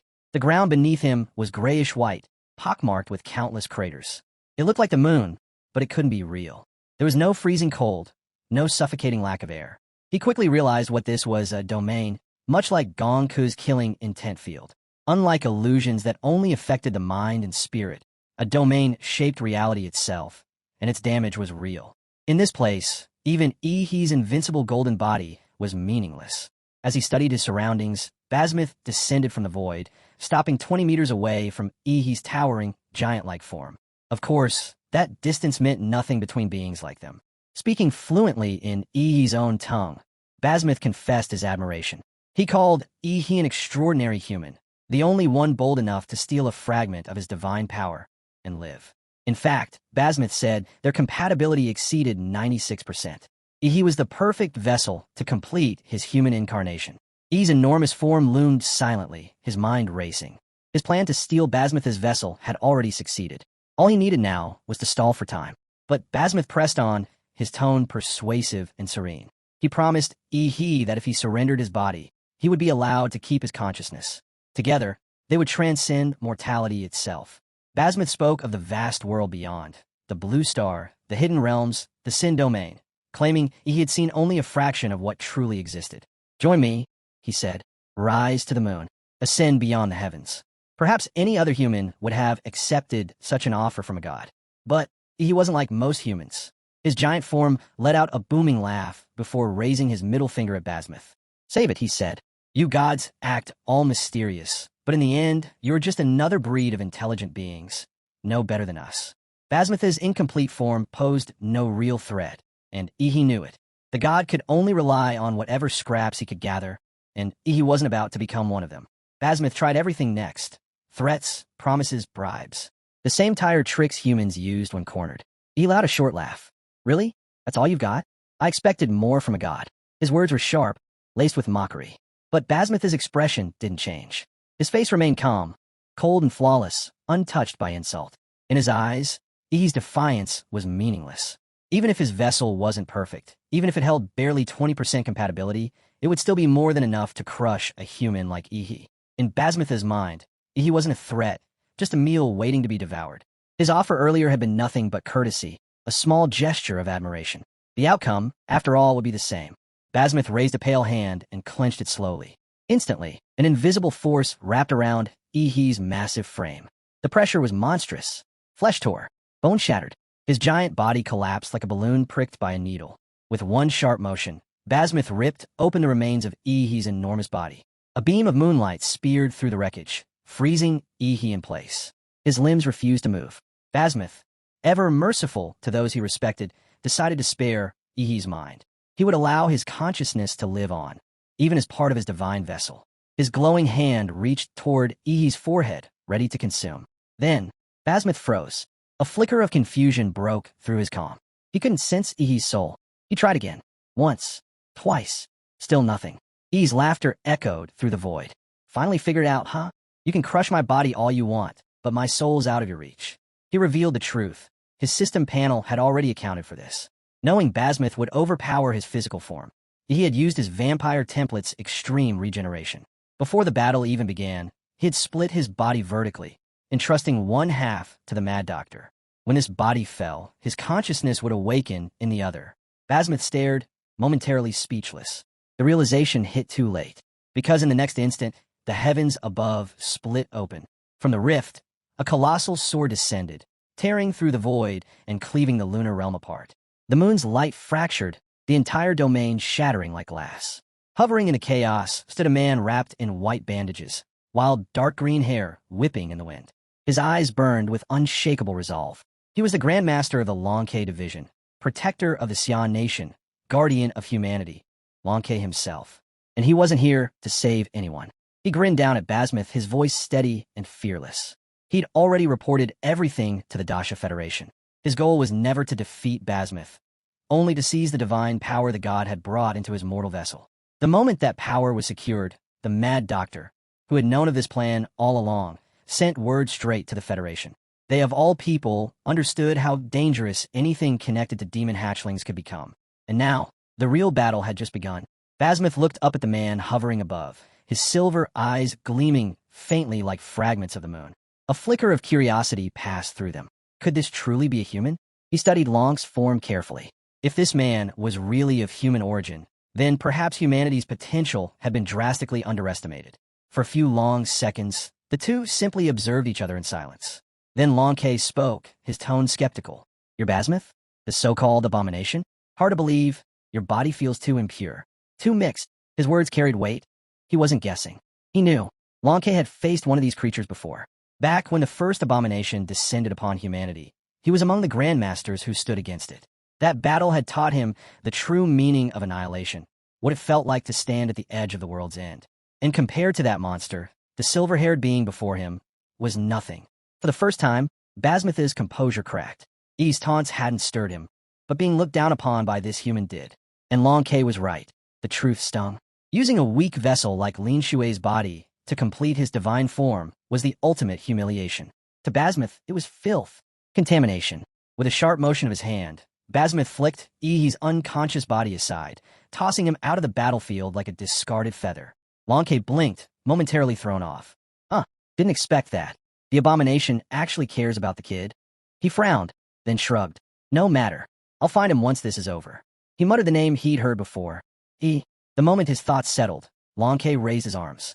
The air around him roared as he summoned the true form of the Azure Dragon. Divine energy erupted from the heavens, shaking the void itself.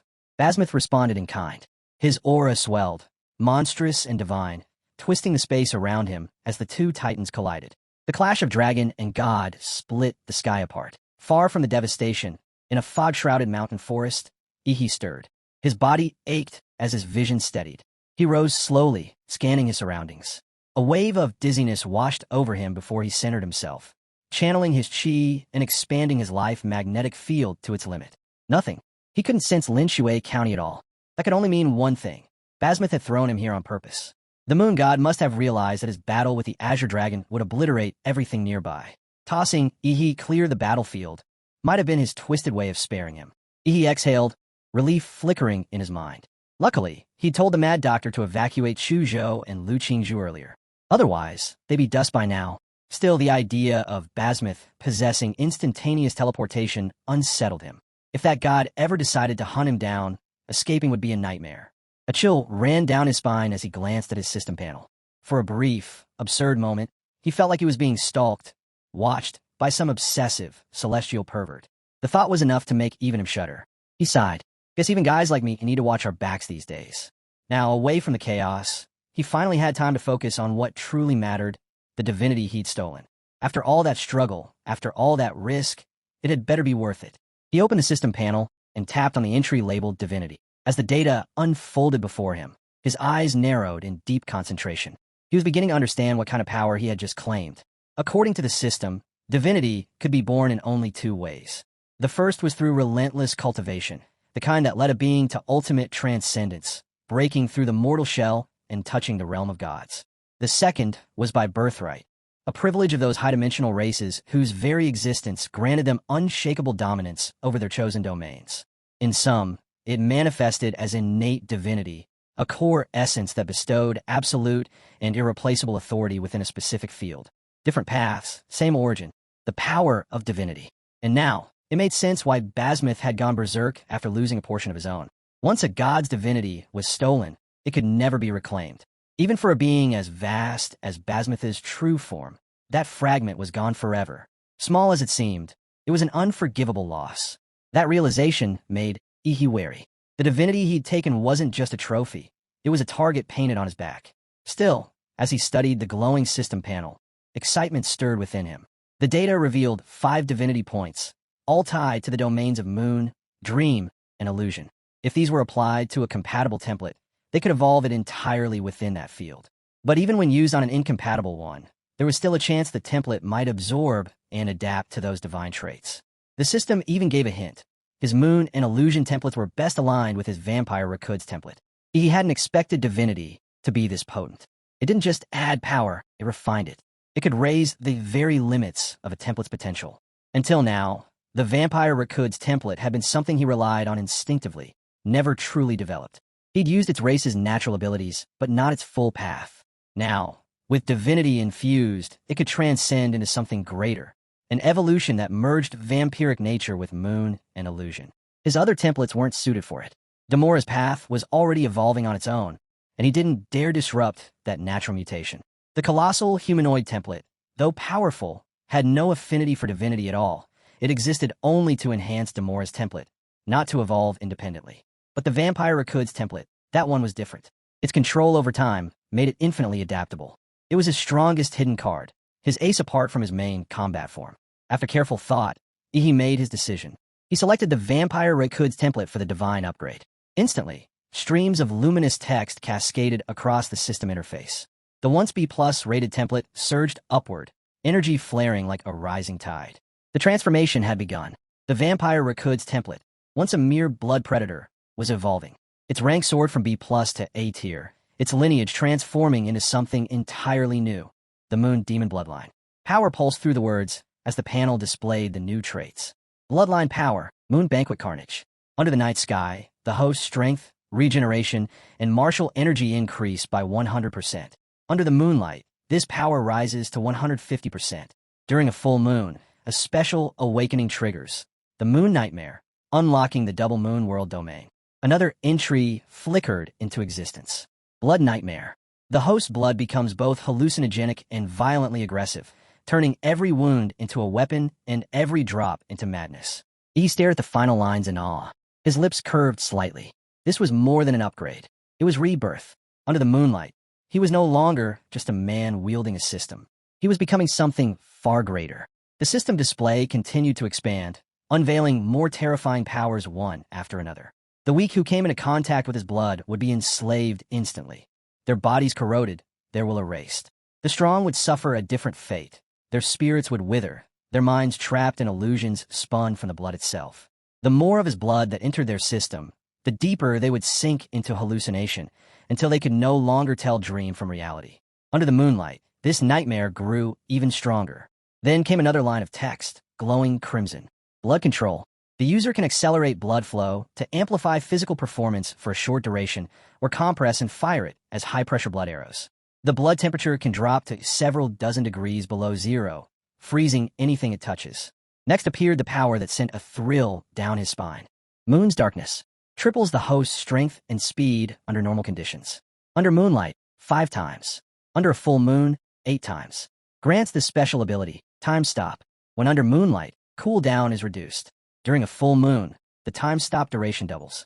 E's breathing quickened. His eyes stayed locked on the glowing system panel. He had expected the upgrade to be powerful, but not this overwhelming. Sure, most of its full potential required nighttime or moonlight. But once those conditions were met, the boosts layered together like an unstoppable chain reaction, an exponential surge of strength. It wasn't just strong, it was monstrous. A perfect synthesis of power, control, and survivability.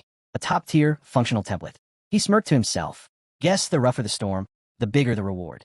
Coming to investigate the Manhua County anomaly had been risky, borderline suicidal. But now it was clear it had all been worth it. Still, his thoughts briefly drifted to his classmates. They had risked their lives too. Under Imperial University's mission grading, this incident easily reached level 4, and the danger level had crossed into level 5 territory, which could only mean one thing under the Academy system: maximum tier rewards. He rose to his feet in one smooth motion. The forest canopy stretched above him, bathed in cold, silver light. He leapt effortlessly onto a treetop, balancing against the whispering night wind. The moonlight washed over him, soaking into his skin and veins. Every cell in his body thrummed with energy. The power of the moon demon bloodline ignited within him, pulsing like a second heartbeat. He clenched his fists, feeling the strength coil and release. Then, whoosh, a flurry of punches cut through the air, fast enough to make the atmosphere crackle. Shockwaves rippled visibly around his arms, warping the space before him. Even without channeling energy, just using his raw, physical power, the results were devastating. After stretching briefly and adjusting to his moonlight-enhanced physique, he spread his arms wide. His silhouette stretched, bat-like, as he propelled himself through the forest, moving with lightning speed between the trees. He needed to get out. His comms device was destroyed in the chaos, and he had to reach a human settlement fast. He had to contact Imperial University. The Dasha Federation would surely want answers about the Moon Nightmare incident. But he couldn't afford to be caught unprepared. Too many of his secrets couldn't survive an official interrogation. Under the scrutiny of professional truth readers, lies would unravel instantly. So his first move was clear: re-establish contact with his old backer, Imperial University, before the gods, the federations, or anyone else could make their next move. That was the whole point of having powerful connections and university backing. They were meant for situations exactly like this. A supersonic fighter jet sliced through the clouds, escorted by 4 smaller aircraft on each side. Inside were 3 key figures returning to Imperial University. Among them, he was the only one conscious. Chu Zhou and Lu Qingzhu lay inside the life support capsules, their condition stable but fragile. When the aircraft finally landed, the cabin hatch hissed open.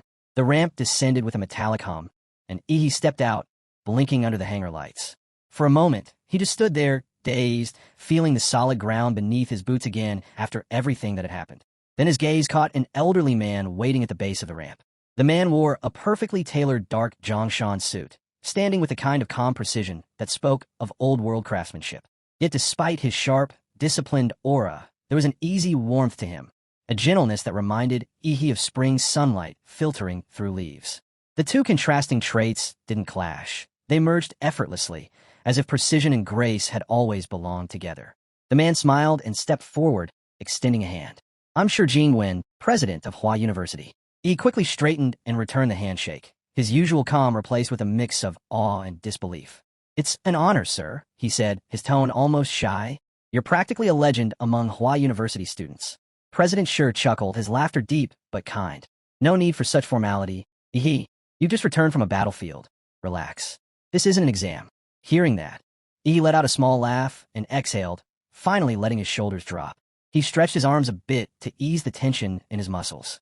Then, unable to hold back his curiosity, he asked directly, "Sir, are you here to question me about what happened in Manhua County?" But the old man simply shook his head. "No, nothing like that." He smiled again, this time with a knowing glint in his eyes. "I came to tell you that your team's mission, the Manhua County anomaly, has already been marked as successfully completed. You don't need to worry about the aftermath." He frowned slightly. "That doesn't make sense. With everything that happened, an evil cult, a moon god's descent, shouldn't there at least be a full investigation? President Shi's tone softened. Leave that to the higher authorities. What you need now is rest. Trust Imperial University and Manhua's cooperation. The situation in Linchue County is being handled by those above our level. He stared at him for a long moment. The old man's voice was calm, but his presence carried a weight that made even gods seem small. And then Shi added, "Don't worry. Your personal secrets will remain yours. We respect privacy here. In the official mission briefing, this anomaly will be reported anonymously. Only the achievement will carry your team's name." He paused before continuing. "However, for the record, you'll receive credit for completing a Level 4 mission. Level 5 credits are usually reserved for professor-led operations." Handing that to first-year students would raise too many questions. He nodded slowly, still processing. Shi's expression brightened as he concluded. "Of course, when it comes to rewards, the university will honor it as a Level 5 mission." For a moment, he thought he'd misheard him. That level of recognition, the resources, the status, the points, was something most students could only dream of. It felt unreal, like he was still inside one of his illusions. He glanced at President Shi Jingwen again. The man's serene smile carried a gentleness that felt genuine, yet beneath it was a pressure so immense that it made Basmitha's divine presence feel almost lighter. A cold thought crept into Ihi's mind. Does he already know about the system? The next morning, Ihi was summoned to the president's office for a private briefing. As he entered, the mad doctor had already arrived and was setting up a projection. The screen flickered to life, replaying the post-battle footage from Linchue County. And as the room dimmed and the video began, the air grew heavy once more. The aftermath of the moon nightmare was about to be revealed. He scrolled through the report file on his phone and froze. What he saw didn't make sense.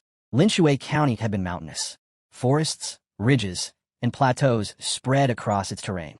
But now, what remained was a colossal crater. The entire county had collapsed into a massive basin, as if a meteor had slammed into the earth and carved out an abyss that swallowed everything. The city, the rivers, the land, all gone. He exhaled sharply, tension coiling in his chest. This world of martial transcendence was too damn terrifying. Even with all his recent upgrades, even after evolving the vampire Rakuds into the moon demon bloodline, he didn't feel safe. Every time he thought about Basmith, that godlike existence, a sharp ache pulsed behind his eyes.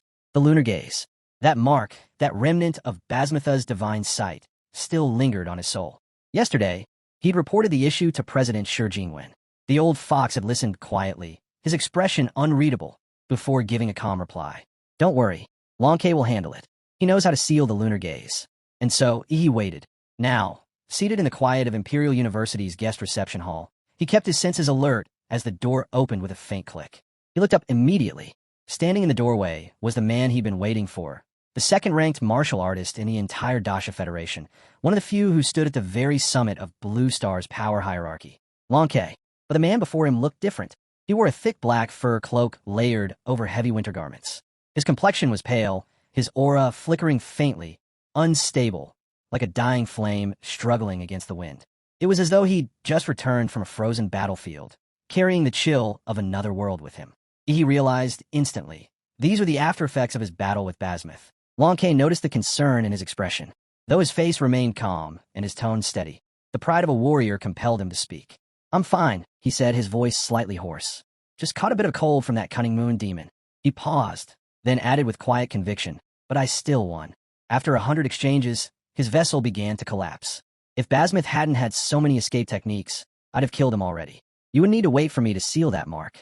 He couldn't help but smirk. He hadn't expected Long K, the legendary, aloof grandmaster, to justify himself like that. It was oddly human, even kind of endearing. Still, he said nothing as Long K began removing his heavy coat. The fur fell to the side, revealing his powerful, bandaged frame, each muscle tense and disciplined, marked with faint traces of battle. "Before we begin," Long K said, rolling his shoulders, "I should tell you something." He adjusted his stance and looked Ihi directly in the eyes. "President Shi Jingwen, he's skilled at reading fate. He already told me about your special nature, so I'll share a few things that aren't common knowledge." His gaze hardened slightly. "Ihi," he asked, "have you ever considered that the monsters we fight, the ones we slay without hesitation, might once have been intelligent beings just like us?" Ihi froze. His eyes widened as the implications sank in. Long K nodded slowly, as if confirming what Ihi had just realized. And then, with the weight of countless years in his voice, he began recounting events from a forgotten past. stories that blurred the line between gods and men, between monsters and heroes. The truth behind Blue Star's demons was about to unfold. According to Longke, it had all started decades ago, when he was still a Xuanwu-level martial artist. Back then, he'd followed his master and 5 senior disciples into a newly unearthed ruin hidden deep within an A-level secret realm. The mission was supposed to be a straightforward exploration. It wasn't. When he finished his story, only he had survived. Everyone else, his teacher, his seniors, were gone, consumed by whatever lurked in that ruin. But survival came at a price. Longke had been infected with something, a curse. It crept through his veins, reshaping his body, corroding his mind. His flesh grew coarse, his bones twisted, and his consciousness began to fade. He could feel it, the slow, inevitable pull toward madness, toward becoming a beast. The best doctors across the Federation, even those from other nations, could do nothing. No medicine, no martial technique, no spiritual purification could halt the transformation. So, he made a decision. He exiled himself. He refused to let himself turn into a mindless monster on his homeland soil. Refused to become the very thing he'd spent his life destroying.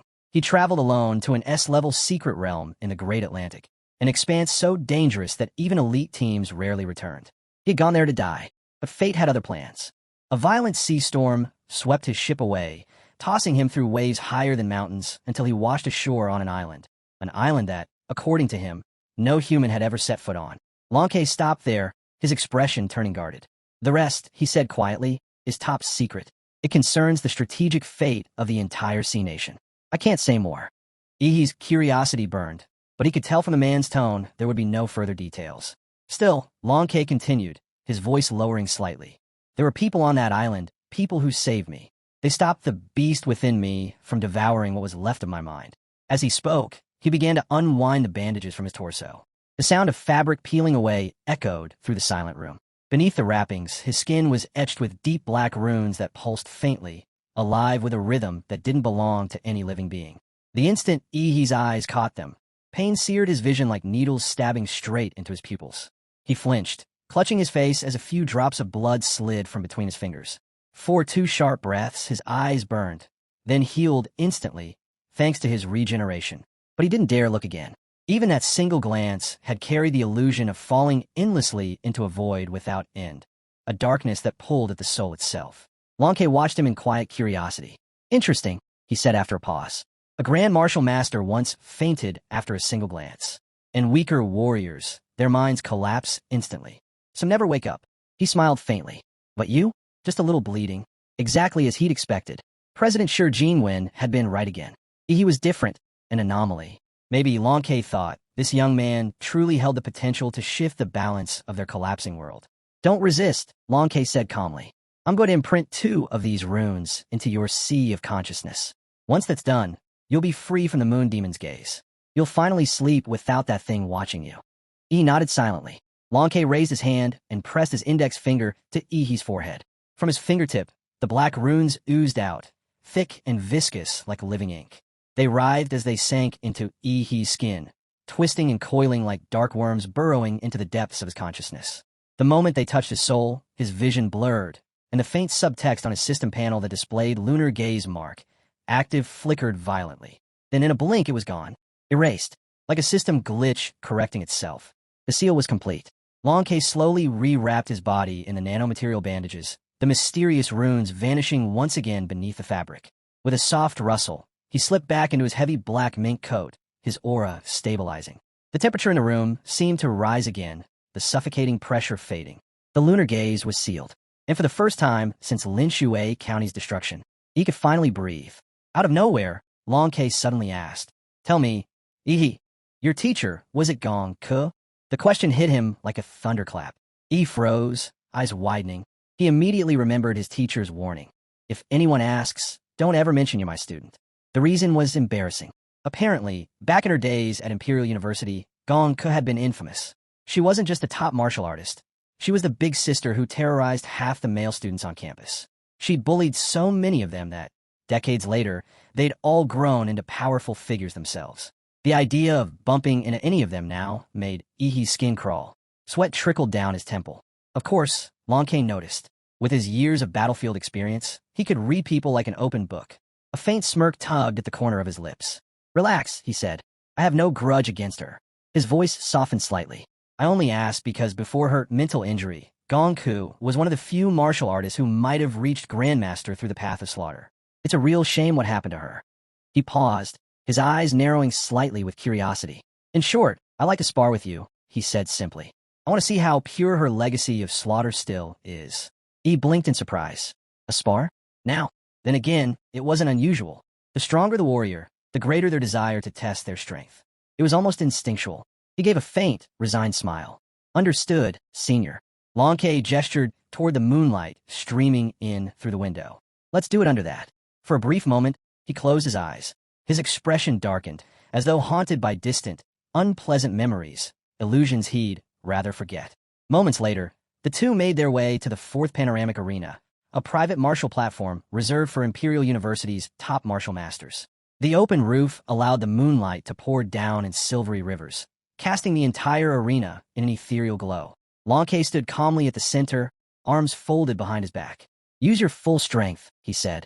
I'll defend with one hand, and only physical power. You have the first strike. If you can make me move even half a step, you win. He paused, his tone turning lighter. If you win, you'll earn one free favor from me, anything within my power. And, his lips curved faintly, you'll gain direct admission into the first division of the Great Sea Dragonbird, with all rights and privileges. The offer was beyond generous, but he could tell from Long's tone, he didn't think it was possible. Still, he bowed slightly. Then please, guide me, senior. As he straightened, the moonlight enveloped him, sharp and cold. In that instant, his body erupted with a crackling surge of energy. The air trembled around him. He drew the meteoric blade, raising it high above his head. The weapon hummed in resonance as he activated the moon of carnage. The pale moonlight darkened. Its glow turned blood red, bathing the arena in a crimson haze. The energy in the air thickened, almost suffocating as the blood-soaked light fused with He's killing intent. The silver blade in his hands bled into red, the metallic sheen replaced by a color so deep it seemed alive. Martial energy and the power of blood surged through him, flooding into the weapon until the blade extended outward, forming a 45-meter-long crimson shadow. Long's pupils contracted sharply. For a moment, his aura flared in instinctive response. What he felt emanating from he wasn't human. It was divine. The pressure was eerily similar to the moon demon's aura, but not tainted by corruption. No, this one was pure. It carried the same origin as the moon itself. He wanted to ask how had this student suddenly awakened such a power? His past records had never shown even the faintest link to the lunar domain. But before he could voice the question, he moved. The blade came down in a single, thunderous strike. The moon of massacre erupted forth, a gigantic, blood-red crescent tearing through the air like a falling moon. The arena shook as the attack crashed downward, splitting the night itself. The blood-red light engulfed the entire arena, staining the ground in a crimson haze. Murderous intent, thick and suffocating, burst outward like a tidal wave, sweeping across the entire Imperial University campus. Even Long's brows twitched. He's killing aura had reached the level of a battlefield massacre. Long's fist tightened. Then, with terrifying calm, he stepped forward and threw a casual punch, aimed straight at the descending blood moon slash. Meanwhile, deep underground beneath the Imperial University Research Institute, inside the high-security confinement wing, Gongku, Ihi's teacher, sat lazily on a couch, half asleep, until her entire body tensed. Her instinct screamed. That killing intent, she knew it. Her expression hardened instantly. That's Ihi. Impossible. He'd been gone for only 3 days. How could her disciple emit such a murderous force? Had he lost control? Was he about to unleash a slaughter across the city? A cold dread crept in her chest, and she wasn't the only one who felt it. All across campus, every martial arts instructor, every student with trained perception, all felt the same wave of murderous pressure crash through their consciousness. The more sensitive ones broke into cold sweat. Some of the weaker students, those with fragile mental fortitude, collapsed, hallucinating blades pressed against their throats. Even outside the university, people reacted. In a luxury hotel not far from campus, Shi Jingwen, draped in a bathrobe, froze mid-motion. He sat up abruptly, eyes fixed toward the direction of the university's martial arena. Behind him, a woman's soft arms slid around his shoulders, her tone teasing. What's wrong, Master Shi Jingwen? Something more exciting than me. He gave a distracted chuckle. Nothing serious. Just, that's one hell of a killing intent. His gaze sharpened slightly. To spread this far. Whoever's fighting must be putting on quite a show. Back in the panoramic duel arena, the Crimson Crescent tore through the air, crashing downward with earth-shattering force. But Long K didn't dodge.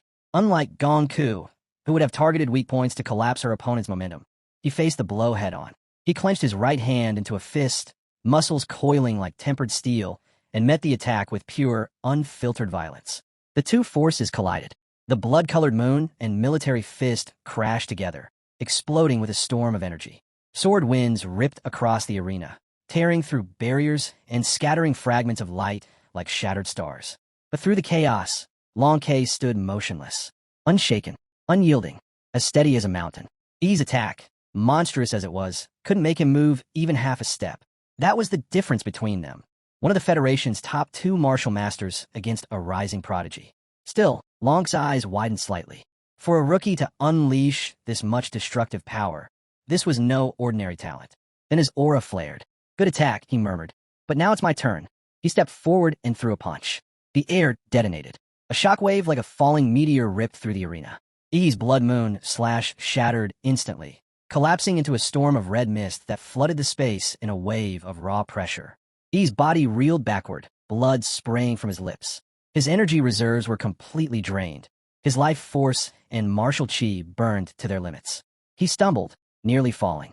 Long's expression softened. His instincts as a warrior vanished, replaced by genuine concern. He appeared beside Yi in an instant, one arm reaching out to catch him before he hit the ground. But then, his pupils narrowed.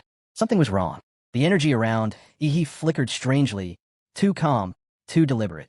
Long K froze as realization hit. He'd been tricked. Yi had deceived him. He stood there with a strange grin, completely unfazed, and pointed out that Shi Jingwen had moved. Just half a step, but enough to seal the outcome. The match was his. Normally, someone like Yi wouldn't stand a chance at deceiving the Azure Dragon. But this time, the blood mist he inhaled worked in his favor. Its hallucinogenic effect clouded Shi Jingwen's sharp senses for a brief moment. Combined with the nightmare moon curse slowly draining his stamina, Yi managed to pull off the impossible. Shi Jingwen let out a deep sigh, his tone calm, yet acknowledging. He praised Yi not just for his skill in combat, but for his cleverness. Then, as one of the strongest warriors on all of Blue Star, he asked what Yi wished for as his reward. To describe a promise from the Azure Dragon as priceless would still be an understatement. Yi understood this well, and instead of using it right away, he decided to save that promise for later. Shi Jingwen nodded in approval, clearly impressed by Yi's foresight. Then came the unexpected twist. Shi Jingwen expressed his desire to take Yi as his disciple. Originally, he had planned to wait until the mischievous kid lost, but since fate turned out differently, he decided to make his intentions known now. He admitted that Gong Ku's teaching wasn't bad, and though Yi's killing intent and combat instincts were sharp, they lacked true depth. Killing intent alone won't carry you far, Shi Jingwen explained. Without a stronger body to sustain it, it's nothing but an illusion. In short, he wanted Yi to focus on strengthening his physique. Yi nodded, a faint smile crossing his lips. He found the advice amusing since Shi Jingwen had yet to see his real body. Shi Jingwen went on, stressing that the key lay not just in training, but in who he trained under. With your solid foundation, he said, you can't afford to take the wrong path. The right teacher makes all the difference. He completely agreed, saying that he'd visit the dean of the Body Cultivation Academy the very next day to begin proper training. That left Shi Jingwen speechless. He had been hinting so clearly that he himself wanted to be Yi's teacher. Yet this brat missed it entirely. How could someone so sharp in battle be this dense outside of it? From Yi's perspective, though, it made sense. Shi Jingwen was a man of status, constantly busy, and he had never heard of him accepting any disciples before. Why would he assume that a legend like the Azure Dragon would want to take him under his wing? In the end, Shi Jingwen didn't press further. Instead, before leaving, he handed Yi a rare and incredibly difficult body-strengthening technique, something he had seized from a powerful Western warrior he once defeated. It was said to be a national treasure of that distant land. Shi Jingwen hoped that Yi would train hard, study diligently, and eventually master the technique he had just given him. Yi was thrilled, bowing deeply in gratitude, completely unaware of Shi Jingwen's hidden motives. In truth, the Azure Dragon had no intention of making things that easy. The technique he handed over was notoriously difficult, nearly impossible to master without proper guidance. Shi Jingwen knew that sooner or later, he would hit a wall and come seeking his help. And when that happened, he'd naturally become Yi's teacher in all but name. Later, he'd simply make it official, and everything would fall neatly into place. After parting ways, he finally returned to his dorm. It had been ages since he last stepped foot there. Come to think of it, he'd been enrolled at Imperial University for more than half a year, but most of that time had been spent training underground with his instructor. His own room felt almost foreign now. Holding the martial arts badge in his hand, he wondered if he should use the sleep cultivation method to start learning the new technique. But before he could decide, the doorbell suddenly rang. He quickly slipped the badge into his space ring and walked to the door. When he opened it, he was surprised to find Ouyang Zi standing there. "Mind if I come in for a chat?" Ouyang Zi asked politely. A bit puzzled, he let him in. The only reason he could think of was that Ouyang Zi wanted to persuade him to join the club again. But before they could even reach the lounge, Ouyang suddenly dropped all pretenses and dropped straight to his knees. He froze, completely taken aback. Ouyang Zi began begging, loudly and desperately. Apparently, there had been too many people around earlier, so he had to keep up appearances. But now that they were alone, he was throwing away every bit of pride he had left. "Please, I'm begging you, become the president of the Dragon Blood Society," he cried, clutching E's leg like his life depended on it. E just stared at him, speechless. This was the same guy who once bragged about taking half the Imperial City student body under his control. And now, he was on the floor, looking like a complete mess. What on earth had happened? He frowned and asked how Ouyang Zi even knew he'd returned to his dorm. Ouyang Zi sheepishly admitted that one of the Dragon Blood Society members had spotted him through the surveillance cameras. That answer didn't sit well with Yi. "Cameras? You've been spying on me." Ouyang Zi quickly explained that they were only installed in the corridor, but before he could finish, he had already dragged him straight to the training room for a little lesson. 20 minutes later, Ouyang Zi was sprawled across the floor, gasping for air, looking like he had just crawled back from the 9 layers of hell. He looked down at him and asked, "Now, care to explain why you want me as president?" Ouyang Zi's face was swollen beyond recognition, and his words came out muffled. He couldn't make out a single thing. With a sigh, he tossed him a few blood-replenishing pills. "Here, take these before you talk." The pills worked instantly. Within seconds, Ouyang Zi's injuries were gone, and the color returned to his face. Ouyang Zi finally explained the truth. The Dragon Blood Society was on the brink of collapse, and he was the only one strong enough to save it. At Hua University, students were free to form their own clubs and organizations. But unless a club achieved something extraordinary, the school wouldn't fund it. When the Dragon Blood Society was first founded, it had perfect timing. The summer training for the Imperial Capital's first-year reserve forces hadn't ended yet, so the new organization quickly caught fire across campus. Under Ouyang Zi's leadership, the club partnered with several martial arts groups and even opened discounted business channels for its members. That move boosted its popularity, attracting even more students. The more members they gained, the higher the club's value rose, which drew in additional sponsors and resources. It was a perfect cycle, growth feeding more growth. But success never lasts without envy. As the Dragon Blood Society expanded, it began to clash with the Student Union, an organization dominated by local Imperial City students. Under the pressure of their leader, Shi Jingwen, things started to crumble. One setback followed another. The club's commercial ties were severed, sponsors pulled out, and the welfare programs that had kept members loyal vanished overnight. One by one, ordinary members began to leave. Nobody wanted to stay on a sinking ship. With its reputation in ruins, no new students were willing to join either. Now, the once promising Dragon Blood Society was barely holding together. He quickly pieced the story together. It was obvious. Ouyang Zi had been crushed by Shi Jingwen. Ouyang Zi didn't even deny it, but he hurried to explain that the situation was complicated. Sure, they could ask for help from senior students, but there was an unspoken rule. Conflicts within the same year had to be settled by students of that same year. If they ignored that rule and brought in senior reinforcements to fight back, Shi Jingwen would use it as an excuse to summon senior-level locals from the Imperial City, and that would completely wipe the Dragon Blood Society off the map. In short, he was the only one who could turn things around. The only first year strong enough to stand against Shi Jingwen on equal footing. He thought about it for a moment and then nodded. He agreed to help. Ouyang Zi's reaction was instant. He leaped up in excitement and tried to appoint he as the new club president on the spot. He stopped him immediately. "Hold on. I never said I'd be president," he clarified. "Think of me as a consultant. I'll help protect the club's assets, but that's it." Still curious, he asked what Ouyang Zi planned to do next. That's when Ouyang Zi revealed the so-called Dacia recovery plan. It wasn't top secret, so he was free to talk about it. The plan, he explained, was a national initiative, one aimed at rallying martial artists from all over the country to reclaim the 12 major cities and surrounding territories that had fallen completely into the hands of monsters. Universities across the entire nation were set to join the Dacia recovery plan. The senior students from Imperial University would be leading the charge at the front lines. Freshmen, on the other hand, wouldn't be thrown into those life-threatening zones. Their duty was to secure the surrounding areas of the fallen cities, still dangerous, but not outright suicidal. And because of that, this year's final exams and the selection of new grade leaders would all take place within the recovery plan itself. Ouyang leaned forward, explaining his idea in detail. He wanted Yi to take full command of the Dragon Blood Society during the operation, to lead the entire club and score the highest results once it was all over. He narrowed his eyes, suspicious. "We'll talk about the plan later," he said calmly. "But first, there's something else you need to handle." A drop of sweat rolled down Ouyang's face. He already knew what Yi was referring to, the surveillance camera. Under Yi's watchful gaze, Ouyang dismantled every piece of equipment and packed it away. Only when the last wire was gone did Yi allow him to leave. As Ouyang's figure disappeared down the hall, he couldn't help but smirk. The man had no idea just how much he'd helped him. This recovery plan wasn't just a mission, it was Yi's opportunity.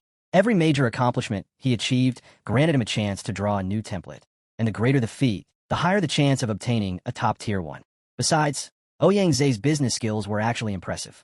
If Yi used that talent wisely, pushing through every obstacle and rebuilding the Dragon Blood Society's power, they could make it the #1 organization in all of Hua University. And when that happened, the reward template he'd earn would surely surpass the ones he'd gained from both the Zodiac City incident and the college entrance exam. His next goal was clear: to master his existing templates and his martial arts to perfection. The following day, in the Dragon Blood Society's meeting hall, the atmosphere was tense. All 12 core members were present, including several familiar faces from Zodiac City. Xian sat lazily at the table, one leg crossed over the other, a cigarette hanging from his lips. Smoke curled around his smirking face as he glanced at the clock, irritation written in every movement. "Where's Ouyang?" he scoffed, exhaling a puff of smoke. "The so-called presidents making us wait like servants?" Xiang Jinzhuang shot him a sharp look, clearly annoyed. He remembered how Xian used to act back when the Dragon Blood Society was at its peak, humble, respectful, always addressing Ouyang as president. Now, he didn't even bother hiding his contempt. Calling Ouyang by name, mocking his leadership, it was obvious he was stirring trouble. Xiang Jinzhuang held his tongue, though his patience was wearing thin. "The vice president's gonna pick up our real president," he said evenly. "They'll be here soon, so let's just wait." The room went silent.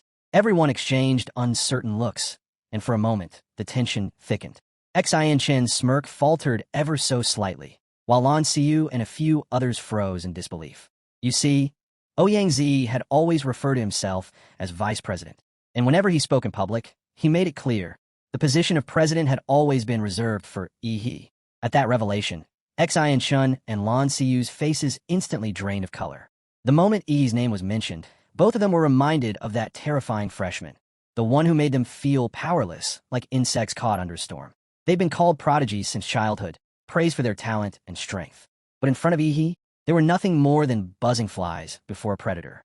Xian quickly spoke up, his tone sharp with irritation. He refused to believe placing their hopes on Yi was a good idea. Among the first years, he argued, no one can match Shi Jingwen's power. There's no way we can turn this around. The smart thing to do is to let go while we still can. Lan Xiu nodded in agreement. Exactly. Ouyang has already gotten plenty out of the Dragon Blood Society. Why cling to a sinking ship? A wise bird chooses the right tree to perch on. It's pointless to rely on an outsider who'll just drag us down. Xiang Jinzhuang's expression darkened. He could see right through their act. These two weren't offering advice. They were plotting an exit. Xian leaned forward, his voice full of confidence as he dropped his next card. The eldest son of the Zhou family from the imperial capital has reached out. You know who I'm talking about. Zhou Kai, heir of a true Dacia martial arts family. He promised to give us a solid place under his banner. He grinned, the cigarette between his fingers burning low. Tell me, isn't following him better than waiting around here for Shi Jingwen to crush us? At least with Zhou Kai, we've got a future. Then he looked around the room, sneering. Can any of you really trust Yi? The guy's been gone for half a year. He didn't even respond when the imperial capital students mocked him in public. You still think someone like that's coming to save you? Xian ignored the murderous glare from Xiang Jinzhuang and slammed his hand on the table. Enough talk. It's time to take sides. Right on cue, several prearranged voices chimed in. Those who had already been bribed nodded in agreement, pretending to think it over before finally siding with Xian. Their hesitation faded. Their loyalty shifted. And just like that, 8 of the 12 core members stood with Xian Shun. In their hearts, they justified their betrayal. We've already done enough for the Dragon Blood Society, they told themselves. The club's finished anyway. Why shouldn't we move on? But Xiang Jianzhuang could barely contain his fury. 8 defectors. 8 traitors. These weren't just ordinary members. They were the backbone of the organization. Each one managed key business networks, controlled vital resources, and commanded their own groups of followers. Their sudden defection would mean total exposure of the society's secrets. Entire branches would crumble. By the time Yi returned, he wouldn't be coming back to lead a powerful organization. He'd be facing an empty shell. Just as Xiang Jianzhuang was about to step in, the conference room door suddenly burst open, kicked clean off its hinges. A young man strutted in with an exaggerated swagger, his afro bouncing with every step. Gold and silver jewelry dangled from his neck and wrists. His outfit, so loud and gaudy, it practically screamed for attention. Xian Shun, he called out impatiently, his tone dripping with arrogance. What's taking so long? I was getting bored waiting downstairs. The room fell silent. Xian Shun and Lan Xiyu instantly switched faces, from smug schemers to groveling flatterers. They bowed slightly, smiling with fake enthusiasm. Everything's ready, young Master Zhou, Xian Shun said quickly. We were just about to leave. Xiang Jianzhuang's patience finally snapped. His aura flared, martial energy rippling through the air. Zhou Kai, he growled, how did you get into the Dragon Blood Society's headquarters? Zhou Kai laughed, loud, arrogant, and unbothered. How else? I fought my way in. He shrugged, as if it were the most natural thing in the world. Don't worry, though. I'll compensate your injured men with money and cultivation resources. Honestly, they should be thanking me. If they knew how many years' worth of resources they'll earn from taking one beating, they might actually enjoy it. Xiang Jianzhuang's fury boiled over. As a fierce sword cultivator, he couldn't stand that level of disrespect. In a flash, his blade sliced through the air, aimed straight at Zhou Kai. But before the strike could land, a figure in black moved. A woman, silent, composed, deadly. With just a few swift moves, she intercepted the attack. The clash was brief, but devastating. Xiang Jianzhuang's eyes widened in disbelief. He was being suppressed. Zhou Kai sneered, his voice thick with contempt. Pathetic. You can't even handle my bodyguard? And you call yourself a cultivator? He waved his hand lazily. Xian Shun, Lan Xiyu, the rest of you who want to join me, prove your loyalty. Beat him until he can't stand. Send him to the hospital if you have to. The defectors froze. Their faces paled instantly. They had agreed to leave the Dragon Blood Society for a brighter future, not to turn their blades on their old comrade. This was something else entirely. Zhou Kai's smile faded. His eyes turned cold. What's wrong? He hissed. You think you can follow me and still keep your conscience? If you won't do what I say, then you're useless. His aura erupted, thick, oppressive violet. Did you really think I'd taken just any dog? A dog that doesn't obey its master doesn't deserve to live. Then, boom, a terrifying pressure exploded through the room. Zhou Kai and his bodyguards' eyes went wide as an invisible force slammed into their skulls. They clutched their heads, groaning in agony. Everyone turned toward the door. Standing there was Yi, his hand resting casually on top of Zhou Kai's flashy afro, pinning him to the ground like he was swatting a fly. His voice was calm, almost too calm. Ouyangzi, he said slowly, just what kind of mess did you leave for me to clean up? I could hear this clown from the second floor. Ouyangzi stood behind him, scratching his head with an awkward smile. My bad. Maybe it's time we do a full purge of the club. Even under such unfavorable circumstances, that crooked-toothed fool still thought he was in control. Typical. The afro-wearing show-off actually got angry that someone dared to grab his precious hair. He opened his mouth, ready to spit out the same arrogant nonsense about who he was and what family he came from. But before he could finish, he flung him straight out the window. Crash! Zhou Kai and his lackey vanished from sight, their bodies sailing through the air before disappearing somewhere outside. The sudden silence that followed was almost peaceful. He exhaled slowly, his voice calm but cold. Finally, it's quiet again. Then his eyes shifted to Xian Shun and Lan Xiyu, the two traitors who'd started all this. He didn't even bother wasting words. With one flick of his wrist, they joined Zhou Kai and his dog, flying right out the window after them. For bags of trash, taken out in one sweep. He brushed the dust off his hands, then turned to the remaining cadres who had been trying to quietly inch toward the exit. His gaze locked on them. Something you'd like to say? They froze instantly. Sweat ran down their faces like rain. When he had moved just moments ago, his speed was so fast they hadn't even seen him. Not even with enhanced dynamic vision. That's when it truly hit them. The stories about Yi's feats during the Zodiac City exam weren't exaggerated rumors from Ouyangzi. They were real. every terrifying word of them. He, the first to recover, quickly bowed and apologized. President E, I was blinded by greed. I listened to Xin Chen's nonsense and made a huge mistake. He was quick to adapt, smart enough to know where things stood. After offending Zhou Kai, there was no going back to the imperial capital's inner circle. His only hope now was to cling to the Dragon Blood Society and beg for forgiveness. One by one, the other cadres followed, bowing their heads and admitting their fault. He didn't respond. He simply gave Ouyang Zi a sideways glance, his silent signal for Ouyang Zi to handle it. After all, their division of labor was clear. The Dragon Blood Society's internal affairs weren't He's concern. He had bigger things to focus on. Ouyang Zi straightened up and addressed the room. None of you will be expelled, he said flatly. But your cadre positions will be placed under review. If you don't meet the required standards, you'll be removed.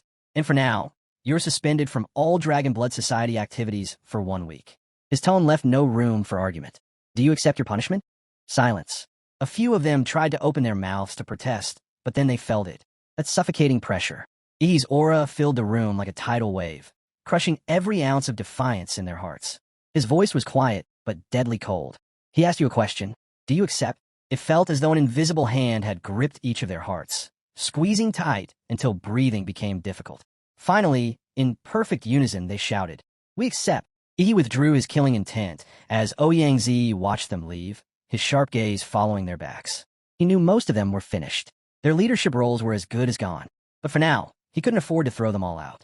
The club had already suffered too much internal damage. One more shock could destroy it completely. When the last of the wavering cadres had left, only Ouyang Zi's most trusted members remained in the conference room. Without hesitation, he walked to the main seat and sat down. No more acting humble. No more hesitation. This time, he sat as the true vice president of the Dragon Blood Society. As everyone settled down, he turned toward Ouyang Zi, his tone firm and steady. You already understand our situation, he said. The Dragon Blood Society's decline comes down to one thing: money. No funding, no investment, no influence. He paused, leaning back slightly in his chair. That's why the Dacia recovery plan next month is our best shot at regaining attention. Ouyang Zi nodded in agreement. But he wasn't done. His eyes sharpened, a faint smirk tugging at the corner of his lips. Still, that's too slow. I have a faster way. The room went quiet. Ever since I returned to Imperial University, he continued, I've been hearing one name over and over, Shi Jinwen. He's the reason this club's reputation fell apart. So instead of waiting for the Dacia plan, why not just deal with the problem directly? He smiled faintly.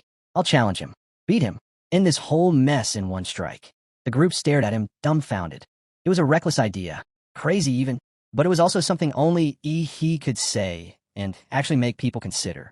Because unlike anyone else, he had the power to back up his words. Unfortunately, Ouyang Zi quickly pointed out the problem.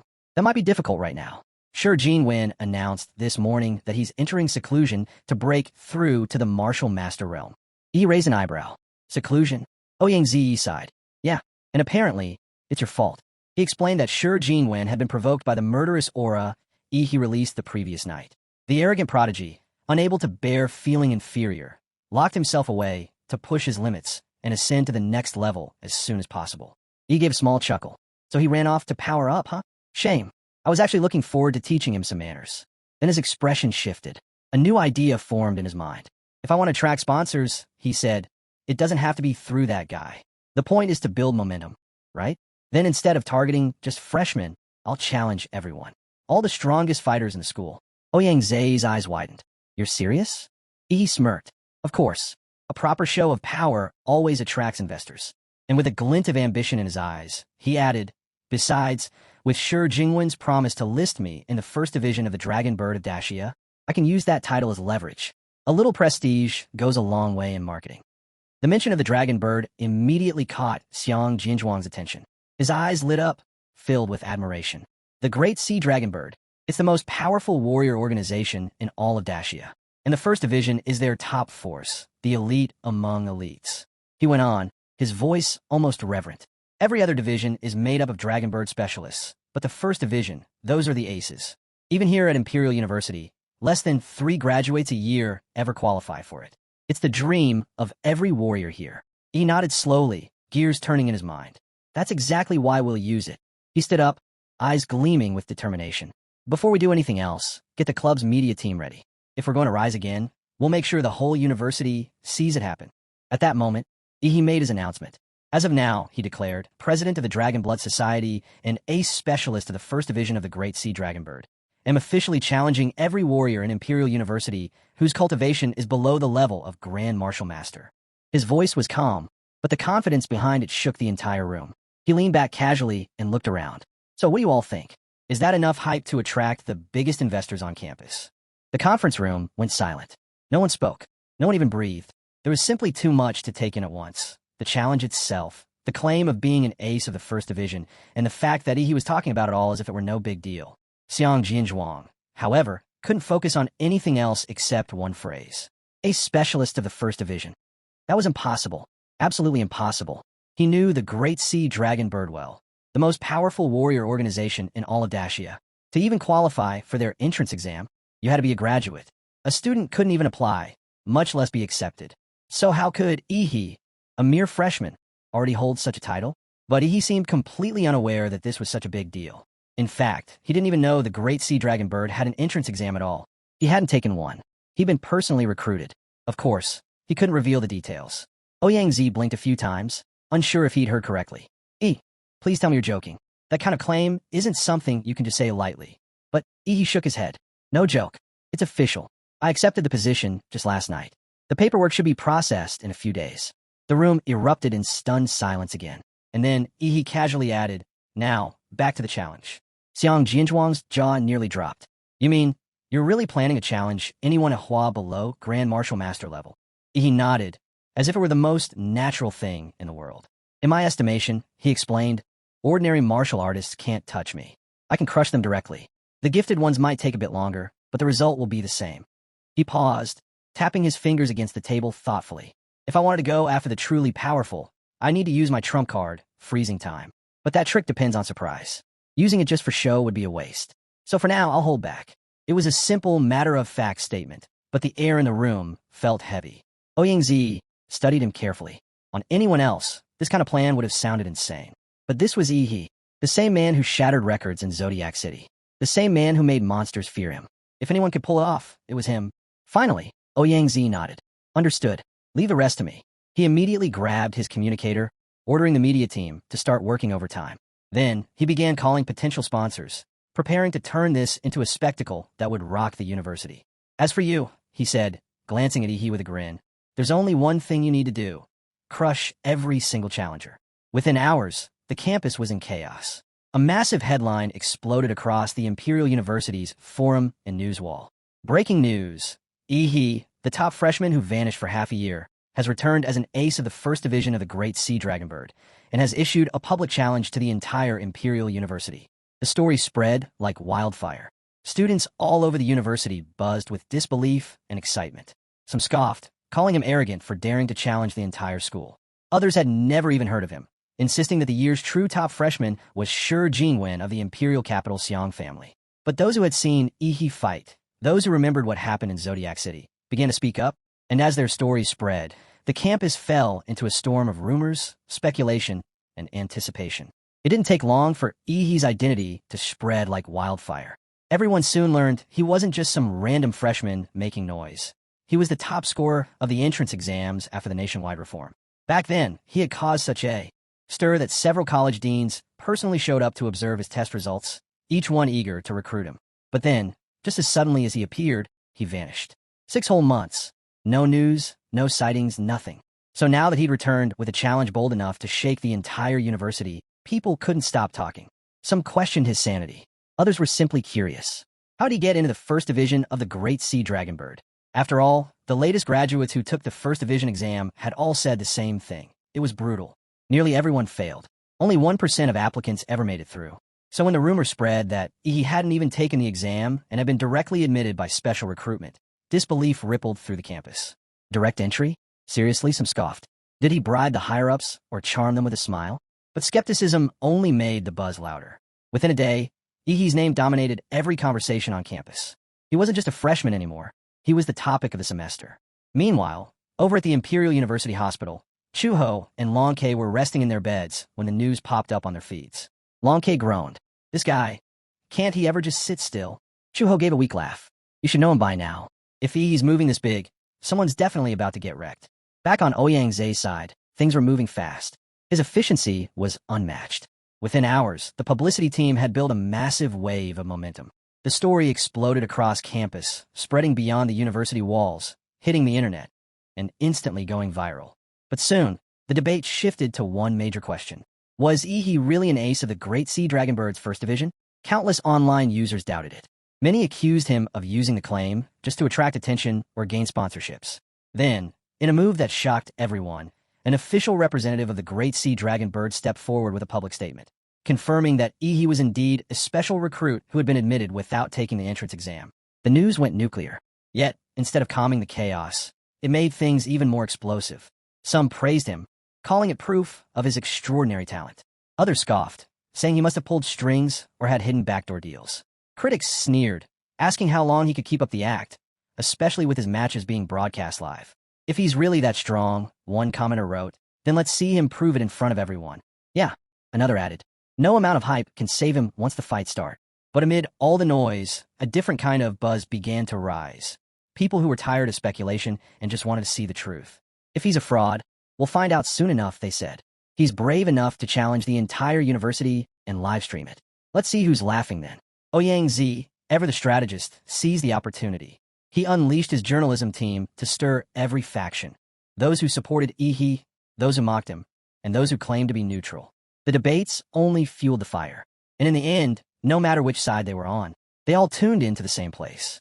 Every eye, every screen, every voice, locked onto Ihi's live broadcast. The stage was set. The entire Imperial University, and soon, all of Dacia, was watching. With both open and behind-the-scenes promotions rolling out, Ihi's live stream was blowing up fast. His popularity kept climbing, and soon even the biggest streaming platforms were lining up, trying to cut deals for exclusive broadcast rights. As the spotlight grew brighter, advertisers swarmed in too, throwing money like it was nothing just to be associated with the Dragonblood Society. Of course, this was all part of Ihi's plan. In just a single day, the once struggling Dragonblood Society was flooded with cash and brought back to life. But while the hype reached the skies, the scene shifted elsewhere.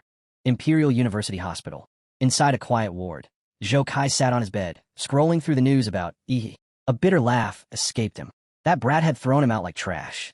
Not only was his martial energy sealed, but some strange hidden force had nearly crippled him. The memory burned in his mind, humiliating, unforgettable. And now, before he even had the chance to get his revenge, Ihi had the nerve to hold a school-wide challenge? Zhou Kai's eyes turned cold and sharp, his smile venomous. He knew the rules. In martial arts duels, accidents happen. If someone accidentally died, no one could complain. If he wanted to die so badly, who was Zhou Kai to stop him? 2 days later, the much-anticipated day finally arrived. The only thing that puzzled everyone was the timing. The match was set for the night. The Dragonblood Society had rented out the largest dueling arena in the region, a colossal structure reminiscent of Earthsbird's Nest Stadium. Fireworks burst across the sky, drums thundered in rhythm, and the crowd's energy ignited the night. The school-wide tournament had officially begun. In the Imperial Arena, the stands overflowed with students, roaring, waving glowing sticks in excitement. The live broadcast chat exploded as viewership shot past 30 million. High above, a helicopter hovered like a hawk in the clouds, rented specifically for Ihi's grand entrance. The moment the host gave the signal, Ihi leapt out without any safety gear. In an instant, the atomic energy inside him surged, doubling his speed midair. He became a streak of blue light cutting through the clouds, a living meteor watched by tens of millions. He broke through the sky, trailing waves of sonic booms, and landed with a deafening crash that echoed across the arena. The dust cleared. Under the moonlight, his figure stood tall and unshaken, a silhouette sharp as steel, glowing like a god descending to earth. The chat went wild, comments flooding in faster than ever before. In that single moment, one thing became clear to everyone watching. Ihi's strength was still a mystery, but his sense for dramatic entrances? Absolutely unmatched. Ihi's swagger was off the charts. Just by standing there, it was clear anyone who faced him had already lost before the fight even began. At this point, it didn't feel like Ihi was challenging the school, but rather that the entire school was challenging Ihi. The arena was on fire, the crowd completely swept up in the electrifying atmosphere from his grand entrance. Among them stood Long Tao, a sophomore watching from the sidelines, his expression unreadable but clearly dissatisfied. His friend caught on and nudged him. Thinking of taking him on? Long Tao smirked slightly. He didn't deny it. With this much attention, I'd be stupid not to show up. Turns out, Long Tao wasn't just any student. He was a small-time internet celebrity, the kind who knew how to ride a wave of hype. And tonight's event was the perfect storm. His plan was simple: become the first challenger. If he won, he'd become famous overnight. If he lost, he'd still get the spotlight by claiming he'd helped weaken He for the next victor. Either way, he'd walk away with clout. With that in mind, he strode confidently into the arena. The crowd roared as he introduced himself, Long Tao, second-level martial artist, and proudly declared his challenge to He. Behind him, a surge of crimson smoke and energy erupted, rising nearly 5 meters high. The display was loud, flashy, and full of bravado. He responded with his usual calm arrogance, introducing himself as an 8th-level Dragon Blood Society warrior. Tens of millions of viewers across the world went silent, holding their breath. Even the live audience froze, waiting to see what He would do. Long Tao, certain that his higher realm gave him the advantage, decided to go all out from the start. He poured everything into his strongest attack. He wanted to end it fast and save face even if he lost later. But what happened next, no one saw coming. The match began, and in less than a blink, Long Tao was down. He moved like lightning, a single brutal kick sending Long Tao flying across the arena before he even realized the fight had started. The crowd gasped as the self-proclaimed star lay unconscious, his dreams of fame shattered on the cold stone floor. He didn't waste a second. His voice, amplified by his martial energy, echoed through the arena. Next challenger. The words reverberated like thunder, shaking the hearts of everyone present. Then stepped in his next opponent, Yao Ling, a 5th-level warrior known for her mastery with a massive Guangdong broadsword. Despite her rank, her record was impressive. She had once defeated 3 7th-level martial artists all by herself. As the match began, Yao Ling moved first. She raised her blade, leapt high into the air, and unleashed a massive wave of energy as her sword came crashing down. But he didn't flinch. A surge of blue atomic energy gathered around his clenched fist, radiating sheer power. "Your blade," he said calmly, "is far too impure." In that instant, he punched upward. The impact shattered Yao Ling's sword into fragments before his fist smashed into her abdomen. She spat blood, her body hurled out of the arena like a broken doll. The crowd went silent. 2 fights, 2 instant defeats, and standing alone in the center of the arena, he didn't even look winded. After his latest victory, he had clearly grown bored. He glanced at the remaining challengers and casually waved his hand. "Don't waste time. All of you, come meet together." That one sentence was enough to set the entire arena ablaze. A moment ago, the senior students had treated his challenge like some ridiculous stunt. But now, their pride was burning. His words were an open insult, and they couldn't just stand by and take it. The remaining 9 warriors glared at him with contempt before charging forward in unison, their auras flaring like a storm of fire and lightning. But he didn't even flinch. What followed wasn't a fight. It was a massacre. Every move, every strike, every counterattack from he crushed his opponents with overwhelming precision. Before anyone could even process what was happening, the scoreboard showed 11 consecutive wins, including the strongest from the second year and 3 elite third-year masters. He had fought nonstop, not even pausing to breathe. The first 2 matches had ended in less than a second each, and the third hadn't even lasted a full minute.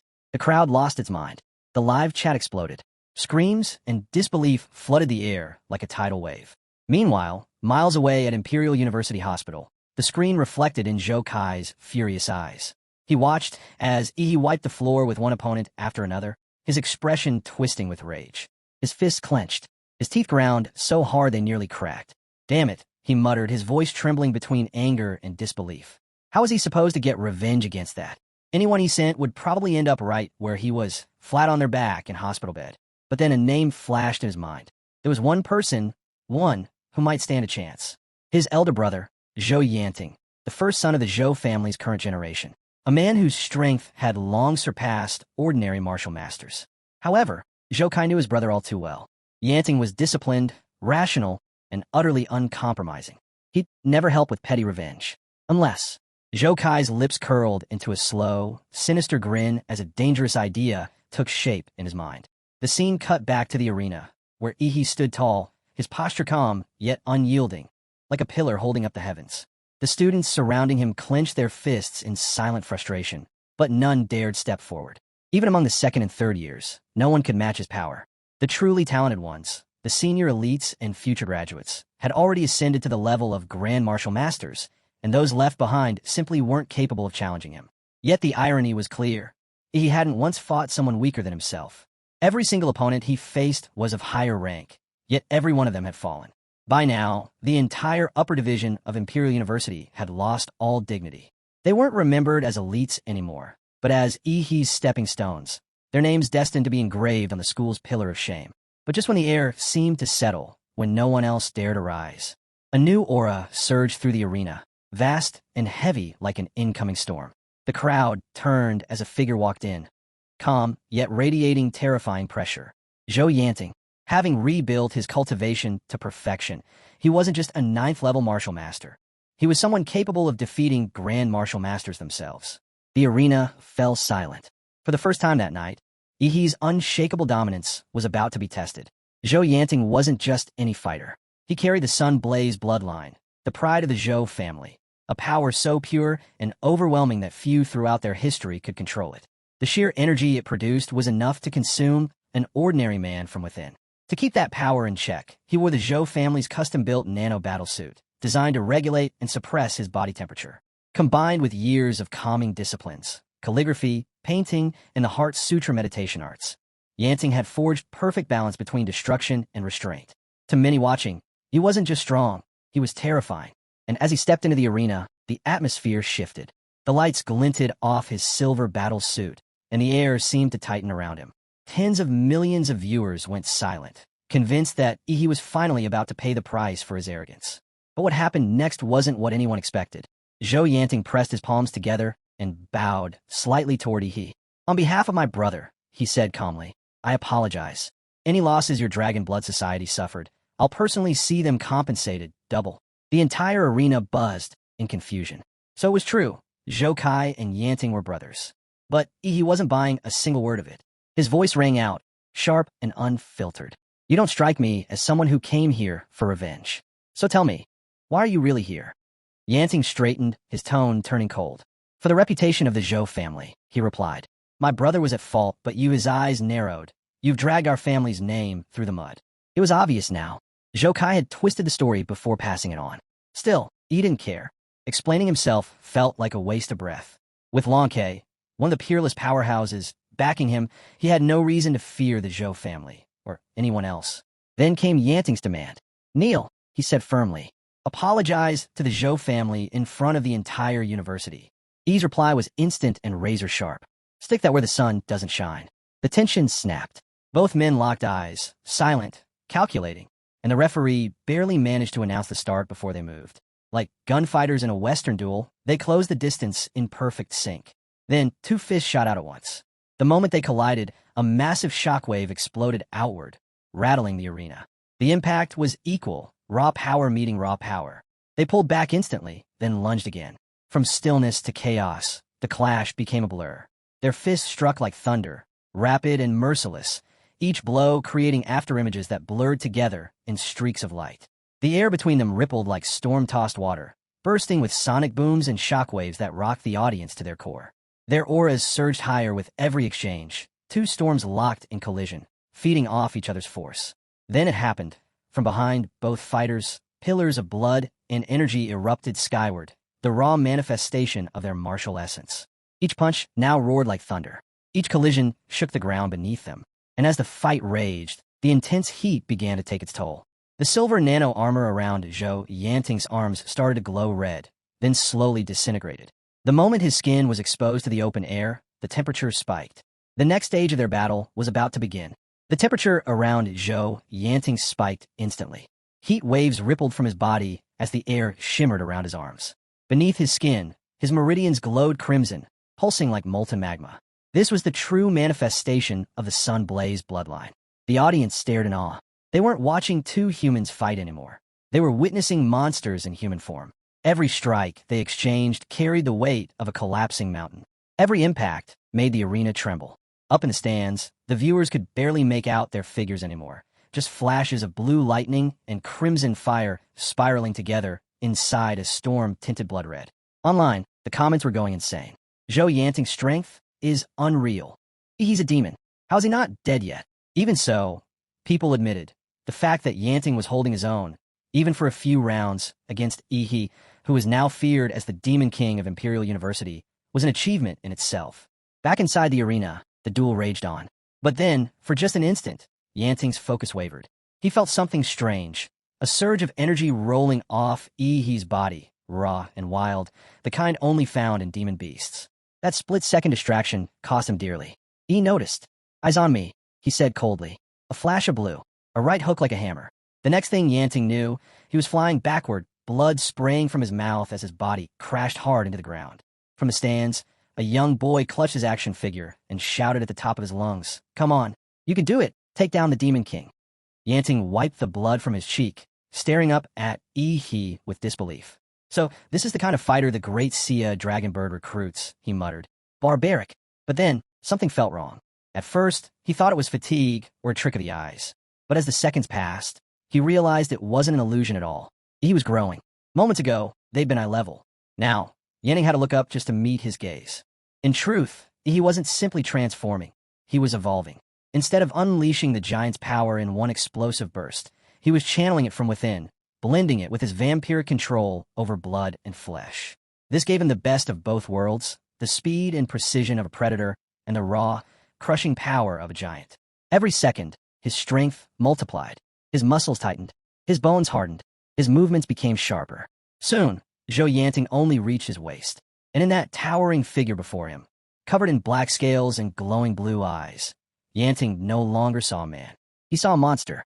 Yi's next punch came down like a mountain collapsing. Yanting's knees buckled under the impact, the ground beneath him cracking as his legs sank deeper. His bones screamed in protest, his body trembling under the sheer force pressing down on him. And in that instant, that crushing, suffocating moment, Zhou Yanting finally understood. This was why Yi had dared to challenge the entire school. No ordinary human could possess such terrifying physical power. Zhou Yanting had believed his Sunblaze bloodline was unmatched. But compared to Yi, it was nothing. What stood before him wasn't a prodigy. It was a high-level humanoid monster, something beyond human comprehension. His bones cracked audibly as he fought to stay standing, but it was pointless. Yi's power was overwhelming, his presence absolute. Zhou Yanting could no longer resist. His body was breaking, piece by piece. The martial body Zhou Yanting had spent years perfecting was starting to crack. Every muscle trembled. Every bone screamed. It was clear, if this kept up, he'd have to start his cultivation all over again. Seizing the brief pause in Yi's relentless assault, Zhou Yanting gathered his strength and shot into the sky. Flames erupted from the soles of his feet, propelling him upward like a blazing rocket. High above the arena, he took a deep breath. If he couldn't overpower Yi in strength, then he would outmatch him in speed. At least, that's what he believed. But before he could even reposition, something happened that shattered his confidence. He had underestimated Yi completely, and it showed. Anyone who had studied Yi's past battles would have known what was coming. But Zhou Yanting had walked in blind, too proud to do his homework. Below him, Yi's entire body began to glow. The air crackled with pressure as a violent surge of atomic energy gathered in his throat. Zhou Yanting's instinct screamed. He darted left, just in time to see a blinding energy beam rip through the air where he had been. But there wasn't just one. Yi unleashed volley after volley, each beam exploding like artillery shells, forcing Yanting to weave and dive through the sky like a desperate bird under fire. The crowd gasped as the beams tore across the night sky, painting it in streaks of blue light. Pinned down, Zhou Yanting's expression hardened. There was no more room for hesitation. His eyes burned with resolve. If he couldn't match Yi's power head-on, then he'd burn everything he had left to win. "Don't blame me for not warning you," he muttered under his breath. He activated his earthly, evil martial art, the flaming sun demon hand. The nano battle suit around his body started to glow red-hot, the built-in suppressors melting under the sheer intensity of his bloodline energy. Then it all erupted. The Sunblaze bloodline inside him exploded like a volcano. Flames roared from his body as the air warped around him. His right hand, now as red and translucent as molten iron, stretched forward. All the power in his blood surged into his palm, guided by his martial energy. In seconds, his arm transformed into a miniature sun, radiating blinding light and unbearable heat. The crimson glow eclipsed the stadium's floodlights. The air distorted. Even the specially reinforced arena floor began to melt under the scorching energy. The crowd went insane. Screams, cheers, and disbelief filled the air. This was it, the climax of the duel. Zhou Yanting hurled the blazing orb downward, the flaming sun demon hand descending like divine judgment. But he didn't back down. He grinned, wild and unshaken, his blue eyes burning with fighting spirit. Finally, he said, Something worth my time. If Zhou Yanting thought he was the only one capable of firing energy beams, he was about to be proven wrong. He raised his palm. A violent concentration of atomic energy formed in his hand, pulsing and twisting, barely contained by his martial energy. Even then, it was dangerously unstable. One wrong move, and it could detonate in his face. But he wasn't done yet. Calling upon Crimson Calamity, his pure spiritual energy body, he merged the two forces together. The unstable atomic energy suddenly stabilized and expanded. A new martial art, one he had only just perfected, came alive in his hand. He called it the Demora's Qi Gong Cannon. The air screamed as the energy sphere condensed into a blinding beam.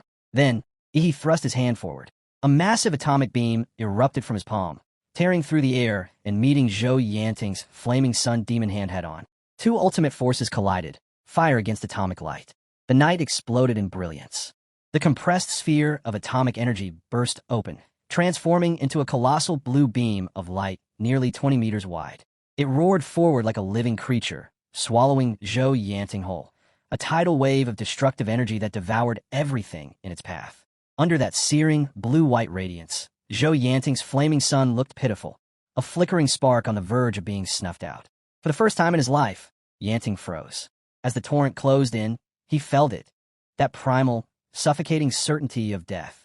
Then came a sound, a thunderous boom that split the sky. The beam tore across the night like a streak of molten blue lava, engulfing Zhou Yanting completely. The shockwave rattled the arena, sending tremors through the ground. When the energy finally faded, silence fell. Zhou Yanting was gone. Gasps rippled through the crowd. The livestream chat went dead silent. And then, a calm, familiar voice broke through the tension. "Ihi, don't you think you were a bit too reckless?" Everyone turned their heads. Ihi scratched the back of his neck, flashing a sheepish grin. "Aha, I knew Principal Shi Jingwen was around," he said. "That's why I didn't hold back." From the sky descended a figure clad in a sharp Zhang suit, holding a badly shaken but very much alive Zhou Yanting by the collar.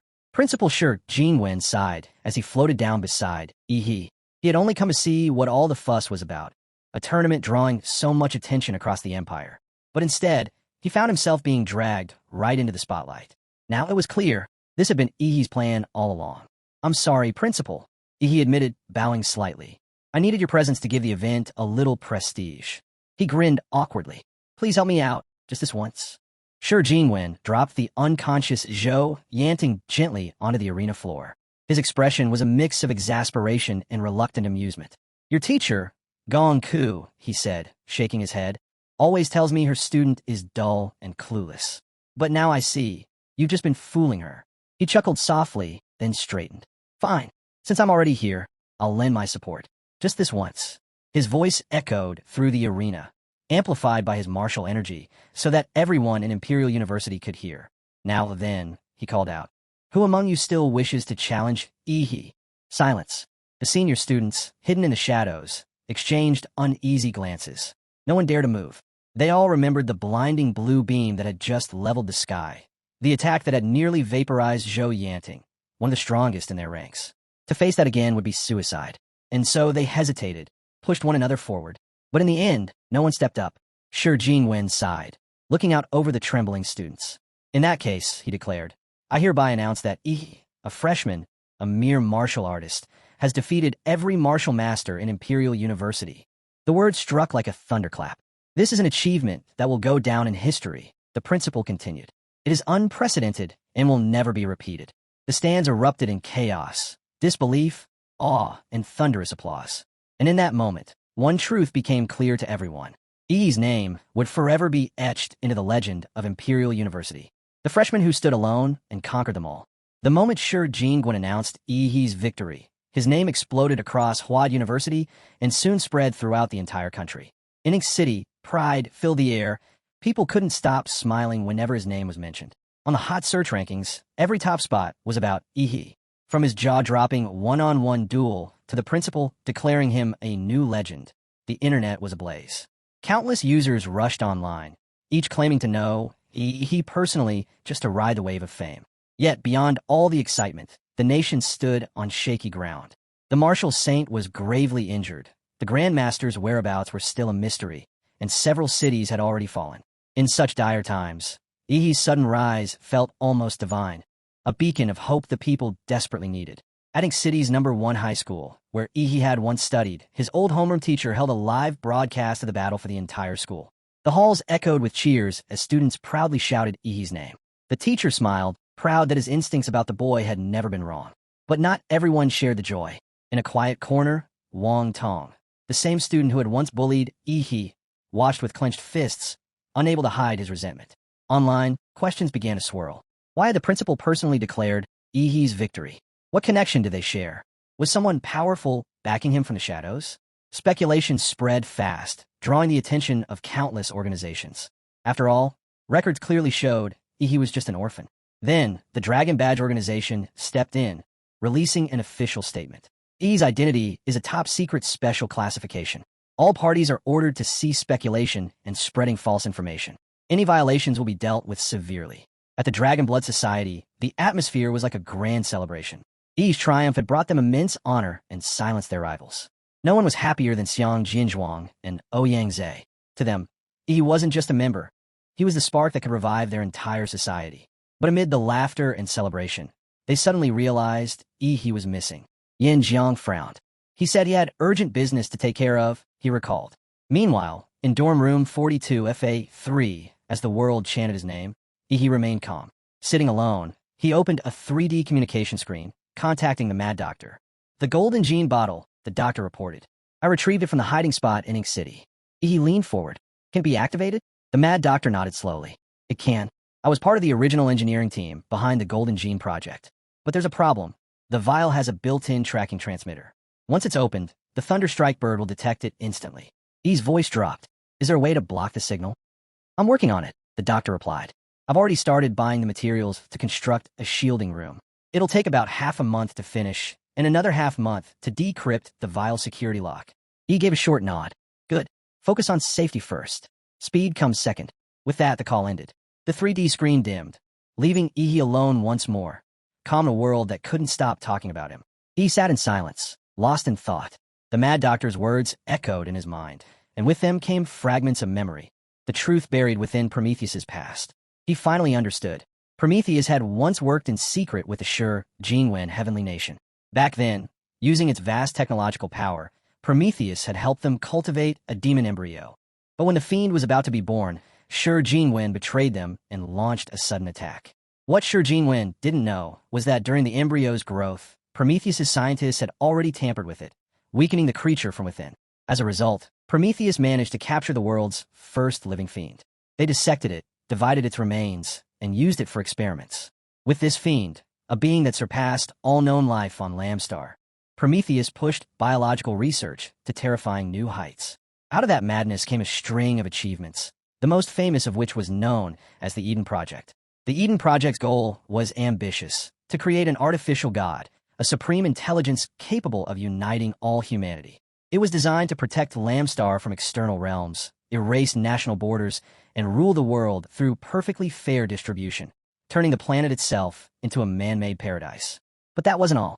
Another plan, called the Fireseed Initiative, sought to rewrite human genes entirely, advancing the species to a higher state.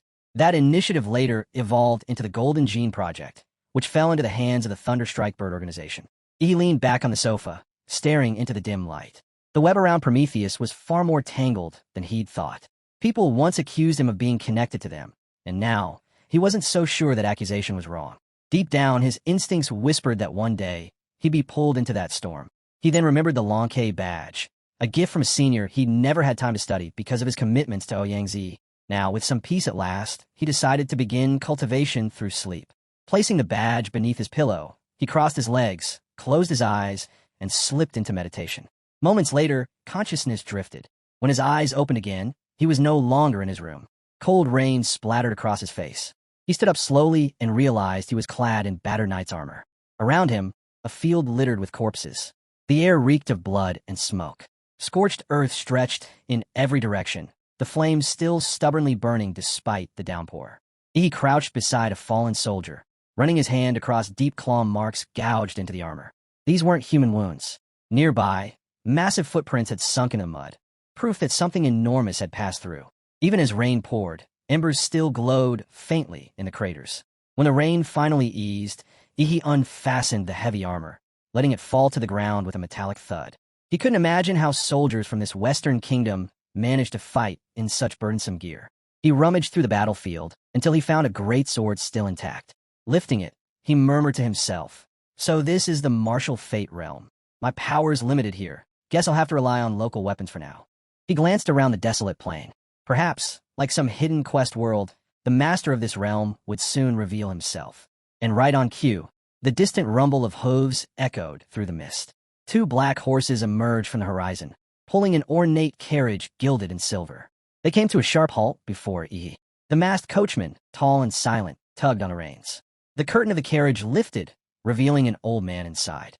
His face was stern, his short hair gray, and a black hat shadowed one eye. He stared at Ihi in silence as the rain began to fall again. The old man only gave Ihi a brief glance before snorting in disdain and yanking the curtain shut. The coachman cracked his whip, and the horses surged forward, pulling the carriage away without a second thought for the stranger in the road. Ihi blinked, slightly taken aback. "Hey, leaving already?" he called out. But just as the carriage began to pick up speed, it suddenly lurched to a stop. The powerful horses strained, hooves digging into the mud, but the carriage wouldn't move an inch. He stood calmly behind it, one hand gripping the frame. No matter how hard the horses pulled, the carriage stayed frozen in place.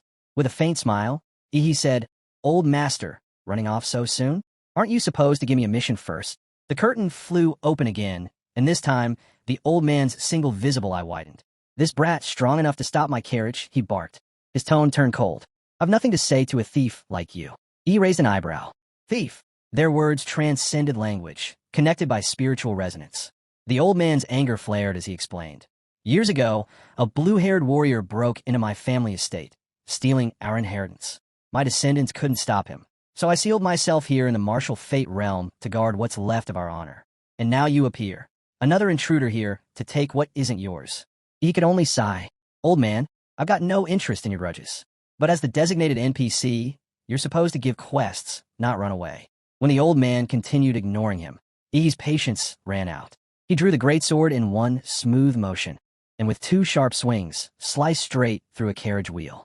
The heavy frame tilted and crashed into the mud. "Hey, what are you doing?" the old man shouted, panic replacing pride. He smiled faintly.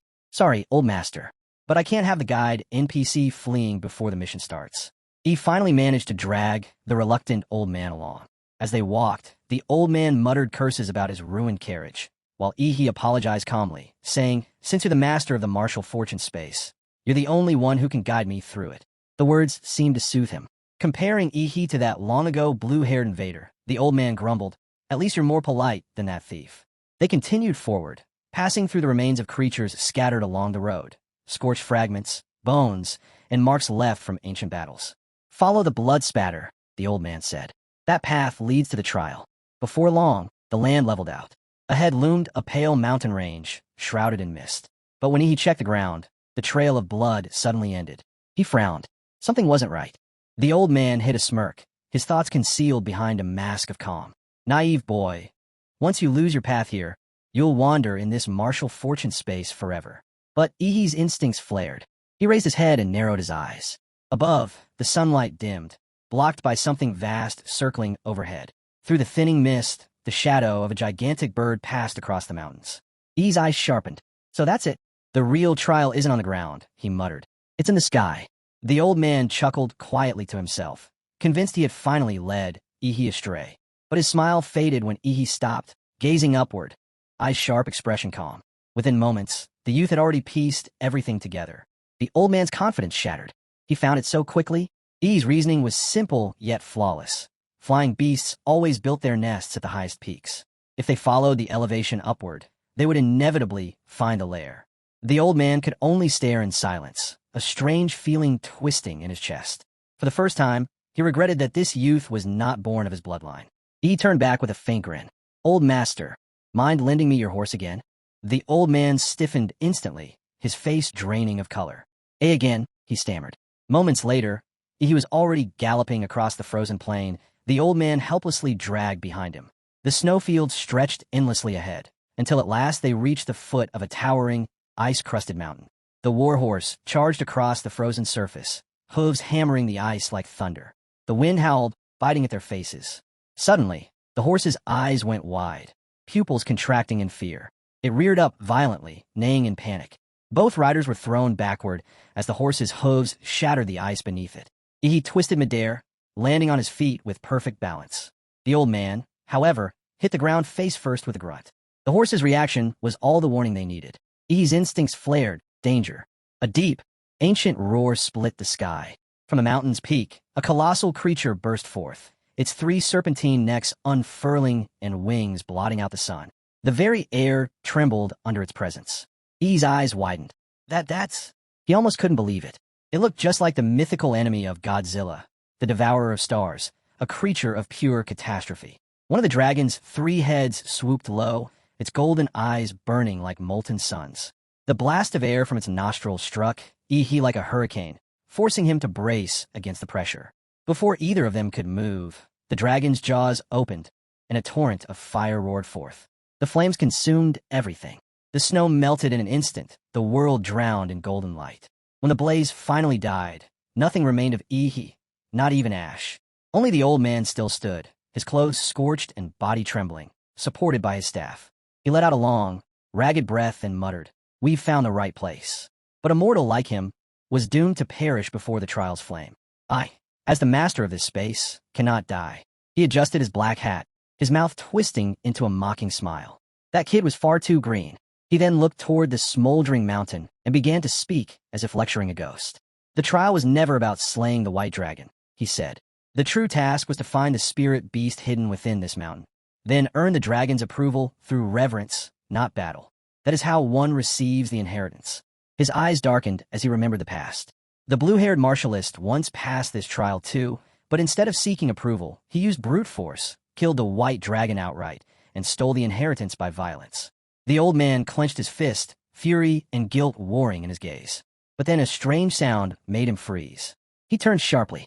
Through the drifting smoke, a figure slowly stepped forward. Ihi. His clothes were gone, his skin scorched, his greatsword melted to slag. Yet his body still radiated strength. He was completely unharmed. The old man's eyes went wide in disbelief. Impossible. You should have been reduced to ash. He could feel it, something extraordinary pulsing from within Ihi. The boy's body wasn't normal. It was as if something ancient and divine was protecting him from destruction itself. And for the first time, the old man felt something he hadn't in centuries. Fear. Black-green scales began to crawl across Ihi's skin, gleaming with a strange, verdant light that pulsed between the gaps like living energy. He looked down at his hands, voice steady and calm. When I first entered this space, he said, the archetype power rejected me. It wasn't compatible. But now, the synchronization rate has risen. It's fusing with my soul and beginning to manifest on its own. He clenched his fist, and the air trembled around him. When this power fully merges, he continued, I won't need weapons anymore. My body itself will be the weapon. He raised his head, his gaze locking on the massive white dragon looming in the storm. Let me show you true power, he declared, far beyond anything my old sword could unleash. The old man could barely breathe. His hands shook uncontrollably. You're not human, he gasped. You're a monster. A thunderous roar erupted from Ihi's throat, a roar that didn't belong to a man. In an instant, his body expanded, bones cracking and reshaping. The ground split apart beneath him as he transformed into a colossal black beast, his spines radiating green light, his scales hard as divine steel. He had entered a full Godzilla form, his archetype power reaching 71% compatibility. The transformation consumed his entire being, a living superweapon born from divine cells and human will. The earth quaked under his steps. Each breath burned like nuclear fire. Though this form could only last 2.5 minutes, Ihi's growl rumbled through the air. That's more than enough. The three-headed white dragon sensed the sudden shift in power and let out a furious roar, wings thrashing violently as it tore through the snowstorm. Ihi lunged, grabbing all three of its necks in one crushing grip. The creature shrieked, its wings flailing as he forced its heads down. A declaration of war between two monsters. Ihi roared, Godzilla versus the devourer of stars. The mountain trembled. The old man was thrown to the ground, staring up in utter disbelief as the sky split open from their clash. My God, he whispered. Ihi's body continued to expand, every step shaking the frozen world. Massive boulders shattered like glass, and the old man was tossed into the air by the shock waves, bouncing helplessly like a leaf in a storm. The dragon howled, its claws raking the ground, but he dragged it with sheer brute force and slammed it against the mountain wall. The collision cracked the rock and sent avalanches cascading down in blinding waves of snow and dust. Roaring, Ihi twisted the dragon's 3 necks, lightning and fire surging around them as the 2 titans struggled for dominance. The dragon's breath ignited the air, its power raging like a storm of wrath. Realizing it couldn't win on the ground, the white dragon beat its wings, trying desperately to take flight. But Ihi's voice thundered after it. Trying to escape? Don't think I can't fight in the sky. He raised his head, and the spines along his back began to glow brighter, veins of blue light pulsing up from his tail to his crown. Raw atomic power surged through him. The entire martial fortune space shook violently under his unleashed might. He inhaled deeply, the sound like a hurricane tearing through the void. A blinding blue radiance gathered in his jaws, condensing into a solid core of destructive energy.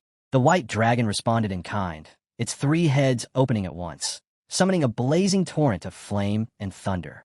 And then, they fired. I's nuclear breath met the dragon's fiery storm midair, colliding with catastrophic force. The clash formed a swirling red-black sphere of raw energy that expanded rapidly, trembling, distorting, until it finally detonated, swallowing the entire mountain range in a blinding explosion of light and sound. A massive explosion erupted, sending shockwaves that tore through the air, the sky shuddering as the 2 forces collided. Godzilla's full transformation had drained him completely, and after releasing that devastating atomic breath, it was clear that he was racing against the clock. He muttered under his breath, realizing this wasn't just some harmless beam exchange. Without warning, monstrous bone spines erupted from Godzilla's back as a mighty roar split the air, his transformation shifting into Meteor Godzilla. Nuclear energy crackled and exploded in all directions, the spines piercing the 3-headed white dragon that was too absorbed in countering the massive energy wave to even react.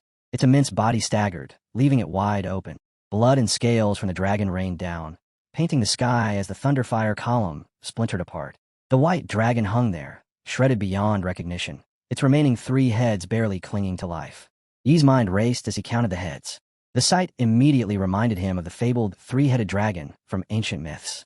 Cutting off the flow of energy, he lunged forward. His kick split the air, a blue flash warning their eyes just before he unleashed his fury. Atomic power coiled in his throat, and with a fierce roar, he fired a blast directly into the dragon's open mouth, point blank. He bellowed that these freakish heads were about to be cooked. The explosion tore through the dragon's flesh, the blast thundering through its body, sending blood flying in all directions. When the smoke cleared, he stood tall, still gripping the dragon's burning red heart in his hands. The dust swirled around his feet as he stood amidst the ruin, radiating raw dominance as Godzilla. Below, the old man was frozen, eyes wide in disbelief. His voice faltered, struck dumb by the sight of a single man crushing a multi-headed dragon with nothing but sheer force. Fear drained the color from his face. He casually tossed the massive heart to the ground, almost knocking the old man over. With a smirk, he declared that he had found the inheritance and didn't need any backup. As he walked toward the heart, the old man screamed at him to stop. He only grinned, unfazed, and shoved both hands into the still-burning heart. Dragon blood sprayed like liquid fire, and he muttered through gritted teeth that it burned. But he dug deeper, his hands relentless, as if driven by madness. His fingers finally met something solid deep inside, and with a triumphant yell, he pulled out the strange artifact. The old man's panic was palpable as dark tendrils lashed out, wrapping around Yi's body. He immediately understood. The artifact was the legendary dragon armor, Earth Fiend's inheritance of the body. Thin, vein-like strands of power crawled from it, snaking across his skin, threading through his capillaries. The armor melted and fused into him, transforming into the abyssal dragon armor. The old man stood frozen, eyes wide with shock. He realized that their bodies were far too weak to bear the weight of such an artifact. Its blood, the power it devoured. Even that azure-haired martial artist, who had struggled to claim 90% of the inheritance, had only barely managed to harness it. But this boy, this kid, was the first in 1,000 years to earn the armor's full approval. He stood on the heart as though he had simply thrown on a jacket, casting a casual glance at the old man. "What's so hard about this?" he asked, his grin wide. The old man clenched his fists, shaking in fury. Finally, he muttered under his breath that the ancestors had accepted, at least the inheritance had gone to someone who wouldn't disgrace them. He pressed further, a grin on his face as he asked if there was more inheritance to be found. The old man nearly choked, outraged. "What? This impatient brat plans to rob my family's treasure too," he spat. Yi's grin didn't fade. "The abyssal dragon armor is too extreme. It only strengthens the body, But without an internal method of equal rank, the user won't last. Without it, the organs collapse, the bones snap, and the armor drains every last drop of blood. He leaned in closer, his voice low with certainty. Only the mix of internal and external forging creates a complete technique. It reaches the heavenly gang level, and I can't let this chance slip by. Just then, Yi's phone buzzed. It was a call from his girl. He answered with a sleepy mumble, barely awake. Spent the past few days doing nothing but resting and training. In my dreams, he muttered. The abyssal dragon armor dumped a mountain of info on me. I need time in the martial rhythm space to process it all. She responded with a soft laugh. Well, me and King Zhu got discharged yesterday. We were told to head to the University Activity Center to collect our mission rewards. The director also told me to remind you that your reward needs to be issued by the principal in his office. He was still half asleep, drooling slightly, as he asked, Do I really have to go to the principal's office? You think he wants another one of those private talks with me? He arrived at Hua Floating City University, still groggy from sleep. A woman in a red dress approached him with a polite smile. She introduced herself as Manhua, saying they had been expecting him. The principal was waiting upstairs, and she invited him to follow. He nodded, but a flicker of suspicion passed through him. She had zero martial aura, yet something about her didn't seem right. He even wondered for a moment if she was human. They stepped into the elevator, and he couldn't help but sneak glances at Manhua. She was stacked, and it threw him off. She caught him staring and bluntly asked, Are you curious about my body? He choked on his words, scrambling to explain. No, I just want to study the advanced tech, he stammered. Manhua's calm voice cut through his panic. That's not really the point, she said. With that, she started unbuttoning her shirt. Yi's eyes went wide, panic rising. But instead of anything spicy, she revealed her entire body was made of complex machinery. Her real body had been replaced with mechanical parts, and only her head was designed to look human. I'm a mass-produced model, she explained, totally different from a human woman. He let out the breath he had been holding, muttering under his breath, Hua University's tech is insane. The elevator reached the 667th floor. Manhua turned to him, saying the principal was waiting inside. He stepped out, thanked her, and walked forward. As soon as he crossed the threshold, his body locked up. A violent shockwave blasted through him, and countless flashing images assaulted his mind, causing his power to spiral out of control. He staggered back, disoriented, but a sofa slid in behind him, dropping him into a seat. When he opened his eyes, he found himself gently moved right in front of the principal, who asked if he had slept enough and whether he had studied the martial arts manual that Qing Long had given him. Still groggy, he blinked, confused. How the hell did I end up right in front of you? He muttered. The principal simply replied, This is my office, nudging a teacup towards E. The tea comes from a secret realm, enhanced by the Research Institute. He hesitated, his mind still foggy, then asked, Was that power I sensed just now spatial? The principal nodded, confirming. I can manipulate space within a range. These thoughts raced. Without spatial abilities, the principal could never have saved Zhou Yanting. A technique that could warp space was on a level with freezing time, a power beyond ordinary comprehension. The principal continued, Your grade points and resource cards from Imperial University have been moved into your account. Yi's eyes widened, but the principal wasn't done. As a main contributor to a level 5 mission, you may select 2 sets of Earth Fiend martial arts and receive 1 chance to forge an advanced weapon. He paused, considering. He didn't need new skills or weapons at the moment. After a moment's thought, he asked, I'd like access to the gene lock records and permission to investigate Prometheus. That's all. The principal nodded before he had even finished speaking. The approval was so swift, it made Yi's face heat up. He couldn't help but wonder if the man had read his mind. Finishing his tea, the principal stood. Let's head to the archive room, he said, his tone calm. He glanced at his untouched tea, feeling uneasy about leaving it behind, but the principal was already striding toward a massive door. We can browse the records first, then drink later. There's no rush. He followed, his curiosity growing, but when the door opened, his breath caught in his throat. His voice cracked as he asked, What monster has a brain that's only half intact? Before him, inside a massive test tube-like column, was a strange, half-brain wrapped in endless writhing tentacles, locked under heavy security. The principal explained, That's Manhua's central processor, the real body behind the artificial assistant. Yi's heart skipped a beat. So, Manhua was made by AI too. The principal confirmed, Yes, and this half-brain once belonged to Prometheus, decades ago. Yi's lips trembled at the name. Prometheus, the god ascension plan from another world. This half-brain had belonged to the first ancient aberration ever captured alive. Prometheus had torn it into countless pieces, consumed by madness and power. He launched the Eden Garden Project, slaying gods and attempting to unite humanity. His ambition knew no bounds. The principal approached a console and activated Manhua. The AI responded immediately, her voice calm and steady. The principal ordered the data to be exported, and moments later, rhythmic clicks signaled it was complete. He pulled out a USB from the port and handed it to Yi. This holds a portion of Nua's data. You may ask anything you wish. Yi's forehead beaded with sweat. It felt as if something inside him was stirring, awakening. Nua's processor contained endless secrets about Hua and Daxia University, secrets now handed to Yi on a silver platter. The trust felt surreal, and he couldn't help but wonder if there was a deeper reason behind it all. Seeing Yi frozen in place, the principal shoved the USB into his hand and patted it. Stop zoning out, he said, his voice firm. Even I'm breaking the rules by bringing a student in here. We need to keep moving. He blinked, a slight shock running through him. He was literally being escorted by the principal to break the rules. From the next room, Jinju's voice boomed, roaring with pride, his chest puffed out. He was laughing loudly, bragging about how he had advanced over a year's worth of progress in a single freshman term. He declared that geniuses came in all shapes and forms, and that he stood at the very top. But his laughter died the moment he spotted Yi standing just a few steps away. Yi's eyes remained calm as he asked, "Are you done?" Seeing Yi and itching to test his newly gained power, Jinju curled his lip in contempt. "You're the guy Yangze was talking about, huh?" He sneered. "You think you can walk right into my path?" Yi barely reacted, his usual bored expression still on his face. "If you got issues with the Dragon Blood Cub, go find Yangze," he said flatly. "Right now, I need the training room." Jinju's blood boiled.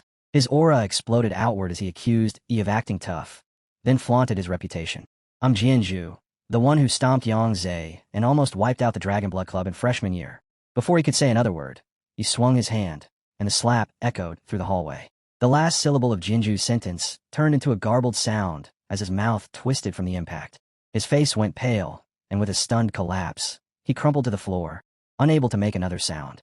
He sighed and stepped over him, his voice cold and dismissive. "I already said I need the training room. Don't block the door." Jinju's world faded to black. When he finally regained consciousness, an entire week had passed. Inside the exclusive advanced cultivation chamber, he felt a deep satisfaction as he realized that, for once, no one stood in his way. The king of monsters inside him was hungry, and the hunger burned. Then, spirit stones of every color began to rain down from above. He lifted his hands to catch them, savoring the moment. Everything he had collected, monster cores, rare materials, and all the supplements from Huadu, was about to be burned in one massive push. Using so many cores at once would boost his compatibility to new heights, but it also meant he would soon sink into a deep, crystal-like sleep, unleashing a wave of nuclear radiation when he did. Pleased with the sight, he spoke to Nuwa, the little electronic maid who had become an integral part of his system. "Open the most isolated cultivation room." Her mechanical voice responded in its usual monotone greeting as she powered on. Ever since he had integrated Nuwa into the system, Huadu felt like his private playground. No procedures, no restrictions. He spoke, and everything moved according to his will. His excitement seeped into every word, relishing the privileges he now wielded. He ordered Nuwa to activate the room's energy shield so he could begin immediately. But Nuwa's report came back with bad news. The room's energy level hadn't reached the required threshold. He tossed monster cores into the system one after another, but the response stayed the same. Still not enough.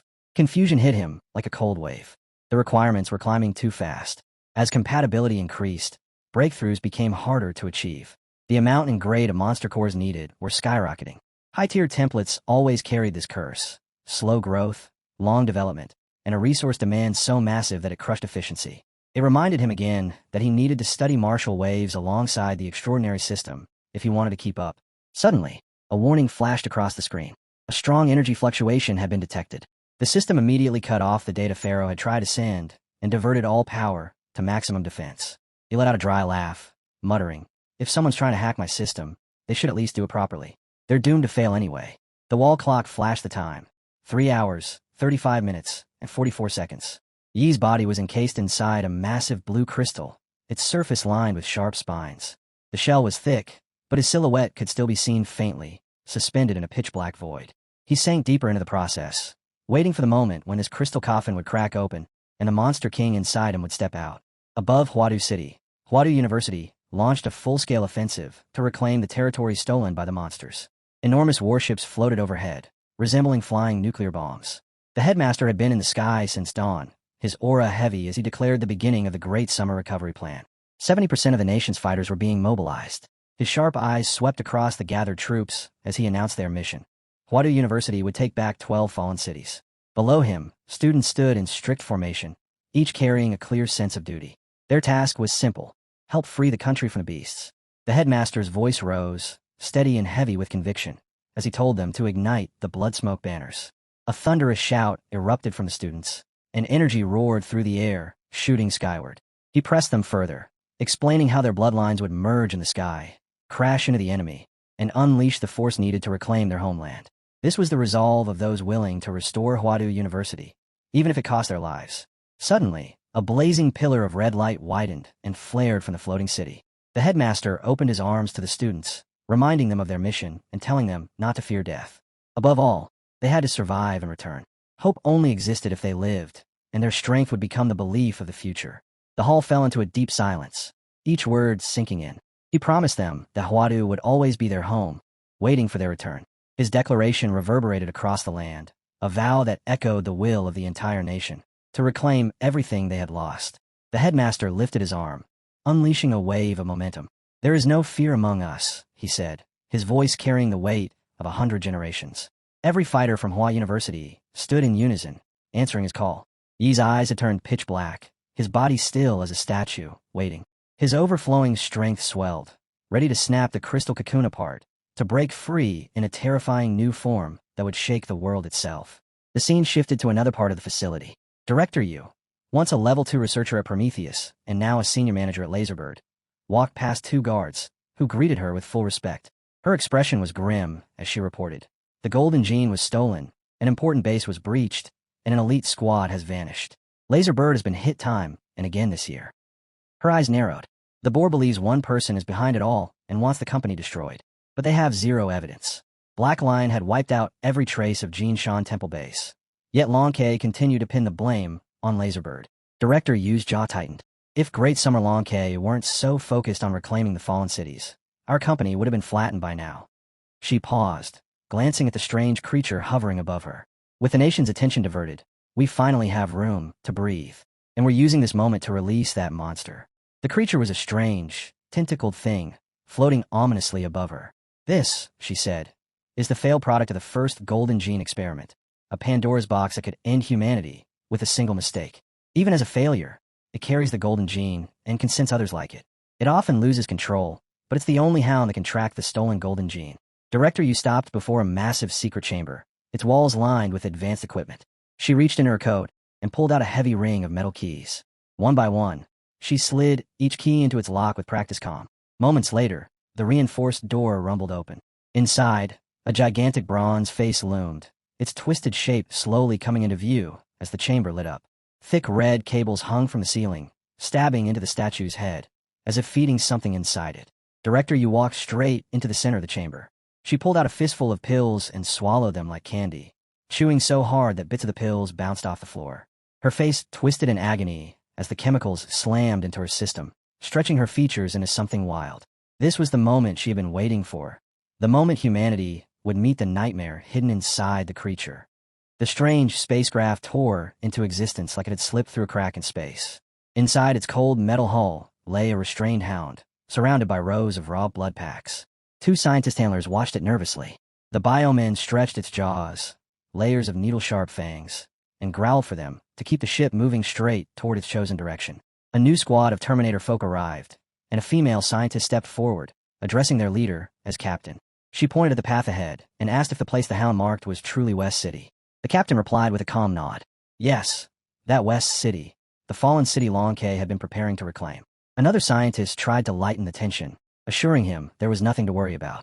Unless the thief who stole the golden gene was a grand master, even a profound-level martial artist would be easy prey for their entire squad. The girl agreed, saying that under the captain's command they had never failed a mission, and as long as they didn't cross paths with Long's first division, they would walk out alive. The captain opened his mic, ordering Eve to block the plane's signal and hack the system into autopilot. Eve answered with steady confidence. She would handle it. Almost instantly the ship lurched, shaking violently as autopilot took over.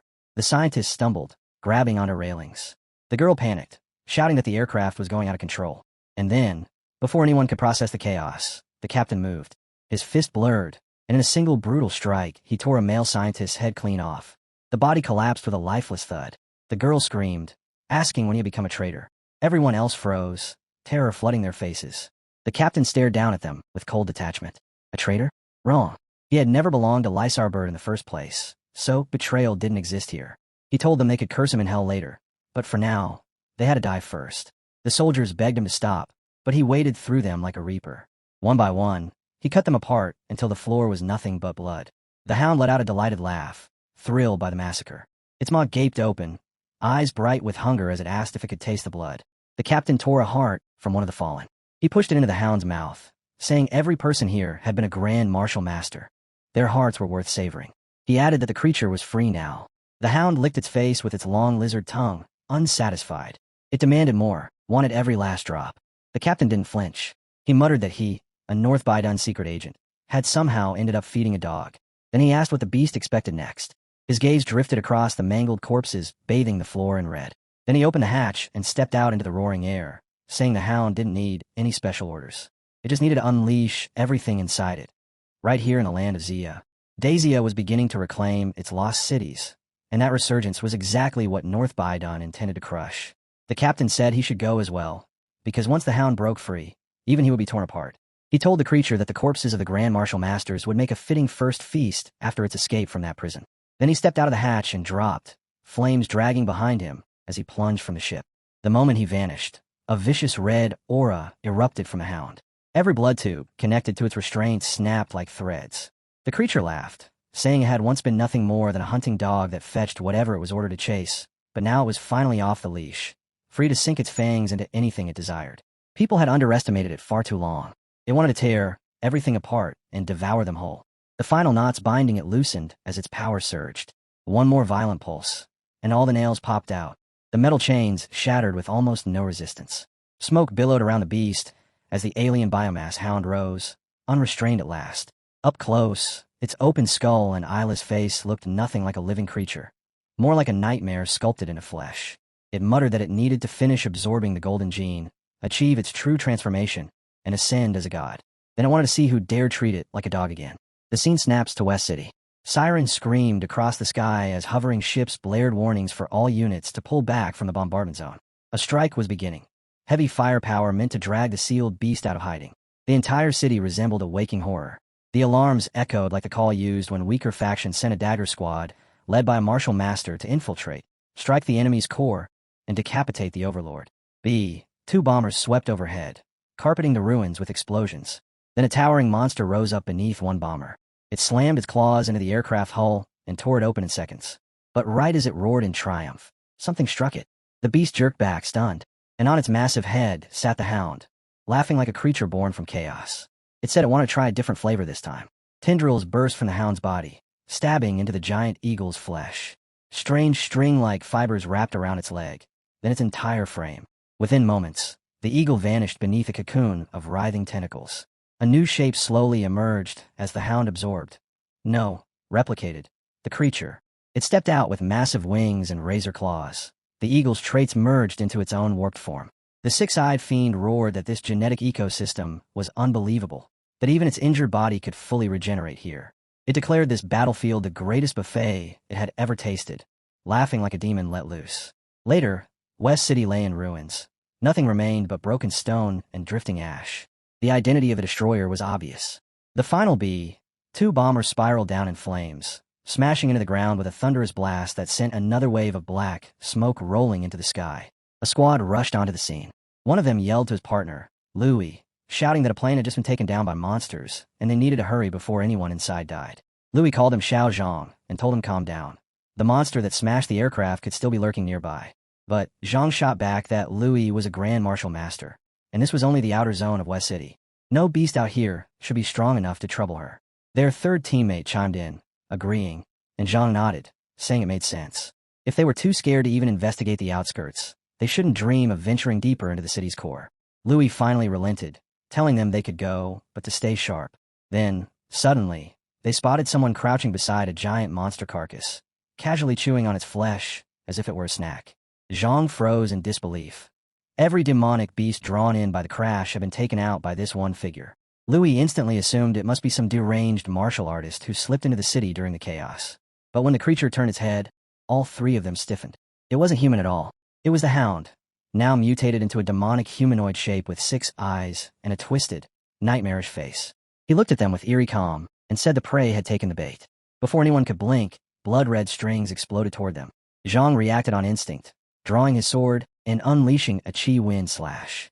His blade stabbed into the hound's blood vessel, but the strike slowed halfway, sinking in like it was cutting through thick mud. He hesitated for a single heartbeat. That heartbeat was the end. A massive, deformed mouth ripped open along the wound, rows of jagged teeth snapping shut as it swallowed Jean from the waist up. His scream didn't even have time to leave his throat. The hound's entire body twisted unnaturally, stretching into a long, grotesque living tube. The remaining 3 teammates felt their souls shatter. Jinzhuang screamed that Zhang had been eaten alive, voice cracking from terror. Lui launched herself forward like a streak of lightning, appearing above the creature with pure fury blazing through her. She called the monster a bastard and aimed to cut it down. But the hound's arm warped into a deadly blade, and in an instant, it released chi wind slash. Lui froze, stunned. It was Zhang's technique. The slash crashed toward her with brutal force, and she barely rolled aside before it tore through her. She stared at the mutated creature, horrified. How could it perfectly mimic Zhang's move? Then she heard it, a trembling voice calling her name. She spun around, and her heart collapsed. Bundles of tentacles twisted together, shaping multiple distorted faces that all cried out to her. But one face was unmistakable, Zhang's real face, drowning in agony. Tears streamed down his twisted features as he begged her to save him. He sobbed that the pain was worse than death. Lui went rigid, helpless. For a moment she couldn't breathe. Then instinct took over, and she forced out the only order she could manage. Run. As Lui fixated on Zhang's tortured cries, the hound slipped behind her like a shadow. Its blade-shaped arm sliced through her in a single merciless swing. She collapsed without a sound. The creature absorbed her next, its flesh rippling as her form vanished inside it. The hound muttered that although this one was older, the meat was still firm. Then its 6 eyes shifted westward. It could feel the pulse of the golden gene calling from that direction. A twisted grin stretched across its distorted face as it whispered that it would merge into another martial artist squad, act friendly, and once they relaxed, he'd devour them one after another. Their horrified faces would be worth savoring. Across the battlefield, he sensed powerful life forces, grandmasters, elite warriors, and monstrous demonic beasts. If he consumed enough high-level genes, he wondered who would still dare to command him like a dog. He shot westward in a blur, declaring that he had shattered every shackle and risen as a demon. His laughter echoed like something born in hell. Meanwhile, on the opposite side of the battlefield, an even larger demonic beast was tearing the remaining ships apart, alarms still blaring. Soldiers panicked as one shouted that a lower-level beast had broken through their rear line. A thunderous hoof slammed down. A rider charged forward atop a heavily armored warhorse, shouting for them not to panic. With a spear in hand and killing intent radiating from his body, he looked ready to rip the battlefield itself in two. In the next heartbeat, he did exactly that. His spear descended in a green streak, burning through the monster's flesh and reducing it to ash before it hit the ground. The rider said that in the face of an endless beast tide, humanity's proud firepower was nothing but a candle flame swallowed by a tsunami, always a second away from being snuffed out. His name was Chung Tianyu, Dean of Hua University's Grandmaster Academy and captain of the elite operation to reclaim West City. He explained that only swift and powerful individual warriors could kill the high-level beasts hidden within the tide. Only then would the tide weaken and force the Overlord to emerge. That was the mission assigned to their 5-man dagger team from Hua University. As the battlefield quieted slightly, one teammate stepped forward. Addressing him as teacher, he praised Tianyu's choice of route. This was the perfect path to the Overlord's nest, already mapped out by Long's vanguard. This was Dai Qiming, president of Hua University's student union and a member of the Dagger Squad. Tianyu said that the stronger a martial artist grows, the sharper their spiritual vision becomes, clear enough that some even glimpse their own deaths in dreams. That's why, he told Qiming, warriors must always trust their intuition. He stretched out his arms and ordered the team to halt and stay alert. Qiming nodded, placing 2 fingers on his forehead as Tianyu released his energy, scouting the distance. Then Tianyu's eyes flew open. Something was coming fast, a mass of twisted claws, hurling toward them like a bullet. Its half-melted head streaked past them, crashing into the ground behind with an explosion so huge they barely dodged in time. Yet the creature stood perfectly untouched by its own impact, arms folded, staring at them with irritation. It said it had prepared a grand surprise just ahead. So why did they stop? Tianyu's stance hardened. His voice dropped into full combat mode as he declared the target confirmed. West City's Overlord, the Golden Horn Beetle, had appeared. He ordered all troops to form up immediately. The scene shifts to the heart of the West City war zone, where chaos had only grown worse. Nearly everything had collapsed into rubble, and the last standing building leaned like a dying beast, half destroyed and ready to fall. At the center of this desolation stood the monsters responsible for turning the city into dust. Tianyu burst in atop his mount, lightning dancing across his spear. With savage force, he drove his attack straight toward the towering beetle monster. But the creature didn't even flinch. It mocked him, calling humans weak and ignorant for thinking such cheap tricks could wound an overlord like him. The beast clenched its fist until it vibrated with murderous energy and swung forward in a crushing counter. It shot toward the lightning spear, only for everything to collapse in its face. Its attack fizzled out, and a strange figure clung to its arm, feeding greedily on its power. That figure unleashed an earthy martial art. Secret technique, water droplets piercing stone hand. In an instant, relentless blows hammered the beetle from every angle. Lightning shredded across its shell, nearly breaking its armor apart. The monster shrieked in fury, admitting that these crafty humans had clearly analyzed its weaknesses before forming this tactical squad. Enraged, it smashed its fist into the ground, trying to paralyze the entire group at once, then growled that it would crush the old geezer first. Someone shouted for Old Moo to fall back. The old man vanished just before the beetle's strike landed. The tank charged forward instead, raising his dragon-faced shield and absorbing the full weight of the monstrous blow. The ground beneath him shattered like brittle glass. In that split second, the other two warriors activated their formation. One called for Quan to take the lead. Quan answered instantly, asking for a buff. Yin and Yang symbols spiraled into a powerful array. Qiming shot toward it, punching straight into the technique and launching the formation across the battlefield until it wrapped around the beetle, locking it inside. The overlord froze. It felt as if its own body had been stolen from it. Then the earth beneath them glowed brick red as the humans completed a full-scale domain expansion. One by one, warriors stepped out of the crimson ground, surrounding the trapped creature. The beetle's eyes widened. It realized it was standing inside a true human domain expansion. It roared and began slaughtering its way forward. But a massive maniformed face, glowing with crackling blue lightning, appeared overhead like a divine punishment descending. The beetle stared up at it, trembling as it admitted that the human cultivation system truly had its merits. Suddenly, its wings snapped open, unleashing something razor-sharp and impossibly fast. The beetle murmured that perhaps the Emperor had been right. Learning from humans might truly be wise. In the next instant, it launched upward and rammed straight into the monstrous formation overhead. The collision erupted in a blinding explosion. The human celestial diabolic energy array was wiped out in seconds. The guards stared into the smoke, uncertain. One whispered that it couldn't have ended so easily. Another said that even seriously wounding such a beast would be a major victory. But when the haze finally cleared, reality hit them like ice. Half the beetle's body had been shattered, yet it still breathed. It snarled that humans were indeed impressive, and that any ordinary overlord would have died. But overlords had ranks, and it stood above the rest. The squad froze. Was this a metamorphic type? Their answer came as the beetle's flesh twisted and reshaped itself into a golden-horned insect, entering its second molting stage. Its speed skyrocketed, so fast it felt like the creature could steal a person's soul just by passing near them. It pointed at the group and declared that the troublesome old man would die first. The warriors rushed to protect old Gu, knowing he was their linchpin, but they were far too slow. With a flick of its fingers, the golden hornet unleashed a hellfire blast. The three martial artists were hurled away like dolls, and old Gu was left barely clinging to life, his body nearly burned to the bone. Everyone stood frozen. How could anything move this fast? Behind the hornet, the tank and Tianyu attacked again, cursing as they unleashed the Dragon Thunder Spear. But the creature was a blur. It slapped the tank away with one arm and caught Tianyu's spear mid-strike as effortlessly as grabbing a falling leaf. Tianyu shouted for the tank, Wu Hong, to move, but his warning came too late. Wu Hong's mount was slammed so hard it died instantly, sending him crashing across the battlefield. The hornet then clamped its fingers around Tianyu's throat, squeezing until his vision blurred. It mocked him cruelly, saying that if they couldn't handle even one overlord like this, how did they expect to face the others lurking inside West City? Tianyu froze as the truth hit him. There were more overlords waiting ahead. The scene shifts to the West City, East War Zone. A colossal space warhead appeared, nearly the size of the city itself. Inside the command ship, a pilot reported that a level 1 warning had been triggered. An enormous bioenergy signature was rising from 1,000 meters underground and approaching the surface. Then the Earth ruptured. Multiple octopus-like tentacles burst out, each one thicker than a cluster of buildings, towering high and smashing through everything as if the structures were paper toys. The pilot trembled, voice cracking as he said the computers had confirmed the creature had already reached Overlord level. And with no Grandmasters left guarding the ground forces, a strategic retreat was their only sane option.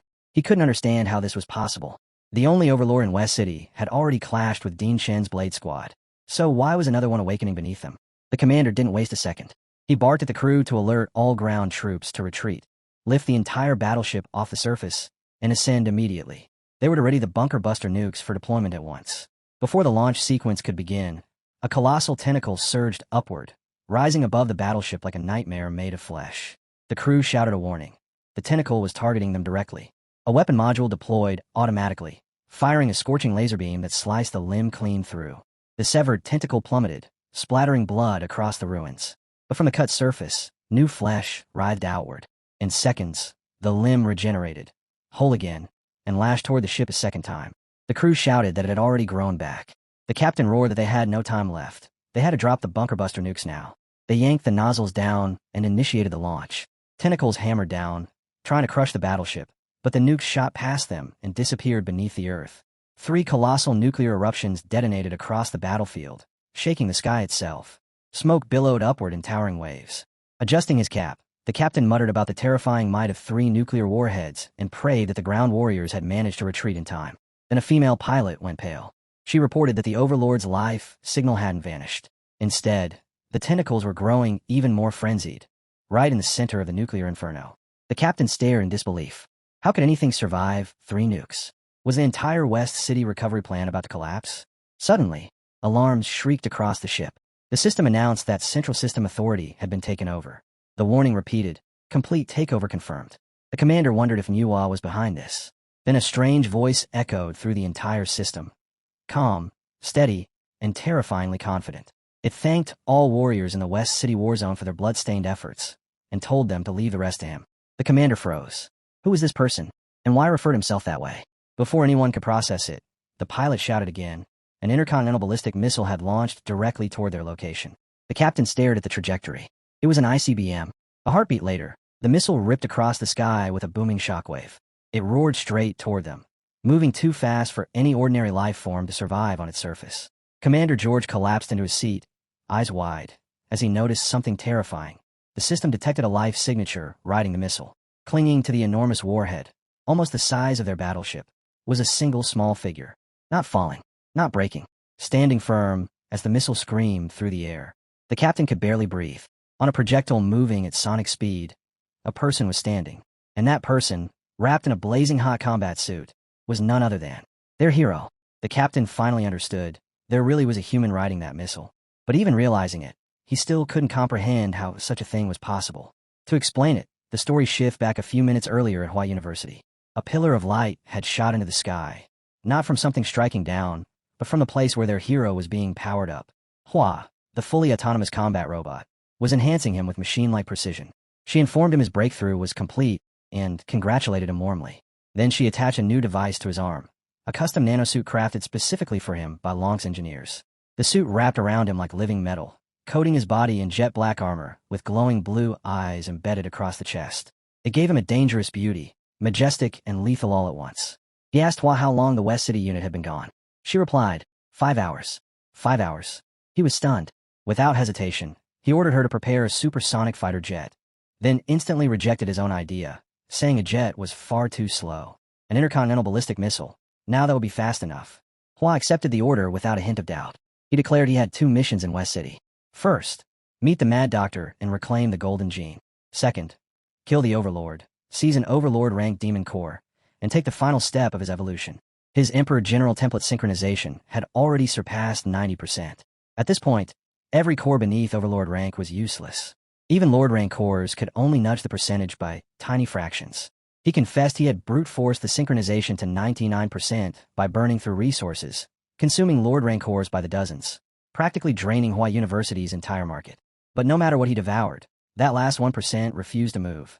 Only a higher tier gene, an Overlord-level essence, could complete it. With that resolve burning through him, he launched himself upward. Back in the present, the hero locked eyes on the Overlord.